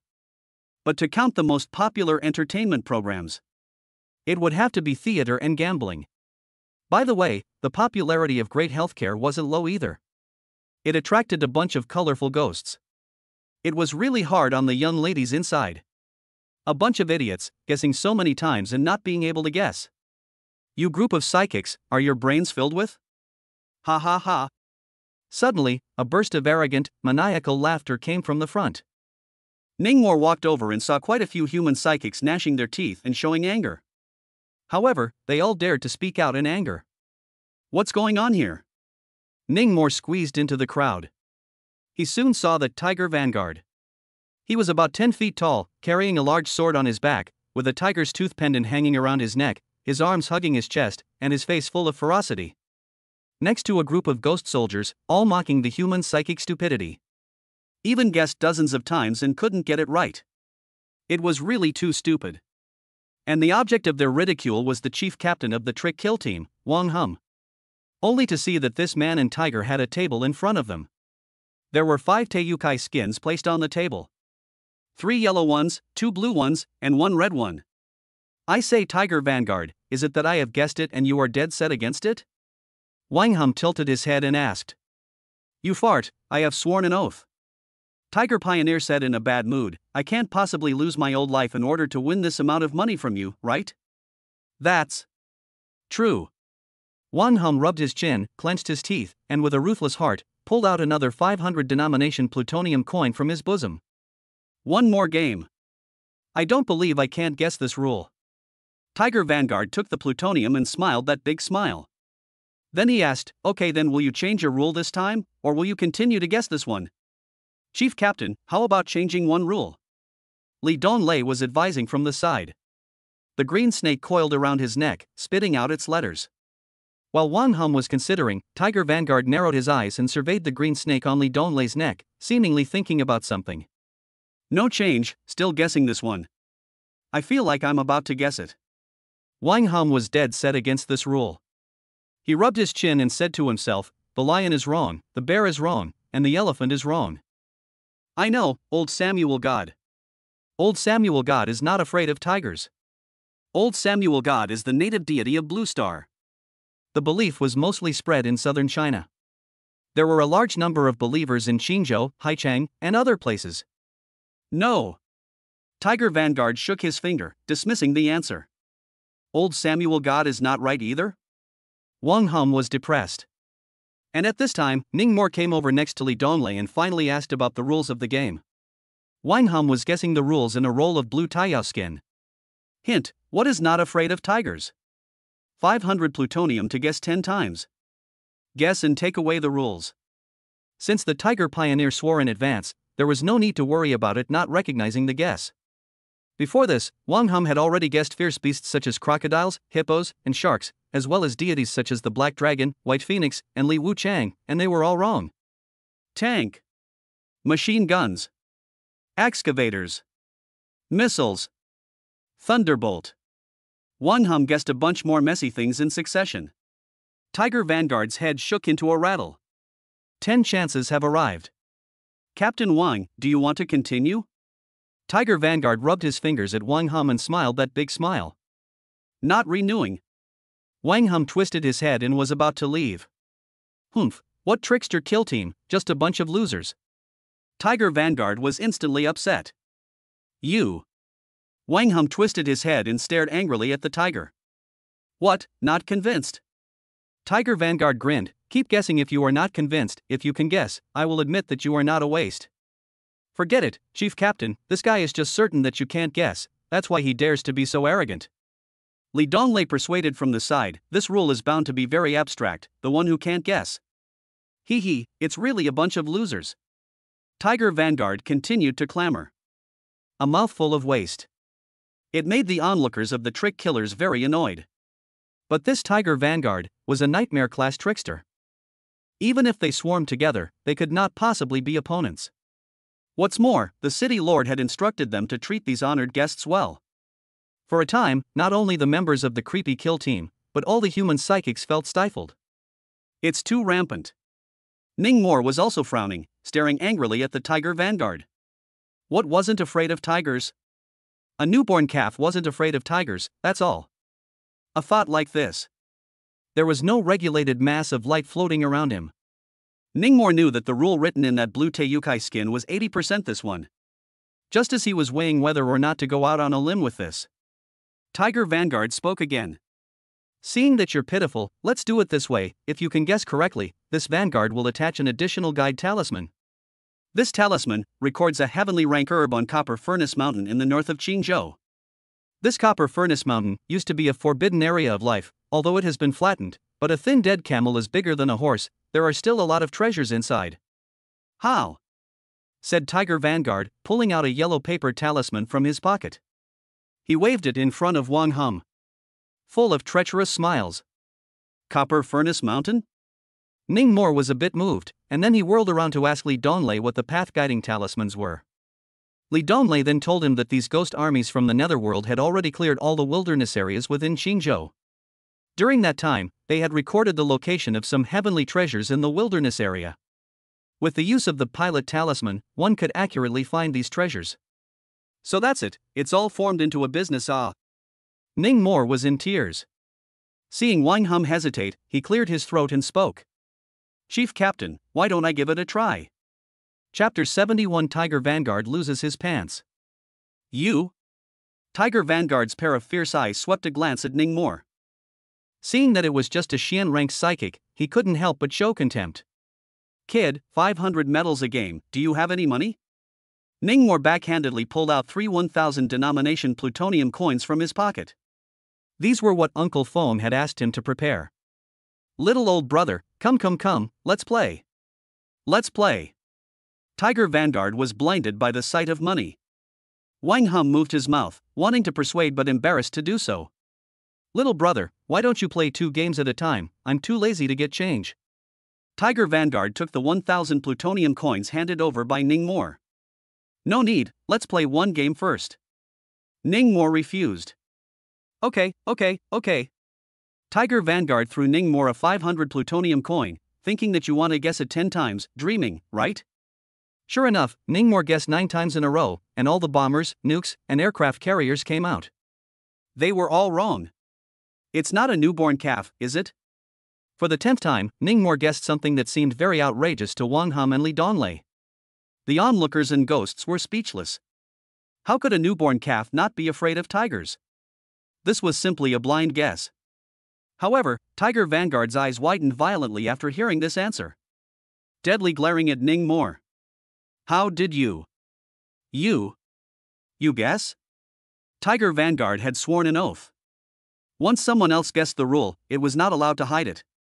Otherwise it would die without a corpse. I guessed it. Really? Ning Mor's acting skills were excellent, putting on a very surprised appearance.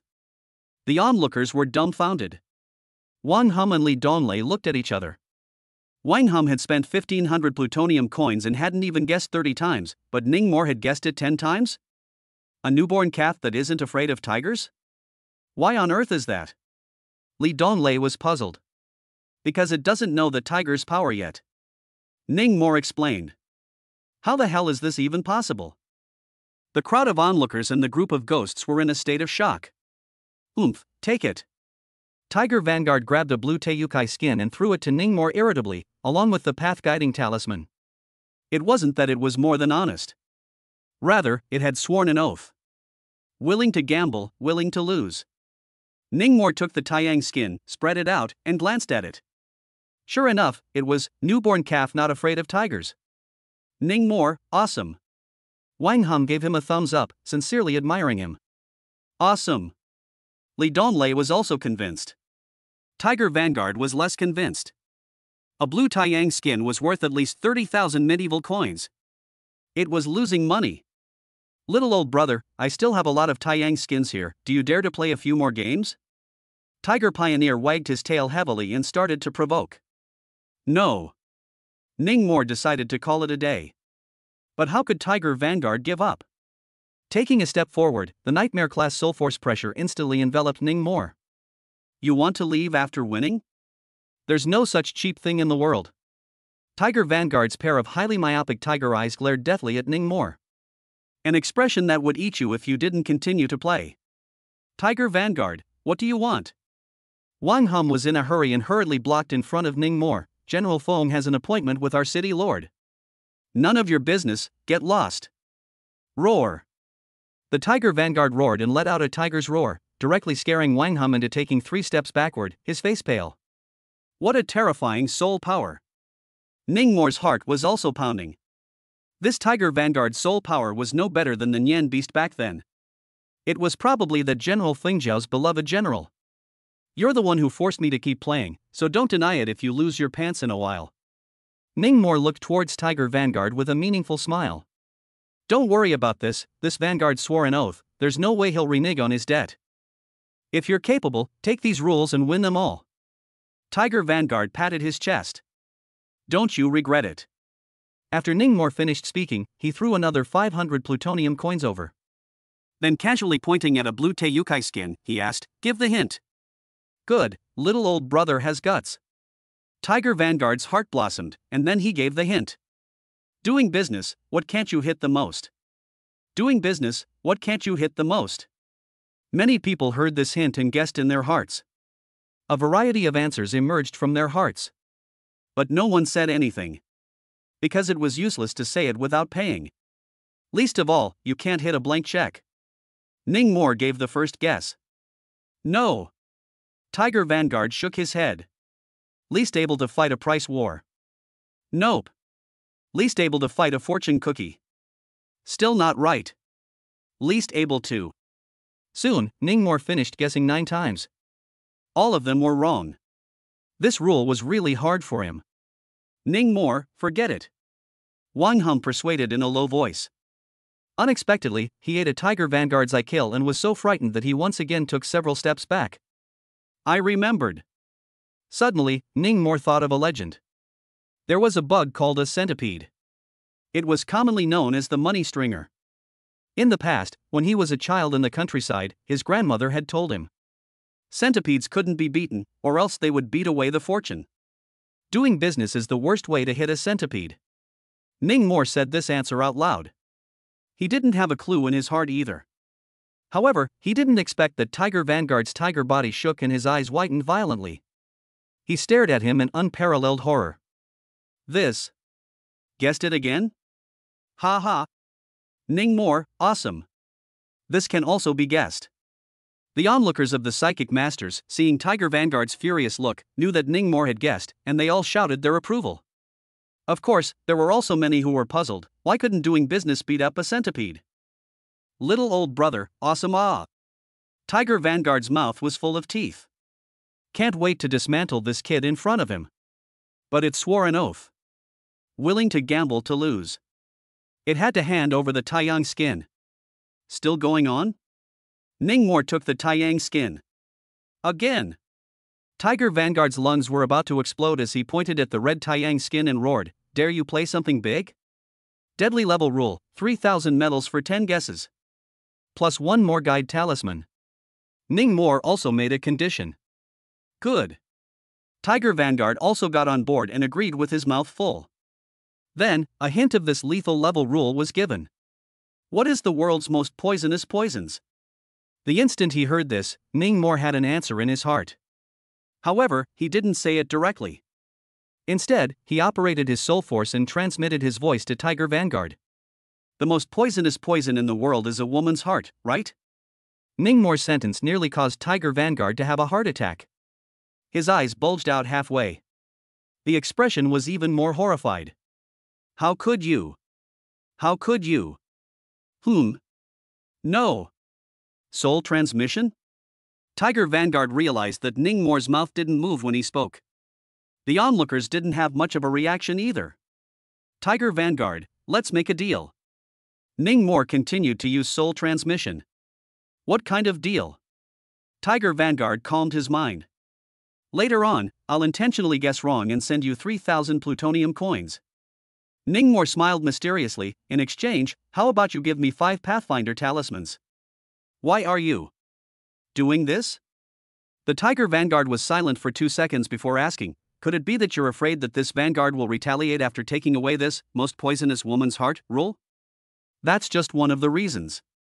Ningmore answered truthfully, there are others that are too inconvenient to talk about, so just say this deal, do you do it or not? The crowd of onlookers grew. He had already made a name for himself by guessing 2 terror-level rules in a row.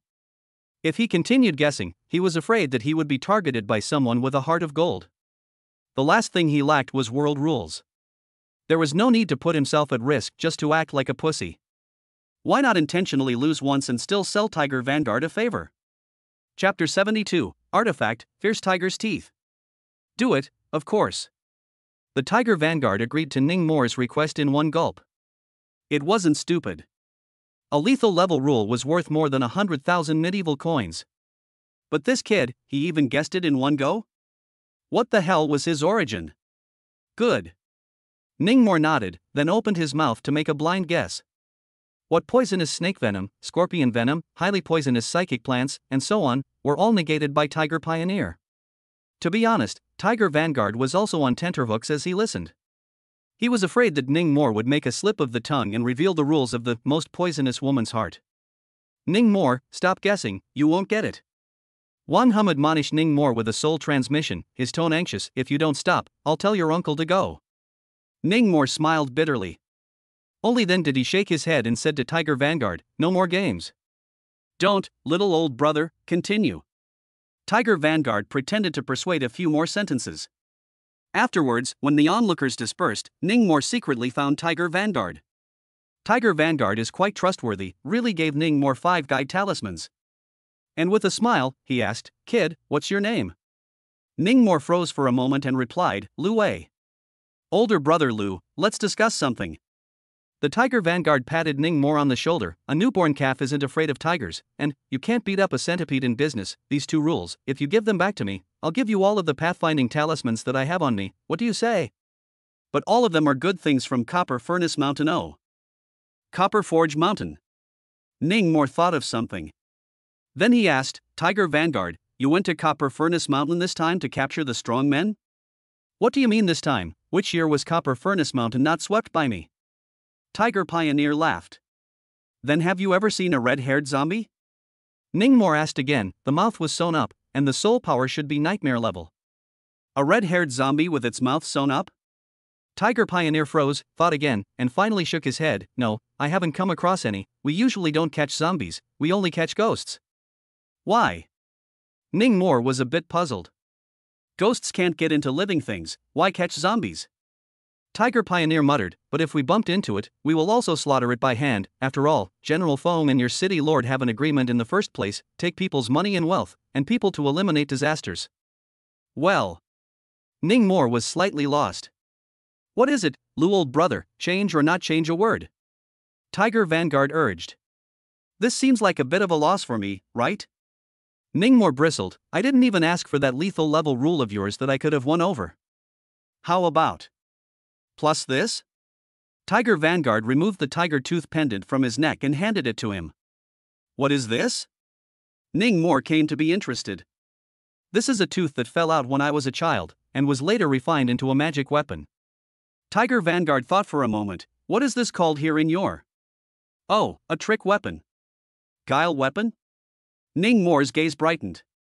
Exchanging 2 terror level rules for a guile artifact, plus multiple Pathfinder talismans, seemed quite a bargain. Deal. Ningmore pondered for a little while, and pulled out 2 blue Teyukai skins and threw them over. The last thing he needed was world rules anyway. Cool. Tiger Vanguard also pulled out 6 Pathfinder talismans and threw them to Ningmore along with the pendant. Ningmore picked up the tiger tooth pendant and scrutinized it. The tooth was roughly 20 centimeters long, with a yellowish-white texture and thick pulp. A strand of fury permeated it. Ningmore held it in his hand and injected his soul power to sense it. There was no curse. It was just a purely bizarre artifact. Those who wear the fierce tiger's tooth can increase their chi. It can also emit a tiger's roar that shakes the mountains and forests. After absorbing the origin soul power and binding this artifact, Ningmore then learned of its effects. A passive skill, boosting strength. An active skill, emitting a tiger's roar, just not sure how powerful it was. Right, grudge. Ningmore suddenly thought of his grudge haircard. Of the batch of evil spirit stalwarts that Tiger Vanguard had captured, there must be some with particularly deep grudges. Why didn't he take this opportunity to fill the haircard with grievances himself? So he mentioned it to Tiger Pioneer. Tiger Vanguard directly told him to take the fierce tiger's tooth and go over there. The ghost guards didn't dare to make things difficult for him. After Ningmore left, Tiger Vanguard stuffed the 2 Taiyao skins into his arms and breathed a sigh of relief. He thought to himself, luckily, this kid named Lu Wei is on the right track, or else he would have to lose all his pants today. Suddenly, Tiger Vanguard's ears twitched. Turning around, a masked man who didn't know when stood behind it. Hidden rat, what's the matter? Tiger Vanguard glanced at the masked man. Greetings, Vanguard officer. The masked man bowed and saluted. Then, pulling out 2 piles of plutonium banknotes, without a word of nonsense, he bluntly said, I want to buy that highly poisonous rule in your hand. Oh? Tiger Vanguard's tiger eyes narrowed. Scanning the 2 piles of plutonium notes in the man's hand, it instantly showed greed in its eyes. Add another 50,000. Deal. The masked man was quick. Grass, underreported. Tiger Vanguard cursed inwardly. After confirming that the rules were correct, the masked man pulled out another 50,000 plutonium coins and handed it over to Tiger Vanguard, then hurriedly left. Outside the street of ultimate bliss. With the fierce tiger's teeth, the ghost pawns really didn't dare to make things difficult for Ningmore. They watched as he used a strawberry hairpin to suck away a large amount of grievances. He didn't stop until he filled up the haircard. Cool. Enough for half a year. Ningmore revealed a satisfied smile. Afterwards, he turned around and headed back to the street of ultimate bliss. A certain masked man happened to come out and passed him by mistake. The masked man's eyes glowed with a strange color, seemingly recognizing Ningmore. The 2 of them didn't have much to cross paths with each other. After the masked man left Joy Street, he kept his head down and made his way into the city. Coming to a certain abandoned warehouse. A bizarrely shaped man clad in black robes was waiting for him. Elder 5, fortunately, the rules you asked for have been bought. The masked man knelt on one knee and presented the red Teiyukai skin. The black-robed creepy reached out and took it. Due to bending over and hanging his head, his true face was inadvertently revealed. What kind of face is this? 5 mouths, 5 noses, 10 eyes, 10 ears. It was like 5 human faces disrupted and then pieced together. Moreover, the expressions of these 5 faces showed 5 different expressions: joy, anger, sorrow, happiness, and fear, and the emotions were all amplified to the extreme. Exaggerated, abrupt, disgusting, and creepy to watch. Most poisonous woman's heart, finally got you. The black robe spoke eerily. 5 mouths opened at the same time, emitting 5 different voices that blended into one vocal line. Very strange. Big 5, we spent 250,000 medieval coins, is it really worth it? The masked man was heartbroken and said, a normal lethal level rule is at most 150,000 or 160,000.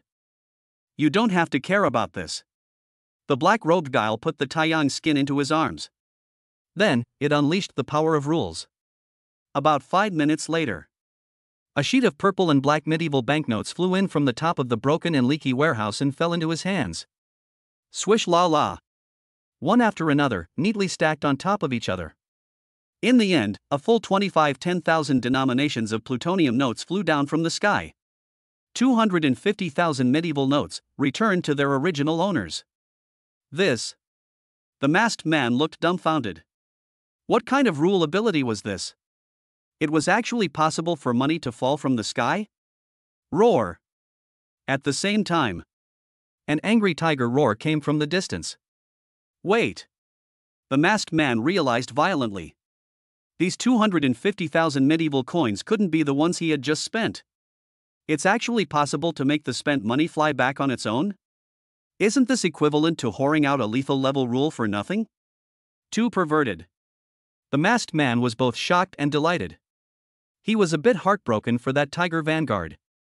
Right, the 5 big people. The masked man suddenly remembered something. He then told the story of Ningmore guessing 2 of Tiger Vanguard's rules one after the other. Ningmore? What a familiar name. The black-robed guile narrowed his eyes. It quickly came to mind. Sacred Genes Yin Jian, who previously commissioned the organization to assassinate this student.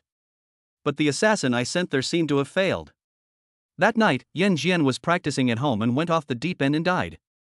80% of it has something to do with this kid. The black robes bizarrely had a hint of interest in Ning Mo. However, there was only a hint of it. Unless Ning Mo guessed the rule, the most poisonous woman's heart, in public, only then would it attract its focused attention. Chapter 73, the mid-year festival ends, and the ghost soldiers return to the pass. At this moment, the Street of Ultimate Bliss. After the 250,000 medieval coins disappeared from Tiger Vanguard's body, he went berserk on the spot and went on a killing spree. No distinction between humans and ghosts, kill on sight. Frantically searching for the masked man who bought the rules. Fortunately, Feng Jiao Ghost General came in time to calm it down. Jiang Yishan followed closely behind. This Qingzhou city lord's hair and clothes had a hint of disarray. It was obvious that he hadn't had time to straighten up. There were faint lipstick marks on his neck and chest. The expression also bore a hint of trance. I'm sorry, Yishan, this stupid tiger seems to have been counted. After Feng Jiao knocked the Tiger Vanguard out, she turned her head and apologized to Jiang Yishan. Tears flowed inside Jiang Yishan. All he wanted was for her to hurry up and leave. General, it will be closing in 2 more hours, we have to depart. An enchanting woman with a highly poisonous scorpion tail behind her buttocks came up to report. Yishan. Feng Jiao ignored the scorpion commander. Instead, she looked at Jiang Yishan with great reluctance and affection. Why is the time to get together always so short? This goodbye, it will be another year before we can meet again. I'm so sad to leave you. Saying this, Feng Jiao lunged forward and tried to hug Jiang Yishan. Jiang Yishan hurriedly dodged away, and obediently instructed Wang Hum, who had arrived, quickly. Have everyone gather and prepare to send off General Feng Jiao. Yes. Wang Hum led the order and retired. Humph. Feng Jiao's face revealed a ghostly grudge as she stomped the ground angrily. Not long after, a group of ghost soldiers left the Street of Ultimate Bliss reluctantly. Some of the ghosts hadn't had their fun yet and hugged the internet cafe seats or the female technician's thighs, crying and not wanting to leave. But in the end, they were dragged away. Yishan, will you miss people when they leave? Before leaving, Feng Jiao looked at Jiang Yishan fondly. Will. Do. Jiang Yishan tried to maintain his smile. Great, then see you next year. Muah. Feng Jiao gave Jiang Yishan a flying kiss before she contentedly boarded the sedan chair and led the ghost soldiers away. Leaving behind only the devastated Joy Street, this group of evil ghosts are very capable of tossing and turning. When they drink too much wine, they go crazy, killing people, tearing down a house or whatever is the basic operation.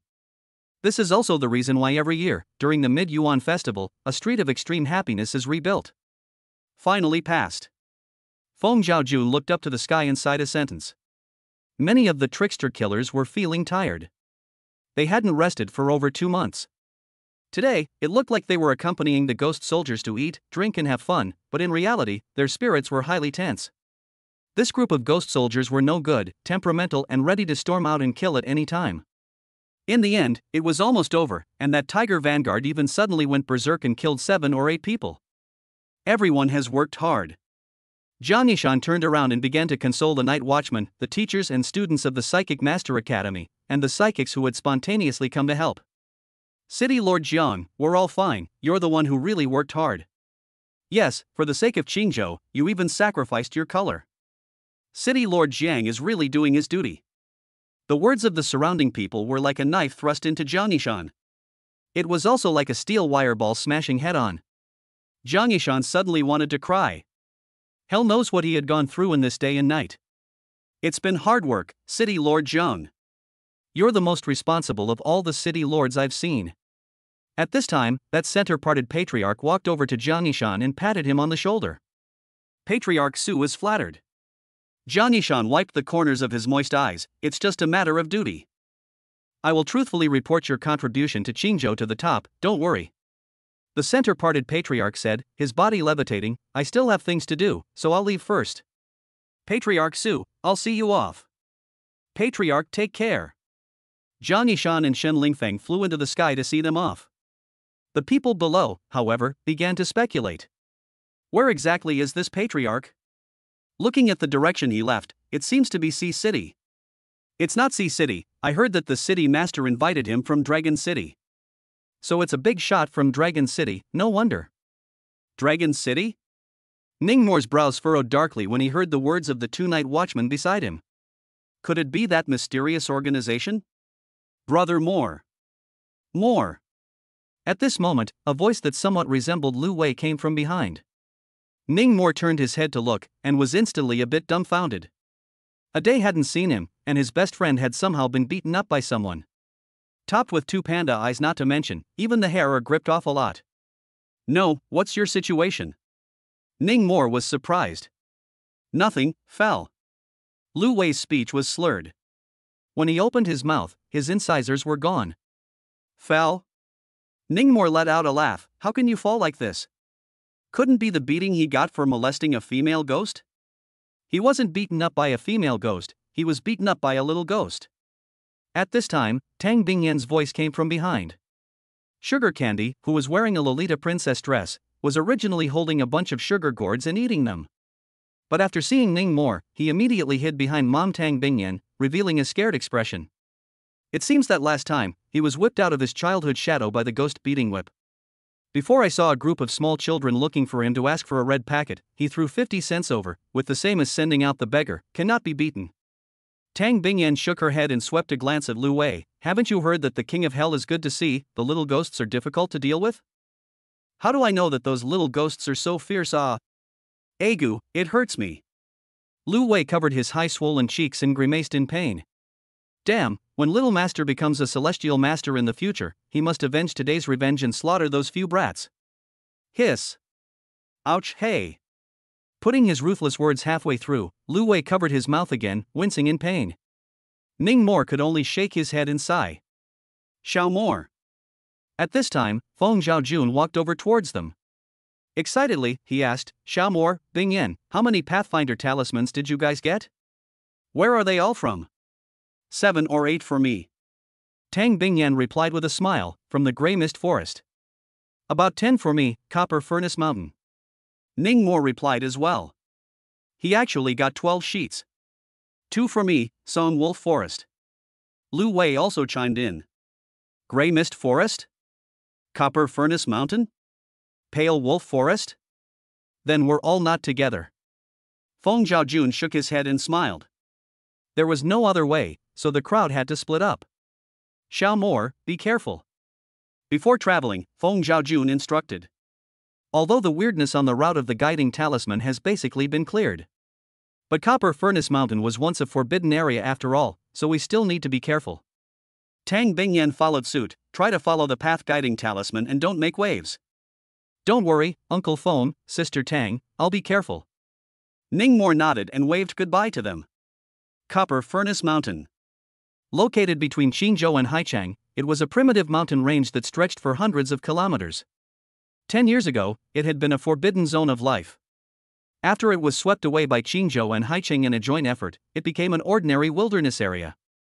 Tiger Vanguard had also led the ghost soldiers to sweep through it, and the number of lethal level or higher Bazaar had either been captured or killed, drastically reducing their numbers.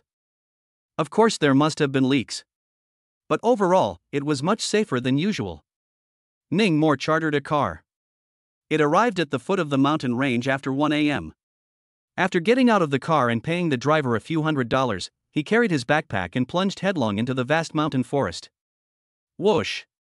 The dark primitive forest. A 3-meter-long golden-haired ferret sped past. Lone souls below the terror level fled in terror. Ningmore rode the gigantic-eyed Jasmine, holding the guide talisman given by Tiger Vanguard in his hand, sensing the direction of the coordinates. From time to time, he issued commands to turn left and right. Actually using this great immortal as a mount. Too detestable. When you find something delicious in a while, you must share some with me. Jasmine ran wildly on all fours, full of complaints. Waste what words, turn right. Ningmore slapped her ass. Chapter 74 Bronze Furnace Mountain Treasure Hunt. 15 minutes later. Arriving at the coordinates of the first guide talisman. A dilapidated and deserted ancient village. Walking into the entrance of the village, the path guiding talisman spontaneously combusted, turning into ashes that drifted away. Where's the treasure?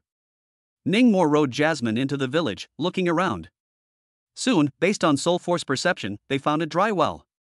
A stream of pure heaven and earth yuan qi bubbled out of the wellhead. Without saying a word, Ningmo jumped straight down. The well was very deep. It was 70 to 80 meters. When he was about to hit the ground, Ningmo stomped his feet, forcing himself to hold on to the wall of the well before jumping down. Roar! Roar! Roar! After landing, several dryads awoke and lunged towards him. In the next second, they had their necks snapped by Ningmo with his soul force and collapsed to the ground out of breath. Judging from the style of clothing of these dry corpses, they should have been villagers of this barren village. Yet somehow, they had died in this well. Intruder! Suddenly, a hoarse, dry voice came from the darkness ahead. Ningmo probed with his soul force and discovered that it was a powerful terror-class dryad. I am the village chief of Whitehead Village. Hello village chief, goodbye village chief. As he spoke, Ningmo pulled out a handful of corpse-suppressing glutinous rice, controlled it with his soul force, and shot it over explosively. 2 seconds later, the dry corpse village chief, who hadn't even finished his lines, exploded into a ground full of broken flesh, black smoke curling up. Ever since cultivating the divine soul hammering method, Ningmo realized that all of the fluxes he had crafted were much stronger than before. Afterward, destroying another dozen or so dry corpses, Ningmo traveled deeper and deeper, finally seeing a turquoise blue spring. This is the underground spirit spring. What a dense heaven and earth yuan qi! Jasmine uttered in surprise. Spirit spring? It's a pity that I can't take it with me, so I can only absorb it here. Jasmine, help me protect it. Ningmo said as he stripped naked and jumped directly into the spring. It also pressed a splash in the process. Ah, pervert. Jasmine hurriedly covered her eyes. And after realizing that this master of hers had a pretty good figure, she forked a jade finger and peeked up again. 3 days passed like this. The original blue and ghostly spring water became crystal clear. The essence of yuan qi that had accumulated over an unknown number of years over time had all been absorbed by Ningmo. I asked you to protect the spell, and you're sleeping on the side. After Ningmo went ashore, he saw Jasmine lying there huffing and puffing, and was so angry that he slapped her across the face. Damn pervert! Why don't you put your pants on first? Leaving the deserted village ancient well, a master and a servant continued on their way. The endpoint of the second guide talisman was a snake nest. At the entrance of the nest, it was unknown which kind psychic had erected a signboard. There is a man-eating python inside, do not enter. Ningmo silently swept a glance, then took a big step inside. Inside the snake's nest, it was cold and damp, with countless corpses and bones piled up. There were soul beasts and people. There were even children's. Soon, he heard countless slithering and crawling sounds coming from the depths of the snake nest, dense and unending. After probing with his soul force, he found that it was actually thousands of small snakes surging towards him. People with dense phobia would probably have to go purple on the spot. OMG, so disgusting. Jasmine ran away in a puff of smoke. Try fierce tiger's tooth. Ningmo suddenly remembered his new trick weapon. With a thought, he injected a trace of soul force into the tiger's teeth on his chest. When the countless small snakes were less than 10 meters closer, he took a deep breath and his chest bulged high. Roar! In the next moment, a shockwave visible to the naked eye erupted from his mouth. A deafening roar shook the entire snake nest. The bones of the corpses that were close by burst in succession. Even the ground and the walls of the cave, a circle of cracks appeared. It could be seen how amazing the destructive power of this tiger's roar was. Countless small snakes collectively exploded into meat paste. Not a single one could survive. What amazing power! Ningmo was overjoyed, it's just a bit too much soul power. Feeling the amount of soul power remaining in his body, it was estimated that at most 3 more tiger whistles would be issued before the soul power would be exhausted. In fact, he was a bit dizzy now. Roar! Suddenly, a roar not much weaker than his came from the depths of the snake nest. Have you killed the young ones and come for the old ones? Jasmine! Ningmo called the little lowly back and ordered it to fight the man-eating python. He himself sneaked around and went to find the treasure. Old 6, really old 6. Jasmine was convinced. Luckily, the python only had the strength of a primary lethal level and was not her opponent. After spending 5 or 6 minutes to finish it off, she ran to find Ningmo. Ningmo had already found the treasure within the snake's nest. It was a bunch of snake eggs that hadn't hatched yet, and a few rare spirit medicines. Don't say I won't share your favors, these are all yours. Ningmore pointed at the pile of snake eggs and said to Jasmine. He himself turned his head towards the several rare spirit medicines. I thank you. You really are a heavenly good guy. Jasmine crossed her arms, her fragrant cheeks bulging into meat buns. A belly full of anger. In total, Ningmore had gotten 12 path guiding talismans from Tiger Vanguard. For the next month, he took Jasmine on a treasure hunt around Copper Furnace Mountain. There were exotic flowers and plants that could be stuffed into a backpack and taken away. Some, like the underground spiritual springs, had to be absorbed on site.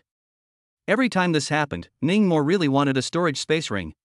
Of course, his treasure hunting journey wasn't all smooth sailing. When he was hunting the last of the top deadly grade soul beasts, the Earth Phoenix, he almost died in the bird's belly. Fortunately, relying on Jasmine, the 2 artifacts and the rule of striking first, he slowly wore it down. According to the information that Tiger Vanguard had left behind in the guide talisman, the Earth Phoenix was a rare soul beast, and it was a great tonic when used in soup. Ningmore and Jasmine ate for a whole week before they finished eating the Earth Phoenix. Their soul power had risen dramatically. Ningmore directly broke through to the late Xian stage. Work harder. When we reach the peak of the Xian rank, we'll be able to master the 5th rule. Ningmore was secretly excited. As for what rule to master, he hadn't thought about it yet. Back in Qingzhou, the foot ban had long since been lifted. The streets were bustling with tourists. After a month, many people could still be heard on the streets discussing the Mid-Yuan festival. The general public simply did not know what had happened. The top was also strictly blocking these news. Ningmore, over here. Brother Moore.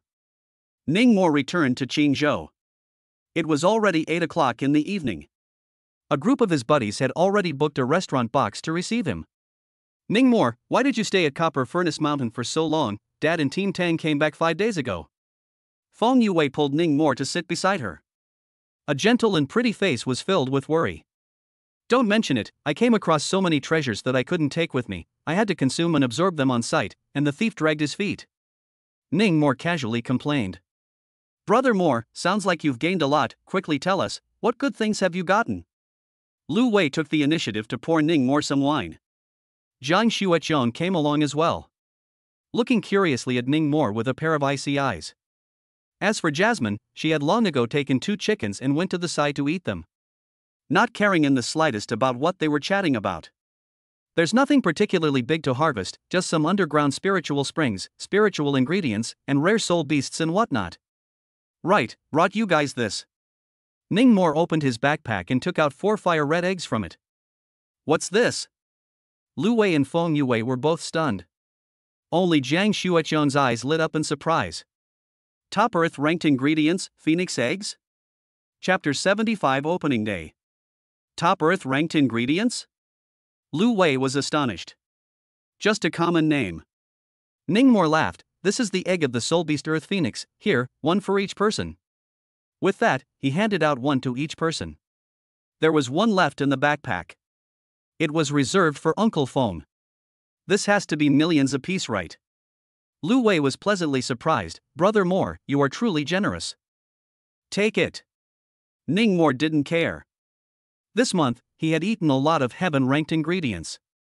Earth-ranked ingredients weren't really much to look at. Spiritual ingredients were something that had to be eaten every day, and were consumed in large quantities. Don't look at what Earth Order Heaven Order, in reality, it wasn't as precious as imagined. Afterwards, the kitchen served the food, and the 4 of them chatted about the gains they had made in the wilderness area this month while enjoying the food. The atmosphere was cordial. Among them, Feng Yue and Jiang Xuechong's soul power had both been raised to mid-Xian rank. Ningmore was in the late Xian rank. Lu Wei was still in the early Xian rank. However, it was estimated that after eating the phoenix egg given by Ningmore, he would be able to break through to the middle stage. As they chatted, they came to the start of school. School starts tomorrow, it's kinda exciting to think about it. I wonder what it's really like inside the Psychic Academy. Lu Wei drank some wine and his face was red. The expression was all a bit hyper. I heard that the school will focus on cultivating elite students like us. Take the selection of teachers for example. Ordinary students, picked by their teachers, elite students, can pick their teachers. And the dormitory, we elite students definitely live better than ordinary students. Lu Wei's tone was fluttering. The smile was called a brilliant one. As far as I know, the dorm rooms are mixed. Jiang Xueqiang came in. What, mixed gender living? Is the Psychic Academy so open? Lu Wei's gaze brightened. The interest came all of a sudden. It's elite students mixed with ordinary students. A drop of sweat dripped from Jiang Xueqiang's head. Ha! Lu Wei was instantly filled with loss. But picking a teacher, it's true. Jiang Xueqiang added, elite students, it's true that they can choose which teacher to follow, but the teacher also has the right to refuse if they don't see you. Pick a teacher? Ning Mo was pondering. To be honest, he wasn't too familiar with any of the instructors of the Qingzhou Psychic Academy. He hadn't even met a few of them. Aside from Dean Xin Lingfeng, Vice Dean Qin Zhang, there was also an examiner from the terror examination, Yin Gang.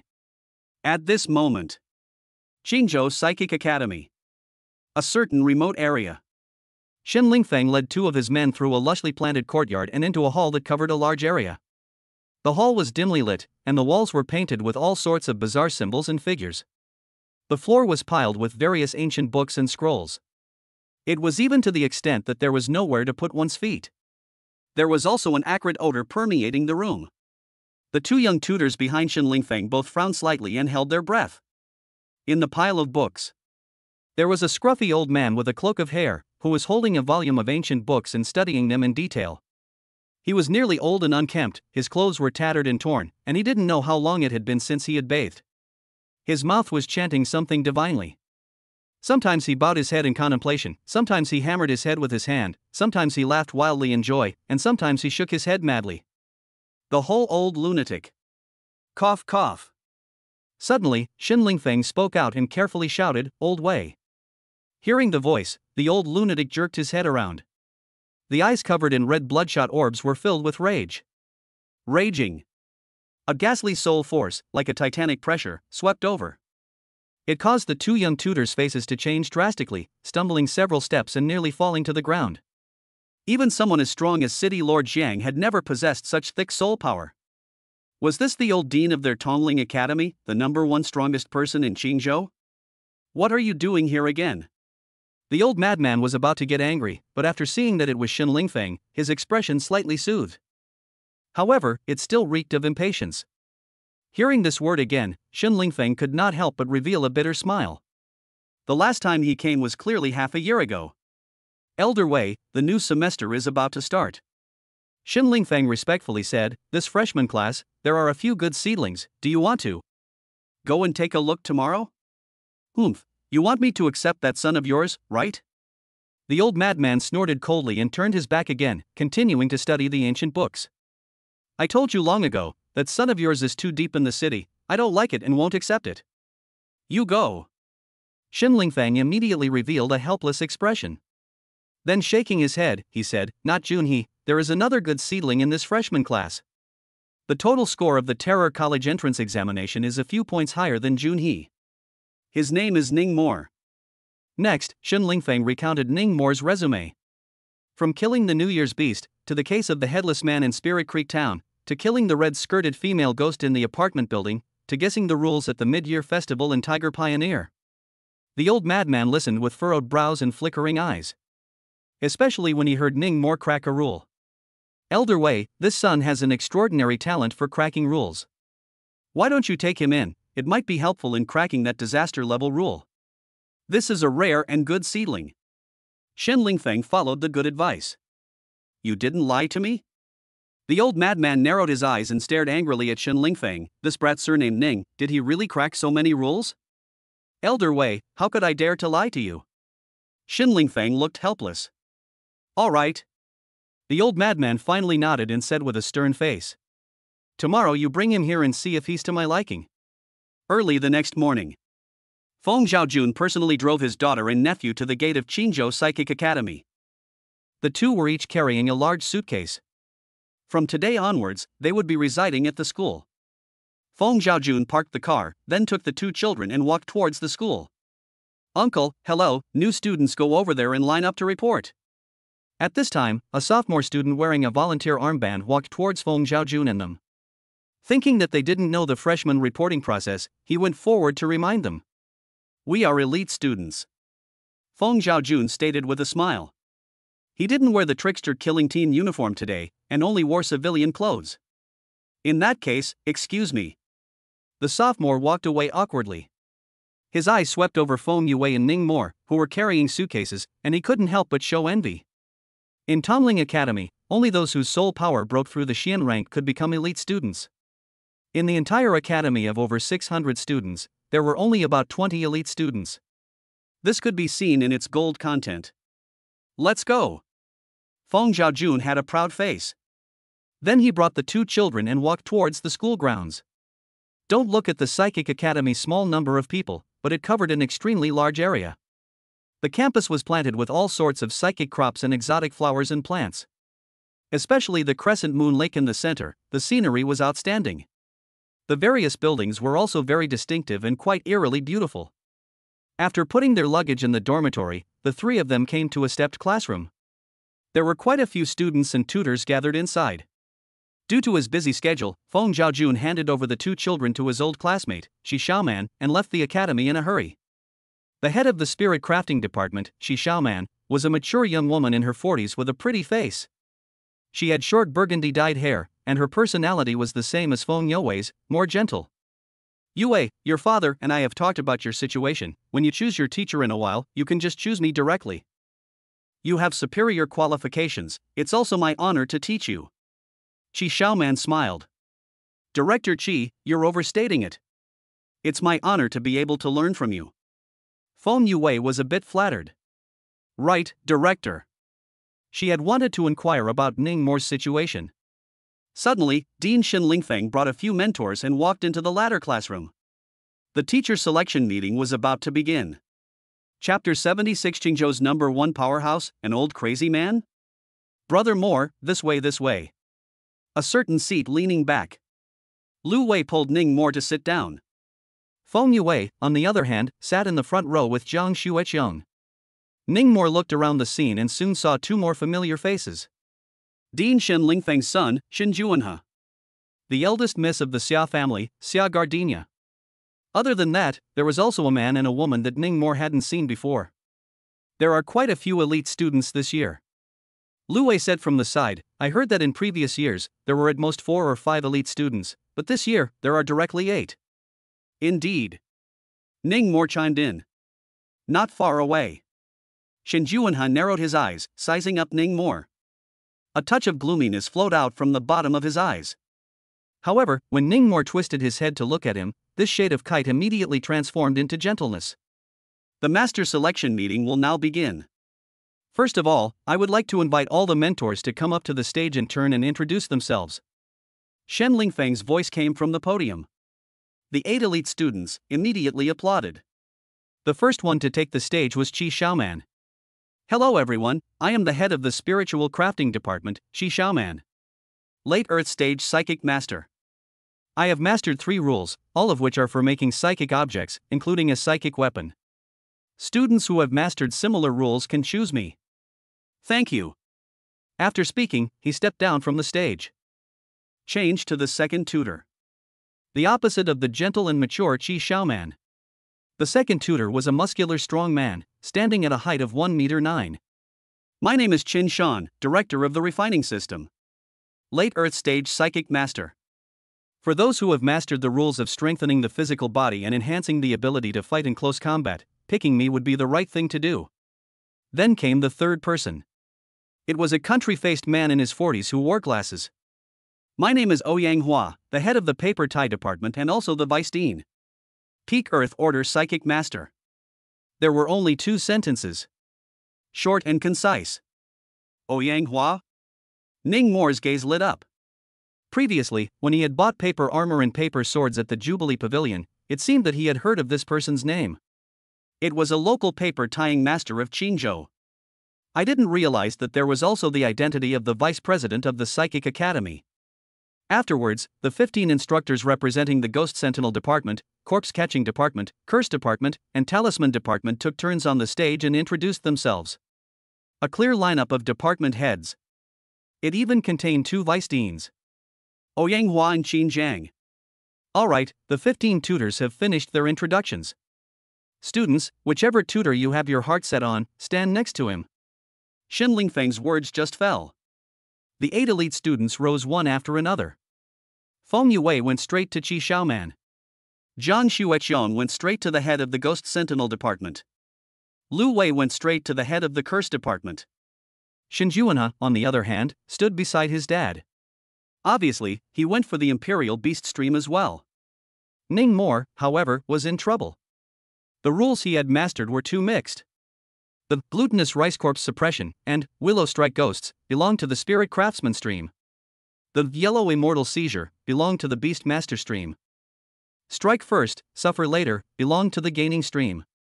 Forget it, just join with Young Weed. Ning Mo thought and walked towards Qi Xiaoman. Anyway, of his 4 rules, 2 of them were Spirit Smith streams. Seeing Ning Mo walk towards his side, Feng Yue leapt for joy. But right at this moment, Ning Mo, wait a moment. Shen Lingfeng called out to Ning Mo and instructed, I've arranged other tutors for you, so when it's over in a moment, you'll come over with me to meet them. Oh, good. Ning Mo looked back at little Qingmei. Little Qingmei was instantly lost. She had thought that she would be able to share a mentor with him. Then, the division selection meeting ended. Shen Lingfeng told Shen Juanhe to go to his dormitory first, then he took Ning Mo away. Where exactly is Dean taking Brother Mo? Lu Wei scratched his head. It was curious. Director Qi, are there any other more powerful tutors in the academy? Feng Yue asked Qi Xiaoman. Nope. Qi Xiaoman shook her head, the best tutors in the academy are not all here. Just as the words came out of her mouth, she remembered someone. Then it shook her head. That old lunatic, tinkering with that rule of his all day long, how could he have time to take on an apprentice? It was assumed that the dean was just trying to bring Ning Mo over to try his luck. Afterward, it would still be necessary to worship himself as a teacher. Ning Mo followed Shen Lingfeng all the way. It took a 10-minute drive to arrive at a small, overgrown, and dilapidated courtyard. The small courtyard was located in a remote corner of the school, and very few people would come over. What kind of tutor did the dean arrange for me anyway? How could you live in such a shabby place? Ning Mo was filled with suspicion. Soon, Shen Lingfeng brought him to a very empty hall. Inside, the lights were dim and the floor was littered with books. There was an unkempt, bad old man sitting cross-legged in a pile of books. He was gnawing on a steamed bun while studying it. His mouth was also gabbling and saying something in a godly manner. It seemed to have completely missed the 2 uninvited guests. Elder Wei. Shen Lingfeng bowed and saluted, then signaled Ning Mo with his eyes again. Ning Mo followed suit and bowed. Then sniffed his nose. Frowning slightly. How long had it been since this awful old man had bathed? His spirit didn't seem to be quite normal. Wouldn't Dean Shen let him worship this old lunatic as his teacher? No way. Firmly refused. Later on, it's better to go back and worship Qi Xiaoman, the head of the Spiritual Craftsmanship Department. At least he could still meet up with little Qingmei. At this moment, the old madman was attracted to Ning Mo. His originally cloudy eyes steeply became sharp, as if he could see through people's souls. And this old madman's next sentence instantly changed Ning Mo's mind. It's actually still a dual regime body. Not bad, a good seedling. The old madman's words had just fallen. Shen Lingfeng was violently startled. Swiftly sweeping a glance at Ning Mo beside him, he asked in shock, "You're a double-gauge body?" Ning Mo didn't answer directly. Instead, he asked the old madman, "How did Senior see it?" "Naturally, I saw it with my eyes." The old madman snorted coldly, "Kneel down and pay your respects." This. Ning Mo hesitated and turned his head to ask Shen Lingfeng, "Dean, you didn't say that you have to kneel to pay respects to the master either." "Just kneel." Shen Lingfeng said helplessly, "Elder Wei is the #1 powerhouse in Qingzhou. Worshipping him as your teacher, and you're still aggrieved? The #1 powerhouse in Qingzhou?" Ning Mo's eyes showed oddness. Then followed with a cold snort. "That's not right. If there really is such a strong man in Qingzhou, then why didn't he show up during the New Year's Eve when the New Year's beasts were eating people and causing chaos? During the mid-year festival, we went to war with the Ink Crow Ghost General and didn't see him either." These words immediately made Shen Lingfeng dumbfounded. He looked at the old madman, then at Ning Mo, and helplessly said, Wei Lao has bitter feelings. What bitterness? Ning Mo decided to ask for clarification. He wasn't going to worship a coward. I'll be blunt. Xin Lingfeng also risked offending the old madman by speaking bluntly. Elder Wei once took a poisonous oath, vowing not to step out of the academy until he had researched a certain catastrophe level rule. That's why he wasn't able to go and help with the Spring Festival and Ghost Festival. Research rules? Ning Mo gazed at the old madman and asked suspiciously, Really? 1,000 times true. Xin Lingfeng said in a serious manner. Elder Wei is the first-generation dean of the Qingzhou Psychic Academy, and his soul power reached the peak of the heavenly stage 7 years ago. It might be hard enough to deal with the ghost generals from the netherworld, but killing that Nian beast isn't a piece of cake. Chapter 77 Suspicious Catastrophe Level Rules. 7 years ago, it was the peak of the heavenly rank. Ning Mo was taken aback. Trapped in a realm for 7 years without being able to advance an inch. No wonder his spirit was a bit less than normal. What kind of rule has plagued the old dean for so long? Ning Mo became interested. Perhaps he could help this old lunatic out. By the way, he could also see what a disaster level rule was like. That's not something you, at this realm, can wade into. The old madman finally stood up from the pile of books. He wasn't tall, just 1.7 meters. But with a sturdy figure and white beard, he was not angry, and his aura was incredibly strong. Ning Mo, right? The old madman walked up to Ning Mo and smiled. You kid, you're still quite to my liking. Old Dean, I'm sorry about earlier, I thought you were.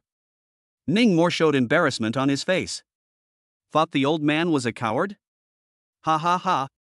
The old madman laughed, looked up to the sky and sighed. 7 years, 7 whole years, the old man has turned over all the scriptures and ancient books in the whole of Huaxia, and he still can't crack. Perhaps, the old man can't walk out of here in this life. So what, old Dean, do you want to tell me about it? Ning Mo was halfway through his sentence. The old madman waved his sleeve robe. A large stack of books slammed towards Ning Mo. The latter hurriedly caught it with his soul force. These are my research materials from all these years, they're all memorized on them, so take them back and read them yourself. If you can't find a clue, don't bother me. The words were finished. The old madman had exhausted all his patience. The sleeve robe waved again, throwing Xin Lingfeng and Ning Mo out together. The door to the hall closed with a loud bang. Elder Wei. You promised me to take Ning Mo as a disciple, how can you turn your back on me? The double regulation body is a special physique that is rare to find in 100 years. Shen Lingfeng got up and shouted. The old madman simply closed his 5 senses and ignored him no matter how he shouted. But Xin Lingfeng was infuriated. Next to him, Ning Mo, however, quickly flipped through those research materials that the old madman had given him. Reading with soul power could be done at a glance. Gray. Yellow. White. Any color-related folklore taboos? Ning Mo searched his brain's rulebase for half a day, and there really wasn't anything that could be right. But on the contrary, there was a very familiar feeling, as if he had seen it somewhere before. It was suspicious. Let's go. Xin Lingfeng was a bit sullen. This old lunatic couldn't crack it even after 7 years of drilling, so you'd better take it back to your dormitory and look at it slowly. Ning Mo let out an "oh" before closing the book. Then he followed Xin Lingfeng away. It was not long after the two left. A figure slowly walked out of the woods on the opposite side of the courtyard. Both fists were clenched tightly. The veins on his arms bulged. The eyes were even filled with hatred. Building F, dormitory building. Ning Mo got down from Xin Lingfeng's car. Hey. Look guys, isn't that the dean's car? How did that person get out of the dean's car? Could it be that he's the Xin family's second youngest master, Xin Juanhe? Sure enough, he's just as handsome as the legend. That's not right, I've seen Xin Juanhe, he doesn't look like this. The students who passed by cast curious gazes. Ning Mo, are you really not considering picking another mentor? Xin Lingfeng rolled down the main car window and advised, don't say I'm screwing you over later. No, the old dean is quite good. Ning Mo laughed. Alright then. Xin Lingfeng decided to be like this for the time being. He would find Jiang Yishan and Feng Zhaojun later to talk about Ning Mo's physique. Right, there's one more thing. Xin Lingfeng added, tomorrow night at the orientation party, I plan to let you speak as the new student representative. When the time comes, the script will be prepared for you, so just read it. Oh, okay. Afterwards, Xin Lingfeng drove away. Ning Mo went upstairs holding a bunch of research materials. His dorm room was 502. Just as he walked to the door, he heard a familiar voice. Hey! Which one of you saw my documents? Why are my documents missing? What kind of ID? What does it look like? Yeah, describe it and we'll help you look for it. It's the ID of the Tricky Kill Team, Blue, hee hee. Strange, I just clearly took it out and put it on the table, just went to the toilet, how did it disappear? Trick Kill Team? Buddy, who are you fooling? Why are you lying to me? I'm from the 14th branch of the Trick Kill Team. In the 502 dorm room. Lu Wei was blowing awesome with his two roommates. He didn't expect an acquaintance to walk in. Without waiting for him to yell, Ning Mo walked to him in big strides and pulled out hard into his arms. Brother Mo. What are you doing? Don. Don't ah. There are people here. Lu Wei was not as strong as Ning Mo. He froze and pulled out the Tricky Kill Team documents. The two roommates froze in place. Didn't understand what kind of show this was. So it's on me. Look at my memory. Lu Wei patted his head and bared his big teeth as he laughed. Without waiting for the two roommates to react, he hurriedly changed the topic and asked, Brother Mo, why are you here? I live here. Ning Mo pointed to a certain bedroom. The students' bedrooms in the psychic college were different from those in ordinary universities. 4 rooms in one hall. Well decorated. The area had to be 150 square feet. Rather than a dormitory, it was more like a luxury apartment. Really? We're in the same dorm room? Lu Wei was so excited that he almost jumped up. This was too much of a coincidence. You're Ning Mo? The third roommate, with dyed silver hair, was thin and tall. Judging from the luxury designer labels all over his body, he should be a rich second generation. It was a stark contrast to the fourth roommate. Are you really Ning Mo, the top student of the Qingzhou College entrance examination? The fourth roommate was plainly dressed, but he was tall and as strong as an ox. Yeah, it's me. Ning Mo placed a pile of information on the table and nodded his head in acknowledgement. The two roommates instantly became excited. Ning Mo still didn't know that he was now the top stream in the circle of students in Qingzhou. Especially after the Terror College entrance examination, his fame even overshadowed Shin Juanhe.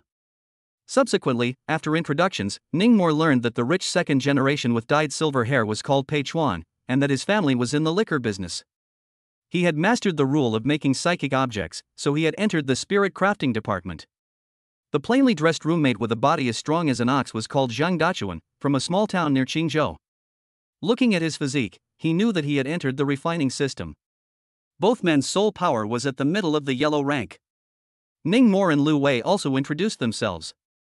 Brothers, first time meeting, I'll give you a meet and greet gift. Pei Chuan took out 3 bottles of wine from his bedroom and distributed them to his 3 roommates. This is the psychic substance I made, bulbous wine, which usually sells for tens of thousands of dollars a bottle. So expensive? Zhang Dachuan surveyed the wine in his hands as if it was a treasure. Turtle, yellow ranked psychic substances don't all cost this much. Lu Wei said tersely. You're the one who's a turd. Zhang Dachuan was angry. What are your rules? Are they great? Lu Wei's eyes rolled and choked back. Can something like rules be told casually? All you need to know is that I'm a Xian rank. Elite student. Elite students are terrific? Elite students are just marvelous. Seeing Zhang Dachuan roll up his sleeves, Lu Wei also made a gesture to pull out his hair. Pei Chuan and Ning Mo hurriedly dissuaded him. Afterwards, Ning Mo also took out some glutinous rice to give to everyone. Pei Chuan and Zhang Dachuan instantly recognized that this was the Jin Corp's glutinous rice that had been on fire in recent years. It was in short supply in many places. They didn't realize that the maker was in their dorm room. Hey, Pei Chuan, you haven't said what this wine of yours does. Lu Wei hefted the wine in his hand and asked. There are 2 functions. One is to eliminate fear, which is commonly known as bravery. The second is that it enhances combat strength. Pei Chuan replied, the exact amount of enhancement depends on the guts of the drinker. The more wimpy the person is on a regular basis, the better the enhancement effect. Hearing the last sentence, Lu Wei raised his eyebrows and pretended to be calm. That doesn't seem to be of much use to me. Is it? Ningmore began to tear him down. Why do I feel that this thing is a perfect match for you? Nah, you're slandering, Brother Moore. Lu Wei pointed at him and screamed, even though we're familiar, I can still sue you for slander. Virtuous. Ningmore was angry and amused. Looking at the wine in his hand, he glanced at Pei Chuan again, and in his heart, he had already secretly guessed the rules that the other party held. Only because you're too beautiful, baby, only because you're too beautiful, baby, only because you're just too beautiful, baby. As they were chatting, Feng Yue suddenly called. Ningmore went back to his room to answer it. A few minutes later, she came out and asked, Brothers, there's a dormitory fellowship tonight, should we go? Fellowship? The three roommates' gazes were all bright. Chapter 78 Dormitory Fellowship, Movie Theater Bizarre Incident. There's still this good thing? Pei Chuan showed great interest and asked busily, Are there any girls? Of course, 4 girls. Ningmore said with certainty, otherwise there'd be no friendship. Then I'll go. I'll go too. Pei Chuan and Zhang Dachuan signed up. Alright, then let's pack up and leave in 15 minutes.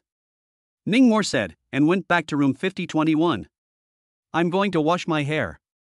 Pei Chuan hadn't washed his hair for a few days and was oily, so he said that he was going to go back to his room. I'll wash one too. Zhang Dachuan's oiliness was twice as much as his. Alright, you two don't fool around. Lu Wei dug his nose. When it comes to head oil, he's the boss. I life oil, I don't oil the sky. Those few sisters are more ugly than one, what's there to wash? Lu Wei said with a contemptuous face, waste of shampoo. Ah? Really? Pei Chuan and Zhang Dachuan were both dumbfounded. I went to the same high school as Brother Moore, can I still lie to you guys? Love to believe it or not. With that, Lu Wei went back to his room to wash his hair. Room 5021. A blonde-haired cute little loli was lying on the bed and huffing and puffing. It was none other than Jasmine. Ningmore had come to the dormitory in the morning to put his luggage away, so he threw her here. Speaking of which, this yellow fairy was really quite nerdy. She watches TV dramas all day long. She didn't have to care about anything except feeding a chicken every day, so she was quite well fed. Ningmore, remember to bring me a chicken when you go out to eat. Ask for the Orleans flavor. Jasmine was lying on the bed, watching a TV series on her laptop. The two little pink feet wiggled and wiggled. Okay. Ning Moe lit the ship ring and went out the door. Then looking at Pei Chuan and Zhang Dachuan, whose heads were oily as hell, as well as Lu Wei, who had just washed his hair and blew a micro-minute broken cap, he fell into an uncanny silence. Half an hour later. The entrance to one of the school's commercial streets. Ningmore walked up and greeted Feng Yue. At the sight of Jiang Xuezhong beside little Qingmei, he was slightly surprised. Student Jiang, you're here as well? Aha! Jiang Xuezhong nodded lightly and smiled, I'm in the same dorm room as Yue. Such a coincidence? Ningmore raised an eyebrow, then reached out and patted Lu Wei on the shoulder, I'm in the same dorm room as Wei as well. By the way, these are my other 2 roommates. Pei Chuan. Zhang Dachuan. With Ningmore's introduction, the 2 women's gazes swept over Pei Chuan and Zhang Dachuan, as well as their heads so oily that they could fry vegetables. Pei Chuan and Zhang Dachuan struggled to maintain their smiles, their cheek muscles twitching madly. Lu Wei, on the other hand, was dying to hold back his laughter. By the way, Yue, don't you have 2 other roommates? Why don't I see them? Ningmore looked twice behind the 2 women. They went to buy milk tea. Look, here it comes. Feng Yue stood on her tiptoes and waved her hand. Just as Ningmore, Jiang Xuezhong, and the others' gazes were directed towards the other 2 girls carrying milk tea. Pei Chuan and Zhang Dachuan couldn't hold back any longer. Strangling Lu Wei's neck was a violent beating. Afterwards, Ningmore walked up and greeted Feng Yue's other 2 roommates. What he didn't expect was that the alumnus in Ran was among them. It was that girl from Qingzhou First Middle School who had awakened in her first year of high school. And Ran was quiet and even a bit weak, but she was cute and timidly greeted Ningmore. The other girl, Ren Shooting, was the opposite. She is a short-haired cool girl with a tall figure and a tattoo on her wrist. Even in the face of such a popular figure as Ningmore, she didn't appear to be overbearing. Ah Wei, Pei Chuan, de. Ningmore had wanted to call his roommate over to say hello. When he turned back, he saw the 3 roommates who were writhing into a ball. Evening. The 8 freshmen first went to the college's commercial street to eat. Then they shopped for a while and decided to go to the movies. Jiang Shuicheng generously bought 8 movie tickets and invited everyone to watch it. The movie was a horror movie. The Mountain Village Grievous Bells. Watching horror movies in this world, apart from amusement and entertainment, you can also practice your guts. It's even possible to discover the rules. Therefore, every night, the movie theater is overcrowded. But after playing it, weird things happen. The resentful spirit in the movie, after killing a few dragons, suddenly twisted its head to look at the audience, and then actually climbed out of the big screen. A burst of screams echoed through the theater. The audience in the front row fled in fear. It can be, this special effect. Just like the real thing. Lu Wei marveled as he dazzled popcorn into his mouth. That's not a ING special effect, there's really a ghost. Zhang Dachuan put down a sentence, then he unleashed the power of rules and rushed up. Only to see that his entire body's skin was red, hot, and bubbling with heat. The entire person was as if he was red hot, and all of his body's functions had risen greatly. Since he didn't have a weapon with him, he had no choice but to swing his fists and slam them towards the grudge soul. However, this grumbling spirit was terror-level bizarre and wasn't that easy to deal with. Within a few hits, Zhang Dachuan was punched and sent flying. Lu Wei. Aren't you from the ING creepy kill team? Go on instead. Pei Chuan urged. Why don't you get on? Lu Wei shrank behind Ning Mo and glared at him. I damn well don't have the ability to fight head-on. Say it like I do? There were several psychics on the scene who stepped in and surrounded that resentful spirit. Ning Mo then didn't rush to make a move. After all, it was just a small terror class creep, and with his current strength, he could kill it in seconds at any time. Soon enough, the several psionic masters present were all knocked down. Fortunately, no one died. Just then, Jiang Shuicheng struck. She took out a wooden comb and combed her snow-white hair between the waterfalls. With a refreshing fragrance emanating from between the waterfall strands, the frozen death ghost shone. With a push of her palms, the icy blue cold current immediately froze the ghost. The second rule that Jiang Shuicheng had mastered was called, 3 feet of ice is not cold in a day. The effect was to continuously output the cold current, and the longer it lasted, the firmer it froze. It was only a dozen seconds or so. The resentful soul was then frozen into a hardened ice sculpture, completely motionless. Then, that short-haired cool girl Rin Shooting walked forward. Only to see that she took out a 2B and drew a circle around the ice sculpture. Then she told everyone to step back and recited a spell for magic. The ice sculpture began to melt at a rapid pace. In a short while, it turned into a puddle of snow water. The resentful souls that were frozen inside also followed the form. Dead. Dead. Creepy dead. These 2 sisters, they're really powerful, they actually teamed up to kill a terror-grade creepy. The onlookers marveled. Ren Shooting and Jiang Shuicheng smiled at each other. Feng Yue and Anren, on the other hand, were treating the injured. There was an old man who was so old that he was scared to death by the ghost that suddenly crawled out of the screen, even his heartbeat was gone. Anren lay down beside the old man and unleashed the power of rules. A few seconds later, it actually brought the old man back to life. A great sensation was created. Everyone looked at this little girl who could bring the dead back to life with shocked gazes. There was also Feng Yue, who had given each of her 3 roommates a no matter what sign, not to mention the terror level, the deadly level creepy wouldn't be able to break through the defense for a while. It can be said that the 4 girls, each played a great role. On the contrary, on the side of the 502 male dormitory, Zhang Dachuan held his stomach and rolled on the ground in pain. Lu Wei and Pei Chuan hid behind Ning Mo. I just forgot to bring wine. Pei Chuan grunted coldly, or else it. Me too. Lu Wei crossed his arms. Shame on you. As he left the theater, Ning Mo was practically groundless. He decided that he would turn around and take these 3 wards into the wilderness area for some special training. Otherwise, how could they be good enough to fellowship next time? Chapter 79, Welcome Party, Creepy Descent. The creepy kill team is on the case. Idle people, get out of the way. Just as the audience was leaving the venue in an orderly manner, a group of trickster killers came pouring in, all holding psychic weapons, fierce and vicious. The leader was none other than the captain of Team 8, Zheng Yifeng. The passers-by all retreated. Ning Mor. Zhang Yifeng saw this nemesis at a glance, then let out a cold snort and put away the bamboo sword in his hand. He knew that with Ning Mor around, Creepy would definitely have been cleaned up a long time ago. They had made a trip for nothing. Captain Zhang, patrolling at this late hour, hard work. Ning Mor walked over to offer his condolences. Zhang Yifeng didn't say anything. He just watched him leave with a sinister face and said in his heart, "Little brat, let's see how many more days you can pop up." Leaving the movie theater, the 8 college students returned home.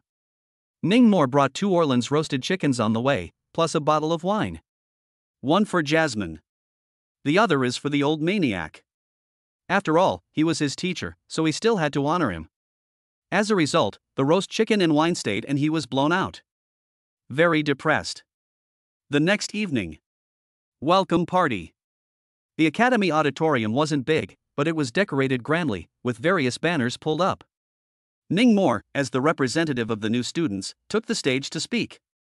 The scene was packed with people. Feng Yue gazed intently at Ning Mor, pride and honor written all over her delicate face. Her best friend Jiang Xuechon looked at her, her eyes flickering slightly, and she didn't know what she was thinking. Anren, Ren Shooting, Lu Wei, Pei Chuan, and Zhang Dachuan were among the small group of friends who were also looking at Ning Mor. Did the dean really let him speak on stage? A certain seat in the front row. Xia Gardenia, the eldest miss of the Xia family, gazed at Ning Mor on the stage, the corner of her mouth lifting into a teasing smile. I remember that the school's original freshman representative was Shin Juanhe. I wonder what that guy's expression is now. Must be hating Ning Mor for stealing his thunder, right? Saying that, Xia Gardenia swept a glance at Shin Juanhe, who was not far away. But strangely enough, the latter had a calm face. When he heard a wonderful speech, he would even lead the applause. A look of seriousness and concentration. Belly so big? Xia Gardenia made a fool of herself and withdrew her gaze. After a while, the speech ended and Ning Mor stepped down from the stage. Brother Mor, good speech. Pei Chuan and Zhang Dachuan gave thumbs up. Lu Wei, on the other hand, sighed longingly from the sidelines. Alas, I wonder when I, Wei, will be able to act as pretentious as Brother Mor. Just you? Pei Chuan and Zhang Dachuan cast contemptuous glances. Ah! Right at this moment, a group of students suddenly screamed from not far away. It instantly attracted the gazes of all the teachers and students. Even Ning Mor, who had just walked off the stage, looked over. Only to see that a grayish black hole had strangely surfaced on the ground in the southeast corner of the auditorium. The diameter was around 2 meters. There were 2 freshmen that almost fell in with their chairs. What the hell? Be careful, don't get close, there's a spooky aura inside.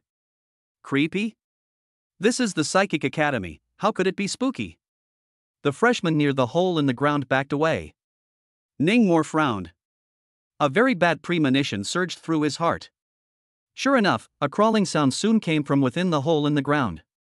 Before the freshman could react, several gray-skinned rats, larger than hyenas, suddenly scurried out of the hole in the ground and pounced towards them.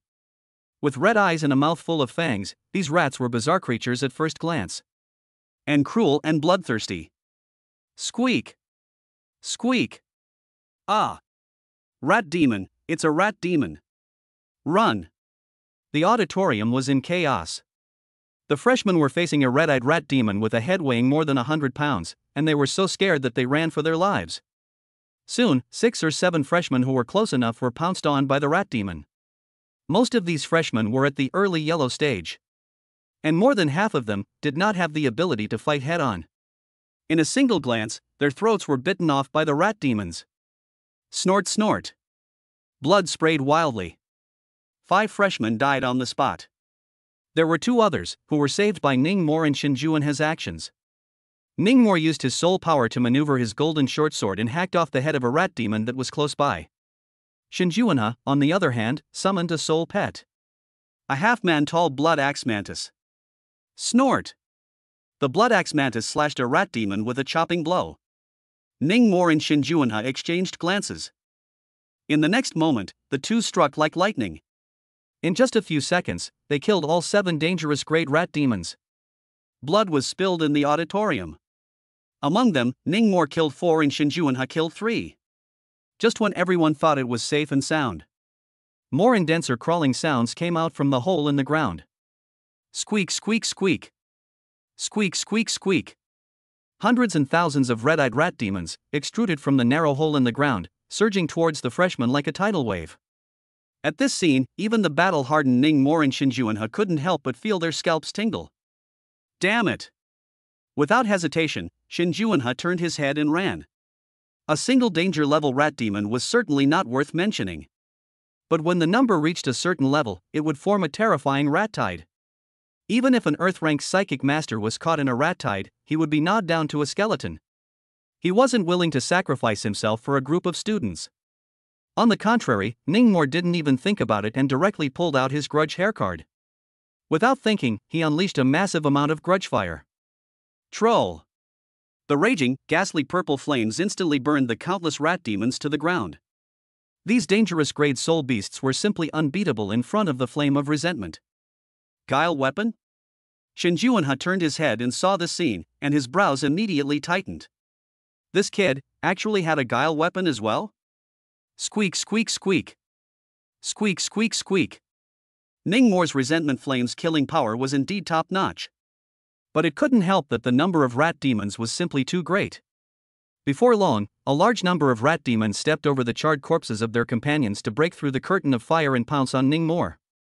Ning Mo hadn't brought Jasmine with him. He could only use his soul power to manipulate his golden short sword, constantly shooting the rat demons that came at him. He was fighting and retreating. And just then, something desperate happened.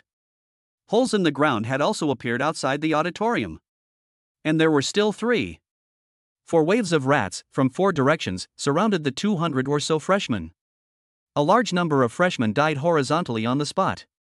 As the terrifying rat tide swept by, the bodies of these freshmen were gnawed into white bones at a speed visible to the naked eye. Aha! Help! Don't come over. Where are the mentors? Where are all the mentors? Ooh-hoo! Mom! Desperation.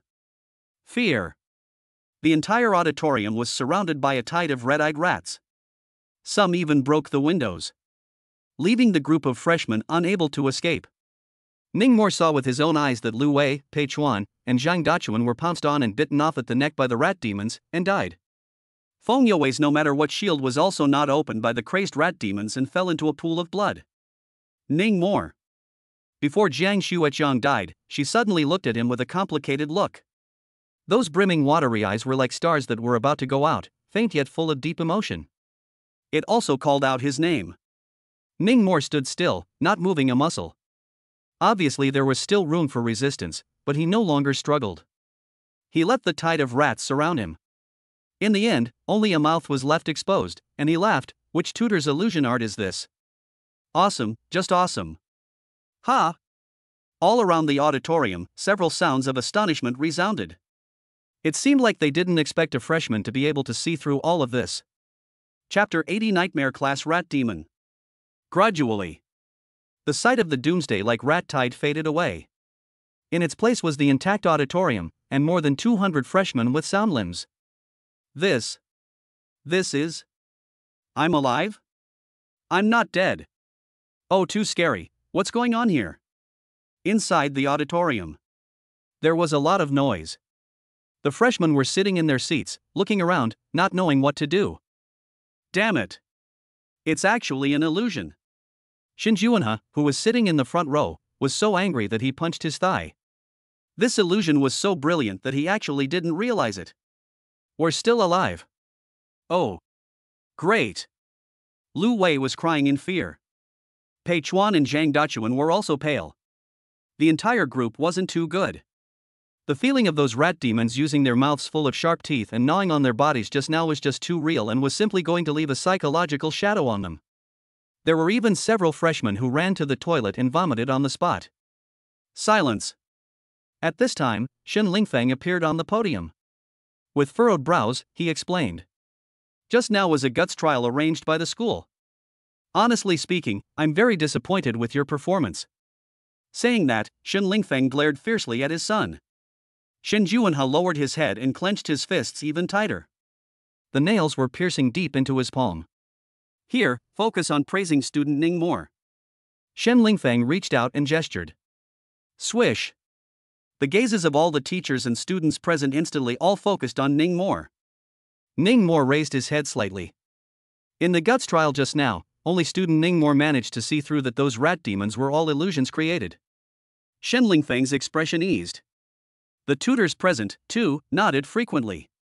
They said that they were worthy of being the captain of the 14th detachment of the Trickster Kill Team, and that they really did have two brushes. Zhang Jiang, I was scared to death just now. I thought I would never see Ning Mo, Dad, and you again. Feng Yue clutched her best friend's hand and choked. It was obvious that little Qingmei was scared. Zhang Jiang, what's wrong with you?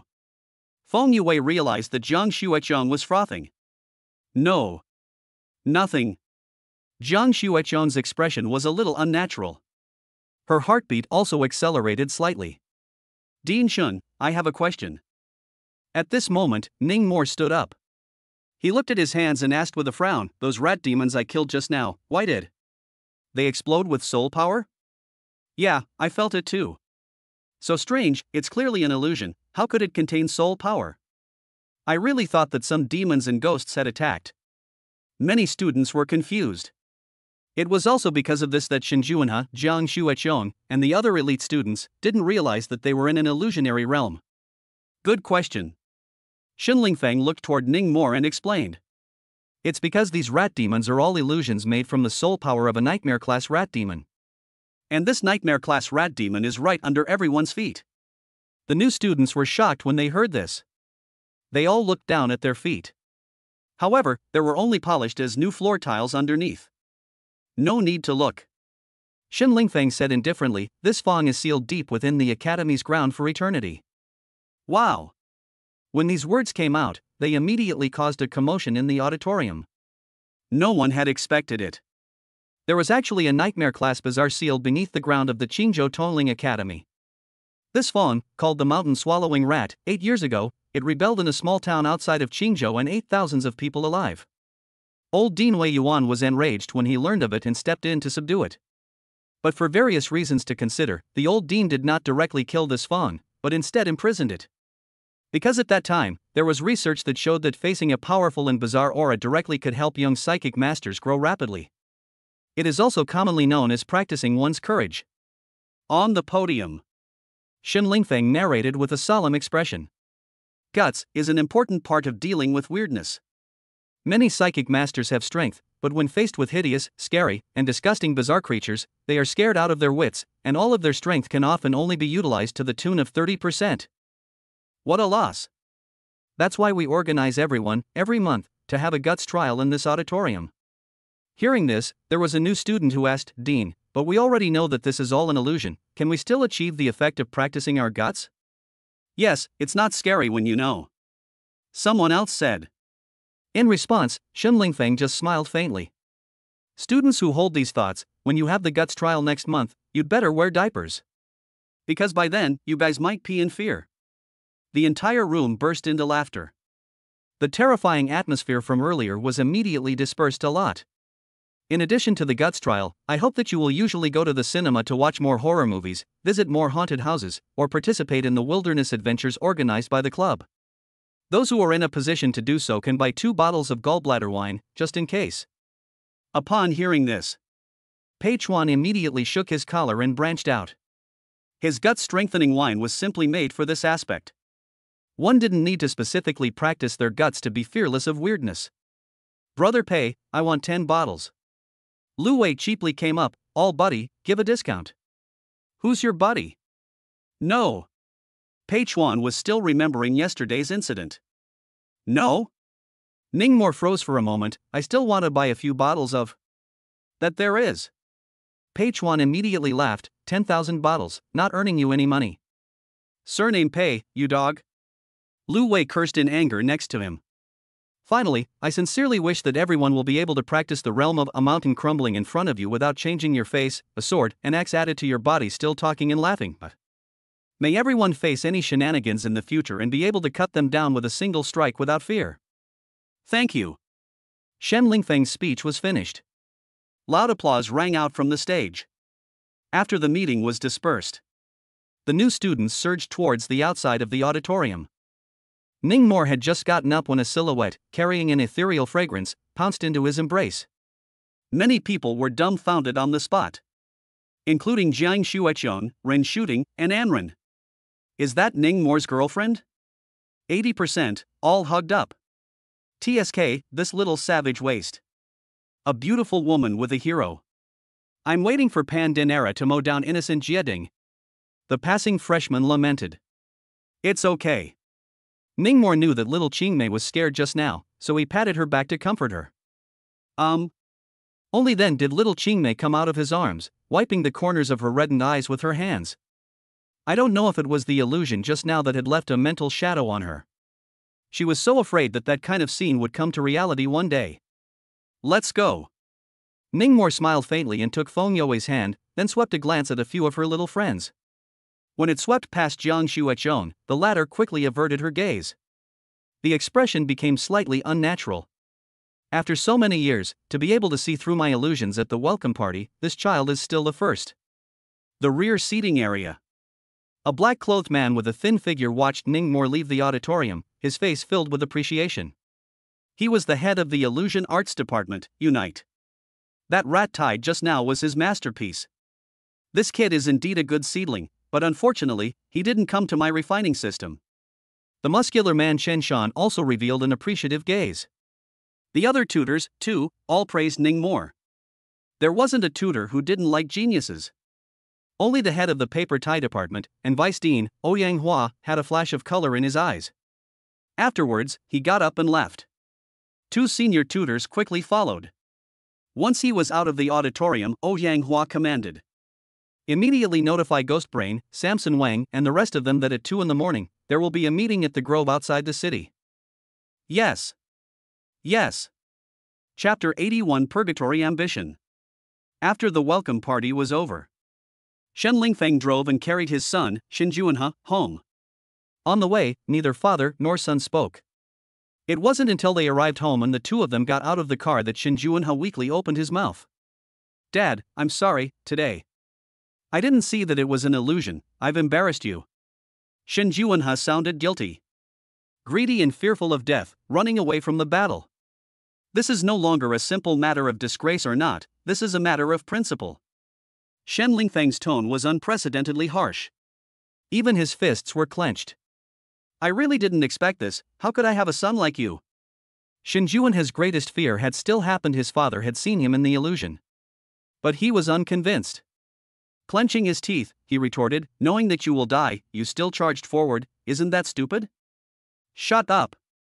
Shen Lingfeng turned around and angrily scolded, if everyone is a deserter like you, how are we going to fight against Guile in the future? Look at others, Ningmore. Has he ever taken a step back? Shen Juanhe, you disappoint me too much. You. Shen Lingfeng, who hated the iron, gave his son a bad scolding in his own garage. The scolding was so bloody. When he heard the name Ningmore, Shen Juanhe completely broke his defenses. He yelled at his father, Shen Lingfeng. Am I your own child or not? Snap. Shen Lingfeng raised his hand and slapped his son. Directly jerked him out, rolled on the ground a dozen times, and blood seeped from the corner of his mouth. Just after the beating, Shen Lingfeng felt a little regret in his heart. Ha ha ha. Shen Juanhe staggered to his feet and said with a miserable smile on his face. No wonder the old dean didn't accept me but accepted Ningmore, so he's your real son. That's right, he's an orphan, no father and no mother, giving you as a son is just right. Shen Lingfeng was so angry that he raised his hand to hit again. But he was dissuaded by a passing nanny. Dean, what are you doing? Auntie Zhang, let go of me. See if I don't beat this rebellious son to death today. Nanny Auntie Zhang persuaded for a while before Shen Lingfeng calmed down. Shen Juanhe, however, had already disappeared.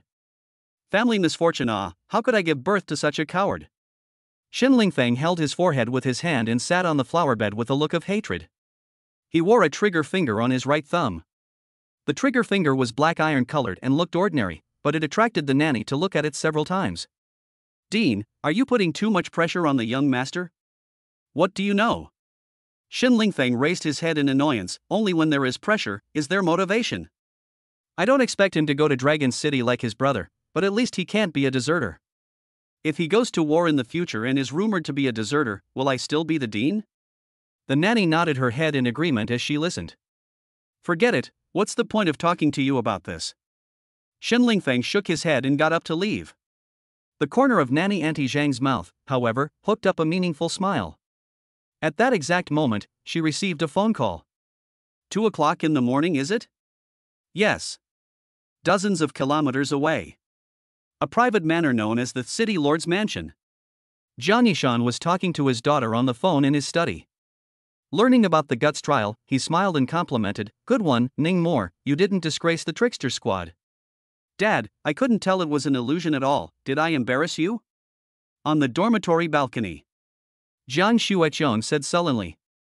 "Silly daughter, what are you talking about?" Jiang Yishan consoled, "An illusion set up by the head of the Illusion Arts Department of the Tongling Academy. Is it something that an ordinary person can crack? That kid, Ning Mo, is probably blindly blind, so don't take it to heart." "Alright, don't comfort me." Jiang Xueqiong smiled heartily. "I know, the gap between me and Ning Mo is quite large, but I'll try my best to catch up with him." "Good daughter, no need to put too much pressure on yourself." A few more sentences were chatted. Only then did Jiang Yishan hang up the phone. "City Lord, isn't it a bit uncomfortable that the young lady is gone all of a sudden?" The old butler with an 8-character beard brought a cup of tea and asked with a smile. "Uncle Fu, you really don't say, it's true that she's not quite adapted." Jiang Yishan took the tea and took a sip, worrying. "Xiao Qiong is accustomed to living in the manor, and I don't know if going to live in the dormitory can be adapted. There is always a need to take this step." Uncle Fu, the housekeeper, laughed. After chatting for a few moments, Jiang Yishan had work to do, so he exited the study. Soon after, a phone call was received. "The grove outside the city? Okay, I'll go over later." Same time. The night watchman's office building. A certain branch leader of the trickster squad received the same call. "Okay, I'll be there on time." Time quickly came to 2 in the morning. Outside of Qingzhou City. In a dense grove. A group of mysterious psychics converged here. Among them, there was Auntie Zhang, the Shen family's nanny, Uncle Fu, the Jiang family's housekeeper, the branch leader of the trickster squad, and an executive of a well-known company. As well as the initiator of the gathering, the vice dean of the Qingzhou Psychic Academy, and head of the paper tying department, Ouyang Hua. "Since everyone is here, let's have the meeting." Ouyang Hua stood at the C-seat. The one who spoke was not him, but a palm-sized paperman sitting on his shoulder. "Wait." A trace of doubt passed through the eyes of Uncle Fu, the housekeeper. "Paper fairy, why aren't the Big Five here?" "The Big Five are not in Qingzhou at the moment." Ouyang Hua, who was known as the paper fairy, said indifferently, "When he comes back, I will naturally tell him the results of today's discussion. Are there any more questions?" "No, go ahead." Uncle Fu, the housekeeper, nodded. "I'm going to make an early move, and the time will be set at mid-autumn." Ouyang Hua spoke with a shocking statement. "Make an early move? Do the Big Five know about it?" Nanny Auntie Zhang frowned. "I will convince him." Ouyang Hua was confident, "When we enjoy the moon in the mid-autumn festival, no matter if it's a person or a trickster, they will all worship the moon to cultivate. When the city's defenses are lax, it's a good opportunity to make a move." The city lord of Qingzhou, the dean of the Psychic Academy, and within the major clans and corporations have long been infiltrated into a Sibius. In a way, we already control the lifeblood of Qingzhou. As long as we go one step further, Qingzhou is in our pocket. Ouyang Hua extended his hand and clenched it into a fist. Ambition in his eyes. Turning his head again, he looked at Nanny Auntie Zhang. "Ghostbrain, as long as you and I cooperate and successfully take the key from Shen Lingfeng's hands, we can easily release the rat demon underneath that ground. At that time, if we force it to take a poisonous oath and join the organization, then the great thing will be accomplished." Hearing Ouyang Hua's plan, a group of organization members immediately exchanged words. "Right, there's one more person." Ouyang Hua's eyes steeply became sharp. He spoke about tonight's Guts trial. However, it elicited disdain from the butler. "Uncle Fu, it's just a tiny Xian-ranked psionic master, not worth mentioning." "Senator Wang, this kid Ning Mo is not simple, we'd better not take it lightly." The branch leader of the trickster kill team spoke quietly. "A Xian rank, how uncomplicated can he be?" Uncle Fu, the housekeeper, laughed coldly. "This is all the manpower we have, why should we waste our efforts for a Xian rank psychic? In terms of manpower, you guys don't worry." I've already talked to the Yan and Zheng families, they are willing to help us. After this is accomplished, Qingzhou, 50-50. Yanghua smiled and threw out a heavy bomb. What? The members of the organization were all shocked. You're looking for humans to cooperate? Do the Big Five know about this? Uncle Fu, the housekeeper, said in horror. Don't be all Big Five about everything. I came up with this plan, and for so many years, I've been in charge of it as well. Yanghua said irritably, I've already talked to Yan Jinyue. When the time comes, he'll send out some manpower to help us stop the trickster kill team, and by the way, he'll slaughter that brat Ningmore. What about after it's done? Uncle Fu, the housekeeper, had a stern face. You're really going to split the Qingzhou territory 50-50 with Old Man Yan? Ha, that's of course impossible. Yanghua laughed up to the sky, his tone was sickly. After this is accomplished, if the Yan and Zheng families are willing to submit, then so be it. If not, just like Xinjiang, the whole family will be slaughtered. A dozen or so members of the organization looked at me and I looked at you. In the end, they all nodded silently, agreeing to Yanghua's plan. They had also long been impatient to take control of Qingzhou City and have a feast. Chapter 82, Mid-Autumn Festival approaches, Dark Tide Surge. After the welcome party, the school year officially started. The Psychic Academy curriculum was scheduled to be very full. For sections of theoretical knowledge and ideology in the morning. In the afternoon, for sessions of practical application and meditation training. In the evening, 2 more sessions of soul force manipulation and the Great Fire Harvesting Juice. Lu Wei finished the day's classes and went back to his dorm room to hang himself directly. Is this damn still college? It's even more tiring than senior year. Brother Moore, Pei Chuan, De Chun, don't stop me, I'm going to hang myself. I want to protest. Lu Wei used the waistband of his pants as a hanging rope and hung it on the doorframe of his dorm room, yelling loudly. Ning Moore and Zhang Dachuan each swept a glance at him, then did what they had to do.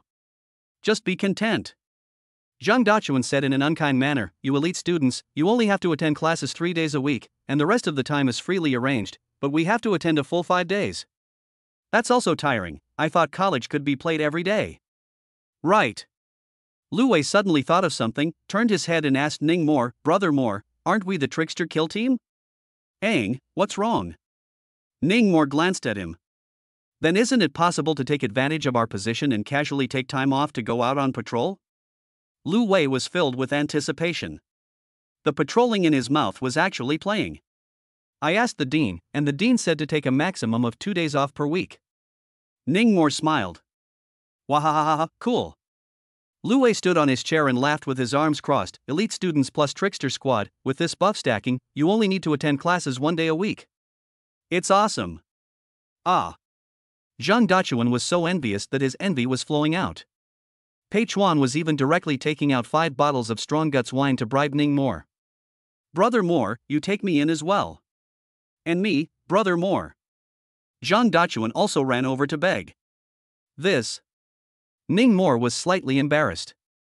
But after all, he was in the same dormitory, so he didn't reject it outright. I'll turn around and ask our chief captain. There shouldn't be much of a problem. The 2 roommates were instantly ecstatic.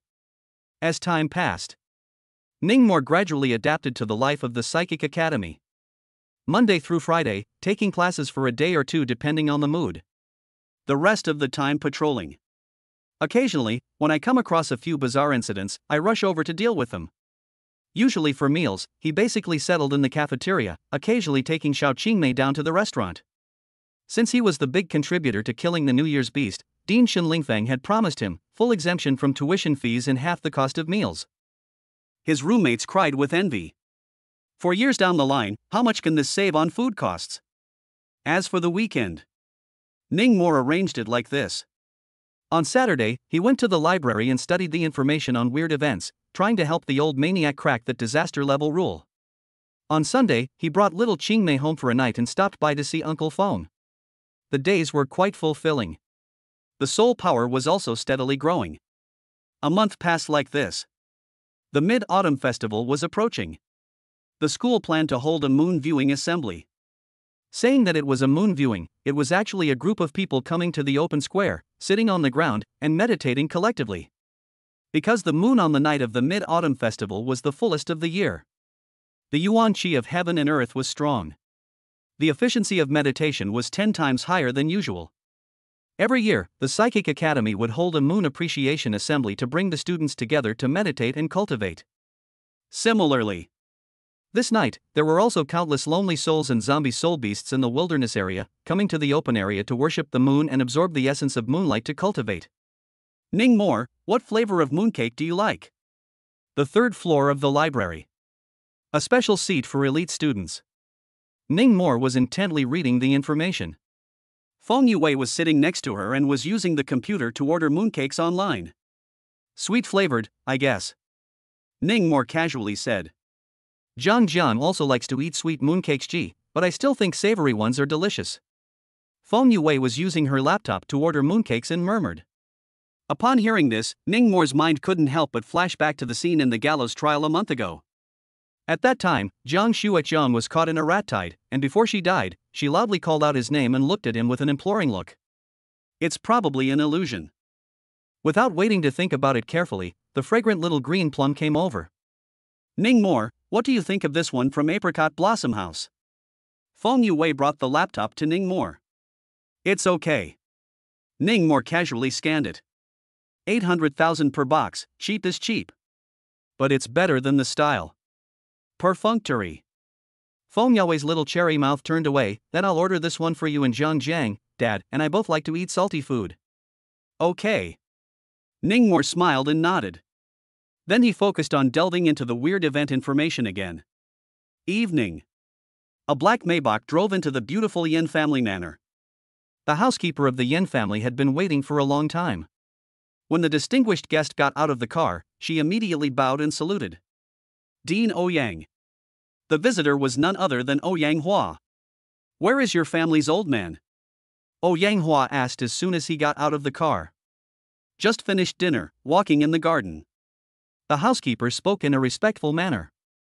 Don't walk, I'm looking for him to discuss something important. Ouyang Hua frowned and said. This can't be. Done. The housekeeper smiled awkwardly. The old master must go out to walk for a while after every meal now. No one can disturb him. You'd better go to the study and wait for him. Humph. What a lot of pussy. Ouyang Hua was a bit unhappy. 10 minutes later. Yan Jinyue returned from his walk. With a group of close friends, he walked into the study. Then, he pulled out a talisman from his pocket and lit it. The fire lit up and a special soul force covered the 6 walls, turning the study into a confined space. This was the sound prohibiting talisman. One was worth hundreds of thousands of dollars. Dean Ouyang, in a few hours it will be the Mid-Autumn Festival. It's not appropriate for you to come to my place in such a grand manner, is it? Yan Jinyue's body bones were much stiffer than a few months ago. His voice was also more mellow and powerful. There's nothing inappropriate. Ouyang Hua smiled proudly. After tomorrow night, Xingzhou will be the world of the two of us. Oh? Yan Jinyue smiled. So, everything has been prepared on your side? Of course. Ouyang Hua narrowed his eyes. Don't tell me that you haven't found your dead soldiers yet. Hee hee, my old man, does he look like such an unreliable person? Jian Jun. Yan Jinyue called a close friend over. The head of the Zhang family. Also known as Zhang Yifeng's old man, Zhang Jianjun. Dean Ouyang, 30 dead soldiers were assembled 3 days ago and are ready to go. Among them, there are 7 Xian-ranked dead soldiers and 23 yellow-ranked dead soldiers. It's definitely impossible to exterminate the trickster kill team, but harassing and intercepting them is definitely not a problem. Zhang Jianjun said with certainty. Li Donglei's 1st detachment and Feng Zhaojuan's 5th detachment, there's no need to send dead soldiers, I have other arrangements. Focus on intercepting the 2nd detachment, 3rd detachment and 4th detachment. Ouyang Hua said indifferently. Alright. Zhang Jianjun nodded, then I'll redeploy later. Dad, leave the 14th detachment to me. Zhang Yifeng suddenly interjected, his eyes vicious, I'm going to personally kill that kid Ning Mor. Zhang Jianjun twisted his head to look at his son and didn't say anything, just nodded. Dean Ouyang, you said. Last time that you have a way to deal with Jiang Yishan, I want to ask clearly, what exactly is it? Yan Jinyue opened his mouth again and said, that Ghost King seal in Jiang Yishan's hand is not an ordinary trick weapon, it's very powerful. Poison. Ouyang Hua spat out only one word.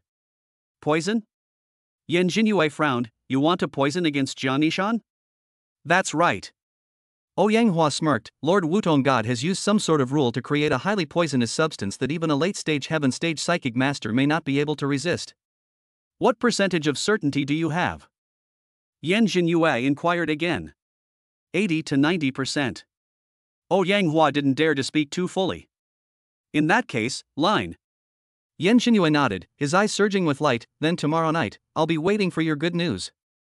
Don't worry, we in Purgatory have been preparing for many years. After tonight, Xinzhou will definitely change hands. Yang Hua was full of confidence. Chapter 83 Old Maniac's Disaster Level Rule, cracked. The day passed quickly. When night fell, the full moon hung high.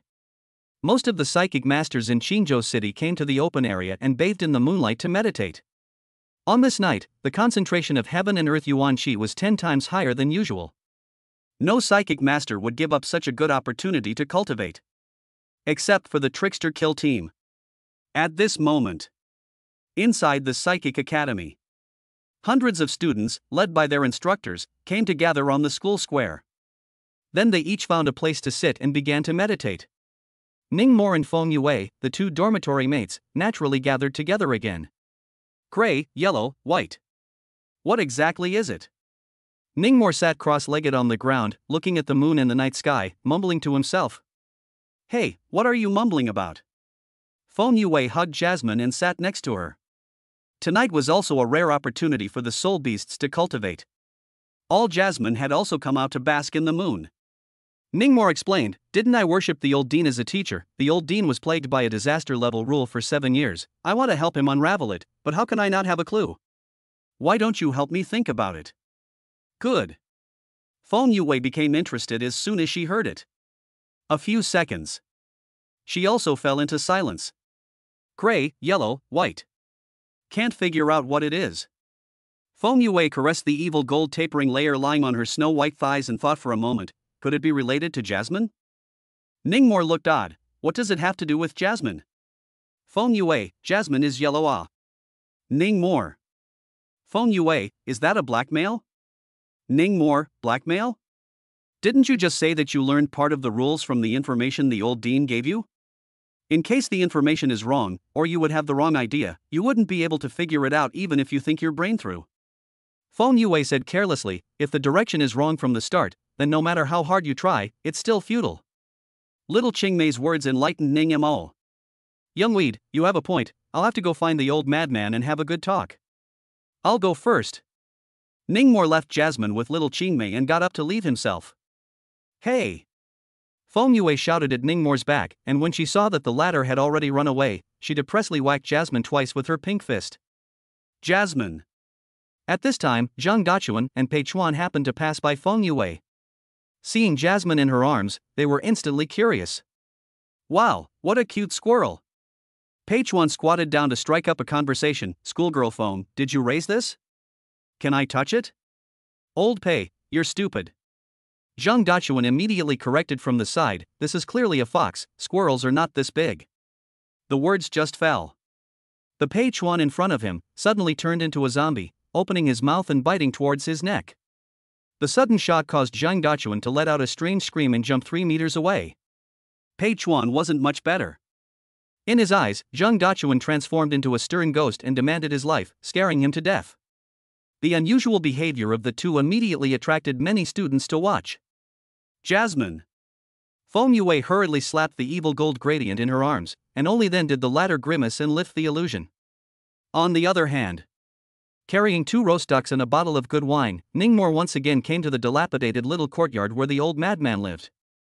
This month, he had brought delicious food to honor the old madman almost every week. But the old lunatic never gave him any good looks. The food stayed, and the people got the hell out. Today, however, Ningmore intended to have a good talk with the old madman. After the old lunatic learned of his intentions, he finally agreed for him to enter the house. Then, he fished out a roll of black paper with an excellent texture from his arms and tossed it to Ningmore. Read it yourself. I'm not going to lie to you. Ningmore took the black paper and instantly froze.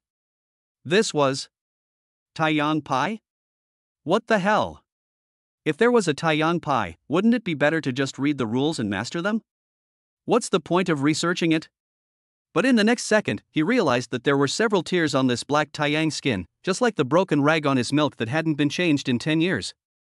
After unfolding it, 3 small glowing thin gold letters came into view. From left to right, in order, yellow, white, and gray. At first glance, the information given to him by the old madman was indeed fine. However, Ningmo realized that there was a hole in front of yellow, and a character was missing. There was also a crack between white and gray, which seemed to be missing a character as well. The entire rule should be 5 words. Such crucial information, the old madman had actually never told him. Ningmo was so angry that he wanted to vomit blood. The complete rule, there are clearly 5 words, why didn't you tell me? In the face of his disciples' questioning, the old madman was unimpressed. With a grab of the 5 fingers of his right hand, he regained the black Taiyang skin and tucked it into his bosom. Is it useful to tell you? Make it sound like you can crack it. Go go go. The old madman grew impatient and began to blast people out again. But this time, Ningmo revealed a very mysterious smile. What if I can crack it? If you can crack it out, you're my dad, okay? The old lunatic didn't believe it at all. The rules that he himself couldn't crack after 7 years of delving into it, could be cracked for a Xian rank kid. It was simply a fool's errand. Old crazy, have you ever heard of the 5 immortals? Ningmo carried his hands behind his back, his tone becoming confident. 5 immortal families? What the hell? The old lunatic was filled with confusion. Clearly, there was no such thing as a horse in this world. The so-called 5 immortal families originated from ancient shamanism. According to legend, there are 5 animals in the north that are the most spiritual and mysterious, namely foxes, weasels, hedgehogs, snakes, and rats. Demon fairies cultivated by these 5 animals are both good and evil. If one violates them, one will suffer lightly or lose one's life, while if one honors them, one will be blessed and keep one's home safe. Old madman, think about it, the 5 immortals, and the 3 words written on your broken rag, is there some kind of correlation? Ningmo followed the advice. At the same time, he secretly said in his heart, he actually let young Weaver be right, and Jasmine is really related to this rule. The 5 great immortals. Yellow, white, and gray. The old madman frowned and fell into deep thought. It was only after a full dozen seconds or so that he suddenly realized something. Hiss. Could it be? He hurriedly pulled out the tattered black Teiyukai skin, unfolded it, and stared at the 2 missing pieces with a deadly stare. Soon, something was realized. Dumbfounded, he stood in place. A strong tidal wave of soul power rose around him. It swept the books all over the room and sent them flying. Ningmo knew that this was a sign of an impending breakthrough. Sure enough, a black point of light began to converge in front of the old madman. The speed was slow, but that light mass was taking shape bit by bit. Ningmo knew that he couldn't disturb the old madman at this time. So he withdrew from the house and escorted him. This old lunatic really hasn't studied for 7 years for nothing, and he can understand everything at once. Ningmo alerted the surrounding area, smiling. The only patriarch-level powerhouse in Qingzhou was about to be born under his tutelage. To be honest, it was still quite an accomplishment. It was just that he didn't know if the bet the 2 of them had made just now still counted. Chapter 84 Mid-Autumn Incident. Dean's Office. Shen Lingfeng was dealing with internal affairs. As the head of an academy, he had to take care of both cultivation and managing the academy. It had to be said that it was really tiring. Bang bang. Suddenly, a knock sounded on the door. Vice Dean Ouyang Hua's voice came from outside. Dean, busy? Shen Lingfeng didn't lift his head and only said, enter. The door opened. But it was the family's nanny, Zhang Lan, who hurried into the office. Auntie Zhang? Shen Lingfeng froze for a moment. Why did you come to the school? Dean, it's not good. Zhang Lan's face was full of tears. Something has happened to young Master Jun. Juan Ha. What? Shen Lingfeng's brows furrowed violently. His heart thumped and he violently stood up from his seat. Dean, you'd better go back and take a look, Jun. Juan Ha, young master, was attacked by a weird attack, and now his life and death are uncertain. Zhang Lan was as anxious as an ant on a hot pan. Her eyes were red. Hearing that his son was in trouble, Shen Lingfeng didn't even think about it and directly rushed out of the office. But suddenly, it felt wrong. Why would the nanny be the one to notify him if something happened to Junhee? And, why come to the school to notify? Why not call? Just as these thoughts flashed through his mind, a bone spur suddenly stabbed out from his left chest, emitting a plop. The sound of penetration. Shin Lingfeng's tall body suddenly froze in place. Plop! The bone spur was pulled out, and blood spurted out. Shin Lingfeng's eyes widened as he slowly turned around, looking incredulously at the attacker Nanny Zhanlan. The aura on the other party's body was familiar. It was certain that it was the nanny who had spent time together, right? But why? She would strike at herself? Moreover, at this moment, a nightmare-level soul power fluctuation was even surfacing on her body. The strength was almost comparable to his own. Dean. At this time, Vice Dean Ouyanghua's expression was horrified as he desperately rushed towards Shin Lingfeng. With a furious roar, he pulled out his paper sword from his waist and slashed at Nanny Zhanlan. Quickly! Go, Ouyang! Shin Lingfeng raised his mind strongly, trying to get Ouyanghua to leave. The latter's strength at the peak of the Earth stage was by no means a match for the nightmare-level creepy. But the next second, the paper sword that was supposed to slash at Nanny Zhanlan suddenly reversed its direction and slashed at himself. That familiar face was also steeply covered in ferocity and excitement. Shin Lingfeng went numb. What the hell is this situation? The next moment, Ouyanghua's paper sword cut on a black and yellow vine that suddenly grew. The vine was extremely tough, and even his paper sword was unable to cut it. An oolong vine? Humph. Ouyanghua did an aerial backflip and withdrew, landing beside Nanny Zhanlan. On his body, a nightmare-level bizarre aura actually permeated his body as well. What exactly are you? People.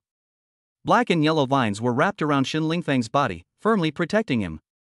And the blood that gushed out from his chest flowed unceasingly onto the ground along his shirt and pants. It soon converged into a small pool of blood. Even for a celestial master, having his heart pierced by a single blow was an extremely serious injury. If it wasn't for a heart protection talisman, he would have collapsed long ago.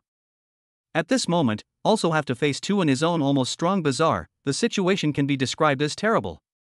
At this moment, two more footsteps came from the corridor behind him. It was two senior tutors within the academy. However, looking at their expressions, they seemed to be in the same group as Ouyanghua and Nanny Zhanlan. The back of the belly was surrounded by enemies. Worst of all, the administrative building where the dean's office was located was still shrouded by a layer of ghostly spirits like waves of water. Even if there was a fight inside, not a single movement could be heard outside. Could it be that you guys are rushing towards this? Shin Lingfeng violently realized something. Raising his right hand, he swept the black iron trigger finger worn on his thumb. You finally realized it, Dean. Ouyanghua held a paper sword with an evil smile on his face. Hand over the dungeon key and spare your life. Dream on. Shin Lingfeng cut his teeth in anger. Go. Ouyanghua didn't talk nonsense. The great battle was imminent. Since Shin Lingfeng was seriously injured, the battle only lasted a few minutes. An entire administrative building was razed to the ground. The ground was full of shredded confetti. Shin Lingfeng collapsed in the rubble, lost too much blood and fainted. Two of Ouyanghua's lethal-level bizarre henchmen were sacrificed on the spot. Worthy of being the dean of the Psychic Academy, having suffered a fatal injury, there is still an outbreak of this kind of battle power. Nanny Zhanlan was buried in the rubble. Her head was opened up and blossomed, revealing the disgusting pink brain body inside. Tentacles reached out from the brain body, supporting the nanny's fragmented body as she climbed out of the rubble. Ghost Brain, how are you? Ouyanghua wasn't too badly injured. Only his nose was broken and blood was smeared all over his face. The flesh that took over is ruined, I'll get another one later. Nanny Zhanglan's mouth was torn apart. The voice came from the Ghost Brain. It's a pity that it's too late to take over Shin Lingfeng. We can only wait until it's done. The Ghost Brain coveted Shin Lingfeng's flesh. However, to seize a late-stage heaven-stage psychic master was not something that could be done in a short period of time. Afterwards, Ouyanghua took out his cell phone and dialed a number. When the call was connected, only two words were said. Do it. At the same time, a palm-sized paperman drilled out of his arms. The moment the paperman jumped off of him, it automatically folded into a paper airplane and flew onto Shin Lingfeng. Then it turned back into a paperman, pulled off the black iron trigger finger on Shin Lingfeng's thumb, and flew back to Ouyanghua's hand. Go! Ouyang Hua clutched the black iron trigger finger and left with the ghost brain. At this moment, a moon viewing assembly was being held on the square. Hundreds of students and teachers were gathered. A portion of the students ate mooncakes and chatted, while the other portion of the rolling kings seized the time to meditate. The atmosphere was lively, oblivious to the fact that disaster was about to strike. Outside the academy, a batch of Yin Clan's dead soldiers went out. They wore night clothes and hid in the darkness, launching sneak attacks towards the trickster kill team. The second detachment led by Chu Xiong, the third detachment led by Tang Bingyan, and the fifth detachment led by Gu Yun. All the way up to the 13th detachment were all attacked. Several trick killers died on the spot. But strangely enough, these dead soldiers did not multiply the victory, but played hide and seek with the trick kill team. They seemed to be deliberately stalling for time. A certain food street. The first detachment was eating covered rice. Coming. Team Li, your beef slider covered rice, eat slowly. By the way, I'll give you 2 more fried dumplings. The boss's wife served Li Donglei a colorful and fragrant rice and 2 plates of fried dumplings. Aya, boss lady, how can this be good? Vice Captain Zhou Kai was polite while already extending his chopsticks to Clip. What's there to be embarrassed about? If it wasn't for Team Li saving me from that starving ghost in the first place, where would this store be? The boss's wife smiled and said, you guys are giving me face by being able to come and eat. Boss lady atmosphere. A team apparently came here to eat often. All had gotten acquainted with the boss lady. Captain, do you have something on your mind? Why don't you say a word? Zhou Kai asked curiously when he saw that Li Donglei was a bit abnormal today. Li Donglei didn't say anything. Just buried his head and ate his covered rice. Just when the other team members also felt strange. The walkie-talkie on Li Donglei's waist suddenly sent out a series of distress calls. Second Team Tianchang Road is under attack, requesting support. Second Team Tianchang Road is under attack, requesting support. Team 5 Jiangnan House neighborhood is under attack, requesting support. Team 7 is under attack at Saiha Park, 2 people have been killed in action, requesting immediate support. Sounds of intense fighting. Several teams almost at the same time sent out messages asking for help. The members of the first team were confused. In the next moment, they stood up in unison. Only Li Donglei was still sitting there, eating his covered rice one after another. It was as if he hadn't heard anything. Chapter 85, Purgatory Backbone members, Sun Wang. Captain, something's wrong. Zhou Kai shouted at Li Donglei. Li Donglei still didn't have any reaction. The other 6 members of the team, too, froze as they watched Li Donglei finish his covered rice. Then, standing up, he pulled out his short knife from behind him. Zhou Kai thought, this can finally go. As a result, in the next second, the knife cut through his throat sharply. Zhou Kai's eyes rolled up in disbelief as he looked at Li Donglei. He took 2 steps backward, his mouth opening and closing as if he wanted to say something. However, both the trachea and the aorta had been cut off, so he could only make a ho-ho sound. Ah! The other customers in the store saw this scene and ran desperately in fear. The other 6 team members were also dumbfounded. What is this? What is this situation? Don't panic. At this time, Li Donglei twisted his head around, pointing at Zhou Kai, who had fallen to the ground and died, and said to the other team members, this person isn't your vice captain, he's a bizarre imposter, take a closer look. Just as the 2 team members in front of him stretched their necks to look, Li Donglei once again waved his short blade. Snort! Snort! 2 heads were thrown up. Blood welled up. The remaining 4 members of the team froze again when they saw this. Immediately afterward, they finally reacted. He's not the captain. Grass, fight him. 2 of the team members were red-eyed, each pulling out a pistol from their waists and pulling the trigger towards Li Donglei. Li Donglei slashed again, directly cutting off the wrist of one of the team members. The green snake coiled around his neck struck at the same time. With a lightning-fast bite, it bit into the neck of another team member. Venom was injected. Above the other player's neck, he turned purple at a speed visible to the naked eye, and soon foamed at the mouth and fell to the ground dead. Ah! There were still 2 remaining team members, who had long been scared out of their wits, desperately running outside the store. Li Donglei threw his dagger and resolved the 6th team member, then chased towards the last person. Here you go, curry chicken chunks over rice. The boss's wife came out from the back kitchen with a plate of fragrant rice. After seeing the mess, blood and corpses all over the floor, she was confused. Bam! The covered rice fell to the ground. Not far away. Li Dongmei killed his last team member. You are not the captain. You are. In the end, this team member had his heart blown out by Li Dongmei's foot. His eyes were as wide as an ox, pointing at him in death. He eventually died of gas. Li Dongmei was always calm.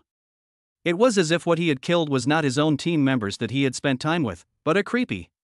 Hey! Li Dongmei then dialed Feng Zhaojuan's phone. Feigning panic, he asked, "Old Feng, where are you?" "You? Being rushed to Jiangnan House neighborhood, how is it on your side?" On the other end of the phone came Feng Zhaojuan's urgent voice. "Our side has just been resolved." Li Dongmei said, "Let's meet at Wanfu Road, go over together." "Okay." After hanging up the phone, Li Dongmei's panicked expression immediately disappeared. Only cold killing intent remained in his eyes. The green snake on his neck kept spitting out its letters. A strong bizarre aura permeated the entire body. City Lord's Mansion. 5th floor terrace. Jiang Yishan was meditating and meditating. The footsteps of Uncle Fu, the butler, suddenly came from behind him. "City Lord, the tea is ready." Jiang Yishan opened his eyes. A pot of fine Lion Peak Dragon well had been placed beside it. The refreshing aroma surrounded the terrace. "Uncle Fu, how long have you been with me?" Jiang Yishan asked as he poured and fiddled with the tea. Haven't counted, 20 or 30 years. Uncle Fu, the housekeeper, said. "That's fast." Jiang Yishan let out a sigh of relief. "I remember when I went to college, the weirdness hadn't recovered yet, and everyone's life was so carefree, and in a flash, so many years have passed." "You are thinking of Madam again, right?" Uncle Fu, the housekeeper, had a bitter look on his face. He knew that on the Mid-Autumn Festival more than 20 years ago, Jiang Yishan and the then schoolgirl of Qingzhou University, who was later Jiang Xuezhong's mother, had established a romantic relationship. At this moment, it was seeing the moon in thinking of her. Jiang Yishan was sad for a long time before he let out a long sigh. Afterwards, he fished out a light green-colored talisman from his pocket and said to the butler beside him who had accompanied him for many years, "Uncle Fu, take this." Spirit-embracing talisman? The butler, Uncle Fu, was taken aback. "City Lord, I can't take this, it's too valuable." "Take it if it's given to you, what's the point of being polite with me?" No, really can't take it, you'd better keep it for yourself or give it to Miss." Spirit-embracing talisman. A talisman worth hundreds of millions of dollars. Taken after burning it into talismanic water, it can greatly enhance soul power. Seeing the old housekeeper pushing back, Jiang Yishan couldn't help but ignite the talisman, brew it with hot tea, make it into talisman water, and serve it directly to the old housekeeper. "Uncle Fu, you've been at the Xian rank realm for so many years, it's time to break through. This talisman water, if you don't drink it, I'll pour it." Jiang Yishan made a gesture to splash it. This. Well. Uncle Fu, the housekeeper, could only take the teacup. The tea in the cup had turned a blackish green color. A rich heaven and earth yuan qi filled it. "City Lord, you drink as well." Uncle Butler Fu obediently poured a cup for Jiang Yishan as well. "Once this tea gets cold, it won't taste good." "All right, come." Jiang Yishan smilingly picked up the teacup and drank it all in one go. For some reason, he felt that today's Lion Peak Dragon well tasted a bit strange. It seemed like it was laced with something. After putting down the teacup, he realized that the old housekeeper did not drink it, but stared straight at him. There was also a weird smile on his face. "Uncle Fu, you." Jiang Yishan had just said 3 words when a sharp cramping pain suddenly surged in his abdomen. The pain instantly caused him to break out in a cold sweat and his face turned pale. "There's poison in the tea." Jiang Yishan's mind was horrified. The eyes that looked at the old housekeeper became extremely frightened. Finally fooled. Uncle Fu, the housekeeper, casually threw away the valuable talismanic water. His usual humble and obsequious expression suddenly became licentious. "You are not Uncle Fu? Who the hell are you?" Jiang Yishan covered his stomach and stepped backward. The more soul power surged in his body, the more the cramping pain in his stomach flourished.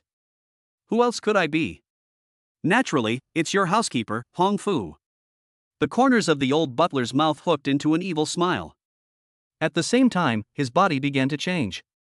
A head full of white hair gradually transformed into tender green leaves. His skin became wrinkled, like dried and cracked bark, and countless ginseng whiskers grew out from his body. His legs were also no longer ordinary legs, but transformed into thick roots. There was even a strong medicinal scent that permeated out from his body. Of course, I have another identity. Purgatory Backbone member, Sam Wang. Qingzhou Psychic Academy. A deep underground well. Ouyang Hua stepped on a paper airplane and slowly landed at the bottom of the well. The ghost brain detached itself from Nanny Zhanglan's head and parasitized the paperman Ouyang Hua gave it, following close behind. Along the deep and dark passageway, the two quickly arrived in front of a 10-feet-high gate. The gate was cast in special steel, with all sorts of rune patterns and prohibitions etched on it. Even if it was a nightmare-grade creepy, it couldn't be attacked strongly for a moment. Ouyang Hua stretched out his hand that wore a black iron trigger and placed it on the gate with a thought. With a rumbling sound, dust poured down. The gate opened automatically. Ouyang Hua and Ghostbrain smiled at each other and walked in. Passing through another dark and cramped passageway, the two spooky finally saw the rat demon that had been suppressed in the ground of the Psychic Academy. Chapter 86 Giant Rat Appears, Boldest Trial Advance? Only to see 9 thick chains hanging from a cage. Each chain was engraved with blood-colored runes. A big-eared mouse with a fat body size comparable to an African elephant was sleeping on its back in the cage. After sensing someone coming, it violently opened a pair of sapphire-like eyes. A majestic storm of soul power swept in. You guys are. The big-eared blue-eyed mouse opened its mouth to speak. With a wary and odd gaze, he looked at Ouyang Hua, and then at the parasitic paperman with a ghost brain beside him. After so many years, other than Xin Lingfeng occasionally coming down to check the seal, it had never seen anyone else. Not to mention the bizarre creatures. Are you the rat demon that was sealed by Wei Yuan back then? Ouyang Hua opened his mouth to inquire. The big-eared blue-eyed rat rolled its eyes. Wasn't it obvious? What's the point of asking? To make a long story short, I can let you out and return your freedom. But the prerequisite is that you have to make a poisonous oath of allegiance to me. Ouyang Hua opened the door and said. Paper fairy. You. Hearing Ouyang Hua's words, Ghostbrain was very shocked. Because the original plan was to force the rat demon to swear allegiance to the organization. As a result, in Ouyang Hua's mouth, it turned into allegiance to him personally. This guy. How about it? Think about it. Ouyang Hua unfolded his arms, showing his ambition. After this village, there won't be this store. This could be the only chance for you to regain your freedom in the next few hundred years. The big-eared, blue-eyed mouse began to dribble its eyes. It seemed to be thinking. After a moment, it revealed a cruel and hideous smile and said, It's fine to let me recognize you as my master. But I haven't eaten in 7 years. After I go out, I'm going to go on a killing spree to fill my stomach. Ouyang Hua agreed without hesitation after hearing the rat demon's conditions. He pointed upwards and said, A few hundred students from the Tongling Academy are enjoying the moon on the ground, so you'll have a feast in a while. Tongling Academy? No way, no way. The big-eared blue-eyed mouse shook his head into a rattle. I don't want to be sealed again by that old undead Wei Yuan. Don't worry about this. Ouyang Hua laughed and told the rat demon about the old madman. After hearing that the old madman hadn't left that small courtyard for 7 years, the rat demon was simply ecstatic. This paper fairy is really crazy. The ghost brain on the side was shocked to hear this. Their original plan was not like this. Lord Wutongshin had said that when they acted in the future, they should avoid killing as much as possible. Their aim was to control Qingzhou and find the waters, not destroy it. In the event of a large-scale bizarre attack or killing, Dragon City would definitely send strong men to investigate. At that time, their years of hard work would go down the drain. No, we can't let it go on unchecked.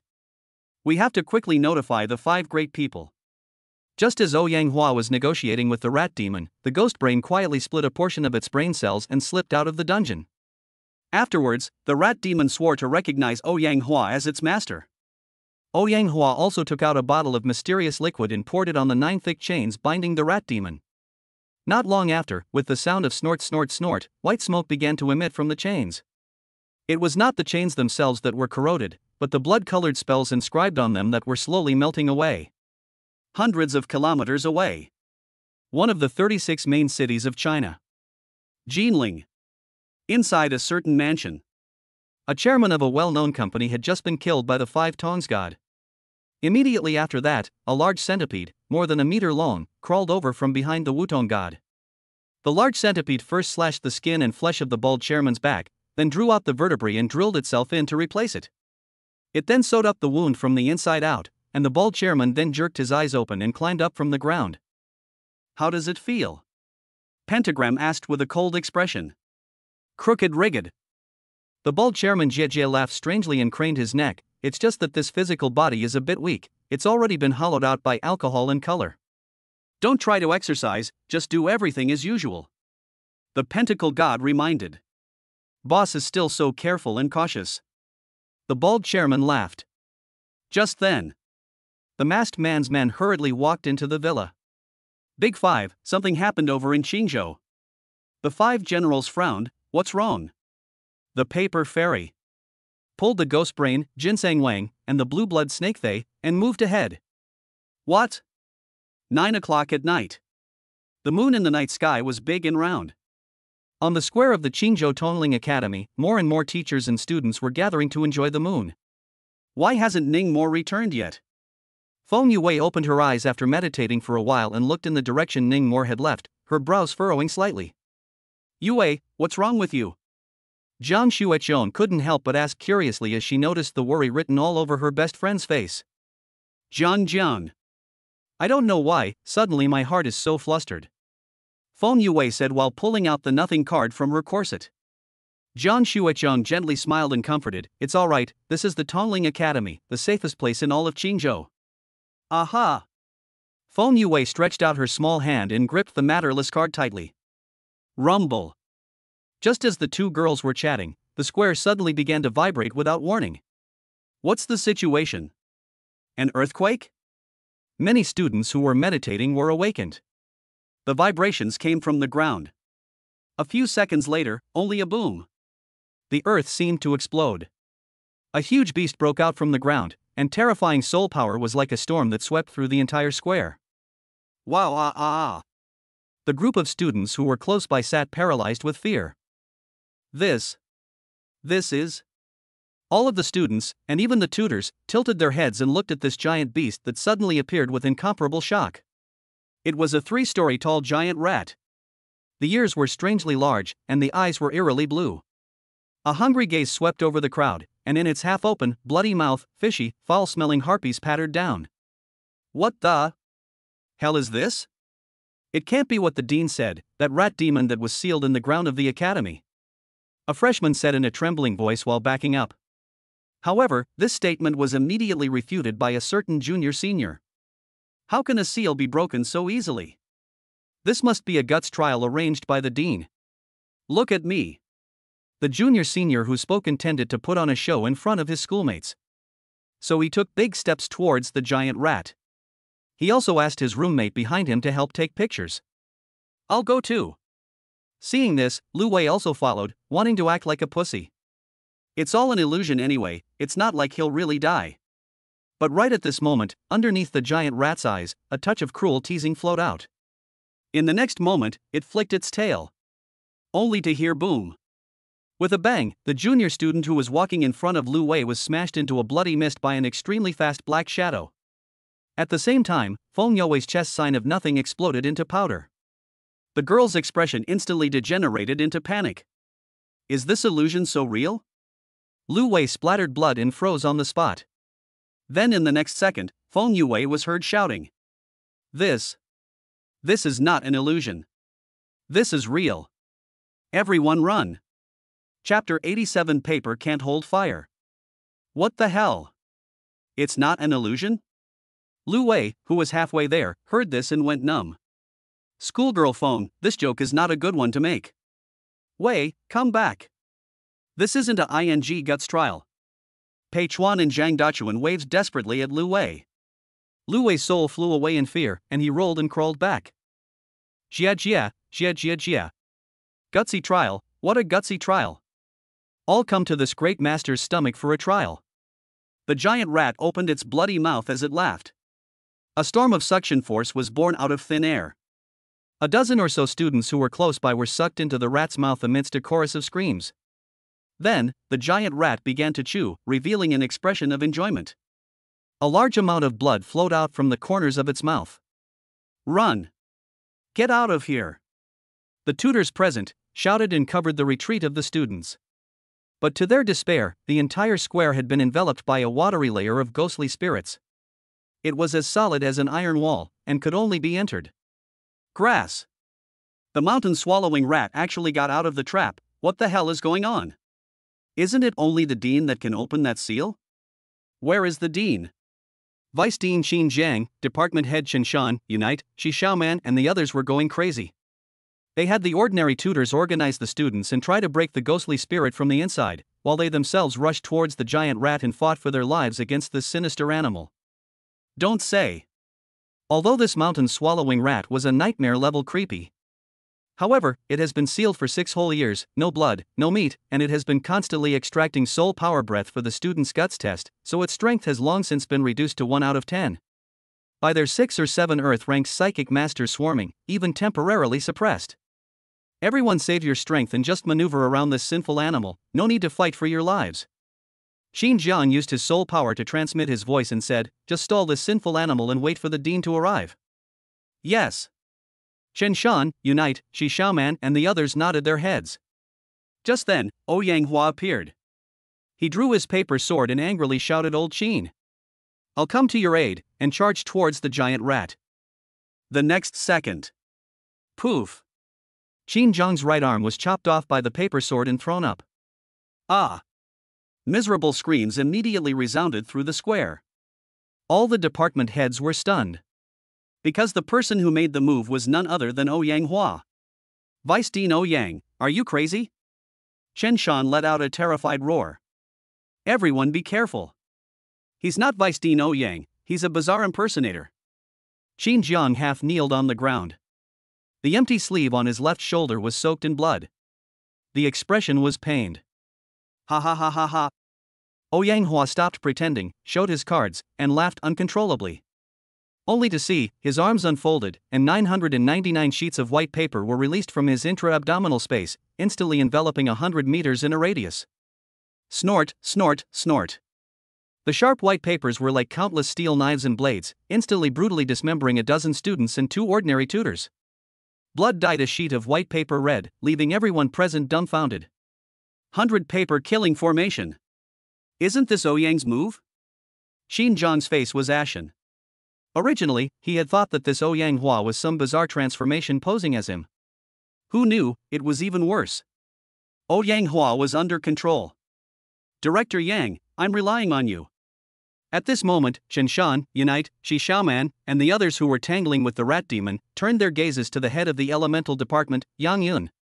Among the 3 rules that the latter had mastered, there was one called, paper can't hold fire.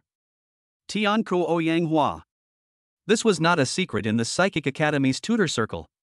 Only to see, Yang Yun unleashed the power of the rule and unleashed a storm of red flames. It instantly incinerated the countless blade-like white papers. Sinful animal, don't give me the chance to get out of Vice President Ouyang's body. Yang Yun's body was wrapped in flames, and he angrily rebuked Ouyang Hua as he built up his strength with a single strike. Ouyang Hua laughed. Then he pulled out a paper man that had been prepared long ago from the inner space of his abdomen. The paper man had Yang Yun's name and birthdate written on it. He also pulled out a pair of scissors, and without saying anything, he cut the paper man in half. Ka-ching! It was almost synchronized. Yang Yun, who was in the distance, was cut off by an invisible force. Blood and internal organs spewed out. In full view of everyone, this department head of the elemental department perished on the spot. Scream, why don't you continue screaming? Ouyang Hua laughed out loud. Director Yang. The other department heads were beyond shocked and angry. How did he have Yang Yun's birth date? Xin Jiang's face was hard to see. Due to the existence of the cursed circulation spiritist, everyone's birth date was kept strictly confidential. Generally speaking, other than the person himself, not even his parents knew. Ding bell. Just then, the cell phone in Ouyang Hua's pocket rang. Pulling it out, it was Ghost Brain calling. What? Hearing the intelligence from the city lord's side, Ouyang Hua frowned. This waste of a man, Sam Wang, who succeeded in poisoning himself, couldn't even over Jiang Yishan? Actually has to ask for help? I know, come over immediately. Hanging up the phone, Ouyang Hua deliberately shouted. Mountain-swallowing rat, I'll leave this place to you. I'll go to the city lord's mansion to help Ghost Brain and Senator Wing deal with Jiang Yishan. Jiang Yishan is heavily poisoned, he can't last much longer. When we slaughter him, Xingzhou will be ours, ha. The words came out. A pair of 6-meter wide paper wings unfolded behind his back, carrying him and flying out of the ghostly world in a burst of maniacal laughter. S.H. What? City Lord Jiang has been poisoned? Not long to live? How could this happen? Maru spicy. Xingzhou pill spice. Many students, and even tutors, despaired when they heard Ouyang Hua's words. And among them, there was none more terrified than Jiang Xuechong. Dad. Dad is poisoned? Jiang Xuechong's almond eyes were wide, her cold little face streaked with worry and fear. But soon, she shook her head and said in a loud voice, he's lying. The purpose is to suppress our morale. Everyone must not believe his bull. Despite what Jiang Xuechong said, there were still many people who had despaired. If City Lord Jiang was really fine, then why hadn't he sent the trickster kill team to the academy for support? I'm only afraid that the situation, it really has gotten vicious. At this moment, a few kilometers away, a broken down small courtyard. Fox yellow white willow gray, this disaster level rule has already taken shape. The old madman was mastering it. A tutor who had been the first to escape hurriedly arrived, attempting to ask the old madman to come out. When he heard that the rat demon had gotten out of the trap, Ning Mo was shocked. Young weed. Ning Mo was worried about little Qingmei's well-being. He also twisted his head to look at the old madman in the room, who was mastering the rules. Then he asked this tutor to stay behind and help the old madman protect the law, while he himself rushed to the center square as fast as he could. Chapter 88 Purple Flame Roasted Mouse, Old Crazy Man Out of the Gate. The square. Everyone was in despair. After Vice Dean Qin Jiang was seriously injured and Elemental Department Head Yang Yun was sacrificed, the power of the Academy's tutors, which was already weakened a lot. Coupled with the fact that the rat demon had devoured quite a few people, especially Yang Yun who had been decapitated at the waist and had recovered quite a bit of his vitality, the situation had become even worse. At this moment, Qin Jiang, Chen Shan, Shi Xiaoman and the other 8 senior tutors were joining forces to resist the ghostly rat demon. The rat demons disintegrated into countless gray-skinned, red-eyed rats that surrounded them like a mudslide. No matter how much they killed, they couldn't finish killing them. Jia, as long as I eat these 8, I'll be able to recover most of my vitality.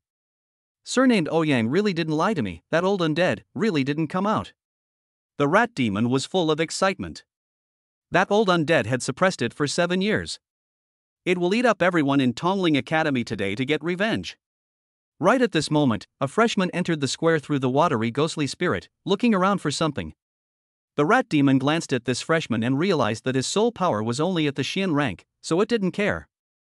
This freshman was none other than Ning Mo, who had just arrived. Put. Suddenly, Shi Xiaoman, the head of the spiritual crafting department, was buried in a wave of ghostly rats. In reality, she spat out a large mouthful of blood, and the soul force in her body quickly withered down. Jie, the first one. The rat demon laughed evilly as it whipped out its tail and bound Shi Xiaoman, then opened its bloody mouth, ready to eat her. Director Qi. The ordinary tutors who were protecting the students were frantic.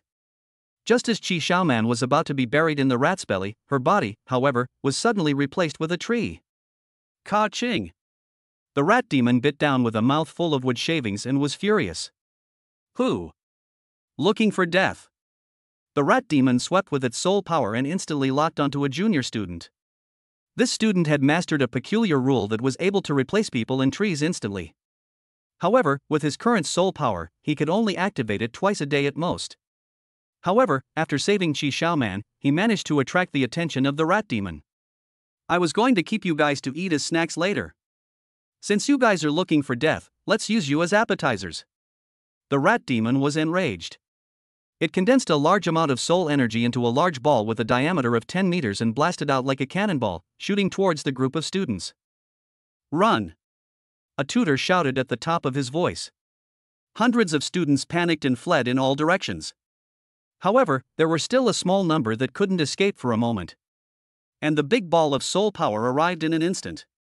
Grass. A few tutors' faces were ashen. This strike was going to blow up at least 100 students. Just in the nick of time. There were two people who brazenly rushed up. One was Ning Mor. The other was Jiang Xueqiong. Both of them were protected by high-level defensive psychic artifacts and weren't afraid of the rat demon's attack. Boom! The large ball of soul force exploded. The terrifying storm of soul force destroyed the ground tiles, sculptures, and green belts in the plaza, all of which were blown to smithereens.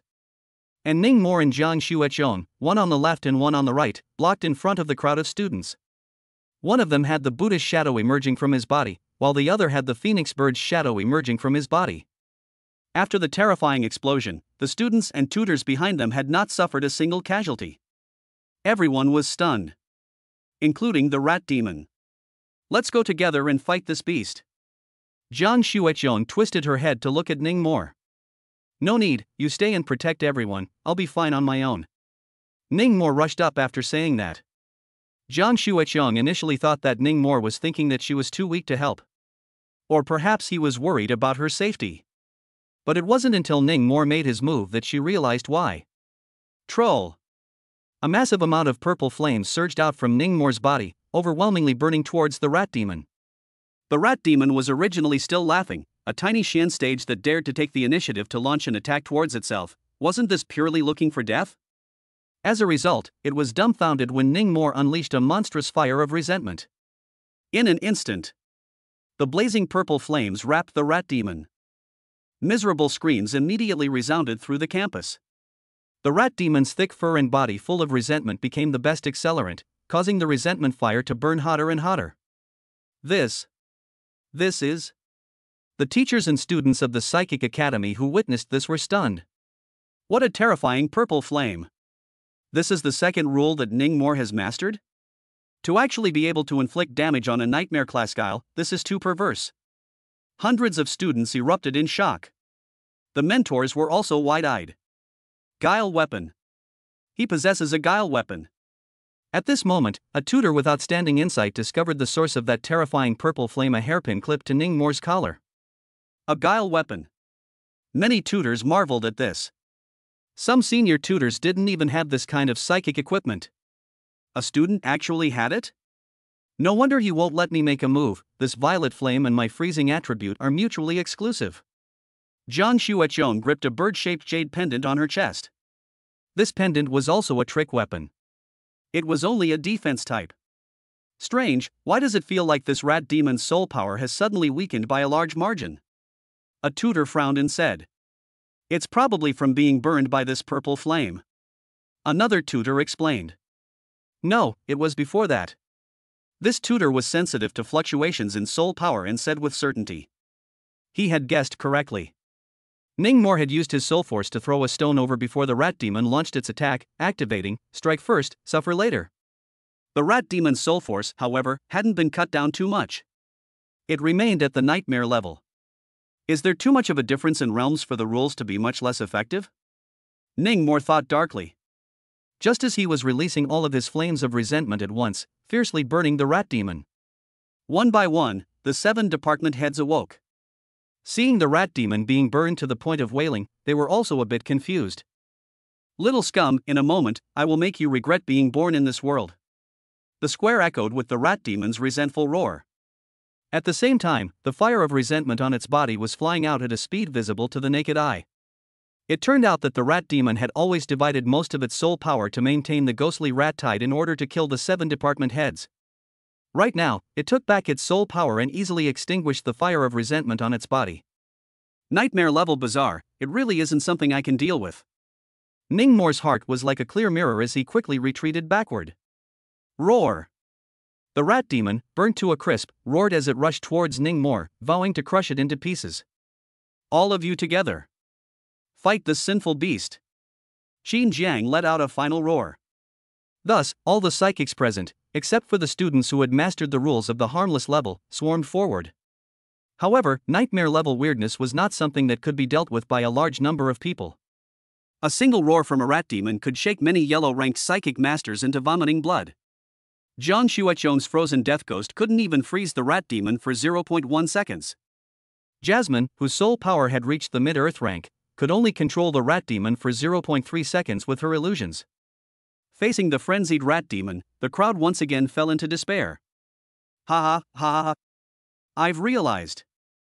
I've finally realized. Right at this moment, a pale and majestic laughter came from a certain corner of the academy. It resounded for several kilometers around. What sound? Everyone was stunned and looked in the direction where the laughter came from. It's the old madman.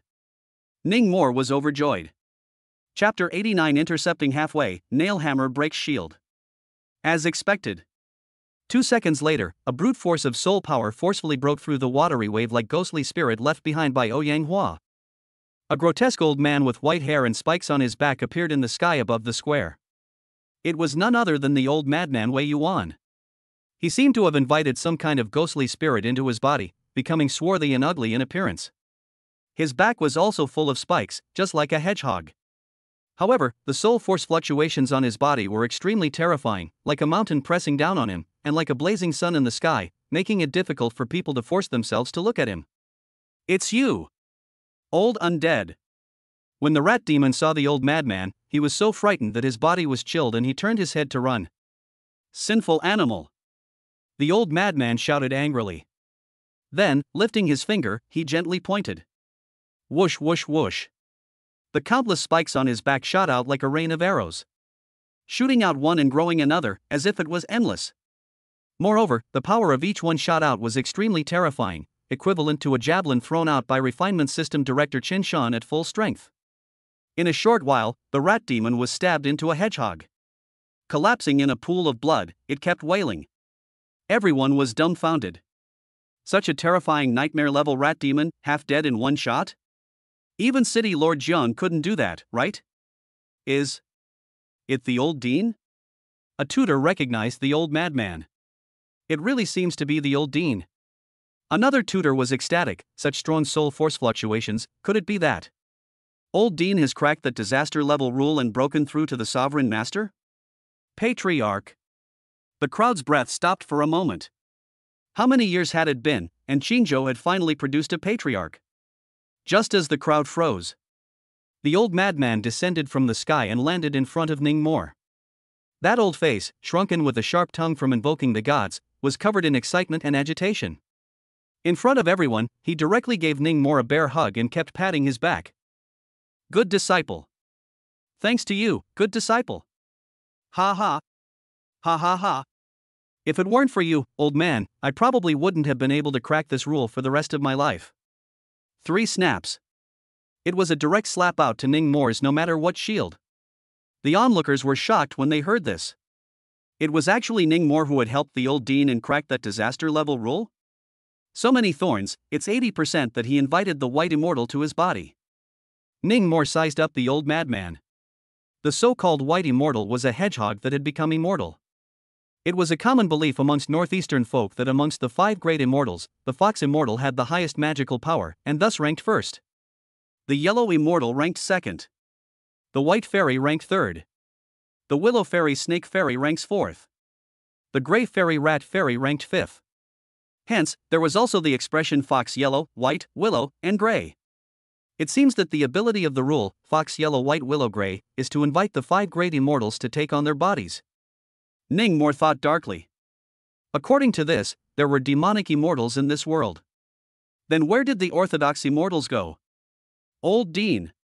At this time, Jiang Shuechong ran over, panting, something seems to have happened on my father's side, please go help him. You are the little girl from the Jiang family? The old lunatic recognized Jiang Shuechong. A few years ago, Jiang Yishan had brought her to see himself. But she was blown away by herself. What the hell is going on here? The old madman frowned. How did the mountain-swallowing rat get out of its trap? Where is Shen Lingfeng? Where is Shen Lingfeng? Old crazy, stop beeping and go to the city lord's mansion to help. Ning Mor urged. He could tell that Jiang Shuechong was really anxious. It was all crying. Good. When his beloved disciple gave the word, the old madman no longer hesitated and immediately flew into the night sky with a full set of spines on his back, rushing towards the city lord's mansion. Thanks. Jiang Xuechong wiped her moist eyes and thanked Ningmore. Let's go, we'll go over there as well. Aha! Afterward, Ningmore had Jasmine stay behind to protect Feng Yue. He himself accompanied Jiang Xuechong to rush to the city lord's mansion to check out the situation. 9:30 at night. The bright moon hung high. A man and a woman ran wildly through the dark streets. The speed of a Xian-rank psionic master was fast. With the boost of soul power, they could reach 60 km/h, and they could also climb over walls and through alleys, ignoring the terrain to a certain extent. Don't worry, City Lord Jiang will be fine. En route. Seeing that Jiang Xuechong's face was overly worried, Ningmore couldn't help but speak out to reassure her. The girl didn't speak, only lowering her head. Her feet continued to pick up speed. But it was at this exact moment. 3 black shadows scurried out from the darkness of the street, launching a sneak attack with sharp blades. Jiang Xuechong was too distracted to react. Seeing the blades swinging in front of her, her pupils plummeted to the size of a pinhole. Watch out! A powerful arm suddenly hugged her. Dodging 3 consecutive knife sneak attacks. Rolling down to the ground. The 2 people's bodies were close together. Who? Is it a person or a ghost? Ningmore didn't have time to be ambiguous and got up, then shouted angrily at the 3 black shadows. Ningmore, goodbye. A somewhat familiar figure walked out from the corner of the street. There was a human smile on his face. Zhang Yifeng? Ningmore saw the face of the visitor and first froze, then frowned. How dare you stop and kill someone in the middle of the night? Ha ha ha, what wouldn't I dare? Zhang Yifeng laughed wildly. After tonight, half of Qingzhou is my Zhang family. What do you mean? Ningmore seemed to have heard something and narrowed his eyes. Could it be that your Zhang family had a part to play in tonight's bizarre attack on the Tongling Academy and the city lord's mansion? Zhang Yifeng didn't answer positively. Instead, he licked his lips with his tongue and said with a lewd smile on his face, Don't worry, Ningmore, when you die, I'll take good care of your little Qingmei. Ha! Isn't she disgusted with me? Then I'll make her my slave girl and serve me day and night. You seek death. Ningmore's eyes plummeted with a murderous aura. But Jiang Xuechong, who was beside him, rushed out even faster than him. She had been holding her tongue for too long tonight. Right now, there was finally an object to vent on. As the wooden comb swept through the snow-white waterfall of hair, the frozen death ghost jumped out of thin air and blasted a frost-cold stream at Zhang Yifeng. But it was immediately blocked by an Earth-rank psychic with a sword. Zhang Yifeng had brought 3 helpers, all of whom were of Earth-rank strength. Your Iron Shield's bodyguards? Jiang Xuechong recognized the corporate logo on the uniforms of these 3 Earth Order psychics, and her brows furrowed tightly. I didn't think that the Iron Shield security company also colluded with Creepy. It's really too long to live. Not necessarily. At this time, Ningmore came forward and pointed at Zhang Yifeng. I fought with him. The second rule he mastered can control other psychics, and the number is exactly 3. These 3 senior bodyguards of the Iron Shield security company should have been tricked by him and then controlled with his rules. Zhang Yifeng smiled when he heard that. Worthy of being you, Ningmore, that's quite an accurate guess. You think you can kill me just because you got 3 Earth-ranked psychic masters? Ningmore laughed as well. Defeated men will always be defeated men. Try it then. Zhang Yifeng waved his hand in annoyance. The 3 Earth-rank bodyguards immediately rushed over with knives. Jiang Xuechong was about to make a move, but was stopped by Ningmore. Cover your ears and back off. Ningmore quickly reminded Jiang Xuechong. Then, he injected a trace of soul power into the fierce tiger's tooth pendant on his chest. Jiang Xuechong trusted him. She quickly stepped back and covered her ears. Only to see that Ningmore inhaled fiercely, his chest cavity bulging as his chi sank into the dantian. Roar! In the next moment, a heaven-destroying tiger whistle sound erupted from his mouth. A shockwave visible to the naked eye, like destroying everything, blasted the 3 Earth-rank bodyguards out. The asphalt road blew out circles of cracks. The window glass on both sides of the street crackled and exploded as well. Even Ningmore himself was jolted back several steps by the powerful recoil generated by the roar. Poof! Poof! Put!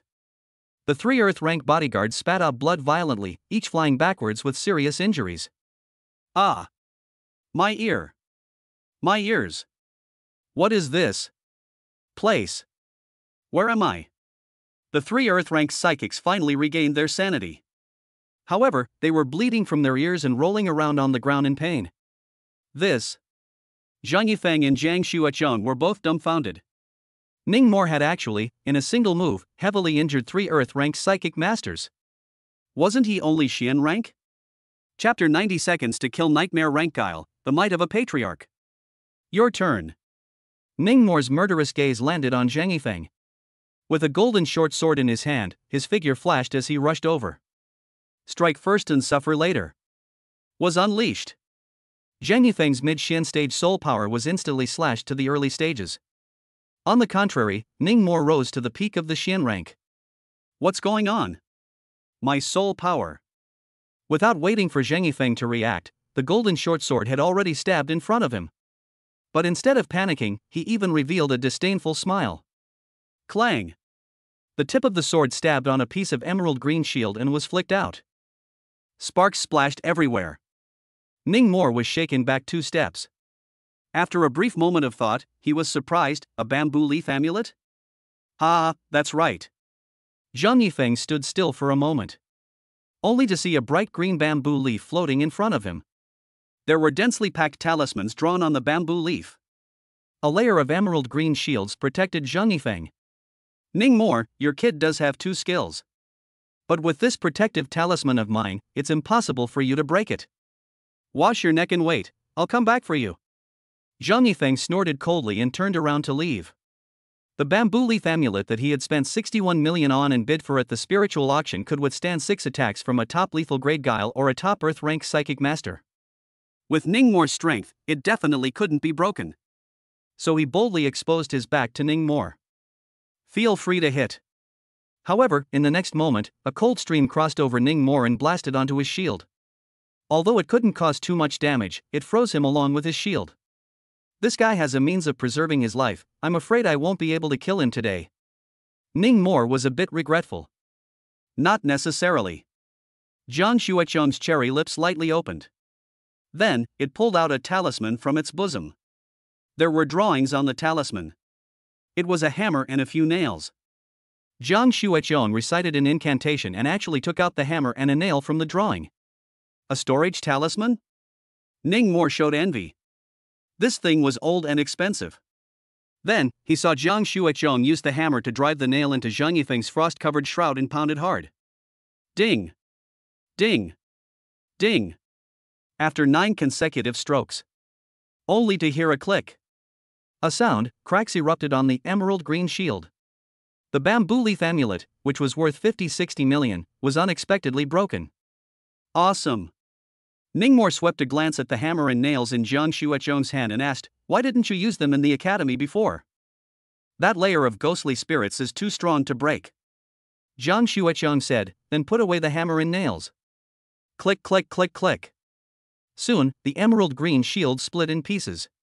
It revealed Zhang Yifeng's face covered in shock.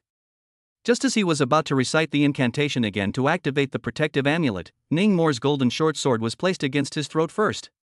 Dare to recite a single word, die. Ning Mor was murderous. I am wrong. Have been honest, begged to be spared. Zhang Yifeng hurriedly surrendered. Let me ask you, what's going on tonight? Ning Mor tortured, where did the weirdness come from to attack the Tongling Academy and the City Lord's mansion? I'll say. Don't kill me, I'll say everything. It was the Purgatory. Purgatory organization. They collaborated with our 2 families and wanted to control the entire Qingzhou.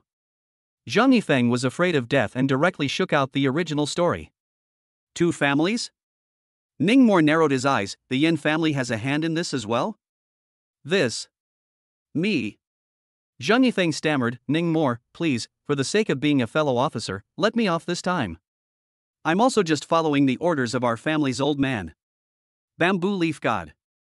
Taking advantage of Ning Mor's lowered head in contemplation, Zhang Yifeng quickly recited the incantation. But in the next second, the golden short sword made a sudden thrust that cleanly penetrated his throat. Put. Blood sprayed wildly. Zhang Yifeng's eyes instantly widened. Take a deep breath, dizziness is normal. Ning Mor patted Zhang Yifeng's shoulder. and pulled out the golden short sword. Zhang Yifeng covered his blood-spewing throat and took a few steps back, eventually collapsing on his back and dying. Purgatory. Jiang Xuechong stood in place, her smoky brows locked.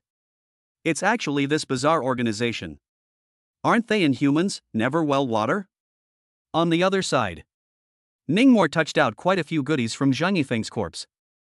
In addition to that bamboo leaf amulet, there was also a bamboo sword, a blue Teyukai skin, and a few 500 denomination plutonium coins.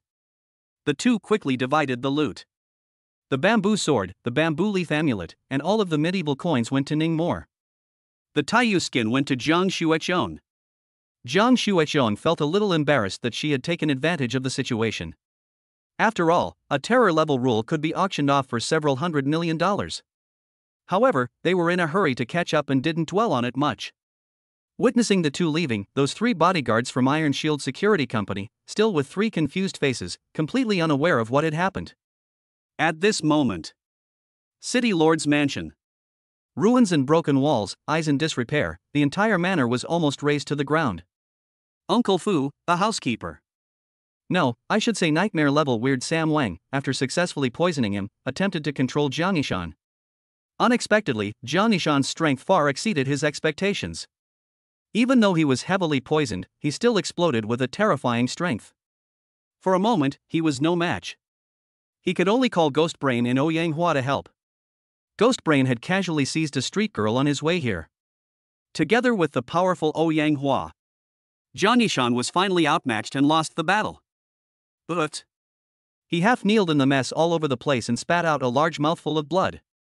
His face was frighteningly pale. Worthy of being the city lord of Qingzhou, to be able to exert this kind of fighting strength even after being hit by a severe poison is truly admirable. Ouyang Hua flew in mid-air, the paper wings on his back flapping ceaselessly, his face full of teasing. But after fighting for half a day, you should have reached your limit as well. Don't struggle, City Lord Jiang, I know you're in pain. This poison was crafted by Lord Pentacle God using top lethal level rules. You've been forcibly suppressing it with your soul power for so long, the toxin has long since spread throughout your body, right? The standing woman, who had been taken over by the Ghost Brain, frowned. Jiang Yishan's situation was indeed very bad.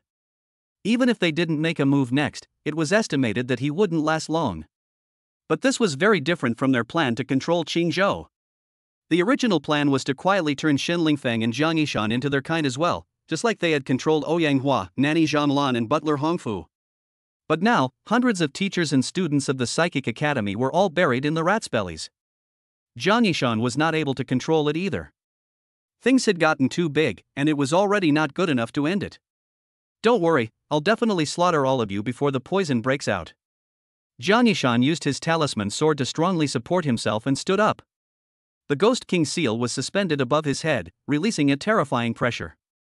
It was precisely because of the fear of this trick artifact that Ouyang Hua, Ghost Brain and Sam Wang were slow to take him down. Let's see how long you can hold on with this remnant of your body. Attack! Ouyang Hua waved his hand in anger. A large amount of white paper emerged from behind him and rolled into a spear, aiming at Jiang Yishan on the ground. Ghost Brain and Senator Wang were also ready to make their move. Just then, a strange change occurred. The powerful ghostly spirit that covered the city lord's mansion was suddenly broken from above by a brutal force. The three nightmare-level creeps raised their heads to look up, only to see that an old man with tattered clothes, white hair, and a back full of spikes descended from the sky. After sweeping his eyes over the standing woman controlled by Ghost Brain and realizing that it was creepy, he raised his hand and shot out spikes. Whoosh, whoosh, whoosh. The spikes were extremely penetrating, each one comparable to a missile. And with the aura of immortal mana attached to them, they were able to deal bludgeoning damage to Creepy. No! The standing woman in black silk had just cried out, and before she could escape, she was penetrated by two spikes. The native Ghost Brain was scared half to death, and hurriedly lifted the canopy and drilled out. Want to escape? The old madman snorted coldly, his figure flashed, rushing over with incredible speed. A slap slapped on its pink brain tissue. Boom! The Ghost Brain didn't even have time to unfold its ghostly spirit, and was directly slapped into a cloud of blood mist by the huge force. In fact, even if it unfolded its ghostly spirit, it was of little use. Although the nightmare-class Creepy was strong, in the eyes of a patriarch, it was nothing more than a stouter grasshopper. Ghost brain. Yang Hua and Samson Wang were dumbfounded. A nightmare class creepy, just like that, dead? Old Dean. Jiang Yishan recognized the old man in the night sky and was ecstatic. The old Dean had come out of that small broken courtyard, wouldn't it mean that he had broken through to the sect master? Right at this moment, Yang Hua and Sam Wang finally sensed the old madman's terrifying soul power at the patriarch level and made a split decision to escape. Damn it. This Wei Yuan actually cracked that disaster level rule. How is this possible? Yang Hua was furious. He didn't believe that there was such a coincidence in the world. It hadn't been cracked for 7 whole years, and just this one night, it allowed him to catch up. Just thinking. The old madman had already caught up with Sam Wang.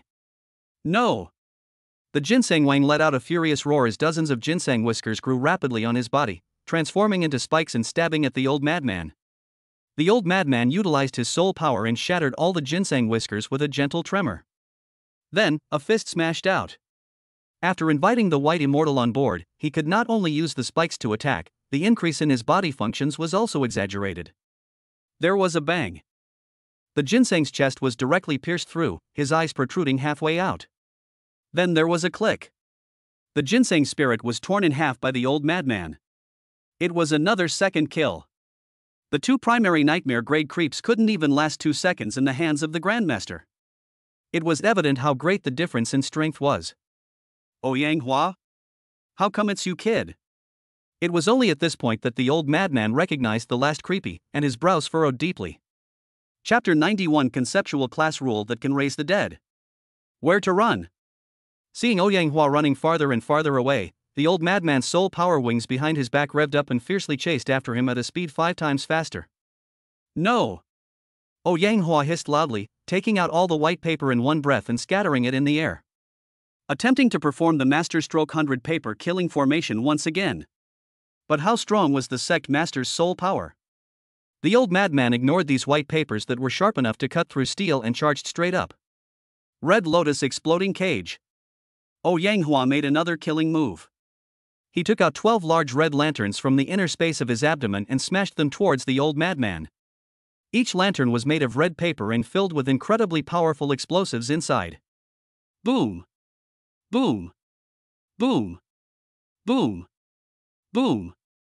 A series of violent explosions, shaking the night sky. Smoke and fog surrounded the area. Ning Mo and Jiang Xuechong, who had just rushed to the entrance of the manor, were startled when they heard the commotion. Dad! Jiang Xuechong was anxious. After entering the manor, she quickly released all of her soul force and searched for traces of her father. Everything that was once familiar was gone, and the only thing left were the remnants of bricks and tiles, jaggedly standing amidst the ruins, telling of the previous shocking battle. Her heart also fell to the bottom. A few minutes later, the two found Jiang Yishan. He was dug out of the rubble by old madman Wei Yuan and placed on a ragged patch of grass. The man had long passed out. The skin of his entire body was a purple-black color, and he wasn't even breathing. Dad! Dad! Jiang Xuechong ran to Jiang Yishan's side, tears pouring out like a dam. After shaking a few times, there was no response. She then knelt down in front of the old madman and begged, "Old Dean, please, save my dad." Old madman. Ning Mo also pleaded with his eyes. It's too late. At this moment, the old madman had already lifted the state of inviting the immortal to his body and had returned to normal. He shook his head and sighed, saying, "Little Jiang has been poisoned so deeply that the poison has entered the bone marrow, so it's hard for the immortals to save him." Oh. Oh. Oh. Hearing this answer, Jiang Xuechong was near despair. Crying her heart out. Is there no way at all? Ning Mo urged, try inviting a few immortals into your body and give it a try.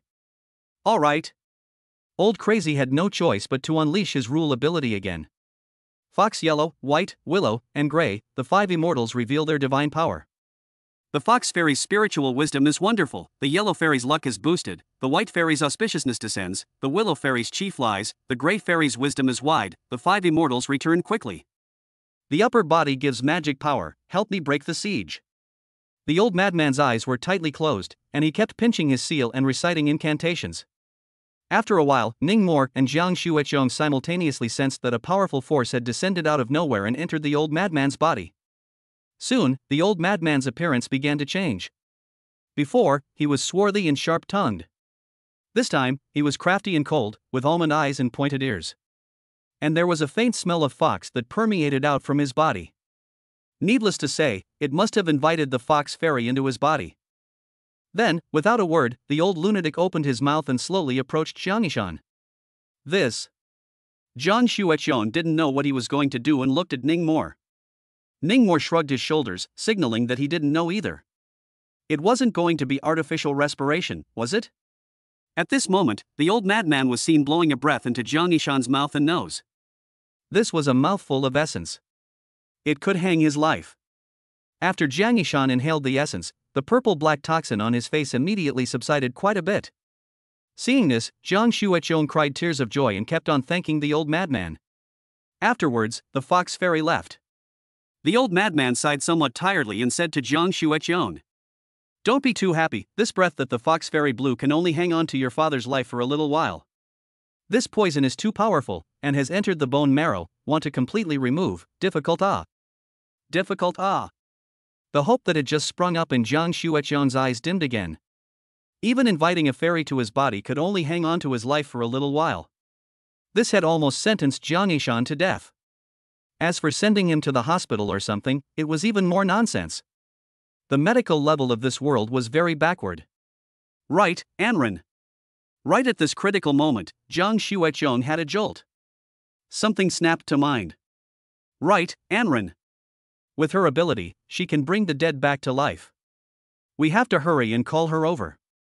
Jiang Shueqiong pulled out her cell phone in a frenzy and called the academy side. Ningmo frowned.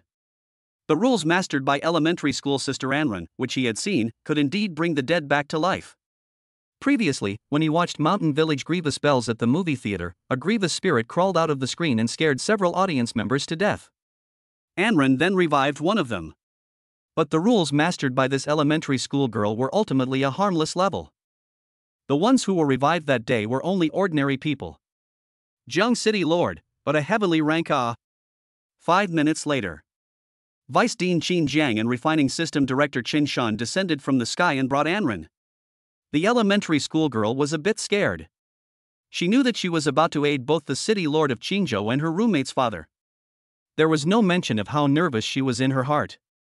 Anren. Jiang Shueqiong came over and comforted her instead. "Just do your best, if it's really not possible, I won't blame you." Anren bit her lips tightly and quickly walked over to Jiang Yishan's side and squatted down. Then, covering her hand on Jiang Yishan's chest, she unleashed the power of rules. A hazy lime green light blossomed out. Alas!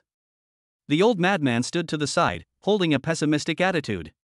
He didn't think that this little girl in the early Huang rank could save the life of a late heaven rank psychic master who had already broken his breath.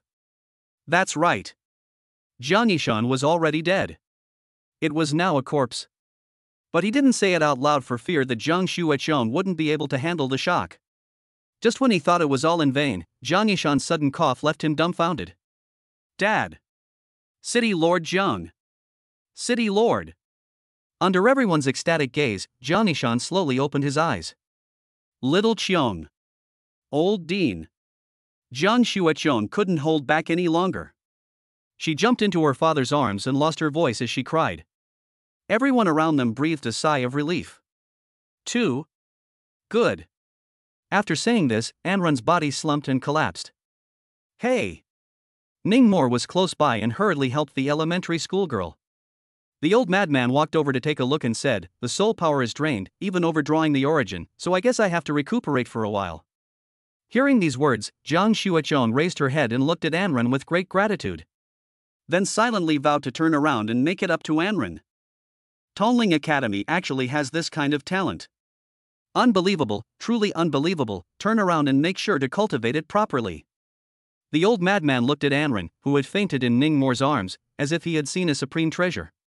An early Huang rank soul power, yet it was able to save the life of a late heaven rank psionic master who had already lost his breath. It seems that the rules this little girl has mastered should be concept type rules. With a little cultivation in the future, it was hard to imagine how terrifyingly valuable she would be. Chapter 92 Southern Evil God, Pentacle God. Midnight. Yen Family Manor. What? Pa. In the study. Yen Jinyue slammed an alabaster teacup to smithereens, blowing his beard in anger. That old fellow, Wei Yuan, really cracked that disaster-level rule. An eagle-nosed middle-aged man stood in front of him. His face was hard to see. It was none other than Yen Gang, who had been dismissed from the Qingzhou Psychic Academy. One of Yen Jinyue's inner circle. The news is true, many people in the Tongling Academy have seen it. Elder Dean Wei has really broken through to Zone Master. Yen Gang frowned. Eldest uncle, what should we do now? The news that we sent out our dead soldiers to cooperate with the Purgatory organization to attack the Trickster kill team, it's estimated that we won't be able to hide it for long, and it'll be found out by the vigilantes. Things have come to this, we can only break our arms to survive. A flash of ruthlessness flashed across Yen Jinyue's eyes. Gangzi, you now immediately go to Zhang Jianjun and discuss. No, order him. Let the Zhang family top this thunder. Yen Gang's body shook. Eldest uncle, this Zhang family is our Yen family's vassal, but it is impossible to help us top such a big thunder. Colluding with shenanigans, this is a capital offense that is punishable by death. Yen Jinyue stood by the window, looking out at the dark night, and said indifferently, I don't care what means you use, even if you collude with the bazaar once more, you must make the Zhang family confess. My copper-armored corpse has yet to recuperate, so I must stall for time. Otherwise the Yen family's many years of operation in Qingzhou will all be ruined, understand? Okay. Okay. Yen Gang gritted his teeth, I know what to do. The following day. The news of several nightmare-class bazaar attacks on the Psychic Academy and the City Lord's mansion spread. It caused the people to be worried. However, news was soon released again, claiming that the bazaar had all been ambushed, and that although Dean Shin and City Lord Jiang were injured, they were not seriously hurt. Only then did the people let go of their hearts. Then they did what they should do. A few days later in the city center hospital. Inside a certain high-level ward. Shen Lingfeng and Jiang Yishan, both bedridden. The vice president of Broken Arm Qin Jiang, the heads of the various departments of the Psychic Academy, the chief captain of the Trickster Kill Team Wang Hum, Feng Zhaojun, Tang Bingyan, Ning Mo, Zhang Xueqiong, Feng Yue, and Lu Wei were all gathered. And just a minute ago, Ning Mo had heard news that shocked him. Li Donglei was the mole that the Purgatory organization had planted in the Trickster Kill Team. Last night, he killed all the members of the first detachment and attempted to sneak attack the fourth detachment. Luckily, he didn't over Feng Zhaojun. He was caught alive on the spot. At this moment, detained in the Night Watchman's prison. Feng Zhaojun is not doing well either. The general's ghost spirit bound by the umbrella inviting ghosts in the house rule was bitten by Li Donglei's soul pet, the green snake, and poisoned to death. Feng Zhaojun was backfired by the death of the ghost spirit and was also lightly injured.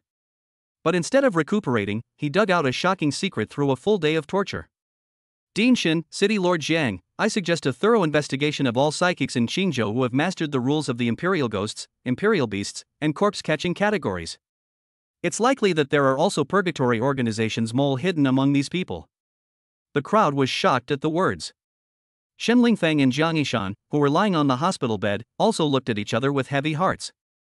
Zhao Jun, tell me about it. Jiang Yishan spoke. Feng Zhaojun nodded and explained, the old men of the Trickster Kill Team all know that Li Donglei's blue-blooded snake is a soul pet that he took in after mastering the third rule. But in reality, he's the soul pet.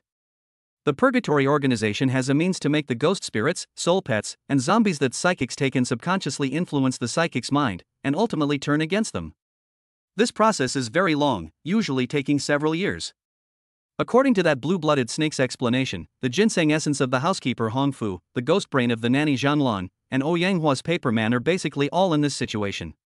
All of these shenanigans were sent over many years ago by a guy named Five Tongs God to infiltrate the major powers in Qingzhou. Five Passage God.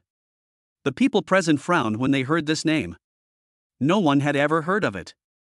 Except Ning Mo. Five Passage God, isn't that the evil god from southern folklore? Hearing this name out of the cold, Ning Mo lifted his eyebrows. Since ancient times, the folk of Jiangnan had the habit of sacrificing to the Wutong god, which was one of the lewd sacrifices that the officials disliked. The so-called obscene sacrifices were the sacrifices to wild gods that weren't officially recorded, the so-called folk religions. Wutong Shen, also known as Wulong Shen, is a Han Chinese folklore, rampant countryside, lewd people's wives and daughters of the evil gods, because of specializing in treachery, also known as Five Rampant God. This god has a complicated origin, is ruthless and temperamental. Can make people rich overnight, but also make people die. Southern people worship it, not because they honor it, but because they fear it. In addition, there is a northern fox, south 5 passes. That is, the north believe in Fox immortal, the south worship 5 gods. To be compared to the head of the 5 immortals, one could see how powerful this evil god was. I've heard of its name. The one who spoke was not Ning Mo, but Shen Lingfeng. This dean of the Psychic Academy had only regained his life last night after being found in the rubble and given emergency medical treatment. He appeared to be demoralized due to the fact that he hadn't helped with the Mid-Autumn incident. The 5 psychic gods, one of the backbones of the Purgatory organization in the south. Shen Lingfeng's voice was weak. It is rumored that this Feng comes from the forbidden area, and his strength is close to the disaster level. Disaster level. The people present all sucked in a breath of cold air. This level of weirdness could only be dealt with by a patriarch. Celestial masters were weak in front of them. According to the By Blood Snake's explanation, the original plan of the 5 Tongs god was to control all the big names in the entire Qingzhou, including Dean Shin and City Lord Jiang, through a single ghost soul pet, and ultimately control the entire Qingzhou without bloodshed. But the paper fairy, also known as Ouyang Hua, seems to be unable to wait. It took advantage of the 5 Tongs god going out and advanced the operation without authorization. The crowd listened in shock. Luckily, the pig teammates on the opposite side were powerful. Otherwise, if we let the 5 passage god carry on strategizing, I'm afraid that Qingzhou would really change hands. The consequences of one of the 9 main cities of China falling into the hands of a bizarre one were simply unimaginable.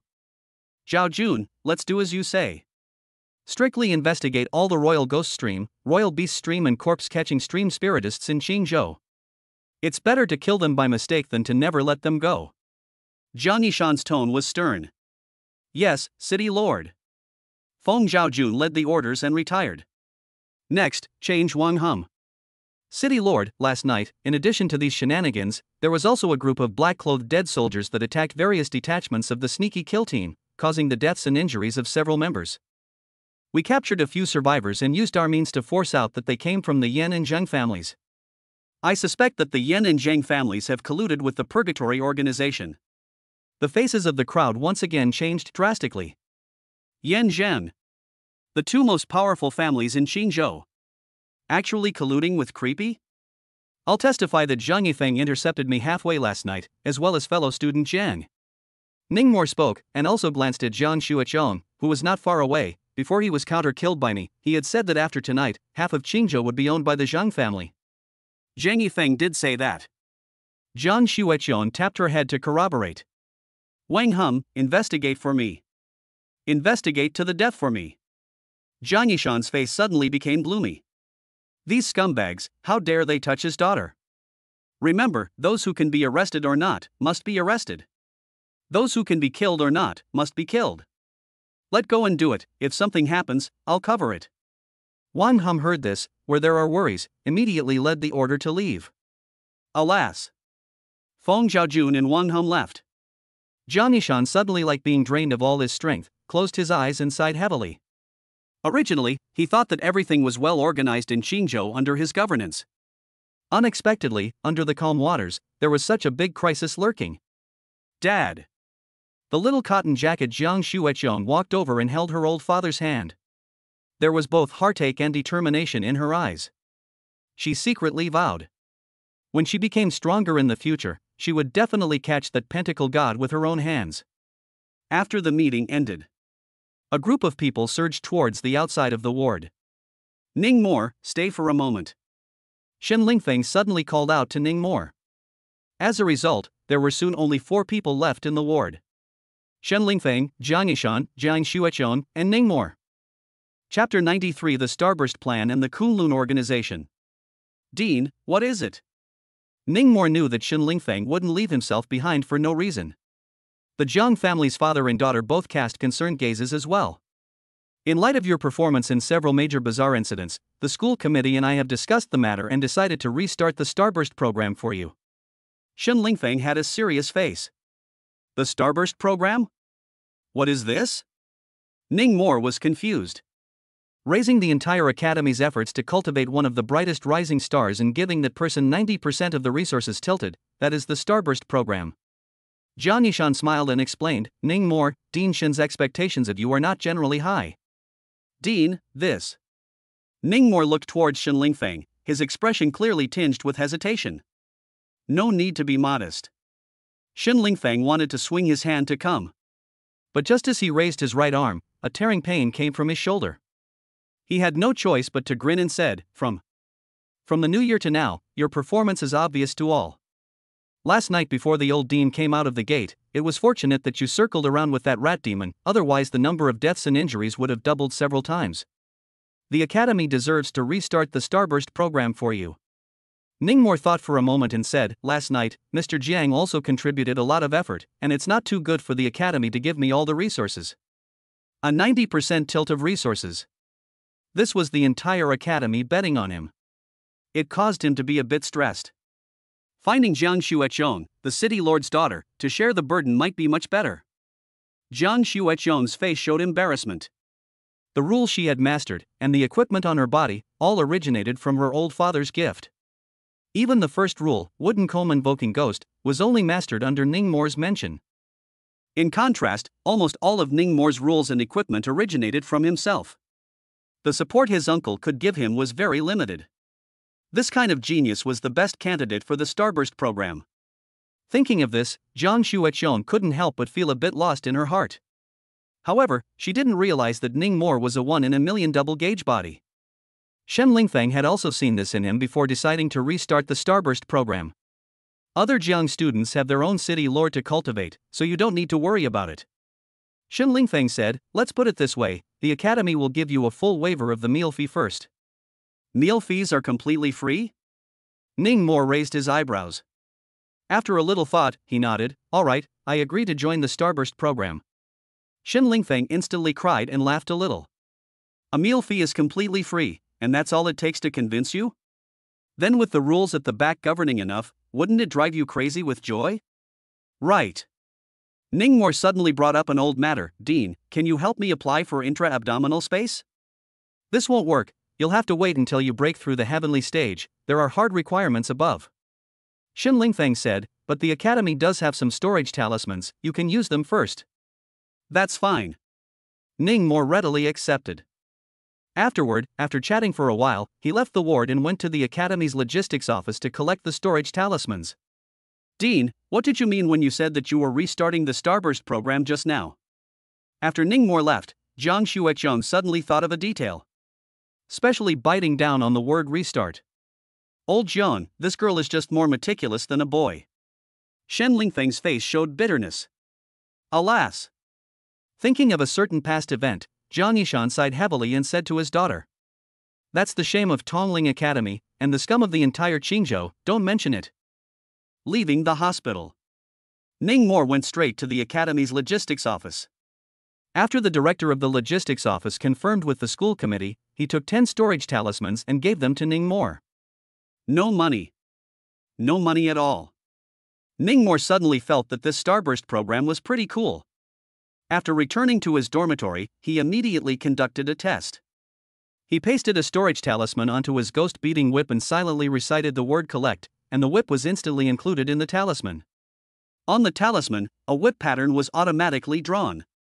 It was very magical. Each storage talisman has a total of 4 compartments, and each compartment can receive a small-sized item. When charging an item of excessive size, it would occupy multiple compartments at the same time. Each storage talisman could also set an incantation independently, and only by reciting the exact incantation could the item inside the talisman be taken out. Set the incantation Fight Ghost. Ning Mo pinched the storage talisman and recited in his mind.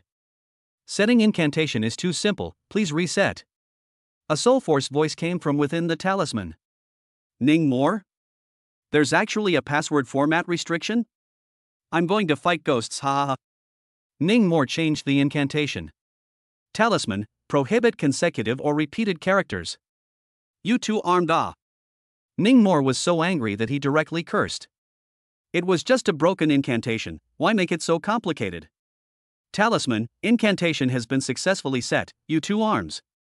Ningmore. Your two arms. Ningmore tried to recite the incantation, and the ghost beating whip really appeared out of thin air and landed in his hand. He was also drunk. What retarded incantation? Just then, Chicken, your too beautiful cell phone rang. It was an unfamiliar number calling. Hello, who is it? Ningmore answered the phone while putting the ghost beating whip and corpse suppressor glutinous rice into his storage talisman. As for the accumulated grudge hair card, fierce tiger's tooth, and bamboo leaf amulet, they were small and used frequently, so they could be worn close to the body. Come to my place, there is something to find you. The old madman's voice with a hint of anger came from the phone. Immediately afterward, he hung up the phone. Ningmore was a bit puzzled. What was wrong with this old man? He didn't delay and immediately made a trip to the dilapidated small courtyard.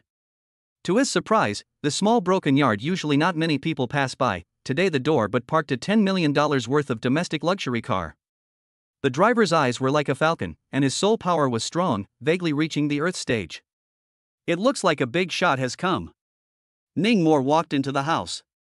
Inside, besides the old lunatic, there was also a middle-aged man in a Chinese mountain suit and glasses. You're Mr. Ningmore, aren't you? Nice to meet you.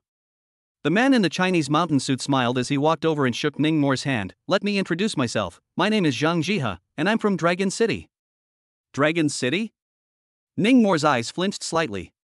To make a long story short, student Ningmore, you've already passed our organization's examination. I'm here today to take you to Dragon City.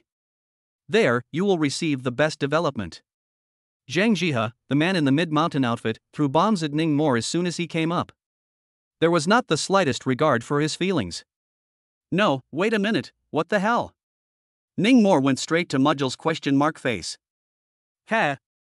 Zhang Jihe laughed before explaining, we're the Night Watchman's parent organization, and we've been secretly observing you ever since the Year Beast incident. After meticulous investigation, we can basically rule out the possibility of you being a bizarre spy. Ningmore, in light of your talent and ability, the higher-ups have decided to transfer you to Dragon City. Ningmore was still confused. Looking at the grim-faced old madman and then at the smiling Zhang Jihe, he asked, what about my studies? This doesn't matter. Zhang Jihe smiled easily, we can arrange for you to enroll in Dragon City's largest psionic master academy, the Yin Huang Academy, and the tuition fees will be completely free. Wait. Ningmore violently remembered something and asked, what exactly is your organization? Kunlun. Zhang Jihe spat out two words, his face full of arrogance. Kunlun? Ningmore frowned slightly. Intuition told him that this Kunlun was most likely the mysterious organization that Uncle Feng had mentioned back then. Then do you recognize this Xiao Wanning person? He asked, tentatively. Chapter 94, even a small place can do great things. Is your Uncle Feng Zhao Juan's spouse? Zhang Jihe looked at him and said very calmly, I've heard of her, she was also once a part of Kunlun, and then sacrificed herself while on a mission. It really is you guys. Ningmore took a deep breath, sorry, I'm not interested in your organization. These words came out. The old lunatic beside him also quietly let out a sigh of relief. What? Zhang Jihe frowned at those words and immediately changed his face. Ningmore, do you know what you're saying? What, could it be that what I just said was Baka speak? Ningmore was curious. You. Zhang Jihe became enraged and criticized, the trickster kill team is subordinate to the vigilantes, who are our subordinate organization in Kunlun. How dare you disobey your superior's orders, believe it or not I'll remove you with a word. Just do it. Ningmore put on an attitude of nothing griping. Why in the world are you not willing to go? Zhang Jihe felt baffled, don't you want to get promoted, don't you want to get stronger quickly, don't you want to contribute to the country? What are you talking about? Ningmore snorted coldly, if you're in Xingzhou, you can't contribute to the country? Xingzhou is nothing more than a bullet point, staying in such a small place will only waste your talent. To put it bluntly, it's just no talent. Zhang Jihe was furious and continued to persuade, Dragon City is the capital of China, its heritage, resources and economy, the other 8 major cities combined can't even compare. Let me put it to you this way, staying in Xingzhou, you might break through the heavenly stage depending on your luck. But when you go to Dragon City, impacting a sovereign may not even be hopeless. Hearing the pie drawn by the other party, Ningmore's heart had no ripples. It even wanted to eat a bowl of hot and sour noodles. Did your teacher threaten you? Zhang Jihe suddenly thought of a possibility and pointed at Wei Yuan. Ningmore, you don't have to be afraid, there's an organization backing you up, so you should boldly tell the truth. The old madman directly rolled his eyes. The truth is, I don't want to go to Dragon City, so I want to stay in Qingzhou and develop. So what if it's a small place? I'll still be able to do great things in the future. Ningmore was stirred up by the other party's phrase, staying in a small place like Qingzhou is no good. You. Zhang Jihe pointed at Ningmore, his face white with anger. Hear all that? The old madman finally spoke up. Glancing disdainfully at Zhang Jihe, he scolded, get lost. You are not welcome in Qingzhou. Humph. An old one and a young one, all cowards. If there is a riot in the Forbidden Zone in the future, I hope that Qingzhou will not ask Dragon City for help. Zhang Jihe put down his harsh words and twisted his head to leave. Ha, good job. Worthy of being my Wei Yuan's close disciple. The old madman walked over and patted Ningmore on the shoulder, deliberately laughing. Exasperating Zhang Jihe, who had just left the house, again. Old crazy, you have a problem with this person? Ningmore asked curiously, did he make you go to Dragon City as well? What do you mean, let me go too? The old madman said without a trace of anger, he came here specifically to ask me to take up a position in Dragon City, so he's just bringing you along for the ride. So I'm just along for the ride. Ningmore was a bit speechless and asked again, then why don't you want to go to Dragon City? And why don't you want to go to Dragon City? The old madman asked in return. Ningmore pondered for a long time before telling the truth. Auntie Xia died because of Kunlun, so if I work for Kunlun again, what will Uncle Feng and Yue Wei think of me? Also, when I mentioned Auntie Xia, that Zhang acted like he didn't care, and said something about how staying in a small place means you're no good, which is really enraging. The old lunatic laughed. Then with a soft sigh, he also told his secret. Our masters and I are also considered to be in the same boat. My son also went to Kunlun, but 5 years ago, he died in battle. Ningmore moved at his words. For a moment, he didn't know what to say. To this day, I haven't seen his bones either. To ask is to say that he sacrificed himself while performing a dangerous task, and that he died for his country, though he died with honor. The old madman was filled with a rueful smile. Then added, fortunately, you did not agree to that surname chapter, otherwise 2 or 3 years, you may not be able to go home a trip. It's even common to carry out dangerous missions and not see anyone for 5 or 6 years. Ningmore simulated that kind of scene in his mind. Uncle Feng and Yue Wei wouldn't go crazy if they couldn't see his people for 5 or 6 years. The old madman was probably crazy like that. But there's one thing, he didn't lie to you. The old lunatic smiled and said, among the 9 main cities, Dragon City's resources are indeed incomparable to the other 8 cities combined. Ha! It's not because the geniuses and strongmen that emerged from these main cities were all absorbed by Dragon City. To put it bluntly, isn't this just bloodsucking? Without waiting for Ningmore to finish his sentence, the old madman hurriedly covered his mouth, following Constable Xing's tone and warning, don't dare to talk nonsense. All right, let's not talk about this. Ningmore waved his hand. The topic was terminated. He then gave a rough account of the previous meeting in the hospital. One of them, the Pentacle God, aroused the old madman's interest. It turns out that the strange man who saved Ouyang Hua that day was called the Five-Tongued God. The old madman frowned and pondered, well. Never heard of it. What? Ouyang Hua was saved? Ningmore sniffed, how come I didn't hear you say that, I thought you had doja'd them. Alas, carelessness. The old madman shook his head. Then he told Ningmore what had happened a few days ago, in the city lord's mansion. At that time, after killing Ghostbrain and Samson Wang, he had indeed been chasing after Ouyang Hua. However, all of a sudden, 5 strange people of different colors and wielding different weapons appeared out of thin air and saved Ouyang Hua. The old lunatic fought hard to chase after them, but only killed 2 of the strange men. At that time, he wondered what the hell it was. It was only now that he realized it was called the Five-Tongued God. After listening, Ningmore was a bit worried in his heart. If these 2 backbones weren't killed, there would be no end to the trouble. But right now, it was impossible to track them down anymore. Subsequently, Ningmore mentioned the Starburst program. This old lunatic was familiar with it. It was because he was the one who had proposed this plan in the first place. It was only after Ning Mo brought up this plan that the old madman's face suddenly turned not quite right, as if harboring a touch of anger. "What's wrong with you?" Ning Mo looked at him. "Nothing." The anger on the old madman's face flickered away, and he laughed. "Since Little Shin has decided to restart the Starburst program, then my old man will come along for the ride. Rules, psychic objects, trick weapons, money, tell me, what do you want?" "Your kid helped me crack the rule, Fox Yellow White Willow Gray, I haven't thanked you properly yet." "This." Ning Mo's face showed embarrassment. He didn't seem to lack much of any of these things. "I see that you're close to breaking through to the peak of the Xian rank as well, so you should need the rule." The old madman stretched out a finger and said with a smile, "How about I give you a high deadly grade rule that enhances your physical quality?" "No need." Ning Mo had more rules in his hand than he could use.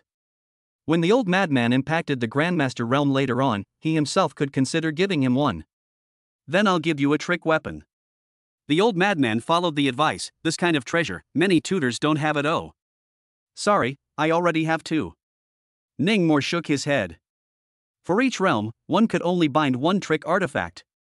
He was currently at the Xian rank, and could only bind 2 artifacts. He couldn't use more than that. "Then I'll pay you?" The old madman gradually lost his patience. "I don't lack money." Ning Mo still had several $100 million saved in his card. "Don't want this, don't want that, so what do you really want?" The old madman was speechless. "I want storage-type psychic equipment." Ning Mo's initial thoughts remained unchanged. Chapter 95: Invoking Immortal Talisman. "Storage equipment? No." The old madman shook his head decisively. "Not. You hallowed patriarch, you don't even have this stuff?" Ning Mo was also speechless. The vast majority of celestial masters have intra-abdominal space, what do they need storage equipment for? The old madman bristled. "I do have a few storage talismans." Saying so, he waved his right hand and took out a dozen or so storage talismans, stuffing them all in one brain to Ning Mo. "This? Ugh, okay." Ning Mo reluctantly accepted it. Storage talismans had a lifespan, and would be damaged after roughly a dozen or so repeated accesses. Right. Suddenly, the old madman remembered something. He whistled at the outside of the courtyard. Whoosh! A swift gray shadow immediately scurried in from the courtyard and ran to him. The gray shadow was a rat with large ears and blue eyes. About the size of a dog. It was covered with scars. "Master! Master!"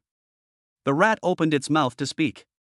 The expression carried 6 parts fear, 3 parts ingratiation, and 1 part hatred. "Mountain swallowing rat?" Ning Mo's face changed slightly as he recognized the rat. "Don't panic." The old madman laughed. "I invited a gray immortal to take on my body last night, and used a secret method to control this sinful animal. It's my pet now, it'll do whatever I tell it to do. Watch. Little Ash. Squeeze a drop of blood out and go fry 4 more dishes for me." Receiving the command, the mountain swallowing mouse immediately complied. Without hesitation, it bit through its front leg and squeezed out a drop of blood. The old madman used his soul power to manipulate a blank talisman to catch the drop of blood. Then, the mountain swallowing mouse ran to the kitchen, tied on an apron, and started cooking and frying. Not long after, gusts of grease and smoke wafted from the kitchen. Ning Mo. In the hall. The old madman unleashed his rule ability and invited the gray fairy to take on his body, and began to draw talismans. A few minutes later, the gray immortal departed. Done. The old madman smiled and handed Ning Mo the talisman that the gray fairy had just drawn. Ning Mo fixed his eyes on it. The drop of blood that the mountain swallowing mouse had just squeezed out had formed a traditional Chinese character 4 please in the center of the talisman. Surrounding it were a large number of complex inscriptions.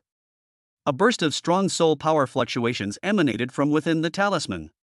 "This is the Immortal Invitation Talisman." The old madman said with a smile, "With this talisman, you can invite a demonic immortal to your body just like me." Really? Ning Mo's eyes blossomed. Of course, but you can only invite gray immortals, and it's very short. How short is very short? That depends on you. The old madman glanced up and down at Ning Mo, smiling somewhat lewdly. It mainly depends on your body's ability to withstand it, and I estimate that it will be at most 1 minute. 1 minute? Ningmore thought about it. This length of time, to say long is not long, to say short is not short. Use it as a big move. Afterwards, the old madman told him the incantation for the immortal invocation talisman, as well as the fact that this talisman was a one-time consumable, and that after using it, his body would all shed its strength and become extremely weak. In short, it should be used with caution. After all, it was difficult for mortals to withstand the power of an immortal. Right. After Ningmore put away the immortal invitation talisman, he suddenly remembered that he could use Jasmine's blood to refine another talisman to invite the yellow immortal to his body. He immediately talked about this idea with the old madman. The old madman's face showed hesitation. Making an immortal inviting talisman would consume a lot of soul power. However, thinking that without Ningmore, there would be no present day him, he agreed anyway. Thanks, old madman. Ningmore was happy. Now he had 2 cards of his own. I say, you kid, that title, doesn't it need to be changed? The old madman glanced at him. I'm at least your teacher, you call yourself old madman all day long, what's the matter with that? So what, remember the bet we made earlier? Ningmore pretended to be careless. You said that if I could crack the rule, fox yellow white willow gray, I'd be your father. The old madman was stunned at his words. It seemed like he had actually said this himself. How about this, in the future, we'll each talk about our own. Ningmore proposed, you call me disciple, and I'll call you son. Old crazy? That night, Ningmore used 10 Orleans roasted chickens to exchange a drop of blood to Jasmine, and then asked Old Crazy to create another immortal invocation talisman. But what he didn't expect was that after Yellow Immortal came on, he was interested in the smell of the Orleans roasted chicken on him and said he wanted to try it. Ningmore then bought a few to honor him. Then it suddenly occurred to him that since this Yellow Immortal was so powerful, why not ask it to give Jasmine some pointers? So, he offered to treat the Yellow Immortal to 100 roasted chickens so that it could teach his soul pet a few tricks. Yellow Daxian readily agreed. Subsequently, after eating Ningmore's 100 roasted chickens, this demon immortal contentedly wiped his mouth and handed Ningmore 2 talismans. One was an immortal invitation talisman, while the other was a memory inheritance talisman. At this point, Jasmine was forced to start practicing. Ningmore ordered that she wouldn't be allowed to watch TV until she finished learning these shenanigans. I want to watch TV, I want to watch TV, I want to watch TV, I want to watch TV. You're abusing children. I'm going to sue you in court. 55555 If you don't let me watch TV, you might as well kill me with a sword. Little Lori rolled around on the bed, crying and pounding the bed in protest. There was no way out. Ningmore had to allow her to watch TV for 2 hours every night. The rest of the time must be spent cultivating. Ningmore himself set an example. More than a month's time. Every day was spent in bitter cultivation. Nowadays, he cultivated the divine soul hammering method, and was already able to continuously carry the luminous small hammer for 70 to 80 hammers without collapsing. And because of the Starburst program, the meal fee was completely free, so Ningmore played 3 meals for every meal. One for himself, one for Jasmine, and one for little Qingmei. Shallow grip a little wool. During this time, Tang Bingyan led a team to the door to bring Ningmore and Jasmine back to be investigated. It was only when I asked that I realized. Recently, under Feng Xiaojuan's command, the Trickster Kill Team had sifted through all the psychic masters of the Imperial Ghost Stream, Corpse Catching Stream, and Imperial Beast Stream and the entire Qingzhou. From the leaders of the Vigilantes, to the branch chiefs of the Trick Kill Team, down to the newly awakened high school students. All of them were to be investigated. Do not say. Over a month's time, a few purgatory remnants were really found out. Feng Xiaojun was also promoted to the first detachment leader of the Kill Team. His side is in full swing. Wang Hum was also not idle. With the support of Jiang Yishan, he almost wiped out the Zhang family. Even if they were not directly involved in the Mid-Autumn incident, those who knew about it and did not report it were all shot. However, all the signs indicate that behind the Zhang family is the Yan family in the instruction. However, Zhang Jianjun did not know what kind of compulsion and threat he was under, and actually took all the blame on his own. Coupled with the pressure exerted by the Sacred Gene General Group over in Dragon City, Wang Hum was unable to move the Yin family for the time being. Time quickly came to November. The weather changed from warm to cool. The impact of the Mid-Autumn incident on Qingzhou was also becoming fainter and fainter. Or rather, after so many years, the citizens of Qingzhou had long gotten used to these events.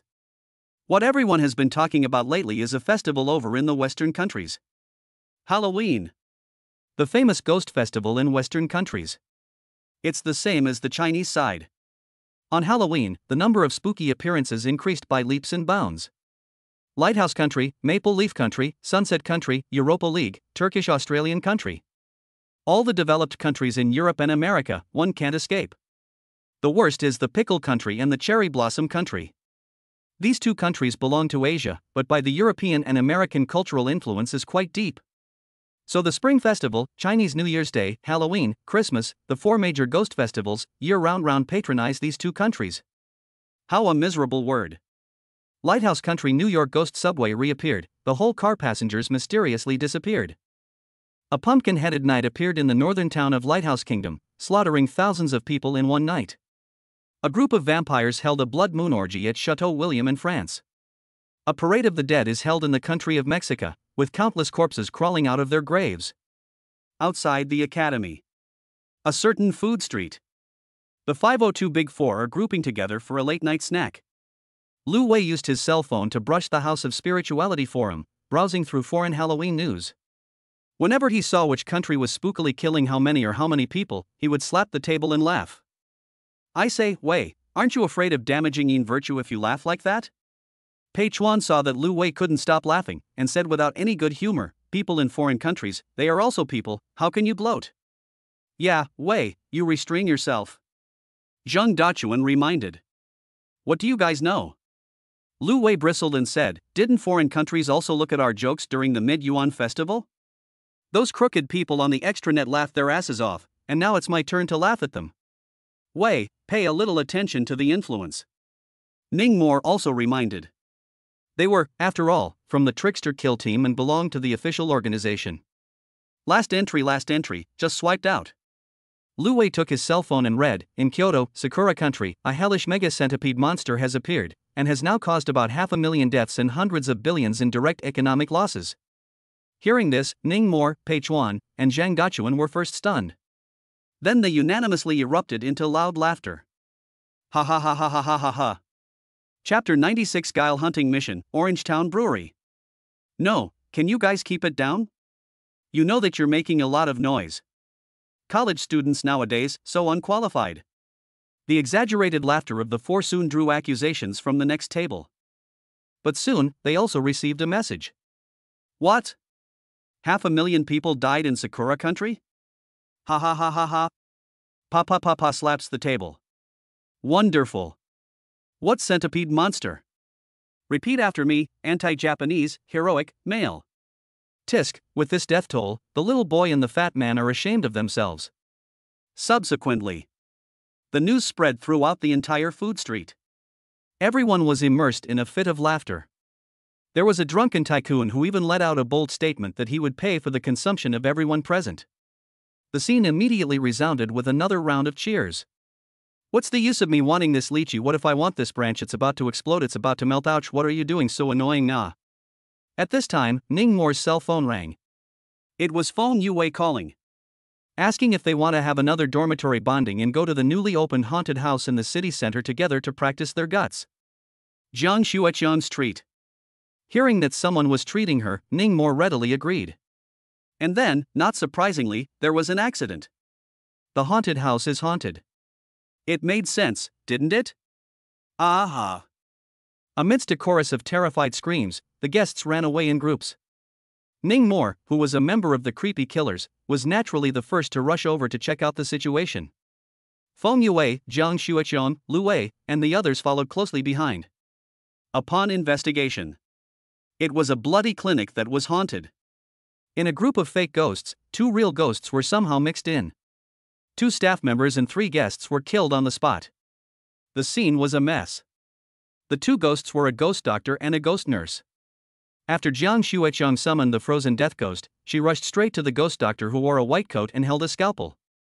It was the same script as last time. After the frozen death ghost freezes him, Ren Shuting draws a circle spell to kill him. Feng Yue provides the no matter what card. And Ran is responsible for saving people. The 4 sisters each had their own duties. As for Ning Mo's side, tell my mother that I'm not a coward. Zhang Dachuan shouted angrily and unleashed his rule ability, turning into a red warm state and mangling up. Then he was almost stabbed to death by the ghost nurse with a syringe. Lu Wei and Pei Chuan were as wimpy as ever. Hiding at the back, they said they didn't dare to go up. Don't you two want to practice your guts? Go on, or rather. Ning Mo looked at these two roommates speechlessly. Brother Mo, beware. Zhang Dachuan was injured and was sitting paralyzed. Seeing that ghost nurse with the hot figure and frightening face, holding a large syringe and stabbing at Ning Mo, he hurriedly raised his voice to remind him. Ning Mo turned around and slapped him. Splat! He wrapped his palm in soul force and smacked the head of this medium terror-level ghost nurse with a single slap.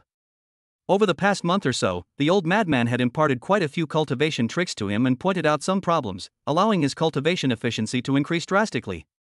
Although his soul power still hadn't reached the peak of the Xian rank, it was more than twice as solid as before. He didn't even bother to use his equipment when dealing with Bazaar below lethal level. The three roommates who had witnessed Ning Mo's one-force-pocketed second ghost were stunned. It seems like it's really necessary to take you guys out for some special training. Ning Mo looked at the three roommates helplessly. On the way back to the dorm room, none of the four spoke. Even Lu Wei, who had always been a foul-mouthed man, remained silent throughout.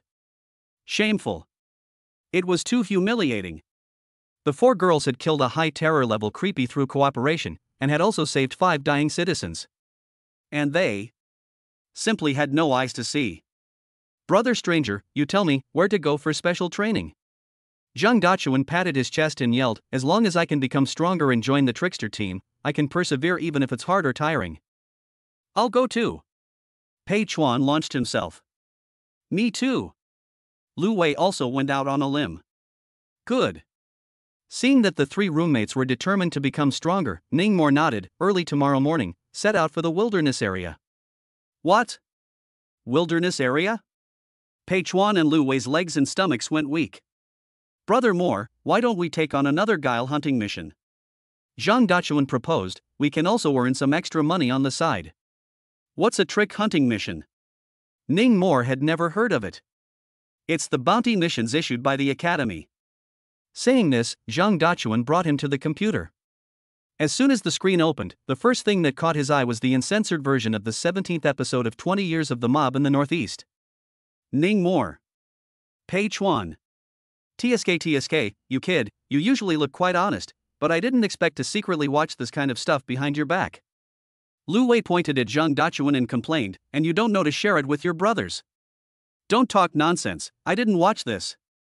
Zhang Dachuan's old face turned red and he hurriedly forked it off with his hands and feet. Only then did he open the Academy's intranet's guile hunt mission system. Ning Mo's gaze was quickly drawn to the screen full of missions. Mission content: hunt down the dangerous level water monkey. Mission location: Old Street River. Mission reward: 150,000 yuan. Soul power recommendation: early yellow stage. Task: hunt down the dangerous eating ghosts.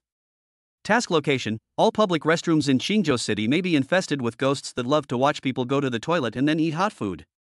Mission reward: 980,000 yuan. Suggested soul power: late yellow order. Remarks: do not disturb this ghost when it is eating, or the probability of going berserk will increase dramatically. Task: apprehend the murderer Sun Xiao. This criminal has mastered 2 rules of inviting ghosts, carrying 7 human lives, early Xian rank soul power. Location: Dongyang Town. Reward: 2,160,000 yuan. Suggested soul power: mid Xian order. Mission content: hunt down and kill the alcoholic. Location: Orange Town Beer Brewery. Mission reward: 288,000 yuan. Recommended soul power: late Xian stage. Brother Mo, wait a moment. Ning Mo still wanted to turn the next page, but was stopped by Pei Chuan. Orange Town Beer Brewery? Isn't this my family's ING industry? Pei Chuan was dumbfounded. Your family? The three roommates were amazed. Hey, Dad. Pei Chuan immediately called home. As a result, just after saying 2 words, he heard, "Your mom is dead." Pei Chuan was on speakerphone and his face changed dramatically. Dad, what did you say? Don't you scare me. Your mom is dead. Pei's father continued. What's going on, Dad? This is too sudden. Pei Chuan's eyes instantly turned red. What happened to my mom? The three roommates also looked at each other.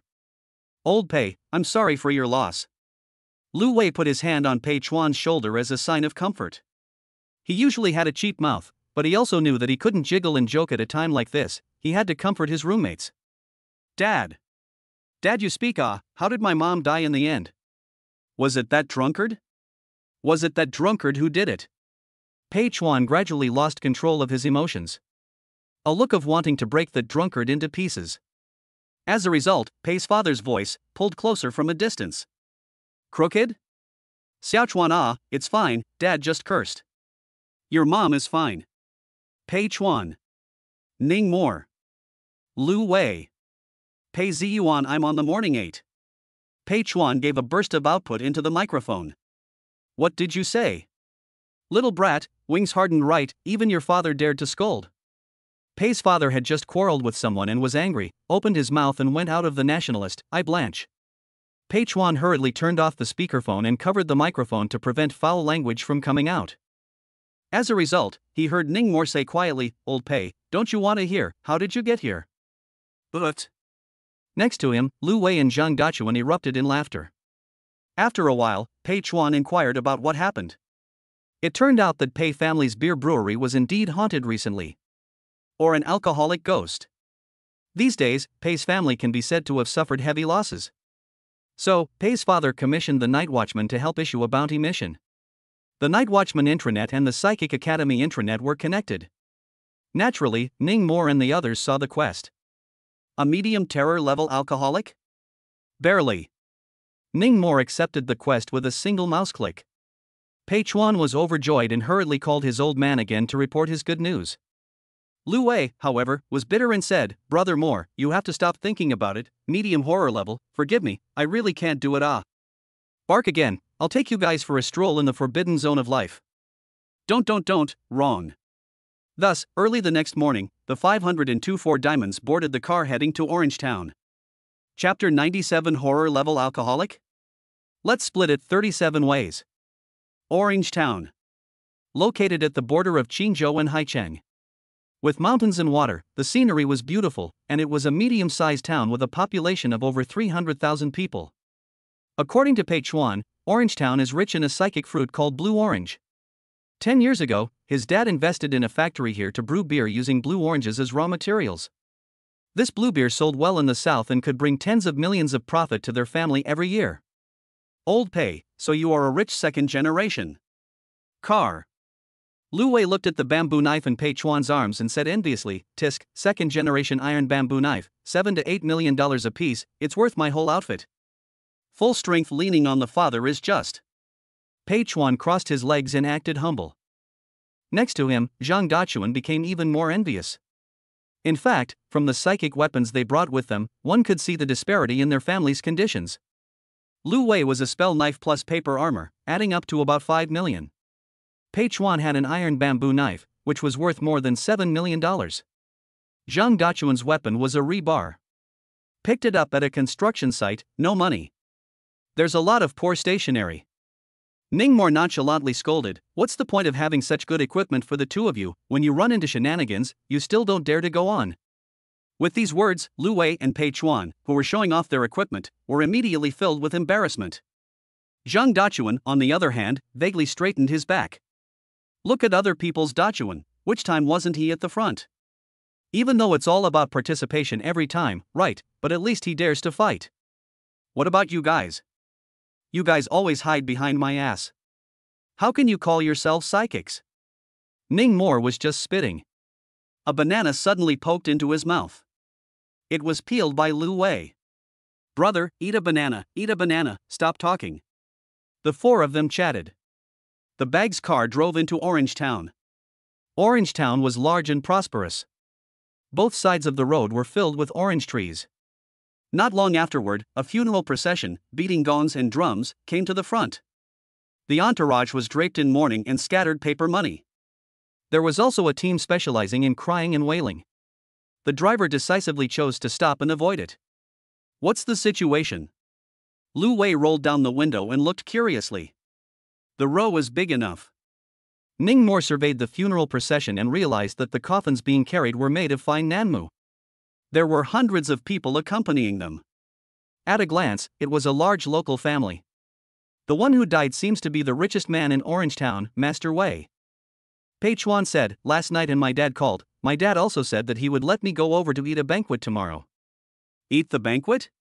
Lu Wei's entire body was energized. "Old Pei, can you bring us along? It shouldn't be a big problem." Pei Chuan thought about it. The Wei family is the richest in Orangetown. Adding 3 more pairs of chopsticks should not be a problem. What's more, they were all high achievers from the Qingzhou Psychic Academy. Half an hour later, the car drove into a brewery in the southeast of Orangetown. Pei's father, with many managers and employees, stood at the gate to greet him. Coming up, he asked which one was Captain Ning Moring. Apparently, Pei Chuan had revealed Ning Mor's identity to his old man. "Captain Ning, for you to come over in person, you've really made our little brewery shine."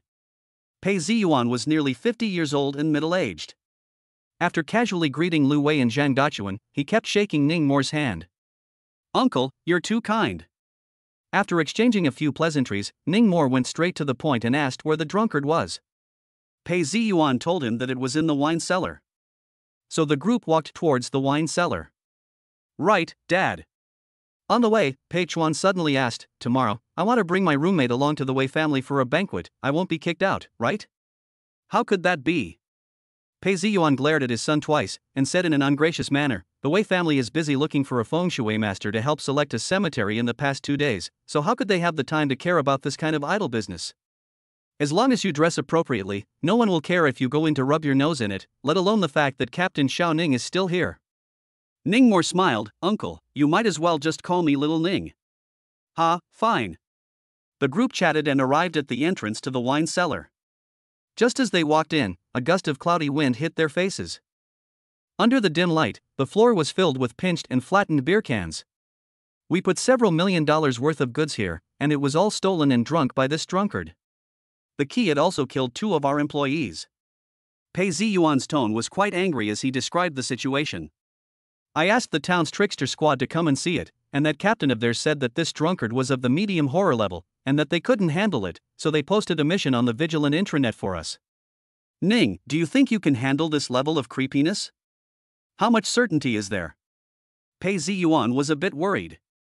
"This Ning Mor's uncle, I heard that he was now the #1 combatant of the Qingzhou Creepy Squad, and was deeply appreciated by City Lord Jiang. If his nephew had an accident in Orangetown, he would definitely not be able to eat his own words." Medium terror level? Ning Mor thought for a moment, 30 to 70%. 37%? Pei Ziyuan's face lit up, 7 for you, 3 for it? "No, I'll let it die 7 times in 3 minutes. Ning Mor confidently stated. Pei Ziyuan and the managers and employees behind him were dumbfounded. This young man, wasn't he just a freshman? Was it really that strong? It couldn't be that he was bragging. "Uncle, just rest assured." Lu Wei said leisurely, "Brother Stranger has even killed a lethal level bazaar, a mere terror level 1 is no big deal." "To the lethal level?" Pei Ziyuan was stunned, then kept nodding. "That's good, that's good. Found it." Taking advantage of the time spent talking, Ning Mor had long since released a large amount of soul power and quickly searched the entire wine cellar. At first, nothing was found. It wasn't until the second search that he realized that a puddle of wine on the ground wasn't quite right. "Come out." Ning Mor let out a furious shout at the puddle of wine. In the next second, a gloomy wind howled inside the wine cellar. The crowd then saw that an old drunkard with a cloaked head and half-open clothes slowly emerged from the puddle of wine on the ground. The strong stench of wine was nauseating. "Scram!" The old drunkard cupped a can of blue-orange beer in his hand and roared at Ning Mor, Pei Ziyuan, and the others. Strong soul power swept over the area, causing several brewery employees to tremble in fear. A few of the timid ones were even scared to death on the spot. Just when Pei Ziyuan thought that Ning Mor was about to go up. Instead, he gave a wink to his 3 roommates, Pei Chuan, Lu Wei, and Zhang Dachuan. "Go on, what are you waiting for? Don't you guys want to practice your guts?" Ning Mor urged. "Go on, just go on, fight with the girl. It to death. Don't be in a hurry, brothers, drink first to strengthen your guts." Only to see, Pei Chuan took out 2 bottles of courageous wine from his backpack and threw them to Lu Wei and Zhang Dachuan. Wait! The 3 people were about to drink, but they were stopped by Ning Mo. I brought you guys here to practice your guts, not to practice your drinking capacity. Just ask yourselves, if you walk at night and bump into a ghost in the future, will the ghost give you time to drink? This seems right. It makes sense. Just as the 3 people were thinking. The drunkard got impatient. Not rolling? Then go to hell. Chapter 98, Trickery, Wine Splitting. Whoosh whoosh whoosh. The old drunkard opened his mouth and spat out, and several arrows condensed from wine shot explosively towards the crowd. The speed was as fast as a bullet. Lu Wei, Pei Chuan, and the others hurriedly brandished their weapons to fend them off. Ning Mo condensed a shield with his soul power to protect Pei Ziyuan and the others. Uncle, you guys step back. Ning Mo said. Little Ning, why don't you get on? Pei Ziyuan was a bit worried about his son's safety. This was, after all, a terror-level creepy Even the captain of the Orangetown creepy kill team couldn't handle it. Let them practice their guts first. If we can't solve it, it's not too late for me to go back on. Ning Mo explained, without fighting the creepy head-on and feeling the powerful creepy aura, they'll never grow up. All right. Listen to you. Pei Ziyuan gritted his teeth and nodded. He only had this one son, Pei Chuan, and from a young age, he had indeed coddled him a bit. Wei has paper armor, and Pei Chuan also wears a high-level defense suit. De Chun's rule that boosts both defense and strength. There shouldn't be much of a problem. Ning Mo stared intently at the 3 roommates who were fighting the drunkard. At any moment, he was ready to come to the rescue. Just then, Pei Chuan's wife, a bejeweled noblewoman, ran into the wine cellar. Seeing that her precious son was sparring with Creepy, her face turned pale with fear. Xiao Chuan. Come back, it's too dangerous. Listen to your mom, come back. The noblewoman was going crazy with anxiety. Grabbing Pei Ziyuan's ears beside her, she chopped her head off. Pei Ziyuan, you're dying. Let your son go fight ghosts. I'm telling you, if something happens to Xiao Chuan, I can't spare you. Snap. Pei Ziyuan angrily opened the noblewoman's hand and angrily scolded, What's all the noise about? Your son is exercising, you stay out of it. Compassionate mothers have many children. Seeing this scene, Ning Mo shook his head and sighed. Pei Ziyuan. It's not even if you're keeping a mistress outside, you're still letting your son do such a dangerous thing. I'll fight you. The noblewoman rushed to Pei Ziyuan and fought for a while. Ning Mo's face was awkward. It seems like he heard something extraordinary. On the other side. Under the joint siege of Lu Wei, Pei Chuan, and Zhang Dachuan, the old drunkard was beaten back. Lu Wei was, after all, of Xian rank strength. Pei Chuan was fully equipped with high-level equipment. After Zhang Dachuan activated his red warmth state, his close combat strength was also quite impressive. As the 3 of them swarmed the old drunkard, he really couldn't hold his own. Wahahaha, medium terror level shenanigans, but that's it. Lu Wei held a spell knife in his right hand and crossed his arms with his left hand as he let out a cocky laugh. Creepy doesn't seem to be that scary. Pei Chuan was also smug. He was covered in a bright green film of light that blocked a lot of attacks for him. Zhang Dachuan didn't have a defense suit, his body was bruised and purple, and his left eye was swollen.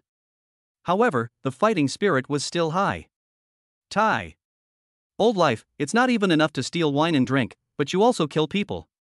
Today I ran into you, Master Wei, why don't you quickly kneel down and tie your hands? Lu Wei waved his spell knife and shouted staggeringly. Seek death.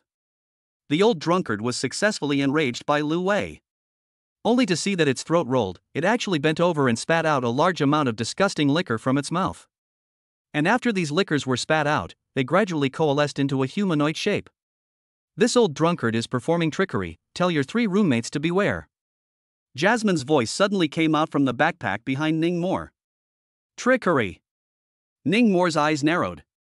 A portion of bizarre creatures that were born with special abilities that they mastered were known as trickster arts. Like Jasmine's illusions. The little girl Sugar manipulating Barbie dolls. I didn't realize that the old drunkard in this town actually knew trickery as well. Soon, the old drunk's vomited liquor coalesced into a new drunk. Whether it was its looks, body shape, or soul power, it was exactly the same as its original body. Trick art, wine split. The old drunkard gave a vicious smile.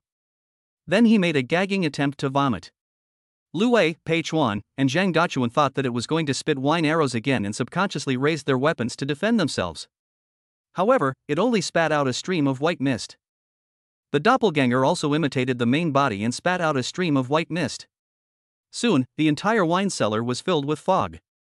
And this fog was not ordinary water fog, but wine fog. A few employees inhaled a tiny bit of it and became dizzy, bending over to vomit, as if they had drunk several pounds of highly alcoholic wine. Ningmore moved his thoughts and used his soul power to cover Pei's father, Pei's mother, and the others. Xiaochuan. Run. Don't show off, Mom is worried. Mother Pei was so anxious that she cried.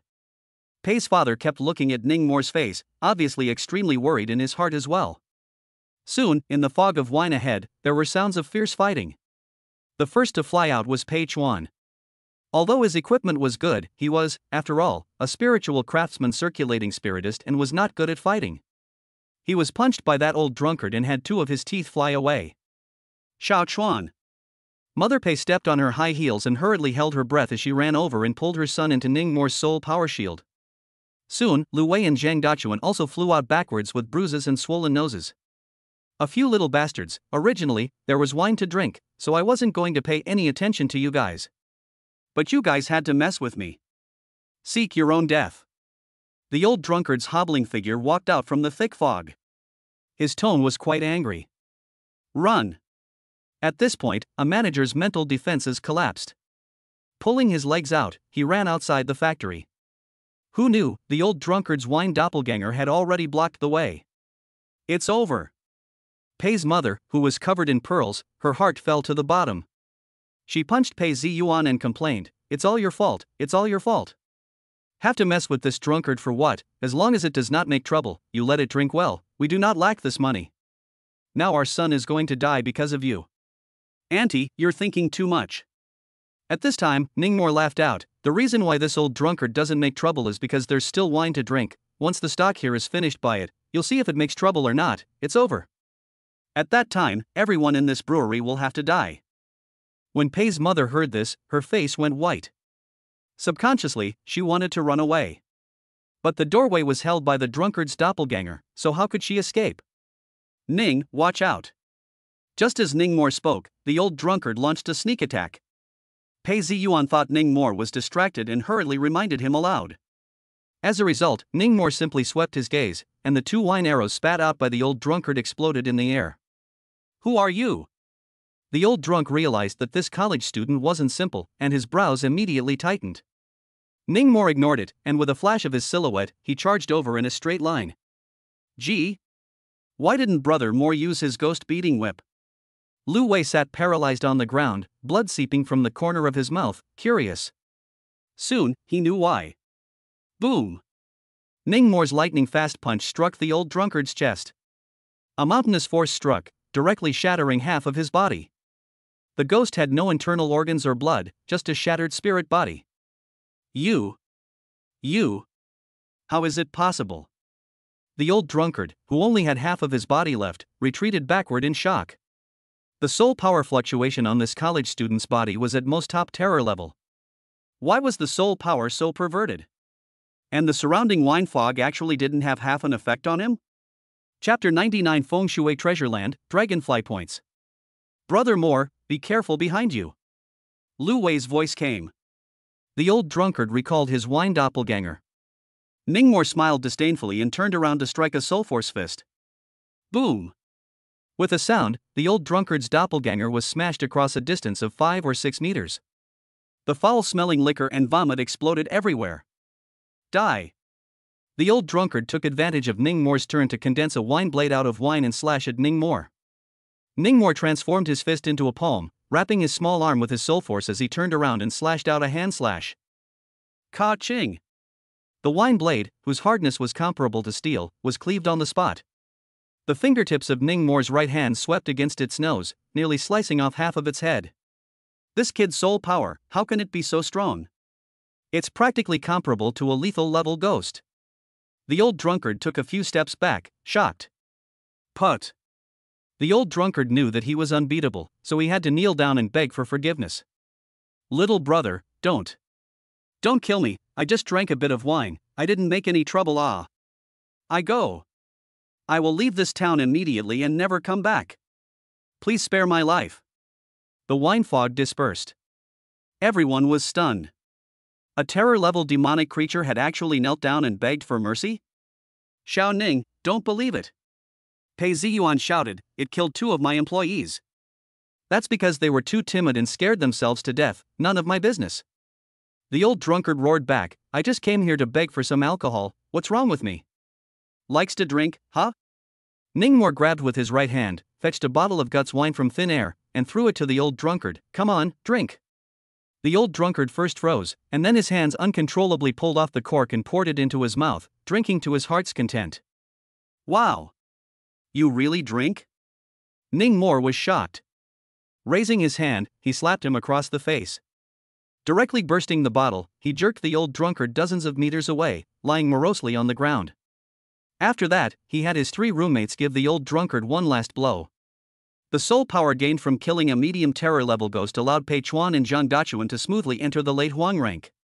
Lu Wei was still untouched at the early Xian rank. Old Pei, I suddenly realized that spooky doesn't seem to be that scary. I also feel that as long as I have defense equipment, it can't kill me at all. Yeah. The 3 roommates were exchanging ideas. Ningmore, however, quietly sighed. Too weak. After practicing the divine soul hammering method for a little over half a year, the strength of his soul force was at least 3 times what it had been before. Creeps below the lethal level no longer posed any threat to him nowadays. He could crush them with his soul power alone. There was no need to even utilize the ghost striking whip. Not to mention, Jasmine, who was already at the higher lethal grade and had mastered several yellow immortal shenanigans, had even less need to make a move. Evening. In order to thank Ningmore for helping him get rid of a major problem in his heart, Pei Ziyuan took him to the Wei family for a meal. The Wei family was worthy of being the richest in Orange Town, and was so wealthy that they had set up more than 100 tables at their home to make a big deal for the deceased elder Wei. After learning about Ningmore's identity, Wei family head Wei Jian brought his daughter Wei Xiaowei to personally come and toast to him, which could be considered as giving him enough face. Brother Moore, at Kowao, the richest man in Orange Town is giving you a toast. Lu Wei poked Ningmore with his elbow, envious in his heart. When would he be able to put on this kind of high-end and awe? Ningmore smiled. Wei Jian had spoken to him a total of 3 times and mentioned Uncle Feng 4 times. This is not to honor him, it is clearly to honor Uncle Feng. But now that Uncle Feng was becoming more and more famous, it was also something he was happy to see. Dad, it's just a college student, do you need to personally toast? Wei Xiaowei, who was in her early 20s this year, was a girl who wasn't tall but had a choppy figure. Having been pampered since childhood, she felt that her father's behavior just now was very degrading. Unhappily, she said, even if his uncle is the first branch leader of the Qingzhou trickster squad, there's no need to curry favor with people like this.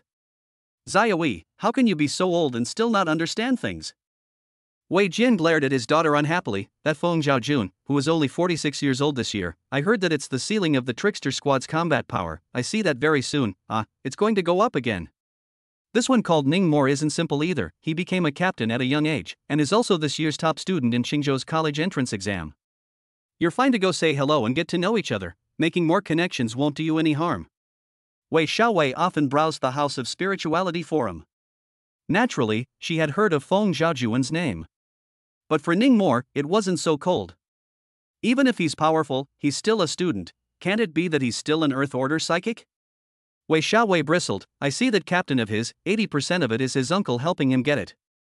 You're really spoiled by me. Wei Jian had a bit of hatred. Old. Boss. At this time, a bodyguard in a suit ran all the way to Wei Jian. What's wrong? Panicking. Wei Jian frowned and asked. Something happened, boss. The bodyguard was sweating profusely and whispered, the piece of feng shui land chosen by Master Do, a tomb was dug out. What? Wei Jian frowned. Master Do was the one he had spent a lot of money on to specifically pick a grave for his deceased father. The master had led a group of people around the Savage Mountains near Orangetown for 3 days before selecting a piece of feng shui land called Dragonfly Pointing Water. Unexpectedly, he actually dug out a tomb? Good. Ha ha ha. Wei Jian laughed 3 times after reacting. Dad. What's so good about it? It's bad luck. Wei Xiaowei looked disgusted. Xia Wei, this is something you don't understand. Being able to dig up a tomb just shows that Master Do didn't lie to me. The land he picked is really a good cave. This $10 million of geomancy fee, it's worth it. Wei Jian was very happy, then waved at the bodyguard again and asked, that tomb, is it big? Not much. The bodyguard looked sad, just dug out a hole, I don't know if it's big inside. Let Gupeng bring a few people down to take a look, if it's not big, move it. The old man liked quietness, he can't be buried together with others. Wei Jian casually instructed, right, if there are any treasures in the tomb, remember to bring them back. Yes, boss. The bodyguard led the order and retired. Midnight. North of Orange Town. Deep in the Savage Mountain. The Wei family's bodyguard captain, Gupeng, led 5 of his men down the rope to a tomb. The 5 men, all yellow-ranked psychic masters, wearing rattan armor and carrying paper swords, followed Gupeng with vigilance. It was dark in the tomb. One couldn't reach out and see 5 fingers. But the space was extraordinarily large, like an underground palace. Whose tomb is this? Gupeng was a Xian-ranked psychic master, able to use his soul power to probe the surroundings. When he saw the exquisite murals, inscriptions and lamp bases on the walls of the passageway, he got excited. This configuration, at first glance, was a large tomb. In fungus. There are in mu'er here. A bodyguard with a flashlight suddenly discovered something. Only to see, on the floor and walls of the tomb passage, a patch of black-brown fungus plants were growing. Under the flashlight's light, slight writhing would also occur. So many in fungus? Got rich, haha. The 5 bodyguards were like a treasure and hurriedly stuffed the flashlight into their mouths before kneeling on the ground and starting to pick those dark brown fungus plants. The Een mushroom fungus was a very famous psychic ingredient. It only grows deep in the wilderness area after the rain. The market price was tens of thousands of dollars a caddy. How unproductive. Gupeng shook his head when he saw the group of bodyguards desperately picking Een wood ear, and walked forward alone. Soon, he saw a stone statue that stopped in the middle of the road. The stone statue seemed to be an ancient soldier. Standing 7 feet tall, he wore bright armor and held a long sword. Both eyeballs were bulging out, and his expression was fierce as he glared at the direction Gupeng came from. An ordinary person seeing it coldly would have their soul scared off. A tomb from the Tang dynasty? Gupeng noticed the weapon of the stone statue soldier, which was clearly a Tang horizontal sword. After taking a few glances, he crossed over the stone statue soldier and continued to walk forward. But just at the moment of rubbing shoulders, the stone statue soldier's eyeballs turned abruptly. The moment Gupeng twisted his head, the Tang horizontal blade, which was raised high, swung down blatantly. Ka-ching! In Gupeng's terrified eyes, the horizontal sword chopped across his neck. In the next moment, a large human head was thrown up, hitting the ceiling of the tomb wall and falling to the ground again. Blood splattered everywhere. What's that sound? Captain! The 5 bodyguards who were picking in fungus heard the commotion and shone their flashlights over. Only to see that a stone soldier with bulging eyes was holding a long knife and striding towards them. There were beads of blood continuously rolling down on the knife. Ah! There's Spooky! Run! The 5 bodyguards were scared out of their wits, not even wanting the Een mullen in their pockets, and ran with their legs. Poof! Put! Poof! The sound of swords hacking into flesh and blood kept coming from behind them. The stone soldiers slashed one by one. 4 people were hacked to death in succession. The last bodyguard ran to the entrance, put the rope around his waist, and then tugged desperately. When the people on the ground realized it, they pulled upward with force. Huffing. Huffing. The bodyguard, who was pulled into mid-air, thought he was safe. However, a long knife came flying through the air. It ruthlessly penetrated his bladder. Those who disturbed the general's long sleep die. In the darkness, a hoarse voice, as if grinding out of a stone mill. Woof! Woof woof woof! Cluck cluck cluck! Meow! This night, the animals in Orange Town were barking desperately as if they were possessed. The noise was so loud that the residents of the entire town couldn't rest in peace. Chapter 100, Dead Corpse Giving Birth, Een Soldiers Borrowing a Road. Ha! The next day, Ning Mo and his 3 roommates went to the town to eat breakfast together. Lu Wei and Zhang Dachuan kept yawning, their faces full of sleepiness. What, didn't sleep well? Ning Mo asked. Last night it was either a dog or a cat barking, it was so noisy. Lu Wei complained. Ha! As he was talking, Zhang Dachuan yawned again and said with 2 dark circles under his eyes, I didn't sleep all night. Brother Mo, didn't you hear that? Pei Chuan saw Ning Mo's curious face and asked him. I went into a deep meditative state at 10 last night. Ning Mo explained. Psychic masters basically closed off their 5 senses when they entered the deep meditation state. Unless there was a particularly large commotion, such as the house blowing up, only then would they wake up. However, the prerequisite for entering this state was that the environment had to be quiet.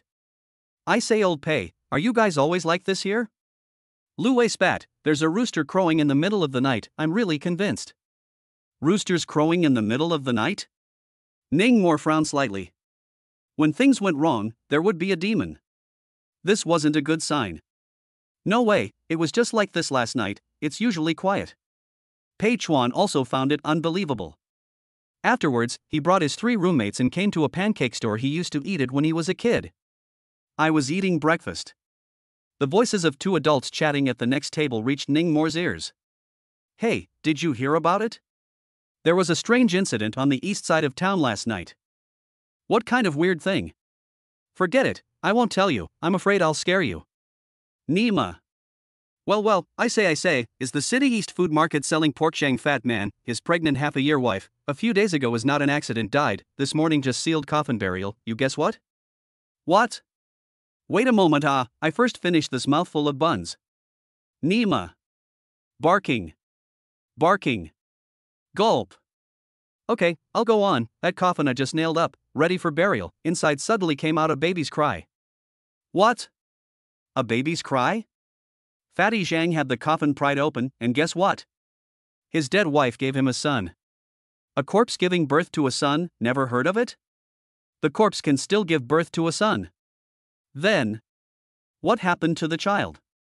Carried out not even half an hour on the pharynx, alas, is also enough miserable. The 2 Moncler outlet store next door's voice is very light. Ning Mo's hearing is strong, and he listened to their chat. The frown was also getting deeper and deeper. Noon. We continued to eat at the Wei family's house. Ning Mo mentioned to Pei Ziyuan what he had heard in the morning about the corpse giving birth to a child. Unexpectedly, the latter shook his head and said, this is nothing. Early in the morning, I heard those employees of mine talk about so many strange things that happened last night. For example, there's a 90-something-year-old, almost earthly old lady in the west of the city who suddenly sprouted new teeth. And the North Lake Park that piece, last night a lot of people heard a noisy footsteps, and a kind of weapon armor rubbing against each other and the sound of horses neighing, but open the window and look, there is nothing outside, until the morning only to find out that the park ground is full of footprints. By the way, the big rooster raised by the family near our brewery, last night, halfway through the chirping, suddenly a 3-meter-long golden yellow monster took away. Lu Wei, Pei Chuan, and the others were dumbfounded. So many strange things? All happened overnight? Something wasn't going to happen. Brother Mo, what do you think? Lu Wei was a bit flustered and stabbed Ning Mo with his finger. Why don't we hurry and sneak out after eating, and leave this place of wrongdoing? As soon as his words fell, he was met with a glare from Ning Mo. Lu Wei shrunk his neck and stopped talking.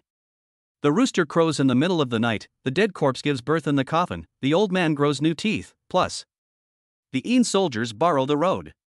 So many ominous signs, what exactly happened in Orange Town? Ning Mo's brows wrinkled into a Chuan character. He had no desire to eat and hurriedly reported this situation to the top. Then he pulled Lu Wei, Zhang Dachuan, and the rest of them onto the streets to patrol, strolling around the entire Orange Town a few times. In addition to hearing more bizarre incidents, they never found anything. At night, Lu Wei was bored and swiping the forum on his cell phone. Suddenly seeing something, his eyes widened at once. More. Ning Mo twisted his head around and asked him what was wrong with his eyes. Look at this. Lu Wei hurriedly handed over his cell phone. Seeing this, Pei Chuan and Zhang Dachuan also came up. Only to see that one of the most heated postings on the House of Spiritualities forum clearly read: Orange Town, Qingzhou, suspected to have discovered a large ancient tomb ghostly spirit, brothers charge. Ancient tomb ghost? Ningmore flipped through the postings. No wonder so many strange things had happened in Orangetown overnight. It turned out that another ghostly spirit had appeared. Just then, Pei Chuan received a call from his old man, Pei Ziyuan. But instead of looking for him, he was looking for Ningmore. To be precise, it was the Wei family's head, Wei Jian, who was looking for Ningmore. Half an hour later. Wei family mansion. Wei Jian told Ningmore the whole story. Ningmore suddenly realized. It turned out that the feng shui master invited by the Wei family had found a good cave in the Savage Mountain near Orangetown. Wei Jian wanted to bury the old man in it, but unexpectedly, an ancient tomb was dug up. Worst of all, the tomb turned into a ghostly place. The Wei family's bodyguard Captain Gupang and several bodyguards all died in it last night. Alas, I didn't expect things to turn out like this. Wei Jian sighed repeatedly, Ning little brother. No, Captain Ning, in my situation, the trickster kill team won't look for trouble behind me, right? It's hard to say. Ningmore shook his head, putting it in the past. Tomb raiding packs were illegal, but ever since Creepy revived, the officials have tacitly allowed this kind of behavior. But if a large number of casualties and economic losses are caused because of you, you still can't run away from the responsibility you should bear.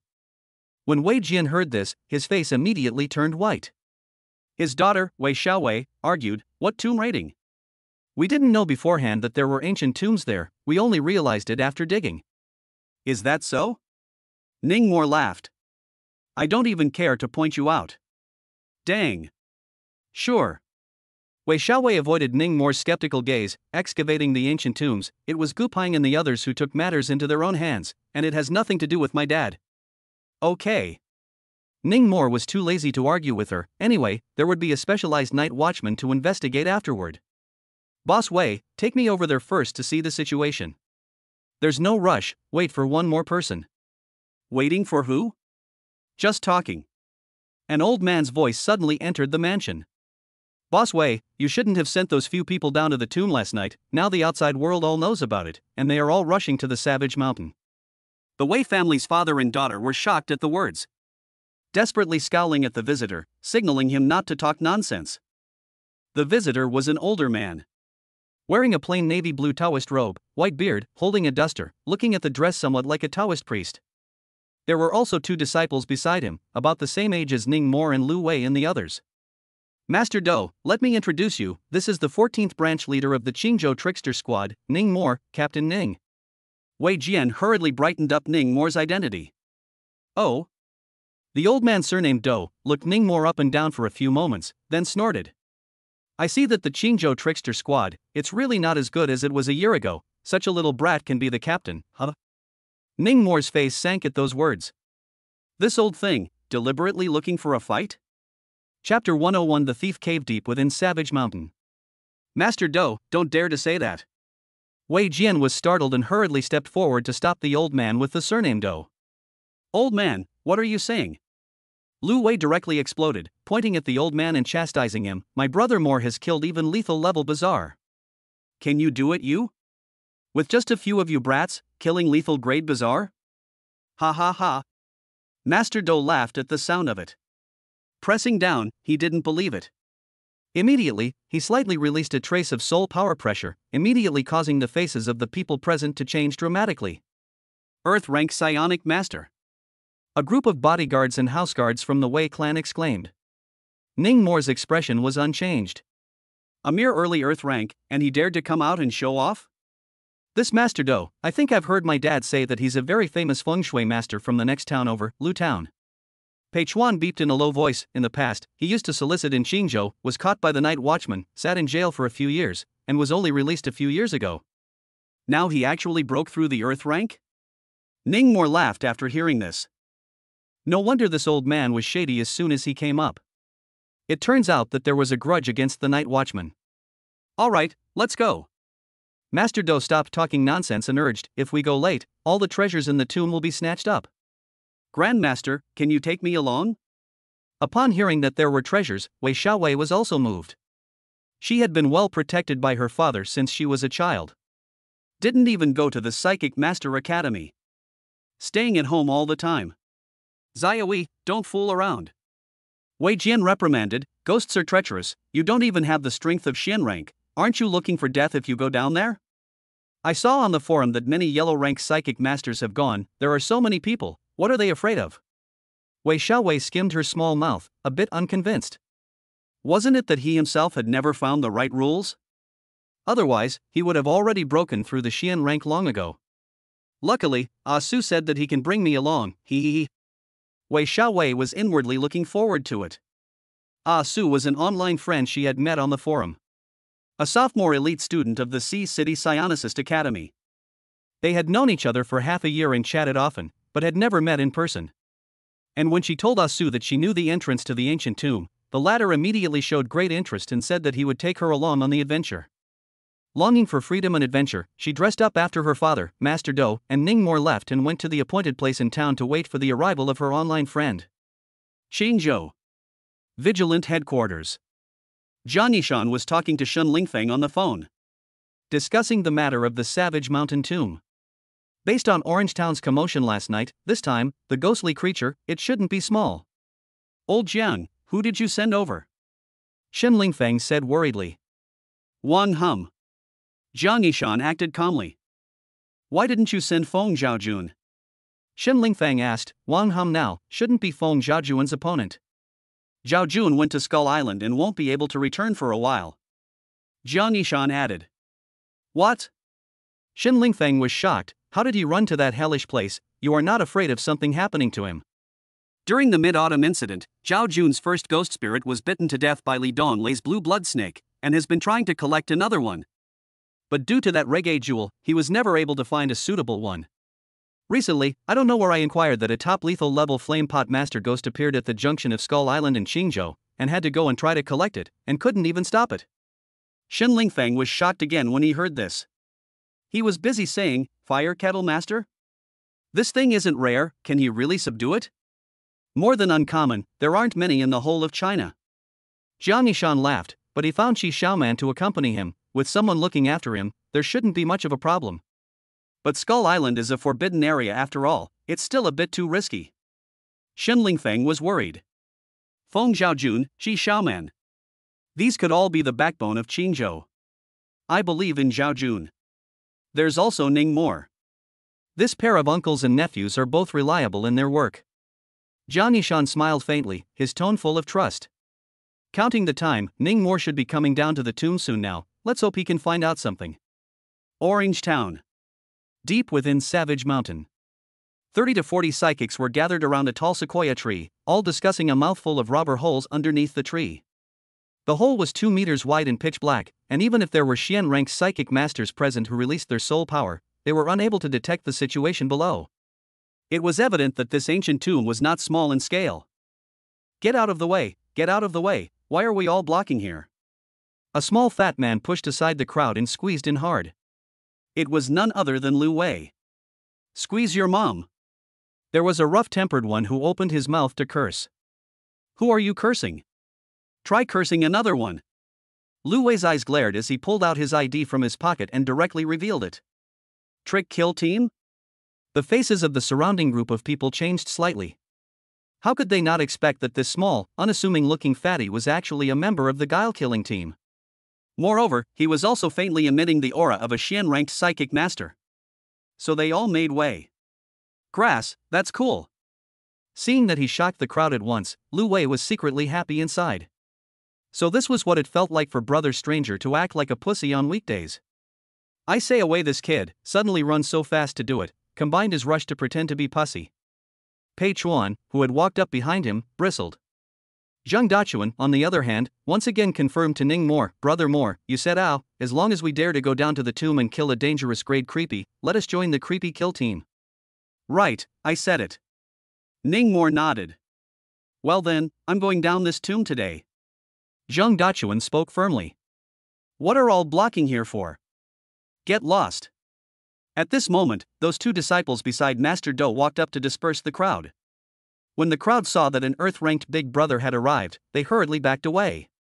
How many people have already gone down? Grandmaster Dao pointed at the robber's hole and asked the surrounding crowd. Just 3 or 5. There was a local Orange Town psychic who had arrived early and replied. There was a Xian ranked one who planted himself inside last night. Most of us here are yellow ranked, where would we dare to go down? This is not all waiting for the experts to go down first, and then everyone will follow behind and drink some soup. Saying this Orange Town local psychic revealed a fawning smile. Master Do smiled lightly at his words.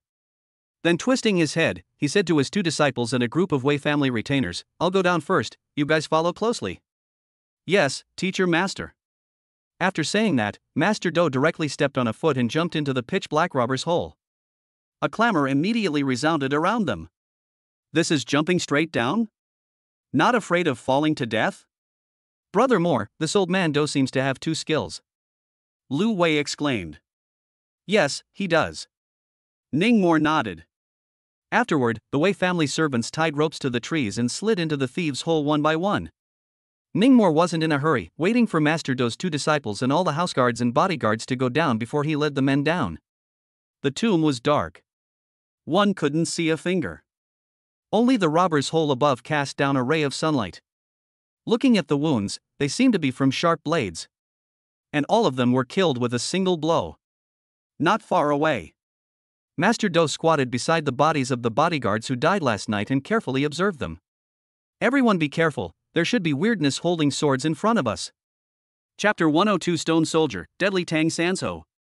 Upon hearing this, the 50-odd psychics all became tense at once, gripping the weapons in their hands tightly. Lu Wei spell sword paper armor matterless card, armed to the teeth. Pei Chuan bamboo sword plus mystic amulet. Zhang Dachuan was still holding his rebar, thus attracting quite a few odd gazes. Dichan, let's borrow this for you. Ning Moore was a bit unable to look at it anymore. Taking out a bamboo sword from the storage talisman, he threw it over. It was the same one that had been seized from killing Zhang Yifeng earlier. Wow, a 3rd-generation bamboo sword. Pei Chuan was very knowledgeable and recognized at a glance that the bamboo sword Ning Moore had taken out was better than the one he was holding. Dichan, why don't we switch? Pei Chuan half-joked. Scram! Zhang Dachuan cursed in a bad humor, then said to Ning Moore, Brother Moore, you lent me your weapon, so what are you using? This bamboo sword is idle. Ning Moore explained. Only then did Zhang Dachuan accept it with peace of mind. Afterwards, the crowd followed Master Do towards the ancient tomb. Body after body came into view. In addition to the Wei family bodyguards, there were also some psychics who had just come in this morning. All of them were hacked to death by swords. Collapsed horizontally at the entrance of the tomb passage. Een fungus. So many een fungus. Soon, someone spotted the een wood ears growing on the walls of the tomb passage. Immediately, they coaxed and picked them. Suddenly, a strong wind came from the darkness ahead. Be careful. Master Do issued a reminder. Unfortunately, this group of yellow-ranked and Xian-ranked psychic masters reacted too slowly. By the time they tried to run, a rusty long knife had already broken through the air and chopped them. Poof! Poof! 2 yellow-ranked psychic masters were cut down on the spot. One was also nailed to the ground, screaming miserably. Only then did the crowd give up picking Eenwood ear and scramble to exit the tomb passage. Only Master Do and his 2 disciples were left in place. Soon, a 1-meter-tall stone soldier, bare-handed and empty-fisted, walked out from the depths of the tomb passage. Pounds of soul power aura surged in. High terror level? Master Do frowned. Were the small soldiers guarding the gate this strong? It seemed that this tomb was really not simple. Those who disturbed the general's long sleep die. The stone statue soldier spoke with a murderous aura. General? Could it be that this is a Tang Dynasty general's tomb? Master Do's eyes lit up. Teacher, a wreath. At this moment, the apprentice handed over a white and yellow wreath. After Master Do took it, a gloomy wind immediately whistled around him. A stern ghost with a long tongue slowly crawled out from the center of the wreath. Does the wreath attract ghosts? Ning Moore guessed in his heart about the rules Master Do had mastered. Up! At Master Do's command, the long-tongued knightly ghost and the 2 disciples rushed up together. The long-tongued knight ghost was a primary deadly rank ghost. The 2 disciples were both in the middle Xian rank, and both followed the body refining stream. It was no big deal to deal with a higher terror grade creepy with bare hands. In less than 3 minutes, they defeated it. Before dying, the stone soldier even shouted, "There's an intruder," and then it was beaten into a field of rubble. Dead. Dead. Master Do is mighty. A group of people in the back were shouting. Master Do was smug. He even deliberately glanced at Ning Mo with a provocative look. It was as if to say, "Didn't you claim to have killed a lethal level creepy? Why didn't you make a move just now?" Ning Mo ignored him. Afterwards, Master Do took the Tang horizontal blade and his 2 disciples with him, and continued to walk inside. The other psychics, half of them stayed behind to pick mulberry fungus, while the other half followed Master Do inward, thinking that there must be better treasures inside. Sure enough, they didn't have to walk for long before they saw several burial chambers. Inside, besides gold, silver and jade, cups, plates, pots and jars, there were also weapons and beautifully modeled clay figurines. There's gold, jade. There's also Tang San Kai. Some people recognized at once that those clay figurines placed in the tomb were precisely the famous Tang San Kai, the prevalent burial artifacts during the Tang dynasty. Even if it was a mundane item, when taken to an auction, it could easily fetch a sky-high price of millions. Not to mention the psychic objects and the legendary weird artifacts. If he could get his hands on a Tang San Kai artifact, he wouldn't have to worry about it for the rest of his life, and the rest of his life, and the rest of his life. Stop. I'll see who dares to move. Master Do's 2 disciples bellowed loudly, but they were stopped in turn by Master Do. The old man looked at the group of people running into the crypts and scrambling for the Tang San Kai, revealing a meaningful smile. Soon, screams came from several of the burial chambers. Ah! Ah! The burial chambers really did have a mechanism. Once a living creature approached Tang San Kai, it would immediately be shot with poison arrows. A dozen psychic masters were instantly shot into a hornet's nest and died horizontally in the tomb chamber.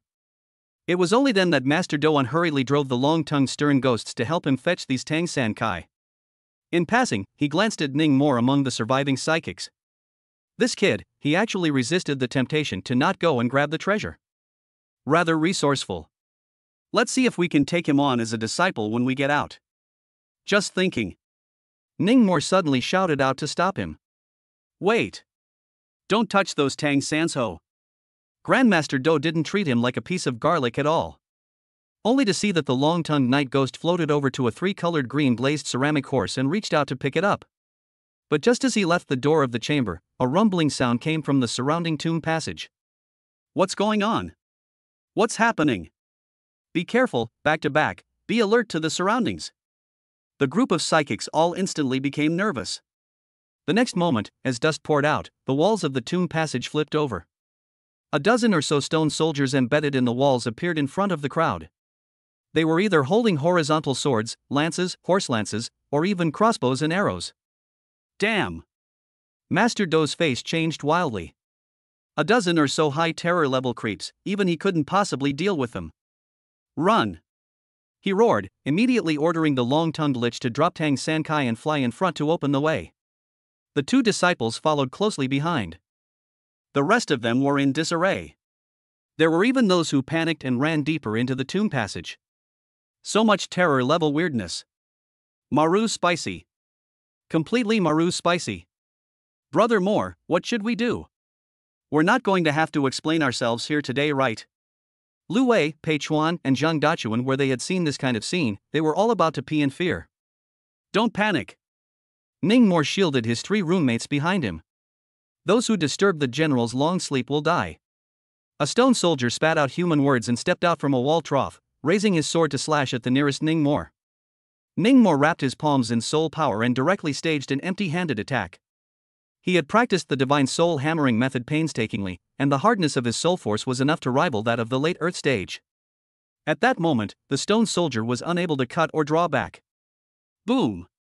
Ning Mo blasted out with his left fist. With just one strike, it blew out the stone soldier's head. Then he snatched the Tang crossing sword over. Good. Strong.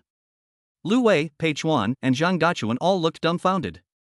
Just now, Grandmaster Do and his 3 disciples had surrounded and attacked for 2 to 3 minutes before finishing off a stone soldier. Brother Moore directly killed it with a flat A in seconds? On the other side, Master Do led his 2 disciples on fire, desperately running away. After crashing through 5 stone soldiers, the long-tongued knight was finally smashed to death by a lethal level fierce general with a meteor hammer. But the ghost spirit died.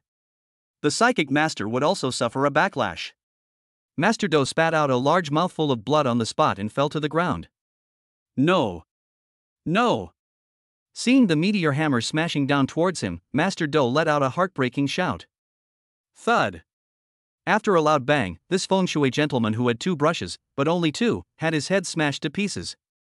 Pulp sword, and he perished on the spot. His 2 disciples, too, failed to escape this death tomb passage. All of them became dead souls under the sword.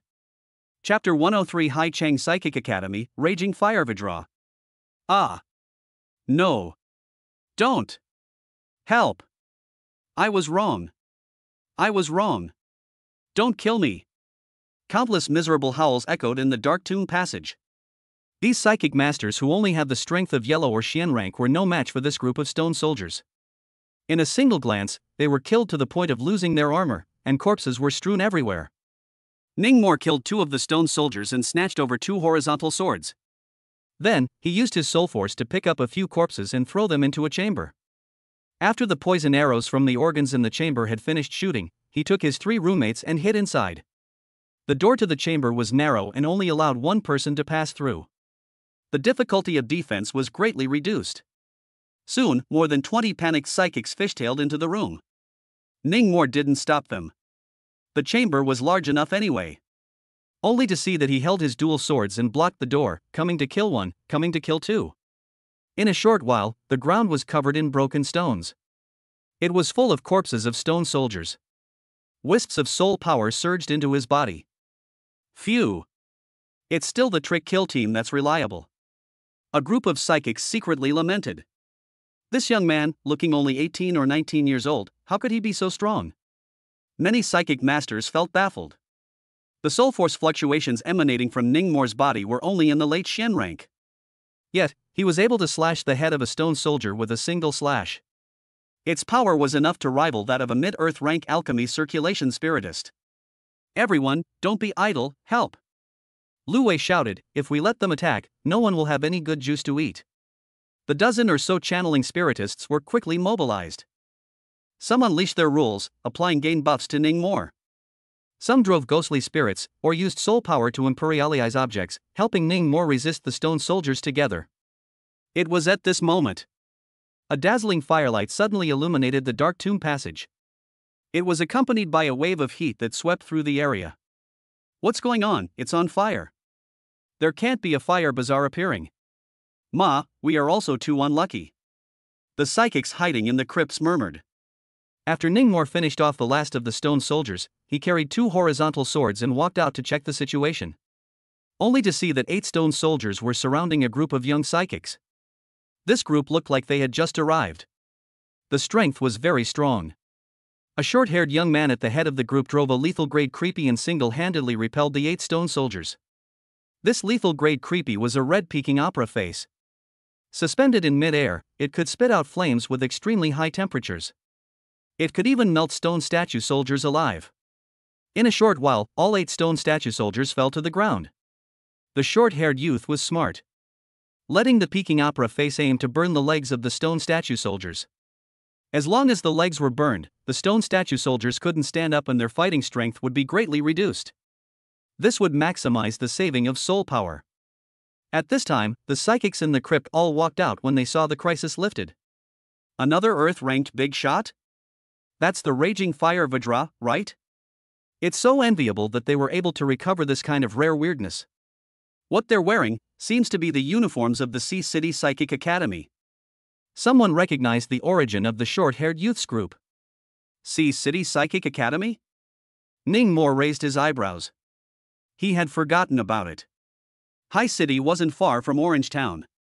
With an ancient tomb ghost out in the world, High City would surely come to people looking for treasure. In the eyes of a psychic, a ghostly spirit, danger and opportunity coexisted, and in addition to psychic ingredients, psychic objects, world rules, there were even people who had obtained trick weapons inside. Ningmore was a living example. Nissy? At this moment, there were 2 Wei family bodyguards who recognized a girl with a choppy figure beside the short-haired youth. It was actually their Wei family's eldest miss, Wei Xiaowei. Why is this girl here? Ningmore was a bit puzzled. Big miss, why are you here? Didn't the boss not allow you to come down? A few Wei family bodyguards ran over and asked. I'm warning you guys, don't tell my dad about this, or else I'll have my dad fire you guys later. Wei Xiaowei glared at the several bodyguards, then brutally drove away. Get lost, don't bother me. Don't. The short-haired youth next to him smiled and said, since they are your family's bodyguards, it's good to be together, more care for more people. The bodyguards suddenly showed joy. They were naturally willing to follow such a powerful character, and by the way, they could also protect Missy. It was like killing two birds with one stone. Unbeknownst to them, the short-haired youth was planning to use them as cannon fodder. Ning Mo, who had seen through this, shook his head. However, he did not say much. Right at this moment, a cry of alarm sounded from the crowd. Hey! Hey! Look, you guys, the rubble seems to be reuniting. They're not going to come back to life, are they? Ning Mo and the short-haired youth frowned at the same time and looked down at their feet. Sure enough, they saw that the corpses of those stone soldiers were slowly coalescing. It should be the rules at work. Move! Ning Mo issued a warning. Then he took his 3 roommates and ran towards the depths of the tomb passage. Go! The short-haired youth also saw it. Immediately, he led a group of classmates and Wei Xiaowei, following Ning Mo as he ran inward. Of the remaining 20-odd psychics, half of them ran back, not intending to hunt for treasure anymore. The other half were greedier, advancing with a stiff upper lip. Right after everyone left, the 18 stone soldiers that were killed just now were indeed all resurrected. Seeing no one in the 4 directions, they walked into the wall trough one by one, returning to silence. However, after running wildly for several kilometers, Ning Mo and his group finally walked out of this deep tomb passage and arrived at an open area. This place looked like a desolate valley. The vegetation was sparse, and there were many tombstones. There was only a flowing underground river that made gurgling water sounds. In this tomb, there is actually a natural underground cave? There's also an underground dark river. The feng shui is really good. The short-haired youth walked around and surveyed. It seems like the person buried here must not be a small person. President, there are many tombstones over there, it seems like a cemetery. A Haiyuan student came forward and reported to the short-haired youth. A graveyard? Wei Xiaowei gulped, there won't be ghosts. It's only good if there are ghosts. The short-haired youth didn't move as he swept a glance at the greatness of Wei Xiaowei's chest and said with a smile. He was the netizen that Wei Xiaowei had met on the forum. It was also through Wei Xiaowei that he was able to quickly enter this ancient tomb. The other Haicheng psychics were still driving around in circles in the Savage Mountain at this moment. Ha? For what? Wei Xiaowei blinked her big eyes. Places with ghosts are heavy with yin and demonic qi, so the probability of treasures appearing is high. The short-haired youth explained. I see. Wei Xiaowei was usually pampered, which knew this, and immediately felt fresh. This trip to the ancient tomb really came to the right place. You, go over and take a look. The short-haired youth suddenly pointed at a Wei family bodyguard and said in a commanding tone. Me? The bodyguard shrunk his neck. Without waiting for a refusal, he heard again, you're so timid, and you're still a bodyguard? Let's do it this way, the first treasure we find later, it's yours, is that okay? Hurry up and go, what's the point of dawdling? Believe it or not, I'll ask my dad to fire you. Wei Xiaowei urged in disgust. Okay. Okay. The bodyguard had no choice. It could only gulp down saliva and tremblingly walked towards that graveyard. Chapter 104 Craftsman's Grieving Soul. Woo, woo. There was a gust of gloomy wind around. The tombstones were one in the east and one in the west, either crooked or slanted. The monuments did not have any words sealed on them, they were all blank slates. After walking for a while, the bodyguard realized that apart from the cold, there was nothing unusual about the place. He gradually relaxed his guard and began to look for treasures. Unfortunately, after looking for half a day, there was nothing, so he had to walk back. Big. Missy, there is nothing. Inside. Huffing and puffing. Huffing and puffing. The bodyguard was out of breath somehow. His body seemed to be filled with lead, very heavy. You. Wei Xiaowei pointed her finger at him, her face was pale for some reason. And kept retreating backward. Missy, what's wrong with you? The bodyguard was very strange. Don't come over. Don't come over, Wei Xiaowei erupted into a terrifying scream. It instantly attracted the attention of everyone around. What's the situation? Ning Mo, Lu Wei, and the others who were carefully surveying the terrain quickly turned their heads, only to see that dozens of ghosts were wrapped around the body of that bodyguard of the Wei family. Each one of them had a repulsive face, like a leech lying on his body sucking in yuan qi. The bodyguard was possessed by evil and couldn't see these ghosts at all, only feeling increasingly tired and eager to sleep. Ning Mo's 3 roommates were startled. Plop! Eventually, the bodyguard collapsed, turning into a human stem. The ghosts, who had only just stuffed their teeth, immediately aimed at the surrounding psychics. The great battle started at once. Hundreds of ghosts floated out from the graveyard tombstones and pounced on these intruders.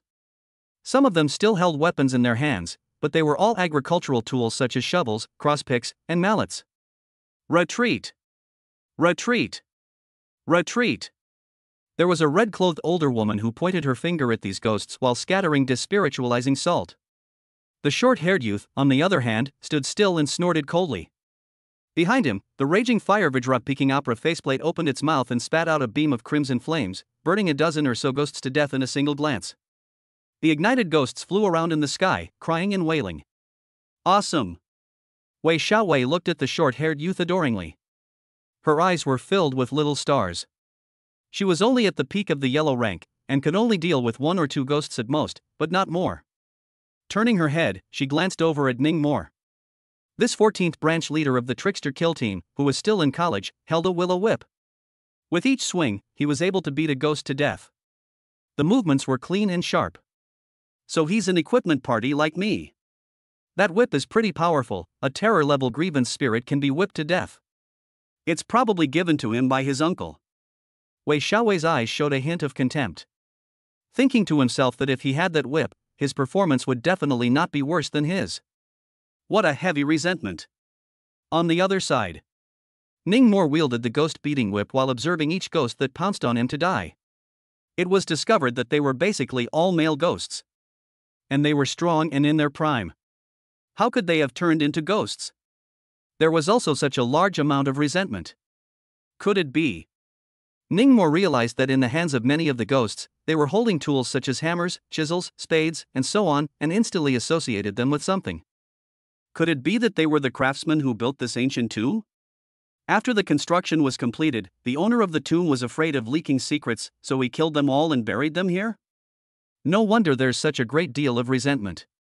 Ning Mo thought as he used the accumulated grudge hair card to absorb the grudges in all directions.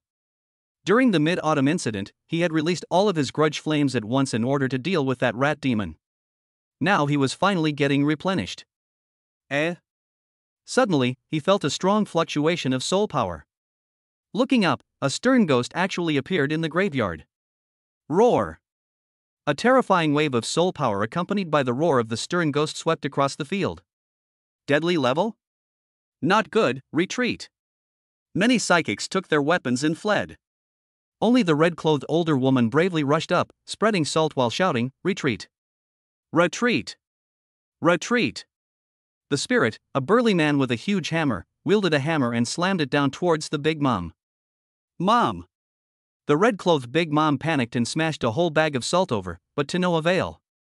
A lethal level of severe ghosts was no longer something that could be dealt with by despiritualizing salt. Just when everyone thought that this red-clothed Big Mom was going to die on the spot, a soul force fist broke through the air and smashed into the air. Dang! With a sound, it smashed the hammer askew, and even the entire body of the strong man and the stern ghost stumbled a few steps to the side. Who?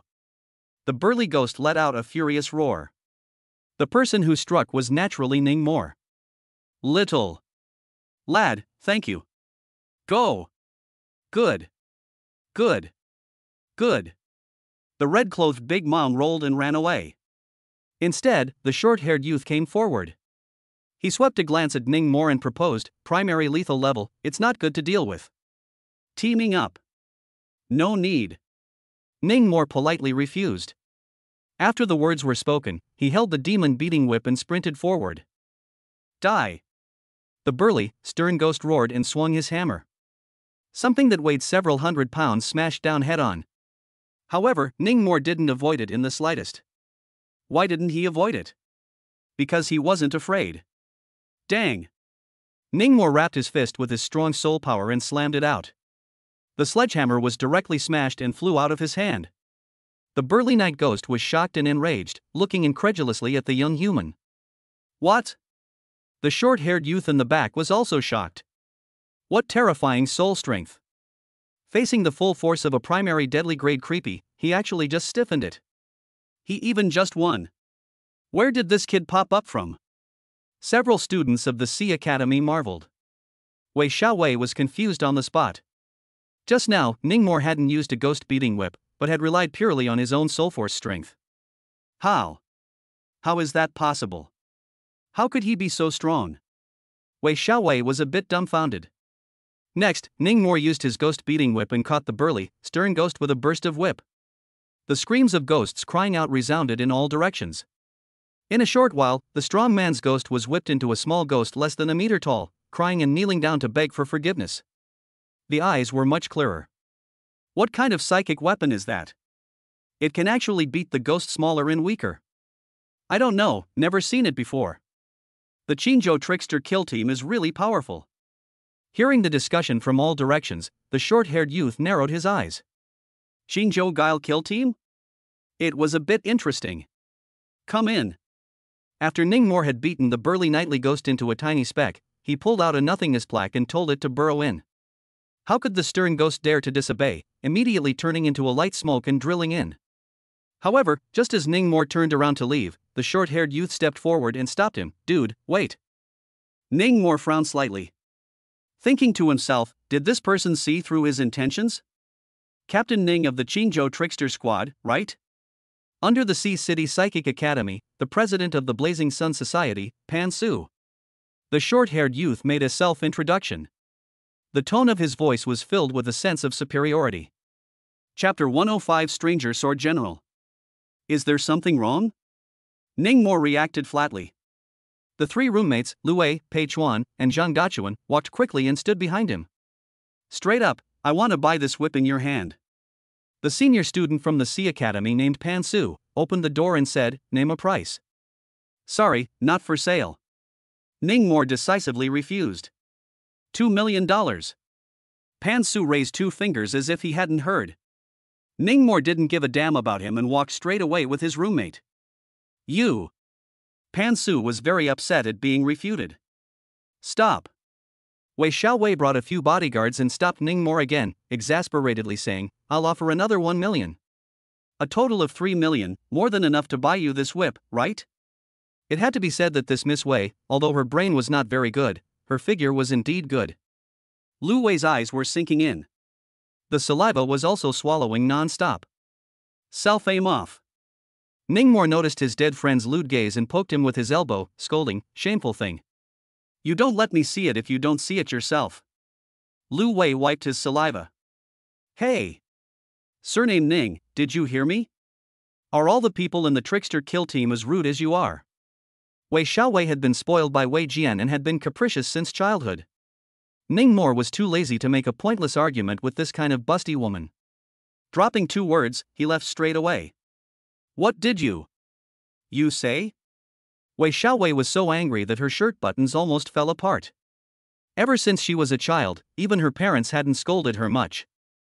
This asshole. Still wanting to go up and theorize again, Ningmore and his group had long since walked away. Only Lu Wei took 1 step and turned back 3 times, his eyes filled with reluctance. In the crowd, there was a mysterious woman in a large black cloak with a slender waist whose body gradually became transparent. Then in the direction that Ningmore had left, she tracked up. Brother Moore, why didn't you sell the demon-beating whip to that great pendulum? After walking for a while, Lu Wei asked curiously. What great pendulum? Ningmore was first stunned. Immediately afterward, he reacted and gave his nemesis a blank look. What's the point of selling it? I'm not short of money. Magnificent. Pei Chuan gave a thumbs up. Lu Wei smiled and said, Brother Moore, you're so rich, lend me $500,000 to spend? Ningmore, no. Lu Wei, then you owe me $500,000. Ningmore? 5 minutes later. The 502 Big Four came to a hidden spot. Seeing that no one was nearby, Ning Mor released the strong man's stern ghost that he had just subdued. "Master, don't kill me, don't kill me." The burly, stern ghost that was less than a meter in size knelt on the ground and kept begging for mercy. "Speak, where is the main crypt?" Ning Mor put the ghost beating whip on its neck and asked indifferently, "You should be the head artisan who built this ancient tomb, right? How do you? You know?" The burly stern ghost was surprised. "Artisan? What artisan?" Zhang Dachuan was still wondering. Lu Wei and Pei Chuan, however, had already reacted, and a look of surprise appeared on their faces. No wonder Brother Moore didn't just kill this stern ghost. It was the ancient craftsman who built the ancient tomb. Or the head craftsman. Didn't that mean that the map of the entire ancient tomb was in its head? Afterwards, under Ning Mor's coercion, the craftsman ghost drew a simple map of the tomb on the ground. He also told Ning Mor the fastest route to the main chamber. Ning Mor's guess was right. The ghosts and spirits in the graveyard just now were all the craftsmen who had built the tomb more than 1,000 years ago. After the completion of the tomb, they were all killed and buried alive by soldiers.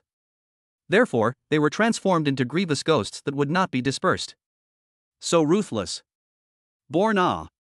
Lu Wei, Pei Chuan, and the others couldn't help but scream and curse after hearing what happened to the artisan's stern ghosts.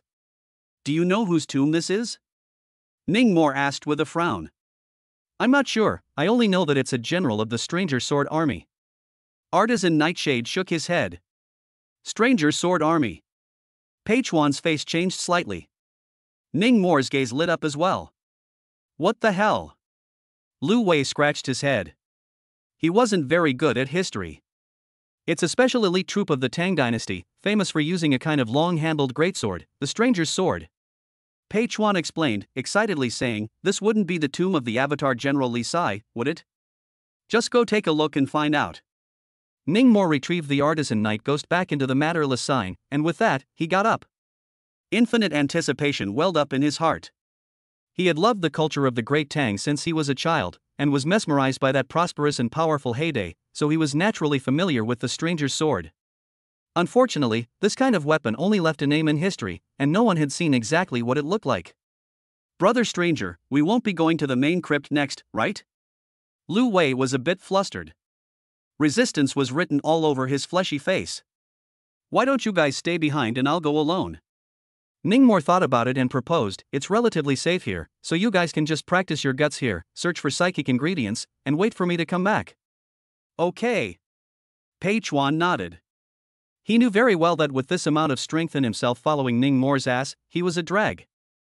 "You guys take these for defense." Ning Mor pulled out a storage talisman and took out 4 ghost-beating whips from it at once, throwing them to his roommates. The 3 roommates' mouths instantly opened into an O shape. The ghost-beating whips that weren't even sold for $3 million. They just gave it to them directly? And it was 3 strips in one go. "After 5 hours, if I'm not back yet, you guys will return the same way you came, no need to wait for me." After instructing the last sentence, Ning Mor carried Jasmine on his back and turned to leave. The 3 roommates also couldn't wait to go find the ghosts, ready to try out the power of the ghost-beating whip. One was as excited as a monkey. No one noticed. A slender silhouette that was completely transparent and couldn't even be detected by Soulforce once again trailed Ning Mor as he left. 10 minutes later, Ning Mor arrived in front of a stone wall. According to the account of the artisan night ghost, back then, when the Stranger Sword General had sent someone to capture them to repair the ancient tomb, they had guessed that they might not be able to get out, so when they built the tomb, they had specially left a secret passage. However, that Stranger Sword General had prejudged their prediction. Didn't give them a chance to escape at all. Completed and pitched to kill them on the spot. The methods were truly brutal. The stone wall in front of Ning Mor was the secret passage that the craftsmen had left for themselves. This secret passage, not only could one escape, but it could also lead straight to the main chamber. It seems that what this group of craftsmen is thinking is, if you're unkind, then don't blame me for being unrighteous. Building the culvert to the main burial chamber, it's probably because they want to take away that Stranger General's burial goods. Ning Mor smiled. Then he swung his fist, boom! The sound smashed through the stone wall. A pit that only allowed one person to pass through it appeared before his eyes. He first probed the dark passage with his soul force to make sure it was safe before walking in. The dark tunnel was located above the ancient tomb, and it was empty, not even a ghost. As he walked, Ningmore suddenly thought of a problem. Since the entire ancient tomb had been turned into a ghostly place, the stranger general lying in the main chamber should have become spooky as well, right? Would he be able to fight it himself? How about mastering the fifth rule right here and breaking through the earth rank? An idea surged to the forefront of his mind. Chapter 106, Ningmore's Fifth Rule. Ningmore could feel that his current soul power was only one step away from the peak of the Xian rank. Killing 3 or 4 more deadly grade creeps should be just about enough. When all was said and done, Ningmore swung a dozen punches in a row, smashing through the dark passageway and jumping into a tunnel. The so-called tunnel was the passageway that connected the tomb passage to the main chamber, and was usually used to guide into the main chamber. However, Ningmore didn't go directly to the main chamber. Instead, he went in the opposite direction, preparing to go to the ear chamber first. The ear chambers were located on both sides of the main chamber, named for their ear-like shape, and were generally used to place burial objects. A few minutes later, Ningmore arrived at the entrance to the ear chamber. A stone soldier clad in armor and holding a lance stood in front of the door. Incorrect. Judging from the style of dress, this one should have been a commander in life. He was specialized in guarding the ear chamber for the stranger general, preventing the burial objects inside from being stolen. Sure enough, after Ningmore approached the ear chamber by a certain distance, he awakened that stone statue commander. The stone statue commander moved like a robot, a pair of outwardly convex eyes glaring at Ningmore in death. Then he uttered the exact same line as the stone statue soldier in front of him: "Those who disturb the general's long sleep die." Moderately lethal level? Feeling the fluctuations in the other party's soul force, Ningmore finally came to be a bit more interested. He gripped the horizontal sword he had seized earlier and charged up with a big stride. Swish! The stone statue commander's lance immediately stabbed violently, the wind whistling. So fast. Ningmore frowned darkly. This stone statue commander's movements were more than 10 times faster than the stone soldiers from before. Clang! A sound of gold and iron clashing rang out. Ningmore blocked with his horizontal sword, but he was actually chiseled by a single blow, the blade splitting in pieces. This isn't a lance. Only at this point did Ningmore recognize it. The weapon held in the hands of this stone statue commander was a horse lance. Horse lances were the battle spears used by cavalrymen in the Tang dynasty, and the forging process was extremely high, as was the cost. The money spent to fight a horse lance can fight 20 horizontal swords, almost as good as a warhorse. However, Ningmore didn't let this deter him. Instead, he got up the idea of seizing the weapon. Jasmine! Ningmore slapped his backpack. In the next moment, the stone statue commander, who was about to fire his second shot, was immediately controlled by illusion. As long as one fought through soul force, no matter what shenanigans were involved, they would all be affected by the illusion technique. Die! Ningmore mobilized all of his soul force and leapt up, thrusting his broken sword viciously into the stone statue commander's face. An all-out strike. Boom! The stone statue commander's head was stabbed and exploded, and rubble flew. After staggering back a few steps, he collapsed to the ground. If this scene was seen by other psychics, they would probably die of fright. A medium lethal grade creepy was actually seconded just like that. This was too much of an exaggeration. The key was Ningmore's realm, which was less than the peak of the Xian rank, which was the most outrageous. Subsequently, the soul force that exploded from the stone statue commander's body was absorbed by Ningmore. He bent down and picked up the horse lance, testing the weight and estimating that it had to be 600 or 700 pounds. Clearly, this was a psychic weapon that had been formed by years of being infiltrated by the Yin fiendish qi. It still feels a bit light. Ningmore secretly shook his head. Cultivating the divine soul hammering method had allowed him to have soul strength comparable to that of a mid-earth stage body refinement circulation spiritist. This, coupled with the passive attribute of the fierce tiger's tooth boosting his chi, allowed his strength to be comparable to late earth rank, or even peak. Although this horse lance was already heavy, he still felt that it was not in his hands. Forget it, let's make do with it for now. Ningmore held the horse lance vertically and stomped on the ground. The horse lance pierced straight through the floor and stood in front of the door to the ear chamber. This thing was too long, nearly 4 meters, and couldn't be brought in.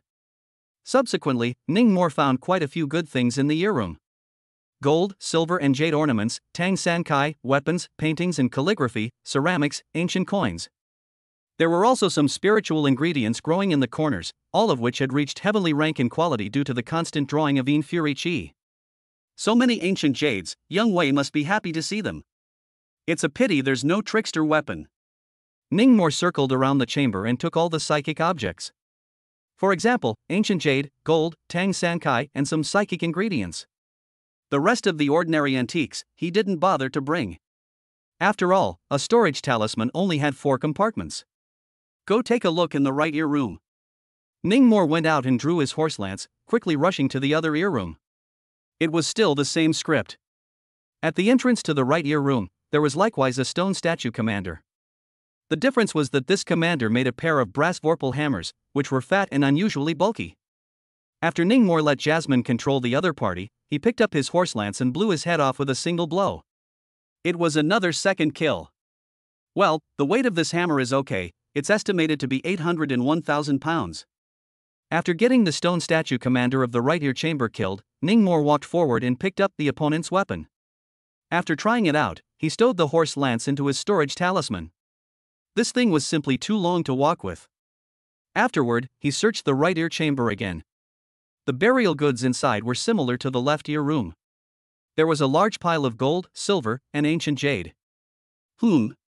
Suddenly, Ningmore rummaged through a volume from one of the cabinets.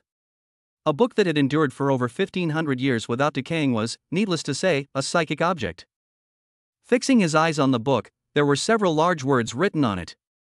Stranger Sword Technique. It's actually the Stranger Blade skill? Ningmore's heart instantly itched. He had a strong premonition. In this ancient tomb, there must be a stranger's blade.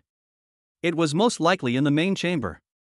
Although according to Tang law, the stranger's blade was not allowed to accompany burials, this world was never short of lawbreakers. Soul power is still a bit short of the peak of the Xian rank. Can only eat these ingredients. After storing the stranger blade skill in his storage talisman, Ningmore directly sat down on the ground. He ate all of the spirit ingredients he had collected in the 2 earthen chambers in his head, all of them raw. Jasmine, help me protect my magic. Ningmore said after closing his eyes. Ha! The little blonde lowly lazily climbed out of her backpack and stretched. Then she just stood guard beside Ningmore, resting her chin in boredom.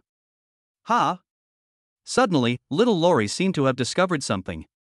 Quickly releasing her soul force, she swept outside the chamber. Just now, I seem to have sensed a human's aura. An illusion? 2 hours passed just like that. Ningmore digested all of the heavenly rank ingredients that he had eaten. His soul power had smoothly risen from the late Xian rank to the peak of the Xian rank. Phew! Ningmore exhaled a long breath. It was too difficult to raise the realm of a dual gauge body. The resources required were more than 4 times that of an ordinary psychic master. Finally, I'm going to master the 5th rule and break through the earth rank. Ningmore sat cross-legged on the ground, his eyes blossoming with radiance. The 5th rule. It had long been thought of. His first rule and second rule were both of the spirit crafting class. The third rule was the sentinel beast category. The fourth rule was the gain category. The fifth rule, on the other hand, was a simple and brutal rule that could significantly increase combat power. 1 power to 10. Just thinking. A reddish-purple light cluster of rules emerged from before his eyes. This was a top lethal level rule. Xian rank psychic masters could only master the top lethal grade. Master.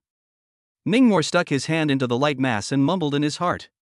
Chapter 107 Tomb Beast in Lu Wei. Raging. In the next moment, Ningmore's soul force began to surge around him. A majestic storm of soul force swept out with him at its center. Even his entire stature had grown stronger by 1 round. His head had also grown 2 or 3 centimeters taller. Ningmore had originally been 182 centimeters, but now he was estimated to be 185 centimeters. It feels like my entire body has inexhaustible strength. Ningmore got up and threw a punch against the wall of the tomb. Dang! The wall was directly punched through, and the forceful brick flew. Jasmine was startled outside and rushed in to check the situation. Then it was shocked to realize that this master of hers had inexplicably broken through the earth rank. Cool. Ha ha. Ningmore laughed heartily. This punch of his, which barely exerted any force, easily punched through the wall of the tomb. Earlier, in the dark tunnel, he had slammed a dozen punches before barely penetrating it. Breaking through from the Xian rank to the Earth rank would have been a huge increase in power. What's more, I chose a rule that purely adds strength. Plus the passive attribute of the fierce tiger's tooth. TSK, I dare not think about how fierce I'll be at full strength now. I guess hitting a lethal level creepy is just like hitting a sun. Ningmore put his backpack on his back, took Jasmine with him, and smiled as he walked out of the crypt. He headed straight for the main crypt. About 10 minutes later, he arrived in front of a stone bridge. On both sides of the stone bridge were 10,000 feet deep abysses. On the opposite side was a giant tomb door that was 10 meters high. On either side of the tomb door, there stood 2 stone sculptures of tomb-suppressing beasts. Ningmore's eyes glistened as he looked at them. Just as he was about to move, he heard Jasmine warn, "Be careful. Those 2 tomb-suppressing beasts are bizarre, and their strength has likely reached the top lethal grade." Top lethal level? That's just right. Ningmore took a large step onto the stone bridge. Having just broken through the Earth rank, he was looking for an opponent to practice against. Roar! Roar! Ningmore had just gotten halfway there when he heard millstone-like beast roars emanating from the 2 tomb-suppressing beasts' stone sculptures. The so-called tomb-suppressing beasts were actually a kind of burial object. Generally carved from stone, they were placed at the entrance of a tomb to guard the peace of the tomb's owner. The image of the beast of the tomb is diverse. There are lions, tigers, unicorns, mythical beasts, and other ancient beasts, or their own blind thin design. In any case, all will make a formidable. At the moment, Ningmore walked towards the 2 ends. One was a stone lion, one was a stone tiger. They were both over 2 meters tall at the shoulder as they stepped down from their pedestals, and could catch up to an Asian elephant. 2 top lethal level shenanigans. He's only just broken through the Earth rank, is he crazy? Jasmine looked dumbfounded at the back. In the next moment, she saw that Ningmore had taken the initiative to attack the 2 tombstone beasts. He took out the pair of 1,000-pound Vulcan hammers from his storage talisman, then swung his arm round and slammed one of them into the stone tiger. Boom! Crack! A loud cracking sound came. The stone lion was actually knocked back several steps by Ningmore's hammer. Several cracks clearly appeared on its brain. Then, Ningmore swung his other melon hammer and leapt high into the air, smashing into the stone lion. Boom! Ka-ching, ka-ching! Roar! Jasmine stood back and watched the battle. Originally, she was waiting for Ningmore to call for help. It turned out that he had taken care of all of the 2 top lethal level tombstone beasts by himself. It was only 2.5 minutes. The stone lion and stone tiger had become rubble all over the ground. Ningmore stood next to them panting, a sense of accomplishment arising. Thinking back to half a year ago, in the Love apartment building, he was still being chased around by the red-skirted night ghost Guanya. It was only after finally utilizing the rules within the ghost that he was able to kill it. Now, he had single-handedly taken out 2 top lethal level creeps. And he hadn't even utilized the rule of strike first, suffer later. This sense of accomplishment was difficult to describe in words. In one word, cool. My gosh. Ningmore, your 5th rule, what exactly is it? Jasmine carried her backpack and jogged all the way over. Unbelievably, she stared at Ningmore. As a sole pet, she certainly knew that Ningmore was a dual rule body.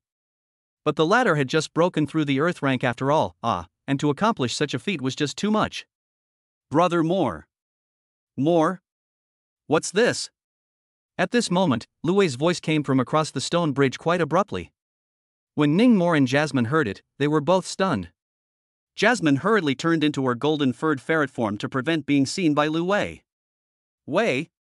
Ningmore's face was filled with doubt as she greeted him. Why are you here? Where are Old Pei and Old Zhang and the others? Ugh, don't mention it. Lu Wei complained as he walked. After you left, the gang from the Sea Academy came to trouble us. They had to buy the ghost-beating whip in our hands. When we didn't sell it, they hit people. Look at the beating this gave me. As he spoke, Lu Wei cried. The left side of his face had a mass of obvious bruises, covered it with his hand and cried. Old Pei and Old Zhang were both beaten by them and spit out blood. Brother stranger, you must take revenge for us. Oh who? What? That one surnamed Pan, actually so arrogant. Ningmore was very annoyed. But underneath his eyes, a trace of imperceptible coldness swept through. When Lu Wei approached, he raised his leg and kicked over. You! Lu Wei first froze, followed by his body instantly becoming transparent and disappearing. Ningmore kicked in the air and immediately released his soul power, sweeping the surrounding area. The other party, however, was as if he had evaporated, completely losing track of him. Not a single trace of soul force could be sensed. I'm curious, how did you find me? Lu Wei's voice disappeared, replaced by a cold female voice filled with curiosity that came pellucidly from the rear. Ningmore and Jasmine turned their heads at the same time. They saw that Lu Wei had, at some point, arrived behind them. He was sitting on one of the stone lion's eyeballs, drooping one of his legs as he curiously surveyed them. The demeanor was no longer on his face, replaced by seriousness and reflection. What a powerful stealthy transient rule. Jasmine was secretly shocked in her heart. Just now even she didn't realize when this person ran behind them. Very simple. Seeing that the other party had no intention of attacking, Ningmore explained. First, Wei is timid, and would never run to a place like this unless a knife was held to his neck. Second, when we address Zhang Dachuan, we usually call him Dachuan, not old Zhang. After hearing this, imposter Lu Wei shook his head and smiled. Is this even okay? Who the hell are you and why are you impersonating my friend to trick me? What's the purpose? Ningmore asked 3 times in a row. Not much of a purpose, just having fun. Imposter Lu Wei smiled. Even though he was wearing Lu Wei's face, he was mouthing a female voice. It sounded awkward. If I have to say a reason. Imposter Lu Wei thought for a moment and said, the left and right ear chambers have been searched by you, so you must have a lot of good stuff on you, right? You followed me.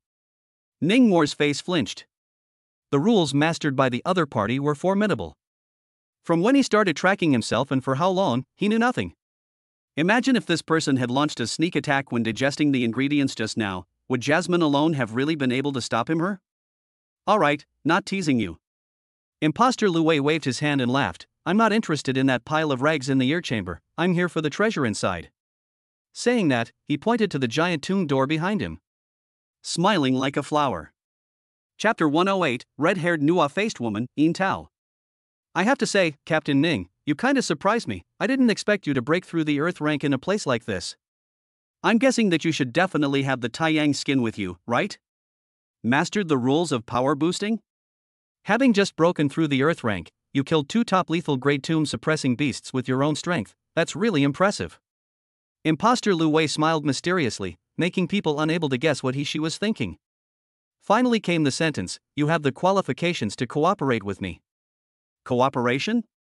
Ningmore frowned, what does that mean? Literally. Saying that, imposter Lu Wei pointed at the giant tomb door behind him. Truth be told, while you were cultivating for your breakthrough, I went in here for a stroll. What? Ningmore was shocked, how did you get in? Rules. Imposter Lu Wei said, I mastered a wall-penetrating rule, unusual spirit barrier materials can't stop me, let alone these ordinary stones. Oh right. Although this tomb door is made of stone, it's dozens of meters thick, if you want to break it with brute force, you'll probably have to spend days. Other than cooperating with me, you have no choice. Unless you don't want the treasure inside. Ningmore was silent for a moment before asking, what's inside? Well. Imposter Lu Wei pouted, pointing his finger at his lips as his little short legs wiggled over the stone lion's eyeballs. It almost didn't make Ningmore vomit in disgust. Nothing, a coffin. The owner of the tomb is lying inside. The most precious treasures of the entire tomb should be in that coffin. Ningmore asked again, aren't you able to walk through walls? Why don't you steal the treasure and run away? The material of that coffin is somewhat special, I can't penetrate it.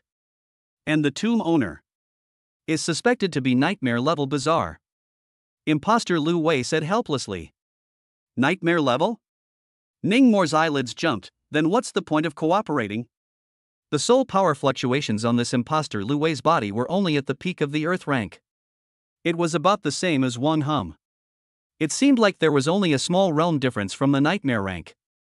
But the difference in battle power was worlds apart. Earlier, he dealt with the mountain-swallowing rats in the Tongling Academy Square. It was because of the Buddha brand protecting his body. Right now, on his body, there was just a bamboo leaf body protecting talisman and a few matterless cards, and whether or not he could block a nightmare-level bizarre strike depended on luck. What if I say that I have a way to break its ghostly spirit? Imposter Lu Wei said coldly. Oh? Ning Mor was filled with suspicion. The reason why Nightmare Class shenanigans were powerful was that they had mastered the ability to create ghostly spirits. Even when faced with a siege of 10 peak Earth-ranked psychics, it could also pull them all into the ghostly spirit, slowly torturing them to death. Finding 10 late Earth Order might be able to take out a top lethal level creepy, but finding 50 peak Earth Order might not even be able to take out a nightmare grade creepy. This was the gap between realms. This needle of mine specializes in breaking ghosts. Saying this, Imposter Lu Wei took out a piece of cotton cloth from his bosom. The cotton cloth spread out, revealing a 5 centimeters long embroidery needle. As long as that tomb owner isn't a higher nightmare level creepy, I'm sure I can break its ghostly spirit. If you don't believe me, I can swear. Ning Mor fell into deep thought. Seeing that he was really considering it, Jasmine hurriedly tugged on his sleeve to dissuade him. Ning Mor, are you crazy? That's nightmare level weirdness. Even if you don't use a ghostly spirit, it's not something you can deal with. Ning Mor didn't say anything. He was weighing things up. My plan is that I'll use the rule of piercing walls to bring you in, and if you help me distract the tomb owner for 10 seconds, I'll be able to scavenge the treasures in the coffin, and then bring you out in the end. Split the treasure 50-50 afterward. How about that? It's simple, right? Imposter Lu Wei smiled. Simple your sister. After hearing the other party's plan, Ning Mor's mouth twitched twice. Single-handedly fending off a nightmare class creepy for 10 seconds? You want me to die, you can just say so. Imposter Lu Wei bristled and said, seeing that you just solved these 2 tombstone beasts, quite fierce, 10 seconds should be able to carry it off. Then what if you can't carry it?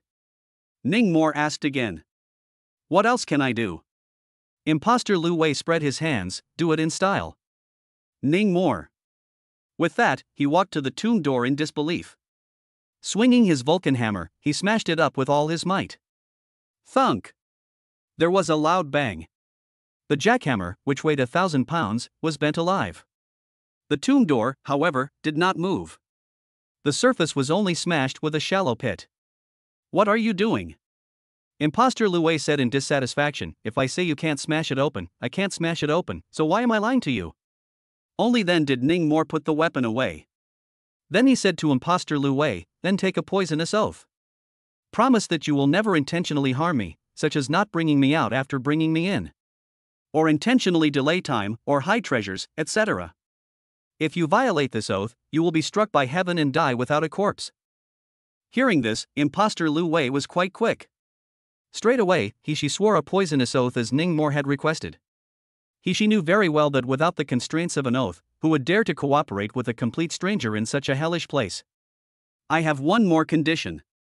Only after the other party had sworn a poisonous oath did Ning Mor say, come out later, and I'll pick first for the treasure. You? Imposter Lu Wei glared in anger, humph, count yourself ruthless. You pick first, then you pick first. Also, can you change back to your own appearance? Ning Mor made another condition, always using my roommate's face and being so effeminate, I look a little sick to my stomach. What other conditions, can you say them all together? Imposter Lu Wei was a bit impatient. No more, this is the last one. Ning Mor spread out both hands, we're working together, you have to let me see your true colors, right? Also, you have to tell me what your name is, otherwise I can't address you. What a lot of things. Imposter Lu Wei snorted coldly, before he activated the rules and changed back to his original appearance. Soon, he changed from a little chubby guy to a tall, slender-waisted, wonderful woman.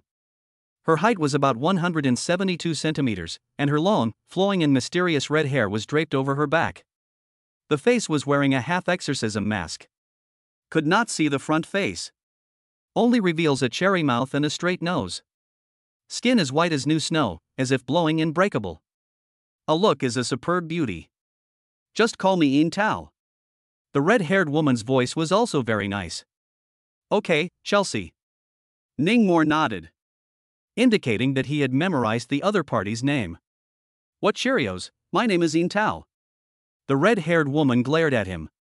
Isn't it all the same thing? You. Will it work together or not? Ning Mor urged, if someone comes back later, there won't be enough treasure to share. The red-haired woman had to give up on dwelling on names for the time being, striding forward and reaching out her hand at Ning Mor, hold my hand. Ning Mor didn't squirm either, and shook it graciously. In the next moment, the red-haired woman unleashed the power of rules and led Ningmore towards the tomb door. Tonic ah. I don't want to fight a nightmare-level creep. Jasmine wailed from her backpack. Soon, something magical happened. The two men and the beast actually did walk through the layers of rocks and headed inside the main chamber. This feeling was marvelous. It was as if one soul was out of the body, walking in parallel time and space. It took more than 30 steps before they passed through the tomb door and entered the tomb space. It was evident how thick the door was. It was simply to the extent of being heartless. This is the main chamber? Ningmore scattered the woman's hand and looked around. The main chamber was huge. Super large. The height of the ceiling alone was more than 10 meters. It covered an area equivalent to 2 standard soccer fields. This was definitely not dug out by people, but rather a natural formation, only to be later built into a burial chamber by artisans. The environment is eerie, damp and empty, with large swaths of fungus growing.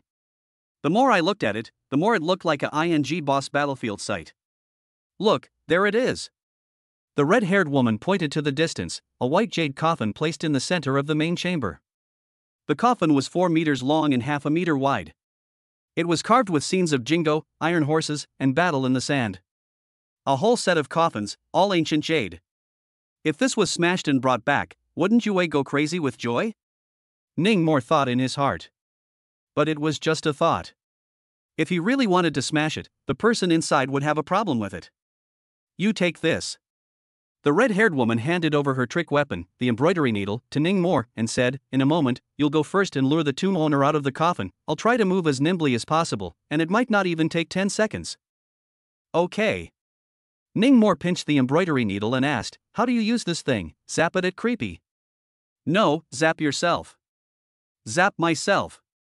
"Remember, zap the middle finger of your left hand, don't zap the wrong one." The redhead instructed. "Good." Ningmore nodded. The other party had already sworn an oath, and it was impossible to harm him. With that, he took a deep breath. After pulling out the horse lance from the storage talisman, he took large strides forward. Chapter 109, Ghostly, the Battle of Xiangji Temple. It's over, Ningmore, you're really ghostly. This is nightmare-level spooky. How dare you? Jasmine climbed out of her backpack and stood on Ningmore's shoulders, constantly dissuading her. What are you afraid of? I have the Immortal Invocation Talisman. Ningmore used his soul power to transmit his voice, pacifying Jasmine. Didn't you learn all of those trickery techniques of Huang Santai milk, so it won't be much of a problem if you drag it on for 10 seconds. Huang Santai milk was the yellow immortal that the old lunatic invited into his body that night. It was said to have 1,000 years of Taoist skill. Slightly instructing Jasmine twice, it helped her break through a small realm. Ugh, well. Jasmine sighed helplessly. What a beautiful squirrel. The redhead couldn't help but reach out and jerk her hand over Jasmine's head. Jasmine. With that, Ningmore stopped 20 meters away from the jade coffin. He looked around, used his soul force to lift a large stone, and smashed it towards the jade coffin. With a bang, the stone shattered and made a loud noise. Get up! Ningmore opened his mouth and shouted angrily. Soon, the heaven and earth energy within the tomb chamber began to become restless. The jade coffin also began to vibrate. The two men and the beast could clearly sense that inside the coffin, a terrifying existence was awakening. It's coming! Ningmore gripped his horse lance tightly and slightly bent his knees. Boom! There was a loud bang. The heavy coffin lid was lifted off the ground, smashing towards Ningmore with the sound of breaking wind. Ningmore dodged sideways. Go for it! The red-haired woman's body gradually became transparent, and she playfully whispered a word of cheer in Ningmore's ear, exhaling her breath like orchids, making his cochlea itch. In the next moment, the red-haired woman completely disappeared, not even a trace of her soul force could be sensed anymore. Ningmore didn't have time to pay attention to her movements. Instead, he stared deathly at the lidless coffin. Soon, a burly figure clad in armor sat up from the coffin. Extrapolating from the length of his upper body, this tomb owner was estimated to be over 2 meters tall. The next moment, an image that made Ningmore ecstatic appeared. That tomb owner actually picked up a long knife from underneath the coffin. This knife, more than 3 meters long, was only a little shorter than a horse lance. The body of the knife was almost as long as the handle, and it was straight, open on both sides, with a cold light shining all around. The modeling looked very majestic and domineering. Buzz. Right at the moment the tomb owner held the knife out of the coffin, a thick sound of the knife rang out, like a tiger whistling and a dragon roaring. If there were a yellow-ranked psychic master here, it was estimated that he would be shocked to the point of breathlessness by the sound of the blade. One Zhang Long, 2 edges, is this the legendary stranger's sword? Ningmor had finally seen the real thing today. It was unknown whether the tomb owner was the commander of the Stranger Sword Army, Li Qie. Or was it just an ordinary Stranger Sword general? Thinking about this, he used his soul force to raise a stone and took the lead in smashing it towards the other side. The Stranger Sword general's 2-meter-tall body stood firm, letting the stone smash to pieces on its body. This guy, what's the point of throwing stones? Hurry up and get on. Not far away. The red-haired woman in her invisible state anxiously urged in her heart. She simply didn't dare to make a move unless the Stranger Blade General left the coffin by more than 30 meters. Because the embroidery needle was in Ningmor's hands. Ha! Soon, the red-haired woman discovered something amazing. That was that after Ningmor had thrown the stone, the terrifying soul force fluctuations on the Stranger Blade General's body had instantly weakened by a large margin. It had almost weakened from primordial nightmare level to half-step nightmare level. In contrast, Ningmor's soul force had inexplicably strengthened by a great deal. Is it the effect of the rules he's mastered? The red-haired woman's smoky brows were darkly locked. But it's not right. Corpse suppressor, glutinous rice, squirrel soul beast, strength enhancement, plus a throwing stone, that's 4 rules. Shouldn't there only be 3 rules for the earth rank? Could it be that? Thinking of a certain possibility, the red-haired woman's pupils suddenly shrunk. The gaze that looked toward Ningmor was filled with surprise. This fellow, he couldn't be a rare double rule body, could he? A thought came to mind. The Stranger Blade General finally attacked. Only to see it leap high into the air, swinging its 10-foot-long stranger sword and slashing down towards Ningmor's head. A distance of more than a dozen meters was leapt over in a single bound. The aura was terrifying, like Tarzan pressing down. Kill! Ningmor seized the moment when it was airborne and sent the horse lance in his hand out viciously. It stabbed it straight in the vitals of its throat. The Stranger Sword General didn't avoid it at all, and pushed up against it, and the 4-meter-long horse lance was directly bent by the top. Ningmor was also sent flying out by a mountainous force. After landing on the ground, the Stranger Sword General backhandedly grabbed the horse lance and violently yanked it. The weapon was instantly dislodged. Ningmor also stumbled forward a few steps. In the next moment, the enormous stranger sword slashed head-on, the wind howling as if even the air had been chopped apart. Not good. Ningmor didn't expect that this stranger blade would be 2 meters tall with such a large physique and actually be so fast. Seeing that he couldn't avoid it, he hurriedly took a deep breath and activated the tiger's whine skill that came with Fierce Tiger's Tooth. Roar! An impact sound wave visible to the naked eye blasted out. He had thought that he could at least control the stranger general for a second. However, the latter completely ignored it and slashed down head-on with a force split. Ningmor's face changed drastically. In the next second, all 3 matterless cards on him, plus the bamboo leaf amulet, were activated. Ka-ching! The 4-layer shield had just taken shape when it was shattered by the slash. Ningmor also seized this momentary gap and retreated more than 20 meters at a rapid pace. This Nima, it's also too terrifying. Ningmor pressed his back against the tomb door, panting slightly.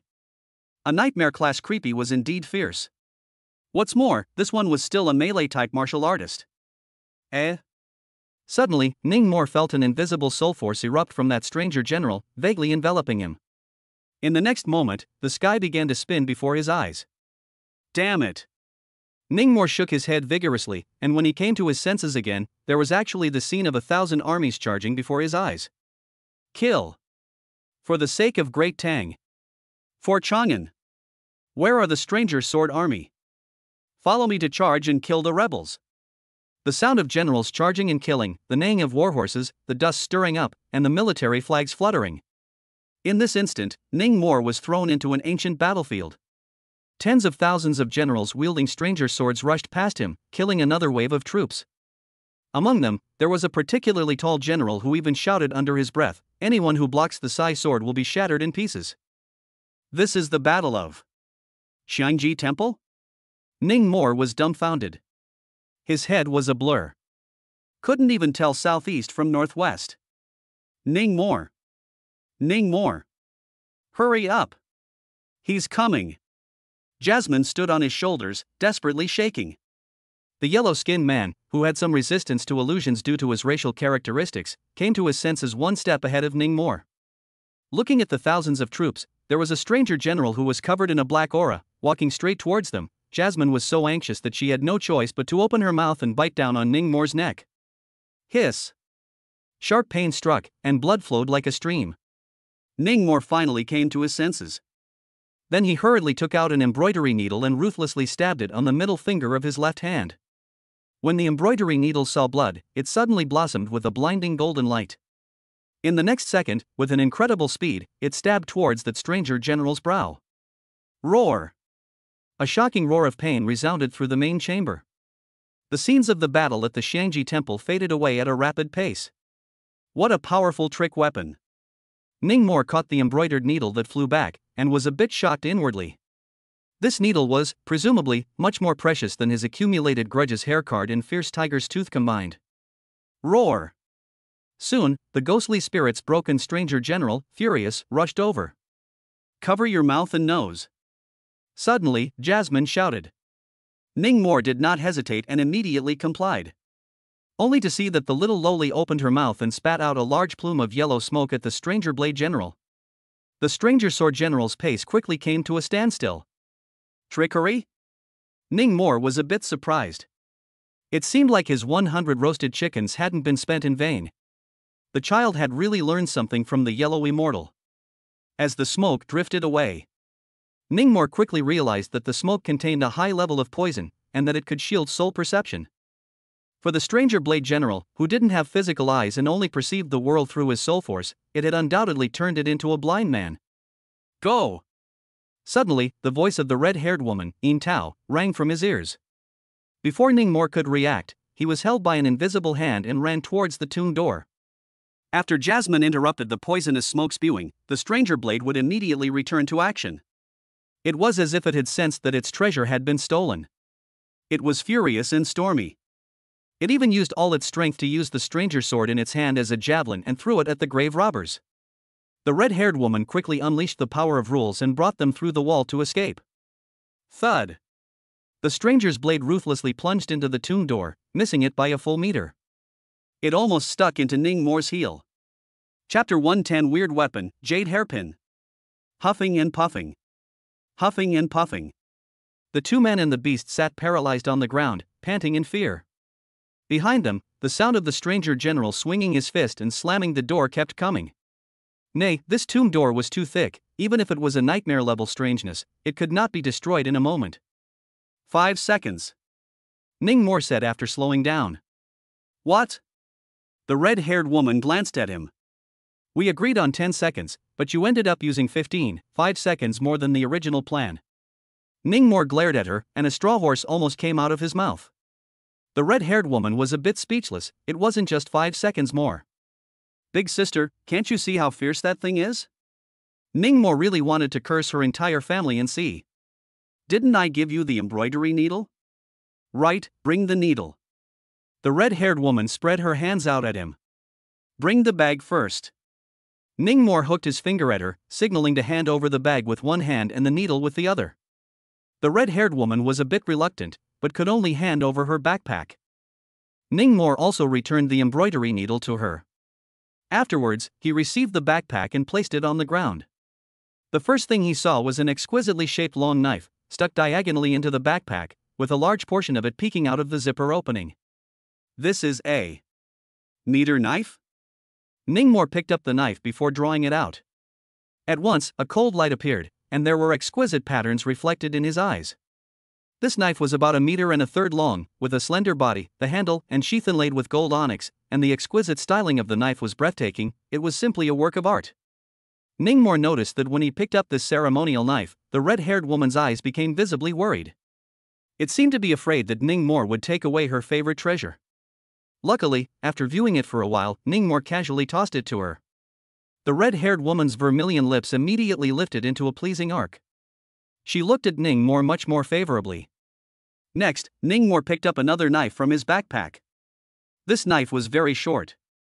It was only 30 centimeters long, a bit shorter than a spatula. A barricade knife? Ning Mo picked it up. The shape of this knife was plainer than the ceremonial knife. However, the material used for the blade was a bit better than the ceremonial knife. According to the Six Tang canons, there are 4 systems of knives. One is the ceremonial knife, the second is the barrier knife, the third is the horizontal knife, and the fourth is the stranger's knife. Today in this tomb, I've kind of seen it all. Ning Mo smiled faintly and threw this barrier knife to Jasmine so that she could put it into her backpack. Whether it was the ceremonial knife given to the red-haired woman, or this barrier knife of his own, all of them were psychic weapons that had evolved from years of absorbing the undergrounding Fury Chi, and were by no means ordinary antique swords. Suddenly, Ning Mo sensed a strange aura from his backpack. Immediately, he was ecstatic as he took out a jade hairpin. This is... The red-haired woman's complexion shook. A guile weapon. She almost shouted at the same time as Ning Mo. Then they flew into a glance at each other. What for, mine? Ning Mo directly slipped the jade hairpin into his pocket. As promised before, the treasure is out, I'll pick first. The red-haired woman clasped her arms to her chest, angry. But faced with the binding nature of the oath, there was nothing she could do. Earned it, huh? This trip really earned it. Actually got a trick artifact. Ning Mo was a little excited inside. One had to know that some heaven-step psychic masters might not even have a single guile artifact in their hands. Yet he was sitting on 3. Immediately, suppressing the thought of checking the attributes of the jade hairpin, he continued to rummage through his backpack. What's this? Ning Mo picked up a scroll. Only to see that 3 large words were written on the cover. The Book of Releasing Wife. It seems to be a divorce agreement from the Tang dynasty. Ning Mo had just flipped through it twice when the red-haired woman snatched it away. She also glared at him provocatively. This one belongs to me. Okay, here you go. Ning Mo laughed. A divorce agreement from an ancient person was just a divorce agreement. What was there to grab? What was left in the backpack was nothing good. Some gold, silver, jade, ancient coins, and a few rare ingredients that were born in coffins. The loot was soon divided up. Damn it! The red-haired woman was angry. The only piece of artifacts was snatched away by this guy. Happy cooperation, Miss Chelsea. Ning Mo smiled politely. It was rather suspicious that he had gotten a bargain. Shay. The red-haired woman rewarded him with a blank stare. Turning around, she walked away. Soon, that moving slender silhouette disappeared into the darkness. Until not even the slightest fluctuation of soul power could be sensed. This woman's stealth rule, it's really powerful, it's practically godless.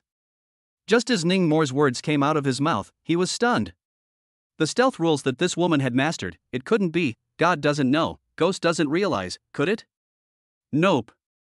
Suddenly, Jasmine stared at the tomb door and tugged on Ning Mo's sleeve. What's gone? Ning Mo twisted his head around. The one inside, it's not banging on the wall anymore. Jasmine was talking about that poor stranger general. Probably realized that he couldn't open it, gave up, and laid back in the coffin to continue sleeping. Ning Mo guessed. It was a pity that the stranger's sword couldn't be reached. The stranger blade skill that had been searched from the ear chamber would be useless as well. Let's go. Ning Mo planned to go out of the ancient tomb first. Turning back, he would see if he could ask the old madman to make a move. That stranger's blade, mighty and handsome, he kinda wanted it. An hour later, Ning Mo returned the same way. The dark passage had already been discovered. A large number of psychics had flooded into the main tomb passage, searching for treasures everywhere. Unfortunately, the goodies inside had long since been searched out by Ning Mo and the red-haired woman, and they could only pick up some scraps. Brother Mo. After returning to the place they had set out from, Lu Wei appeared out of nowhere. Still coming? Ning Mo thought that it was the red-haired woman who coveted the trickster jade hairpin in his hand and wanted to come and trick him again, so he raised his foot and kicked over. Lu Wei was stunned as he looked at the sole plate of his shoe that was close at hand. Dumbfounded, he stood in place. He didn't understand why his nemesis took a shot at him. 3-second quick quiz, what's the first rule you've mastered? Ning Mo collected his feet and stared at Lu Wei as he asked, 3. 2. Shave. Shave your head and die, uncle. Lu Wei hurriedly replied. Although he didn't say it all, he can basically confirm that this person is the dead uncle. What happened to your face? Ningmore suddenly realized that the left cheek of the dead party's face was swollen. There was also a limp when walking. It seemed like he had been beaten up. Lu Wei then told what happened after he left. What? The ghost beating whip I gave you guys was really snatched away by that Pan Su from the sea courtyard? After hearing this, Ningmore was enraged. Lu Wei was curious, why did Brother Moore use the word really? Wei, you're not lying to me. Ningmore knew that his best friend often didn't have a word of truth in his mouth, so he asked him to confirm. Thus, Lu Wei got Pei Chuan and Zhang Dachuan, who were picking ingredients nearby, to testify on his behalf. Upon seeing the other two roommates also limping with injuries on their faces, Ningmore was completely enraged. Immediately brought them back the same way, to find that surnamed Pan's revenge. His brother, Ningmore, couldn't be bullied just like that. After returning to the main Toon passage, he inquired about the whereabouts of the group of Haiyuan students from everyone. Due to Pan Su's high profile and Wei Xiaowei's eye-catching figure, many people knew of their whereabouts. Half an hour later, Ningmore once again stepped onto the stone bridge leading to the main chamber. Chapter 111 Sparring with me Ningmore, do you have the strength? What a tall, thick door. This has to be 20 to 30 meters thick, right? It's too much. Such a big door, who opened it? It's awesome. The three roommates marveled. Ningmore was thinking lowly about how to get that stranger's sword. He froze for a moment after hearing his roommate's words. Hurrying to look up. He froze. It was because one of those two giant tomb doors on the opposite side of the bridge was actually open. The psychics who had come to explore the treasure were swarming inside in droves. Brother stranger, what are you waiting for? Hurry up. You won't even be able to have soup if you're late. Lu Wei urged. Wait a moment. Ningmore told them to be at ease. After a while, there was no fighting going on inside, nor were any screams heard. Brother Moore, I can't take it anymore, I'll go in first. Seeing a group of people pouring in, Lu Wei just couldn't hold it in. He ignored Ningmore's dissuasion and scurried inside. Brother Moore, we're going too. Pei Chuan and Zhang Dachuan couldn't resist the temptation either. Ningmore had no choice but to follow. He was also curious. Could it be that the stranger general inside had already been taken out? Otherwise, why wasn't there any movement at all? So many in fungus, rich. Don't grab it, it's mine. You go over there. Damn it, I was here first, why should I give it to you?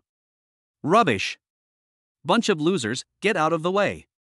I'll do it, I don't believe I can't smash it. The large main chamber was crowded with psychics. Only the stranger general was nowhere to be seen. Ningmore frowned and scanned around. Only to see that a portion of the group was picking psychic ingredients, while the other portion of the group was brainstorming around the white jade coffin. Although the treasures in the jade coffin had long since been divided up between Ningmore and Yin Tao, the materials in the jade coffin itself were also very valuable. There were too many people, so they couldn't share it, so they could only smash it first.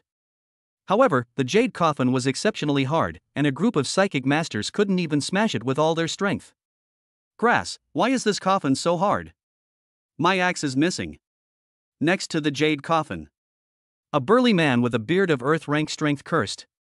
Lu Biao is an earth rank body refining circulation spiritist, even he can't take this coffin, what can we do? It looks like we can only ship the whole coffin out, sell it and then split the money equally. Who will transport it? You or me?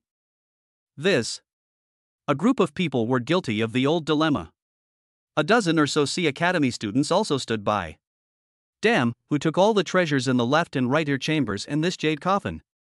Only left me a pile of broken copper and iron. Grass up.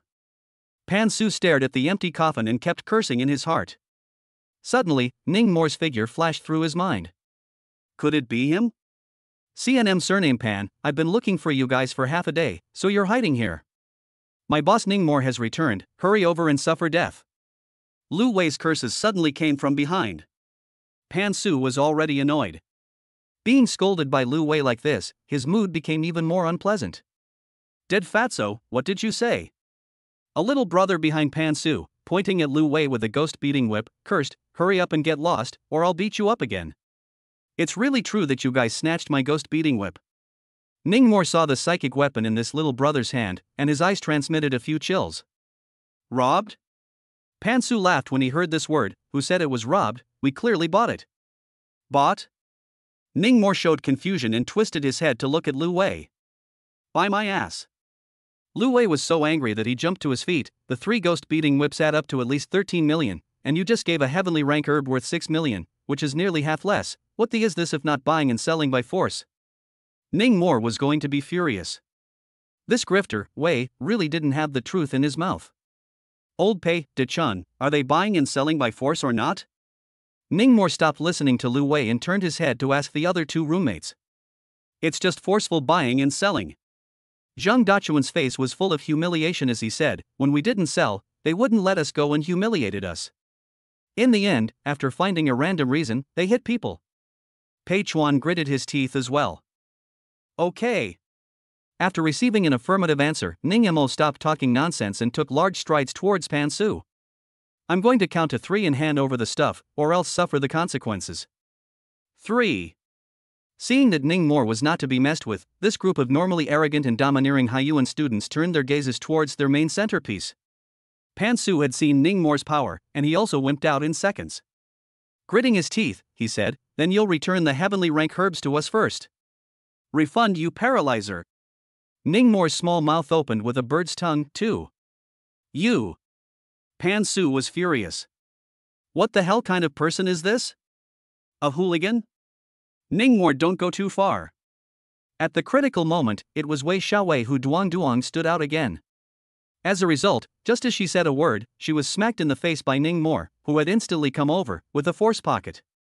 Splat! The sound of a crisp slap exploded in the main crypt. How could Wei Xiaowei not expect that Ningmore would actually make a move on a girl like her? On the spot, she let out a scream and flew out several meters away. Then covering her red, swollen face, she stared at Ningmore in disbelief. Facts proved. Violence really could solve most problems. Even though this was just a small forced pocket, Ningmore didn't even use 10% of his strength. But Wei Xiaowei immediately shut her mouth. 1. Ningmore finished counting the 3rd. Pan Su didn't hand over the demon beating whip. Instead, he summoned the raging fire Vajra peaking opera face sculptor, intending to fight Ningmore to the death. Sparring with me, Ningmore, do you have the strength? A certain person revealed a Lu Huaxian-like smile. He was about to make a move. Boom. Boom. Boom. A heavy footstep came from the direction of the tomb door. Hearing the somewhat familiar footsteps, Ningmore's face changed dramatically.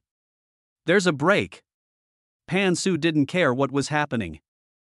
With a thought, he ordered Raging Vajraface to attack. Without even looking, Ningmore backhanded another slap. Roll! With a popping sound, Raging Vajraface flew out as if he had been hit by a 1-ton sledgehammer. Put! The ghost spirit took this heavy blow, and Pan Su was also implicated. He spat out blood and retreated, his face instantly turning pale. However, the junior brothers had no time to care about his injuries, and one by one, their faces became extremely frightened, as if they had seen the most unbelievable picture in the world. How? What's going on? Pan Su wiped the blood seeping out from the corner of his mouth and looked up at the tomb door. In the next second, he was dumbfounded. What was that thing? A body over 2 meters tall, cloaked in heavy armor, with a fierce aura, and holding a 3-meter long-handled sword in his hand. A soul force pressure that was terrifying to the extreme spread out from within it. All of the Yellow Order and Xian Order psychic masters present, the moment they saw this thing, their brains went down in fear. Their feet felt like they were rooted, unable to move. Not a few were incontinent. Lu Wei's crotch alone wet a small piece. Nightmare. Nightmare level weirdness. Where did it come out? Grass. Grass. Everyone's eyes were filled with panic. Even Ningmore, his face became extremely ugly. The person who had come was none other than the Stranger Blade General. Chapter 112, Invoking the Immortal Talisman, Grey Immortal Up. The Stranger Blade General had gone out for a short walk and returned to find that there were actually so many people in the house. It froze for a moment. After more than 1500 years, this was the first time that his place was so busy. It was also that it didn't have a cell phone. Otherwise, it would have to send an expression of Joe Sun in the group chat of the Stranger Sword Army. A lot of people ah.jpg. Back to the main topic. The Stranger Sword quickly locked onto Ning Mor after scanning the whole place with a ferocious light in its eyes. Then, it turned to close the door. No. Not good. It's trying to close the door. A psychic roared, "Run! We can't be shut in here, or we're dead." In the next moment, a dozen psychics rushed towards the tomb door like they didn't want to die, trying to escape before the Stranger's Sword would lock the door. As a result, dang! The Stranger Blade General raised his foot and stomped. The yellow-ranked psychic masters who rushed in front were shaken to death by that terrifying foot force. Only the few that were far away spat out blood and survived, then desperately crawled back. A few seconds later, the tomb door closed. Everyone's faces were ashen. Brother Stranger. Stranger. What the hell is this? Lu Wei hid behind Ning Mor's butt. This can't be the general that the craftsman's stern ghost said, right? Pei Chuan suddenly remembered something. With a stranger's blade as a weapon, could it be Li Qiye? Grass. Maru's spicy ah. Ah Su, what should we do? We won't die here. On the other side, Wei Xiaowei also hid behind Pan Su in fear. I'm dying to know what to do. Pan Su spat bloody phlegm and angrily pushed this busty woman away. Soon, the stranger's sword would begin its killing spree. A desperate scream rang out from the main crypt. With a casual swing of the 3-meter-long stranger's sword, the chopping out of the blade energy was able to cleave several psychics into a bloody mist. Note that it wasn't cleaved in half, but cleaved into a blood mist. The difference between a yellow-ranked psychic master and a nightmare-ranked trickster was too great. It was as if you went into the ring to box. The referee tells you that your opponent is a Tai. You thought it was Tyson. It turns out to be Tyro. Ah. Don't kill me. Don't make me beg. Help. Somebody save me. I'll give him $10 million. No, $100 million. In just a few seconds, more than 20 psychics fell in a pool of blood. Ning Mor saw that the Stranger's Sword General was rushing at him and didn't dare to hesitate, immediately taking out the immortal invocation talisman given by the old madman from his bosom. There was no choice but to fight to the death. Fox Yellow White Willow Gray Immortal Show God's Might. Closing his eyes, he recited the incantation. The immortal invitation talisman blossomed with gray light. In the next moment, a shadow of a gray rat, which only he could see, enveloped him. Can you only invite it to this extent? Ning Mor's gaze was grave. The old madman had spoken to him. Psychics who truly invited immortals onto their bodies would become extremely ugly and hideous in appearance. It wasn't that the gray immortal deliberately didn't take on his body. Rather, his realm was too low, and forcing his body on him would cause him to explode. Forget it. Then, under the shocked gazes of Lu Wei, Pan Su, and Wei Xiaowei, Ning Mor took out a Tang horizontal sword from his storage talisman and just charged up. Swish! He was as fast as lightning, pulling out a gray blur of residual shadows. So fast. Is this the gray immortal speed boost? The old madman said that each of the 5 immortals had their own strengths. The fox and yellow immortals specialize in illusions. The white immortal specializes in spiny attacks. The willow immortal was good at using poison. The gray immortal, on the other hand, was exceptionally fast. Of course, their physical functions had also been substantially strengthened, or else they wouldn't even be able to carry a single move from the stranger general. At that moment, Ning Mor used his speed advantage to maneuver around the Stranger's Sword General. However, the effect of the immortal invocation talisman would last for at most a minute. When the minute was up, there would still be strong side effects. So he had to settle the fight within a minute. The only thing that was worth celebrating was that the Stranger Blade General appeared to be unable to use the ghostly spirit after being stabbed by the embroidery needle.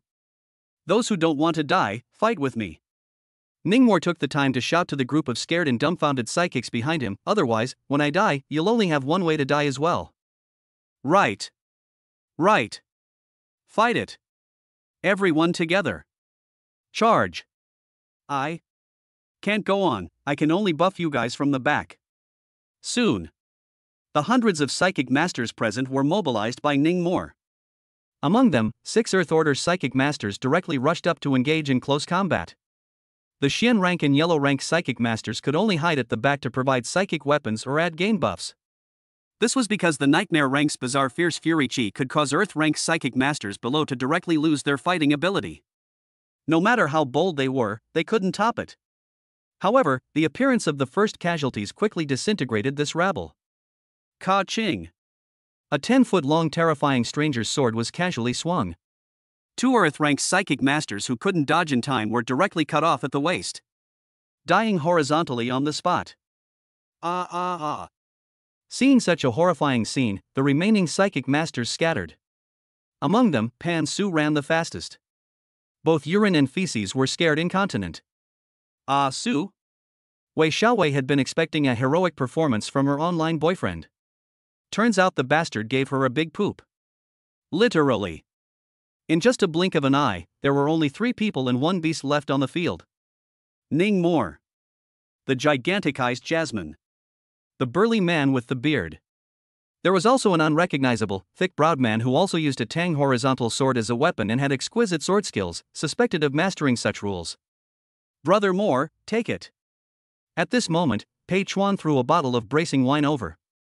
Ning Mor caught it and poured a few mouthfuls into it, the flame of wrath rising within his body, estimating that this status would increase his combat power by 3%. He then threw the wine to the bearded strongman. Just as the burly man with the beard finished drinking and threw it to the man with the thick eyebrows, the strongman would slash the bottle with a sweeping blow. Good chance. Ning Mor seized the break in the stranger sword general's swing and bullied his way forward with his extremely fast speed. With great force, he swung the Tang crossblade and slashed at the stranger sword general's neck. Ugh, useless. The thick-browed man couldn't help but shake his head and sigh when he saw Ning Mor make this kind of dim move. This bizarre whole body skin and flesh is as tough as iron, even if it's not wearing armor, it can't even be cleaved open. The words just fell. Ning Mor, however, suddenly gave up his horizontal sword and instead drew a short knife from his waist, ruthlessly stabbing it into the stranger general's neck. Put. Although the short blade was also a bit tough, it smoothly plunged into the stranger sword general's neck. What? The thick-browed man was stunned. He didn't know that this barrier blade of Ning Mor's was the personal weapon of the stranger blade general. The quality was at the heavenly rank. It was naturally able to break through its defenses. Roar! A pained roar resounded through the chamber. Ning Mor quickly drew his blade and retreated. His gaze swept over the black blood on top of the blade, and his complexion flinched slightly. At this moment, the furious stranger sword general threw up his fist and smashed it towards him. Ning Mor was too late to dodge, and could only choose to spar with his fist. Dang! A loud muffled sound followed. Ning Mor's knuckles were slightly fractured, and the muscles at the corners of his mouth twitched viciously. The entire person panned back 20 meters before he managed to stabilize himself. This scene, however, nearly stunned the jaws of everyone present. This Ning Mor, it's so strong that it's a bit perverted. Yeah, that's a nightmare-class style, comparable to the existence of a heavenly master. He was actually able to catch a melee-type nightmare-ranked creepy punch under rage. It's really a bit outrageous. The psychic masters watching from the back were stunned. Especially Wei Xiaowei. Breathing became violent. This 14th branch leader of the creepy kill team, who she had looked down on yesterday, was actually this strong? Receiving a nightmare-class trickster punch and not dying. It was simply more than 10 times stronger than Pan Su. Only the last 20 seconds left. Gotta hurry. Ning Mor fixed his stance and swallowed down the flash of fishy sweetness that welled up in the back of his throat. Then he shouted, its weak point is that stranger's blade, find a way to disarm it. Chapter 113, finally getting the stranger's sword, breaking Pan Su's dog legs. Remove the knife? Yes. Jasmine, the burly man with the beard, and the thick-browed man immediately had a target. Ning Mor, on the other hand, secretly held a handful of corpse suppressor glutinous rice in his left hand. And he poured a large amount of soul force into it. While the 2 men and the beast were desperately trying to unload the stranger blade, he quietly circled around to flank the stranger blade general. When he saw the right moment, he threw the special version of corpse suppressor glutinous rice into its open mouth. Crackle! A burst of sound came out from the stranger sword general's throat. Roar! Roar! Roar! The stranger sword general let out an agonizing hiss just as if he had gone mad. It really is a zombie. Since the stranger blade general's skin and flesh were as hard as rock, at first, Ningmore had thought that it was just like those stone soldiers and stone commanders, and that it was also a stone sculpture turned bizarre. However, the stabbing of the neck with the barricade blade staked out blood. It made him confirm that this stranger general was essentially a zombie. As long as it was a zombie, it was under the control of the corpse suppressor glutinous rice. And during the fight, Ningmore realized that although the other party had been dead for many years, he still retained a trace of sanity and could understand human language. So he deliberately said unloading the sword, but he was actually lying to it. Roar! Ho ho! Ho ho ho ho! At this moment, the stranger sword general was like swallowing a large mouthful of concentrated sulfuric acid. The pain was immense. His throat was soon corroded with holes, and he kept spewing out black blood. Even his weapon, the stranger's sword, was thrown away. Ningmore seized the opportunity and grabbed the hilt of the blade. Heavy! This was the first sensation when the stranger's sword entered his hand. It was several times heavier than both the horse lance and the Vulcan hammer combined. The weight was definitely above 3 tons. Kill! Ningmore hissed, swinging the stranger's sword with all his might. Seeing this, the burly man with the beard and the thick-browed man, who had long since been seriously injured and spitting out blood, held onto both of the stranger sword general's thighs, preventing it from escaping. Jasmine even stomped on the back of the blade with her foot after Ningmore swung the blade, increasing the force of the slash. Pooh! Finally, thanks to the efforts of everyone, Ningmore managed to decapitate the stranger blade general with the stranger blade. A large human head was thrown up and smashed heavily to the ground. Black blood snorted furiously from the severed neck. Huffing. Huffing. Huffing. Everyone was exhausted. Especially Ningmore. He had cut off the stranger general's head at the last second. The side effects of inviting the immortal to his body followed immediately. She quickly withered down, dizziness, nausea, and pinprick pain all over his body. Even lifting a finger was difficult. Luckily, a large portion of the massive amount of soul power that exploded from the stranger blade general's death surged into his body. Become successful? Dead. Strange is dead. Great. We survived. Oh. Oh. Oh. The 70 or so surviving psychics, who could hardly believe this scene, hugged and cried. Actually did it? Pansu was as if he had seen a ghost, staring at Ningmore, who was lying on the ground in a large zigzag shape. My gosh, I'm not dreaming, am I? Wei Xiaowei covered her mouth with both hands. Her eyes were permeated with deep horror. Many people, including the burly man with the beard and the man with the thick eyebrows, looked at Ningmore like he was a monster. If they hadn't seen it with their own eyes, who would have believed that such a young man could kill a nightmare-class creepy? Even with multiple people joining forces, it was still considered a miracle. Half an hour later. Under the efforts of a group of psychics, the tomb door was finally opened to a gap that only allowed one person to pass through. The crowd poured out like stacked rookies. After Ningmore recovered a trace of his vitality, he came to the stranger's sword with the help of his roommate. I didn't think that I'd really gotten this blade. Ningmore half kneeled on the ground and gently caressed the blade, his eyes full of joy. Then he took out a storage talisman and put the knife away. It took up 4 compartments at once. It was evident that the weight of this knife. Wait. At this time, Pansu walked up and spat. Ningmore, you're just going to take this knife all by yourself? Grass Mudhorse surnamed Pan, what are you talking about? Lu Wei rushed over and scolded, of all the Earth-rank psychic masters just now, you're the one who ran the fastest, and you still have the face to bark here. You. Pansu reddened and argued, it's not like he's alone in killing this nightmare-ranked creepy, so why should this knife be given to him? I think we should sell the knife and then split the money equally between everyone. I blanch you blood hemp. Lu Wei was dizzy with anger. Rolling up his sleeves, he wanted to go up and beat him. Jasmine. Break his dog-ass legs. Beat the ghost whip to retrieve it. Ningmore breathlessly gave an order. Yes, sir. Jasmine had also long looked at this Pansu with displeasure, and with a smiling nod, she walked towards the ladder. Soon. A rhythmic miserable scream resounded in the crypt. Ah! My leg! My leg! Ningmore was already badly injured, and with the side effects of inviting the immortals to his body, he couldn't even remember how he had gotten out of the ancient tomb. When he woke up again, a beam of early morning sunlight poured into his eyes. The air was fresh and sweet. It looked like he had returned to the surface. This is. Ningmore forced his injured body to sit up. The three roommates were guarding the side of the bed, and were huffing and puffing. The sleeping positions were one more creative than the other. Well. Brother Moore. You're awake? Pei Chuan was the first to wake up. Then realizing that Lu Wei's hand was scratching around on his chest, he was so angry that he kicked over. Dead fatso, where are you touching? Not long after, Mr. and Mrs. Pei Ziyuan and father and daughter Wei Jian rushed to see him. Only then did Ningmore realize that he was at the Wei family mansion. Yesterday, after Wei Jian learned that Ningmore had saved his daughter, he said that he would let him stay in the Wei family mansion no matter what. He even invited the best doctor in Orange Town to check his health.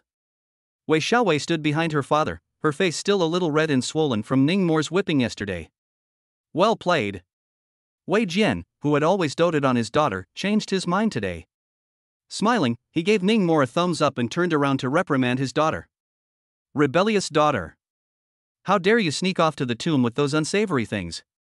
Do you know that Dad was so anxious yesterday when he couldn't find you? And you dared to speak out against Captain Ning, you're just a bastard. Wei Xiaowei bit her lip and argued, Ah Su isn't a miscreant, he's an elite of the Haicheng Psychic Academy. Elite my ass English. Wei Jian cursed, pointing at Lu Wei. Xiao Lu all told me, last night in the tomb, only that surnamed Pan was the most wimpy, so scared that he shat in place there like an Indian. If I were there, I would have to break his remaining leg, so that he can lie to my daughter. Dad, no.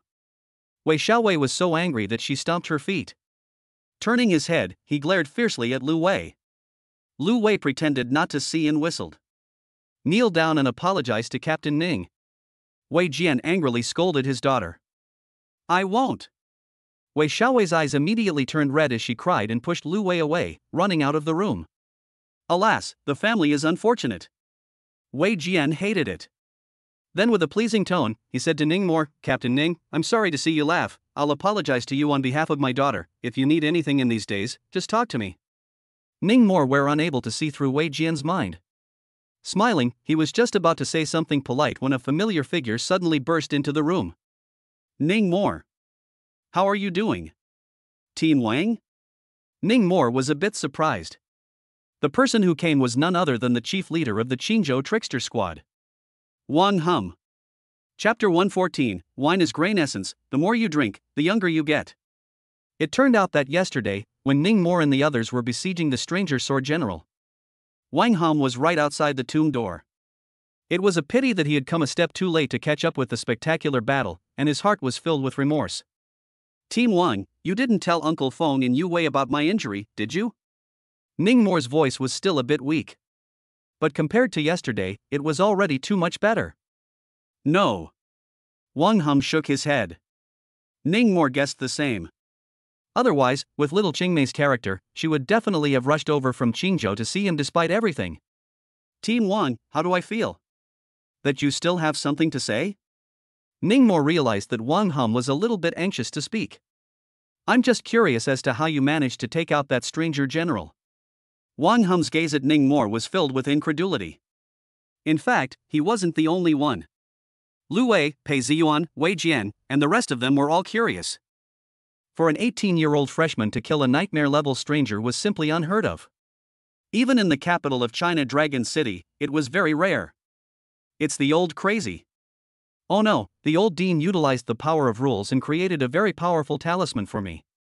This talisman can make my strength increase greatly in a short period of time. It's just that the side effects are a bit big. Ningmore explained. Only then did the crowd come to a realization. But to be honest, even with the powerful talisman gifted by the patriarch, the fact that Ningmore, a Xian-ranked psionic master, was able to kill nightmare-ranked shenanigans was still difficult for Wang Hum to comprehend. It was. No one had yet realized that Ningmore had broken through the earth rank. Everyone attributed his decapitation of the stranger general to that talisman, as well as the help of the other psionic masters. I'm relieved to see that you're fine. Then I'll continue to go to the tomb to remove the strangeness, and you get well. After saying that, Wang Hum turned around and left. Ningmore watched him leave. Large-scale spooky spirits like this one in the wilderness area. If not handled properly, there was a risk of it evolving into a forbidden zone of life. Qingzhou could no longer afford to have another life forbidden zone within its borders. That was why the top had always attached great importance to such incidents. After Wang Heng left, Wei Jian secretly looked for Lu Wei to inquire, "Who is this old dean?" Lu Wei told him that he was the first dean of the Qingzhou Psychic Academy, the first strongest person in Qingzhou City, a grandmaster level figure, and also Ning More's teacher. Wei Jian was dumbfounded on the spot. Thus, for the next few days, he sent 4 nannies to take care of Ning More's food and living without fail. He also hired 5 chefs to make the best spirit meals every day to help Ning More recover his soul power. Even Lu Wei, Pei Chuan, and Zhang Dachuan dipped their toes in the water. 3 days later, Ning More left the Wei family mansion. His injuries were basically healed. His soul force had risen from early Earth rank to mid rank. Killing a nightmare-ranked creepy burst had produced far too much soul force. Even though he had only absorbed 2/3 of it, it had directly helped him break through a small realm. As for Lu Wei, Pei Chuan, and Zhang Dachuan, they all benefited greatly after being tempered by the ancient tomb ghosts. Lu Wei smoothly entered the middle Xian stage.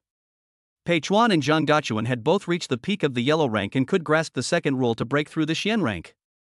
Pei Ziyuan had long ago spent a huge amount of money to prepare the second rule for his son. It's still related to wine. Wine is the essence of grain. The more you drink, the younger you get.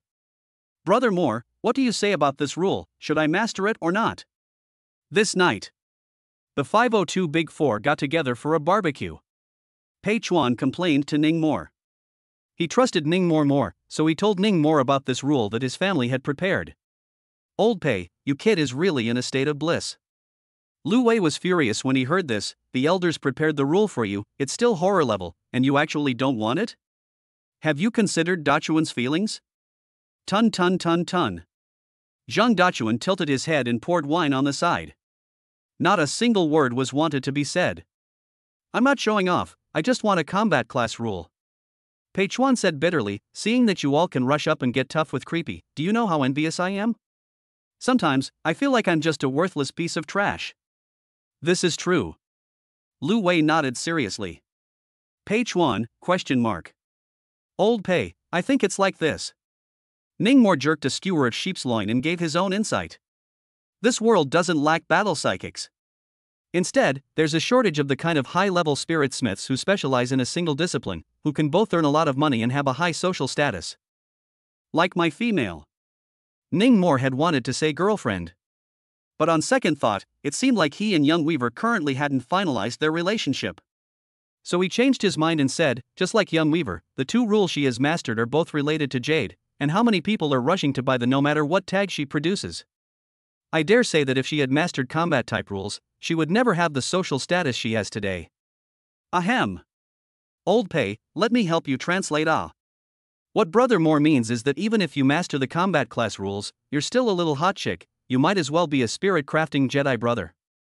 After Lu Wei finished talking cheaply, he even asked Ning More for confirmation, isn't that right, Brother Moore? Ning More didn't say anything. Silently, he picked up the beer bottle on the table and handed it to Pei Chuan. Dead fatso, I'll break your mouth. Pei Chuan picked up the bottle and smashed it. Lu Wei ran out of sight in a puff of smoke. The 2 living treasures chased each other and quickly disappeared. Ning More smiled as he picked up the bottle and took a sip. Then he realized that Zhang Dachuan next to him was in a low mood. Of course he knew what the reason was. Patting his roommate on the shoulder, he said, don't worry, Dachuan, as long as you're willing to work hard, the second rule that suits you will appear. I feel the same way. Zhang Dachuan slammed the wine bottle on the table, his eyes very determined. He decided. After returning to school, he would soak in the library every day to study the weird archive materials. I don't believe I won't be able to find a second rule that suits him.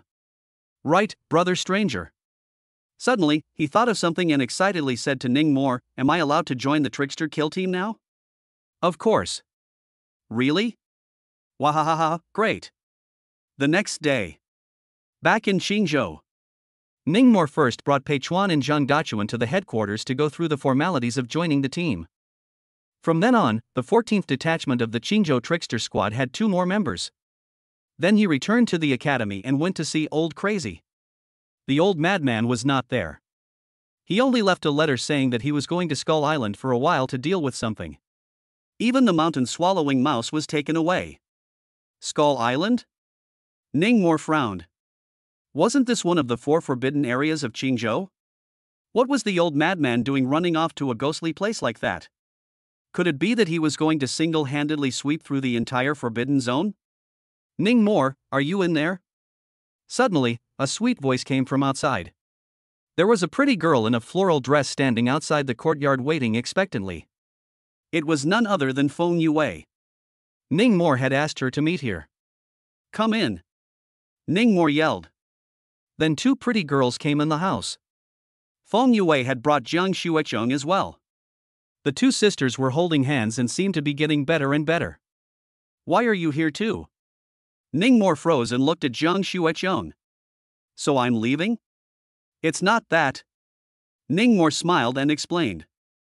Jiang Xuecheng smiled lightly and said, Captain Ning, we all know about what happened to you in the Savage Mountain tomb. Oh? Is that so? The corners of Ningmore's mouth unconsciously rose, smiling brightly. Actually, it wasn't just me, everyone helped. I just gave that creepy the final blow. Ningmore pretended to be modest. He thought that the 2 sisters would look at him with adoration on their faces. As a result, Jiang Xuecheng said quietly. They said that you beat up women in the ancient tomb. Chapter 115 Flower Leader, Yu Hongdai. Beating women. Ningmore almost fell to the ground in a heap. This script wasn't right, was it? Ningmore, did you really hit a woman? Feng Yue's big watery eyes blinked, her expression incredible. No. You two listen to my sophistry. No, listen to my explanation. Ningmore hurriedly clarified that busty, brainless woman from the Wei family really owes a beating. Good wow, you're still peeking at people's boobs. Feng Yue's tiny barbarian waist was crossed, unhappy. Just when Ningmore was at a loss for words, the 2 girls looked at each other and then pfft. Laughing out loud. Alright, we know the cause and effect of the matter, just teasing you. Feng Yue playfully laughed. Right now, the entire circle of psychics in Qingzhou are discussing your feat of killing a nightmare-class creepy. Dare to trick me? Ningmore feigned anger, then spread both hands. I wanted to give you a gift, but now it's gone. A gift? What gift? Brought out from the ancient tomb? Feng Yue's eyes lit up. She was too curious, pulling Ningmore's arm and shaking it around. Ningmore, show me I was wrong. Don't be angry, I'm wrong, okay? Yelp. Jiang Xuecheng heard goosebumps on the side. Alright. Ningmore couldn't take it anymore. It was going to be a problem if he shook it any longer. So he took out the jade hairpin from the storage talisman and threw it to little Qingmei. This is... Feng Yue took the jade hairpin, felt the strong and twisted soul power fluctuation in it, and instantly froze. Guile weapon. Jiang Xuecheng let out a shocked cry. The guile weapon was formed by the fusion of things such as rules, obsessions, and origin soul power, and its aura was extremely special. That was why she recognized it with a single glance. What? Feng Yue's beautiful eyes widened. The expression was far more horrified than the time Ningmore had given her the Biyun Peach. Of course, she was well aware of the value of a trick artifact. It was said that the cheapest piece of a trick artifact would start at tens of millions of dollars. Some with good attributes could even fetch tens or tens of billions. This. Me. Feng Yue was a bit dumbfounded. She subconsciously wanted to push back, but she looked fake. A momentary dilemma. Take it. I have 2 trick artifacts that can't be bound. Besides, this one is a jade artifact, so it might be able to maximize its value in your hands. Ningmore usually loved to lie a little. As a matter of fact, with the Earth rank, it was already possible to bind a 3rd artifact. Feng Yue was so moved that she didn't know what to say. The things Ningmore had given her were just too many. From the rules, to the Biyun Peach, to the guile weapon. One was more expensive than the other. Don't rush to be happy yet. Ningmore poured cold water on the watering little Qingmei. This jade hairpin was brought out by me from the main crypt. I don't know if there's a curse yet, so take a look at it first and don't rush to bind it. Feng Yue nodded at his words, then inputted his soul power into the jade hairpin. It touched the origin soul force inside. Soon after, a frown tightened her brow. What's wrong? There's a curse. Jiang Xuecheng asked with concern. Feng Yue looked at Ningmo with a complicated gaze. What is the content of the curse? Ning Mo frowned slightly. The trick artifact that he had managed to bring out of the ancient tomb would be too much to handle if it could only be used as a decoration. Lifting the curse requires a wife release letter. Feng Yue looked at Ning Mo expectantly. It should be something like a letter. Blanche. Ning Mo slapped his thigh and spat out Feng Wang. The wife release letter. That damned wife release letter was actually used to lift the jade hairpin curse. This Nima. Ning Mo then told the story of working with the mysterious red-haired woman Yin Tao to retrieve the treasure a few days ago. Blame me, I didn't realize that the epistle was so useful and actually let it go to someone else. Ning Mo sighed. How can I blame you for this? It's not like you knew. Little Qing Mei chimed in on his behalf. It's done, I'll turn around and make a post on the forums, try to see if I can contact that person. Ning Mo sighed. Spinning around, he asked about the specifics of the curse. Jiang Xueqian also cast a curious gaze.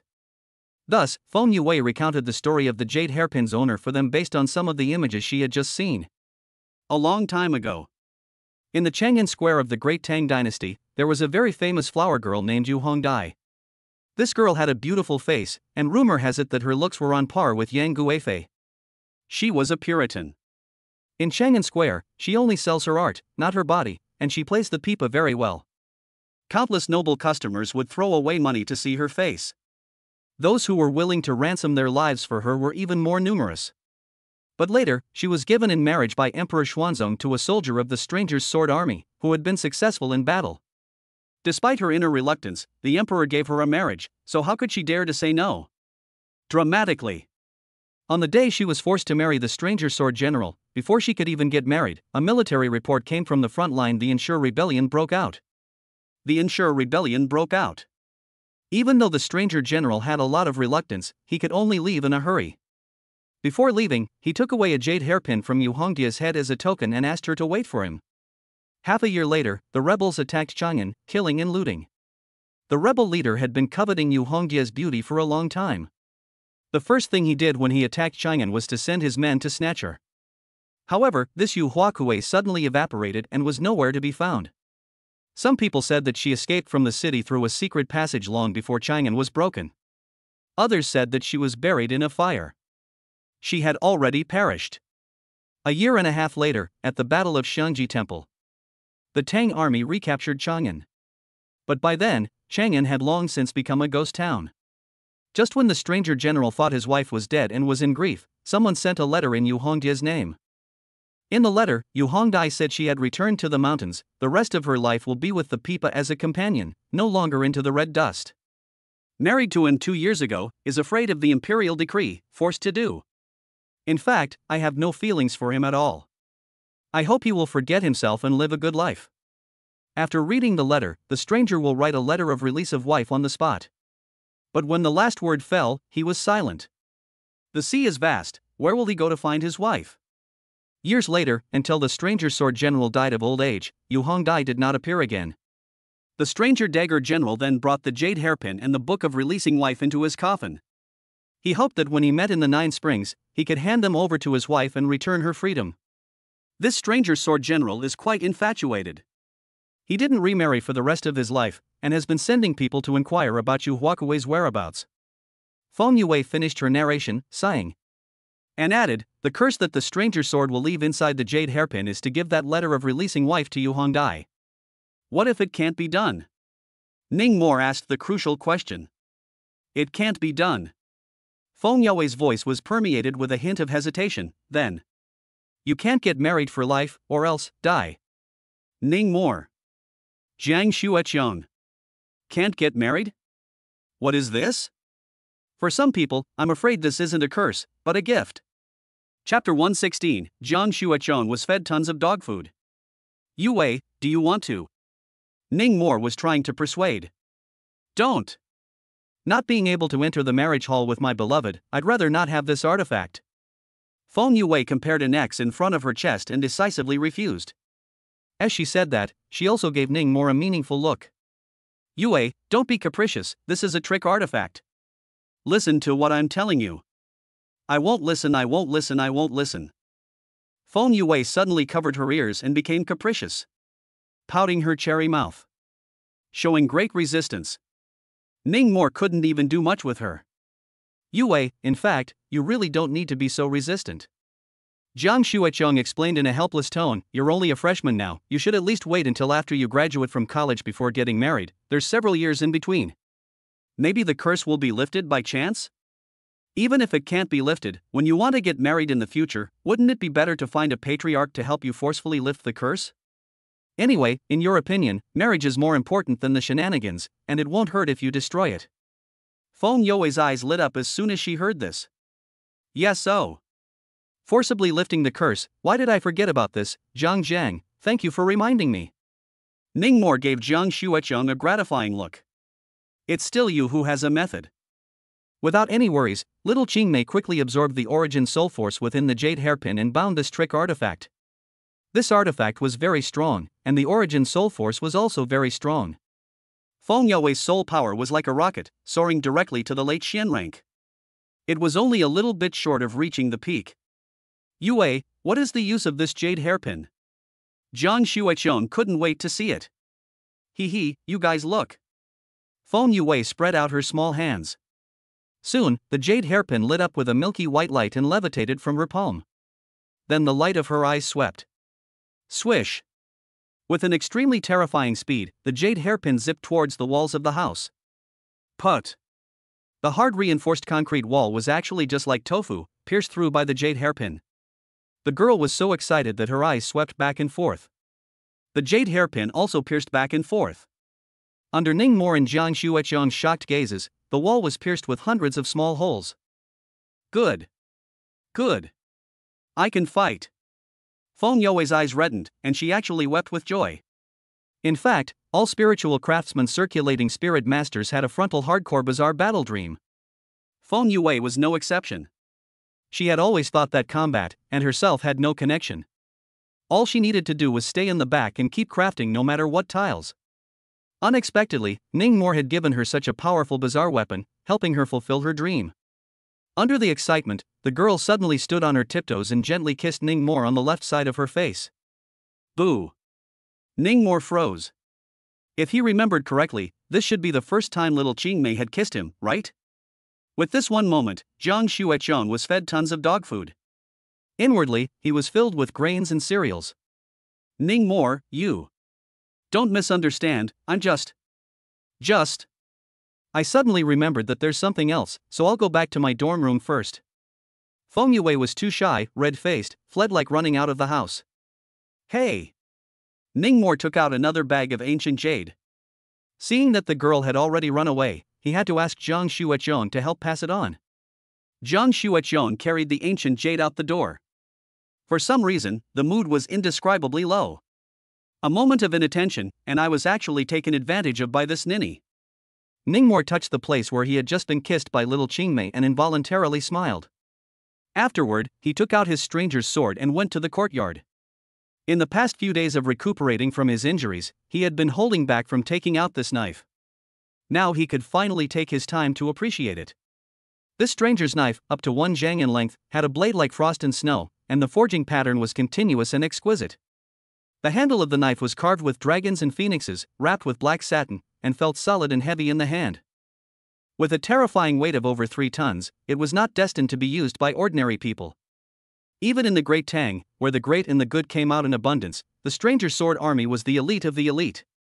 In the past few days, Ning Mor had long since turned that book of stranger sword technique to pieces, and all the moves of the kicking knife technique, shocking knife technique, and pressing knife technique were familiarized in his heart. Right away, it was time to grip the hilt of the blade and rehearse it. Buzz. Buzz, buzz. The long knife equivalent to the weight of 2 small cars set off a gust of airwaves visible to the naked eye as it danced. The flowers, plants, and trees in the courtyard shook and swayed, their branches and leaves rustling. In a trance, Ning Mor returned to the ghostly world of that stranger sword general. The Battle of Xiangji Temple. A showdown between the strongest elites of the Great Tang. The Avatar General Li Sai, leading 3,000 stranger swordsmen, shone in this battle. This battle, which forcefully renewed the life of the Great Tang Empire for 150 years, also became the most legendary battle of the stranger swordsmen. Ning Mor's name also has the word stranger in it, and the stranger sword is very close to him. Perhaps it was destined by heaven that he chose to master the rules of 1 power to 10. Otherwise, he wouldn't be able to wield this weapon. A few hours later, Ningmore finished practicing with his sword and returned to his dorm room. He first took a shower to wash off his stinky sweat. Only then did he take out his cell phone and post on the House of Spirits forum, looking for that mysterious red-haired woman named Yin Tao, hoping to pay a heavy sum of money for the book of releasing wives in her hands. There was no telling if that woman could see it. Not long after posting, the three roommates, Lu Wei, Pei Chuan and Zhang Dachuan, returned. They went to the logistics office to hand in the alcoholic mission. The mission rewarded 2.88 million yuan. Lu Wei and the three of them, after some deliberation, hit Ningmore with 2 million of it, leaving 880,000 for them to split. After all, the drunkard was killed by Ningmore. A small amount of money, and the latter didn't push back. "Brother Moore, come on, taste it." Afterwards, Pei Chuan took out a bottle of wine from the room and handed it to Ningmore. The liquor was emerald green in color, permeated with a rich rice aroma, as if the scent of a newborn rice paddy was full of life and vitality. "This is..." Ningmore sniffed at the mouth of the bottle and said in surprise, "You've mastered that rule of grain essence?" "Right. Mastered it, this is the wine I made with that rule." Pei Chuan laughed, "I call it resident wine." "Resident wine? That's a fine name, I guess those women are going to grab it like crazy." Saying this, Ningmore poured himself a few mouthfuls. Tons and tons of. The entrance was mellow and thick, silky and smooth. After a whole bottle went down, the fatigue from practicing the sword just now was swept away. Good wine. Ningmore instantly felt energized. It was as if the whole person had gotten a few years younger, metaphorically speaking. "I'm going to sell this wine for $500,000 a bottle." Pei Chuan talked about his plan and said, "Take the time to make 1 or 2 bottles every day, that's more than $20 million of income a month, and it doesn't affect cultivation, cool, hee. Grass. Spirit smiths are so lucrative." Lu Wei and Zhang Dachuan were so envious by the sight that they were about to cry. Especially Zhang Dachuan, who came from a village in town, his family's conditions were average. Not to mention preparing rules for him, he couldn't afford to pay for his meals. If it wasn't for the school's subsidies for poor students, how could he afford to go to the psychic academy? Zhang Dachuan was not complaining about his parents. He was simply envious. Envious of his three roommates' favorable family conditions. Dachuan. At this time, Ningmore's voice suddenly came, "Let's go, I'll treat you to dinner." "Huh? Okay." Zhang Dachuan was instantly delighted. He followed Ningmore and went out. The boss is treating him, it's not worth not eating. A poor kid like him had to seize every opportunity to become stronger. For the next week, Ningmore practiced his sword at the old madman's place during the day, and then went back to the dormitory at night to invite Zhang Dachuan for dinner. But strangely enough, Ningmore set a rule for him. Chapter 117 Terrifying Spells, Headshot Calls. That rule was, no lunch every day. One also had to swear. Otherwise, he wouldn't be invited to dinner. For the sake of the evening meal, Zhang Dachuan could only swear. No lunch every day until he gets permission from Ningmore, or else he stays single for 4 years in college. As a result, every afternoon, he was so hungry that he gnawed on the bark of a tree. "Brother Moore, why on earth don't you let me eat lunch? Christmas Eve evening." On the way to the cafeteria, Zhang Dachuan once again asked, his stomach growling. Ningmore thought it was time to tell him. So he asked, "Dachuan, what do you think will happen if a person doesn't eat for a meal?" "One would be hungry. Besides being hungry, one will also lose weight." "That's not wrong. And besides being thin, it also saves money. There will also be no strength and no spirit." Seeing Ningmore's face darken, Zhang Dachuan hurriedly changed his words. "Very good." Ningmore finally got the answer he wanted. Then he took out the props he had prepared long ago from his storage talisman. A piece of iron and a piece of steel. "Dachuan, let me ask you, what is the relationship between this iron and steel?" Zhang Dachuan scratched his head, not understanding why Ningmore would ask him such a question. But in order to eat a big meal quickly, he had no choice but to say, "Steel is made from iron." "That's right, iron only becomes hard when it's refined into steel, just like..." Ningmore smiled and didn't say the rest of his words. "Think about it, what I meant when I asked you those questions just now." Ningmore meaningfully patted Zhang Dachuan on the shoulder and tossed the iron and steel blocks to him. Brother Moore, can't you just say what you have to say? Zhang Dachuan's brain was already slow. Ning Moore's speech was cloudy. It caused him to be unable to understand what was going on. Heaven's secrets can't be divulged. Ning Moore raised his head and realized that a dark cloud had already converged in the sky above.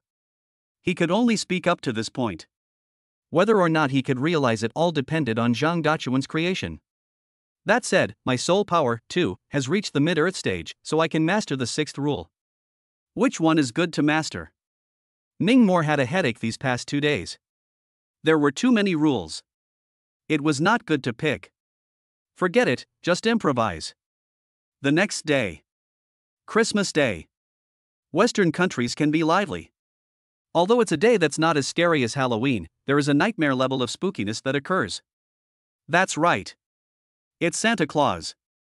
This thing is very similar to the Chinese New Year's beast. It only appears one night a year, it's ghostly and extremely difficult to catch.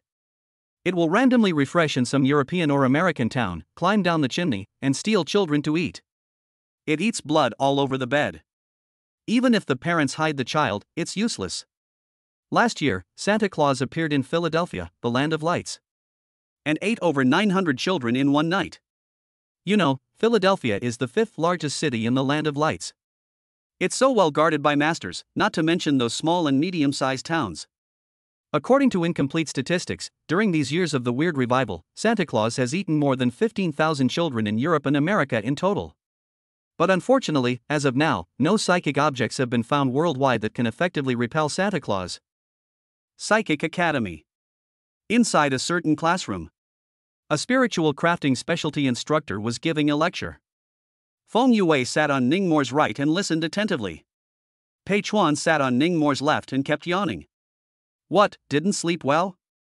Ning Moore twisted his head and glanced at Pei Chuan, using his soul power to transmit his voice. You still have the nerve to ask. Pei Chuan didn't have the heart to say. He was all ready to sleep last night when Ning Moore transferred him $2 million and insisted that he make 4 bottles of resident wine out, saying that he would give it to Feng Yue the next day. It made him sleepy now. Help me make 10 more bottles this afternoon, I'll pay you according to $800,000 per bottle, so what? Ning Moore bumped Pei Chuan with his shoulder.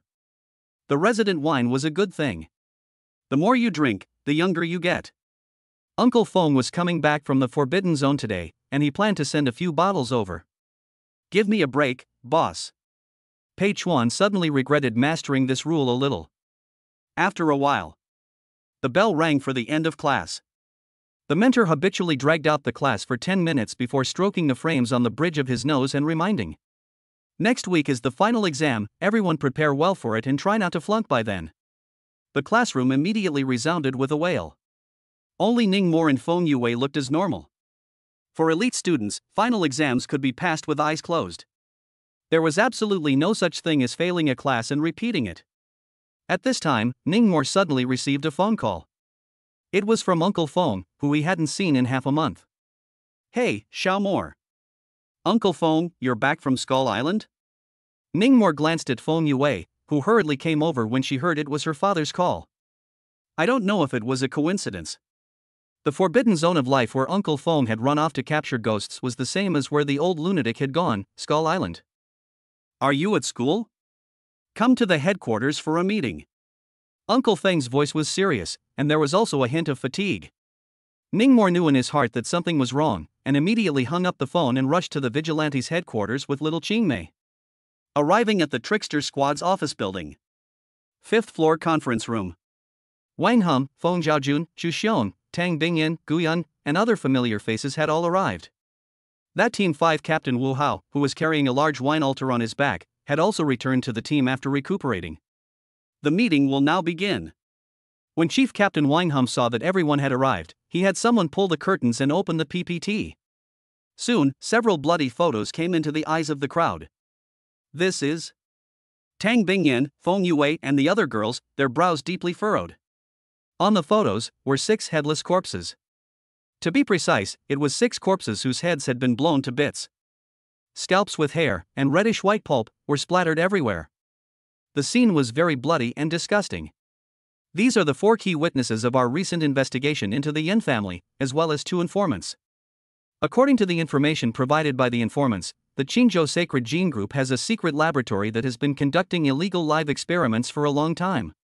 However, shortly after we obtained this piece of information, these informants and witnesses were all killed by having their heads detonated with unknown spells. The means were cruel to the extreme. Wang Hum played the pictures on the PPT, his face clouded over. The Yan family? Ning Moor's face was serious. Was the top finally going to move this family? During the Mid-Autumn incident, although the Zheng family took the blame for all the crimes, all signs indicate that the murderer behind the collusion with the Purgatory organization is someone else. There is a great probability that it is the Yan family. The purpose of having everyone here today is to focus all our strength and use the fastest speed to dig out the evidence of the Yan family's collusion with the bazaar and bring them to justice. Wang Hum looked serious, now to assign tasks. Old Feng, you are responsible for leading a search of the Sacred Gene Mansion to see if you can find that secret lab. I've already applied for a search warrant. Feng Zhaojun nodded, alright, no problem, I'll definitely turn it upside down. Xu Xiong, you are responsible for tracking Sacred Gene's flow of funds for the last 5 years. Okay. Xu Xiong led the order and nodded. Bing Yan. Wang Hum had just reported Tang Bingyan's name. Suddenly, a piercing cell phone ringtone sounded in the conference room. What the hell, don't you know to mute your cell phone for a meeting? The captain of the 9th team was angrily scolding one of the rookie team members under him. Yeah. Sorry, Captain. I forgot to mute it. The rookie team member took the phone and apologized with a red face while running out of the conference room. It looked like the call was quite important. However, when he pressed the answer button and brought the phone to his ear. However, he suddenly felt that his head was expanding at an alarming rate. Boom! For a short second. The team member didn't even have time to call for help, and his head exploded like a balloon that had swollen to the extreme. The explosion had a great commotion. At the same time the headless body fell, a group of Tricky Kill team members rushed out of the conference room, staring dumbfounded at the scene in front of them. This terror filled Gu Yun's eyes. Feng Zhaojun, Xu Xiong, and Tang Bingyan clenched their fists, anger written all over their faces. It's him! It must be him! Wang Hum was furious. This was the Trickster Kill Team office building. One of their team members was actually killed just like this. This was undoubtedly a provocation to the entirety of the Qingzhou Trickster squad. What a terrifying spell! Looking at the headless corpse lying in a pool of blood, while Ning Moore was in a state of rage, he also deeply felt the power of the cursed circulation spiritist. Killing people in the air, gods and ghosts were unpredictable. Chapter 118 Bone Mirror Divination, Yan Jinyue's Killing Intent. At the same time, Yan Family Manor. Inside the study, Yan Jinyue was sitting upright, his hands in a mountainous gesture together. A pair of cold, cloudy old eyes slowly opened. Eldest uncle, you really did it? In front of the desk, Yan Gang looked at his own old master in shock. The first rule mastered by the old master was terrifying. Neither the birth date nor the 8 characters were needed, just by learning the phone number that someone had been using for a long time, one could easily take their life. The old master used this life-threatening phone call to blow up many people's heads. But no one was able to find out. This was the dreadfulness of a heavenly rank curse master killing people invisibly. Let's give the Trickster Kill team a small warning first. Yan Jinyue picked up the tea on the table and took a sip. Let him, Jiang Yishan, know that my Yan family isn't one to be messed with. I rather think that you will only enrage Jiang Yishan even more. Yan Gang's face was a bit flustered.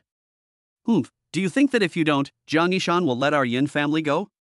It's only a matter of time before the Yan family fights the Qingzhou Trickster squad. Right now, with Elder Dean Wei not being in Qingzhou, it's our Yan family's chance. Yan Jinyue saw it through. The tea within the cup rippled slightly, reflecting the intense hatred under the old man's eyes. My only son died in their hands. Even if they want to call a truce, my old man won't agree. The Trickster Kill team must all go down and bury my son Yan Jian with them. Yan just fell silent. A few days ago, the old man did not know through what means he had calculated that his cousin, Yan Jian, had died at the hands of a certain member of the Qingzhou Trickster Kill team. Although he didn't know exactly who it was, it seemed that the old master intended to drive the Trickster Kill team to extinction to avenge his cousin's death. Bang bang. At this moment, a knock sounded on the door. Master, the gang has arrived. The butler walked in. That gang? Just as Yin Gang wondered, the old master had already moved out of the study. He hurriedly followed. Seeing the old master's fitness, he couldn't help but sigh with emotion. Ever since the old master bid for that longevity class rule from the psychic auction, his health was getting better and better, to the point where he didn't even need a cane anymore. Soon, the group arrived at the welcoming parlor. A young blonde man in a white suit with a handsome appearance was sitting on the sofa and sipping tea. Behind him were 4 bodyguards in suits and sunglasses. Things brought? Yan Jinyue walked over with his men. Gloom shrouded his aged face. The blonde man smiled without saying anything. He got up and walked to the empty space next to him and casually waved his hand. With a flash of white light, a large artifact was placed on the ground. It was a full-body mirror embedded in a senile white bone. The frame of the mirror was made entirely of white bones spliced together, with grayish-black ghostly chi flowing and tumbling between the bones, and a skull hanging right above it, making it look rather sinister. What is this thing? Yen Gang was startled. What an evil mirror! He had just glanced at it and his soul was almost sucked in. Master, to tell you again, the price of the bone mirror is 1 billion Chinese coins per use, and it also requires the sacrifice of 10 living people. If you're sure you want to use it, transfer the money first. The blonde man looked at Yen Jinyue with a smile. What? 1 billion? Yen Gang was shocked. What kind of trick weapon that required $1 billion to use at once? Was the old man overwhelmed by hatred? Yen Jinyue didn't hesitate and directly glared at the old butler. The latter took out his cell phone and made a call, transferring the money to the blonde man. Received. The blonde man saw the text message on his cell phone, smiled faintly, and made an inviting gesture. Bring it up. The old butler called out to the door. Soon, several psychics escorted 10 ordinary people into the living room. Go inside. Hurry up. What's the dawdling? These few psychics were Yin family gatekeepers. None of them were poor and wanted criminals. They were either coerced or enticed, and they all swore a poisonous oath of allegiance to Yen Jinyue. 10 people had their mouths taped shut and were in tears. There were men and women among them, old people and children. Kneeling on the ground, they begged Yen Jinyue to spare them. Yen just saw that little child crying and were moved to compassion. But there was no way around it. In the Yen family, the old man was the sky. Throw it in. Yen Jinyue was unmoved. Several Yen clan members immediately picked up these ordinary people with their soul power and threw them towards the bone mirror. The bone mirror was like a bloody mouth, swallowing the 10 people one by one. After about 3 to 5 seconds, the mirror's surface gradually turned from muddy to clear, and was able to illuminate human figures. The blonde man laughed. That's enough, ask the questions. Yen Jinyue then stepped forward, took a deep breath, and asked, bone mirror, let me ask you, who actually killed my son Yen Jian? So this is a tricky weapon that can divine. Yen just now read it. The old master was trying to find out the real culprit who killed his cousin, and then used the most brutal torture to torture him to death to relieve his heart. Not long after, the surface of the bone mirror began to ripple and a human face gradually emerged. It was a little chubby guy who looked a bit naive. It was none other than Lu Wei.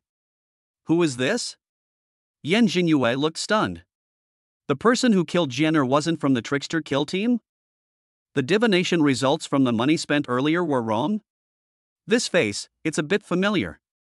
Yen Gang stared at the small chubby peer in the mirror, always feeling that he had seen it somewhere. 2 seconds later, he remembered. Wasn't this Ning More's little follower? He had seen it on the day of the terror exam. Just as he was about to open his mouth to say so, a human face actually surfaced in the bone mirror once again. This face, on the other hand, was much more handsome, with clear-cut angles and a radiant demeanor. It's him. Yen Jinyue might not know Lu Wei, but he recognized Ning More at a glance. It was simply because Ning More had been too famous in Qingzhou recently. I knew. It was really him. Yen Jinyue's mouth was full of teeth.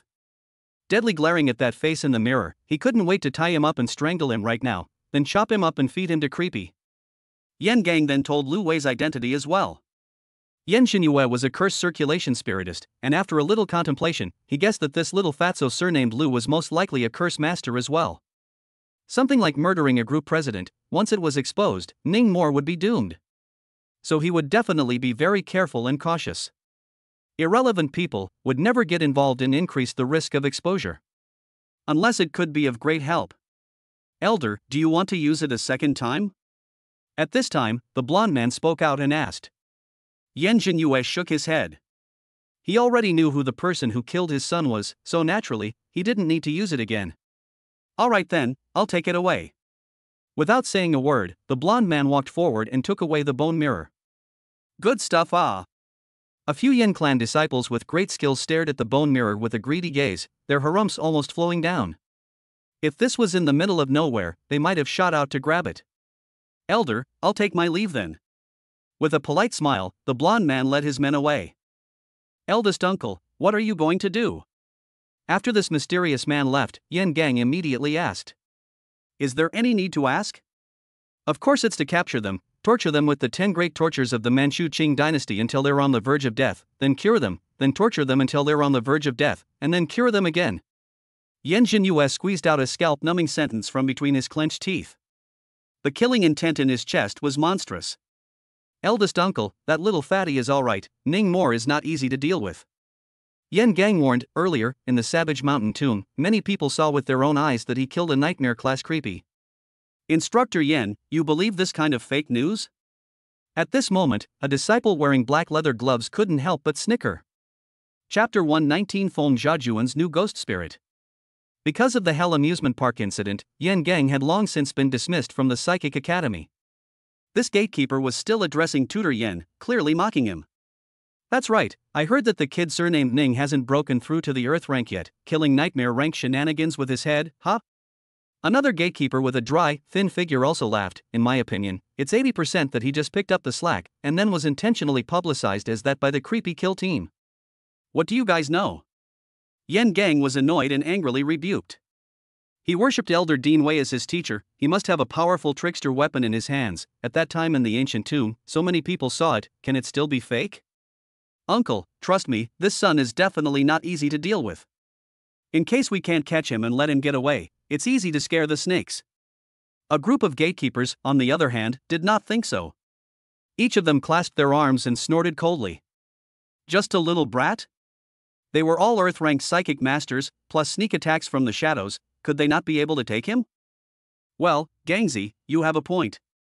Yan Jinyue nodded after deep thought. This brat surnamed Ning, either you don't catch him, or if you do, you must. Eldest uncle, I do have a good idea.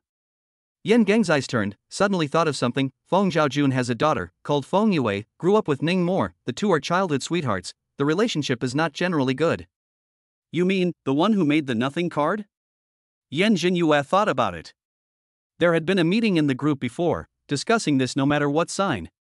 At that time, he had also sent someone to contact Feng Xiaojun to talk about cooperation, only to be decisively rejected by the latter. That's right. Feng Yue is a spiritual craftsman circulating spiritist, there's not much combat power. As long as we kidnap her, there's no worry that Ning Mor won't obediently send herself to the door, and at that time, the rules for making the much ado about nothing sign and the corpse suppressor glutinous rice will all be ours. Yan Gang smiled sinisterly. Alright, Gangzi, let's do as you say. Yan Jinyue nodded in agreement. Gloves, RC Car, this task will be given to you too. Yan Gang barked at the two gatekeepers who had just taunted him, if you mess up, bring your head here. Yes. The two gatekeepers could only pinch their noses and admit it. Jinner, wait a little longer, Dad will be able to avenge you soon. Yan Jinyue looked up at his son's effigy in the hall and burst into old tears. Rainbow Street. A certain large stall. Ah, Chu. Ning Mor, who had been busy all day, had just sat down for a late-night snack when he suddenly sneezed. Who's chanting about me? Ning Mor pulled out a tissue and wiped his nose. Instead, a blue ball of rule light quietly surfaced around him. This is also a rule? Ning Mor cried a little. Stretching his hand into the light mass, he silently recited renunciation. The light mass slowly disappeared. A mere terror-level rule, where did he see it? Earth-ranked psychic masters could master nightmare-level rules at the highest level. He had to pick one of the top nightmare-level rules. It was just that he hadn't been able to think of one. Little more, did you get anything over there? Across the table. Feng Xiaojun had just sat down and asked with a grave expression. Not for now. Ning Mor shook his head. His mission today was to lead a search of the Yin family's several large soul beast farms outside of the city. During this time, Pei Chuan had been knocked off by a long-tusked black pig that had suddenly gone berserk and had suffered considerable injuries. At this moment, he had already been sent to the hospital by Lu Wei and Zhang Dachuan jointly. However, Ning Mo always felt that this was an obstacle that the Yin family had intentionally put up for him. "There's nothing on my end either." Feng Zhaojun sighed and shook his head. Since the Yin family dared to tear themselves apart from our trickster squad, they must have already made preparations and destroyed all the evidence a long time ago. Can we only stand by and watch them shoot cold arrows in the dark while we have to be passive and defensive all the time? Xu Xiong finished a glass of wine and slammed the glass heavily on the table. The glass was instantly in pieces. Damn, it's too suffocating. Can't we just kill our way into the sacred Jin mansion? Gu Yanyu was also furious. His mission today was to arraign the top management of the Zheng family. As a result, Zheng Jianjun and his wife had committed suicide in prison just as he was about to be interrogated. No need to think, it must be the Yin family's handiwork again. Without evidence, we can't do this. We are an official organization. Feng Zhaojun was also depressed. We can't continue to be so passive, we have to take the initiative. Ning Mo muttered in his heart. The enemy was in the dark and I was in the light, so I was already at a disadvantage. That old man of the Yin family was still a terrifying heaven-step curse master. If it dragged on any longer, he, Uncle Feng, Old Gu, and Sister Tang would all be in danger. Let's do it. Ning Mo dried a glass of wine and had a countermeasure in his chest. After dinner, everyone didn't go back to their respective homes, but continued to investigate. However, Feng Zhaojuan's heart ached for his daughter and insisted on sending her home first. Women staying up all night can get old. While in the car, he noticed that his daughter had recently coiled her hair up and fixed it with a very pretty jade hairpin, so he asked curiously.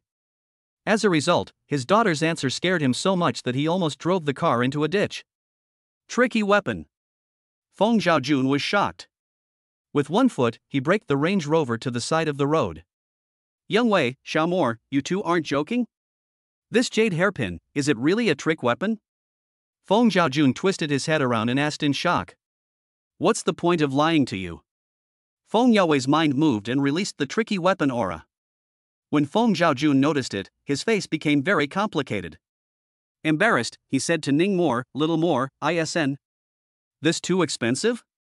It's fine Uncle Feng, I have 2 trick artifacts already, I can't bind them anymore. Ning Mo replied with a smile. Feng Zhaojun was stunned. Combined, in this family, he was the only one who didn't have a guile weapon, right? He then asked about the curse. Only after learning that it was merely a matter of not being able to get married did he reluctantly put his heart down. Not getting married is not a big deal.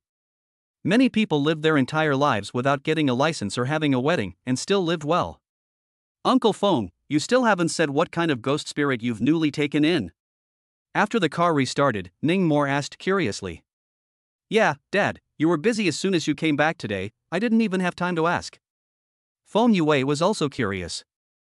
This is confidential for now, you guys will know later. Feng Zhaojun smiled faintly, I can only say that it's very strong. Wow. Feng Yue was looking forward to it, her eyes lit up. By the way, Ning Mo, guess who I ran into on this trip to Skull Island?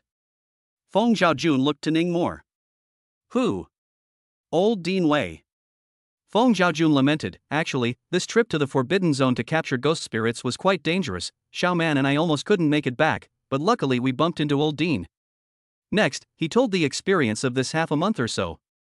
The ghost spirit he favored had top lethal level strength, almost as strong as a reggae. And it wandered around the Forbidden Zone. After a great battle, this ghost spirit was seriously injured by him and Qi Xiaoman, and then escaped back to the Forbidden Zone. Feng Zhaojun was unwilling to do so, so he chased after it. As a result, he ran into the master of the Forbidden Zone's subordinate, Faceless Monk, a nightmare-level weirdness. Just when he thought he was going to die, Wei Yuan descended from the sky. Wei Yuan descended from the sky.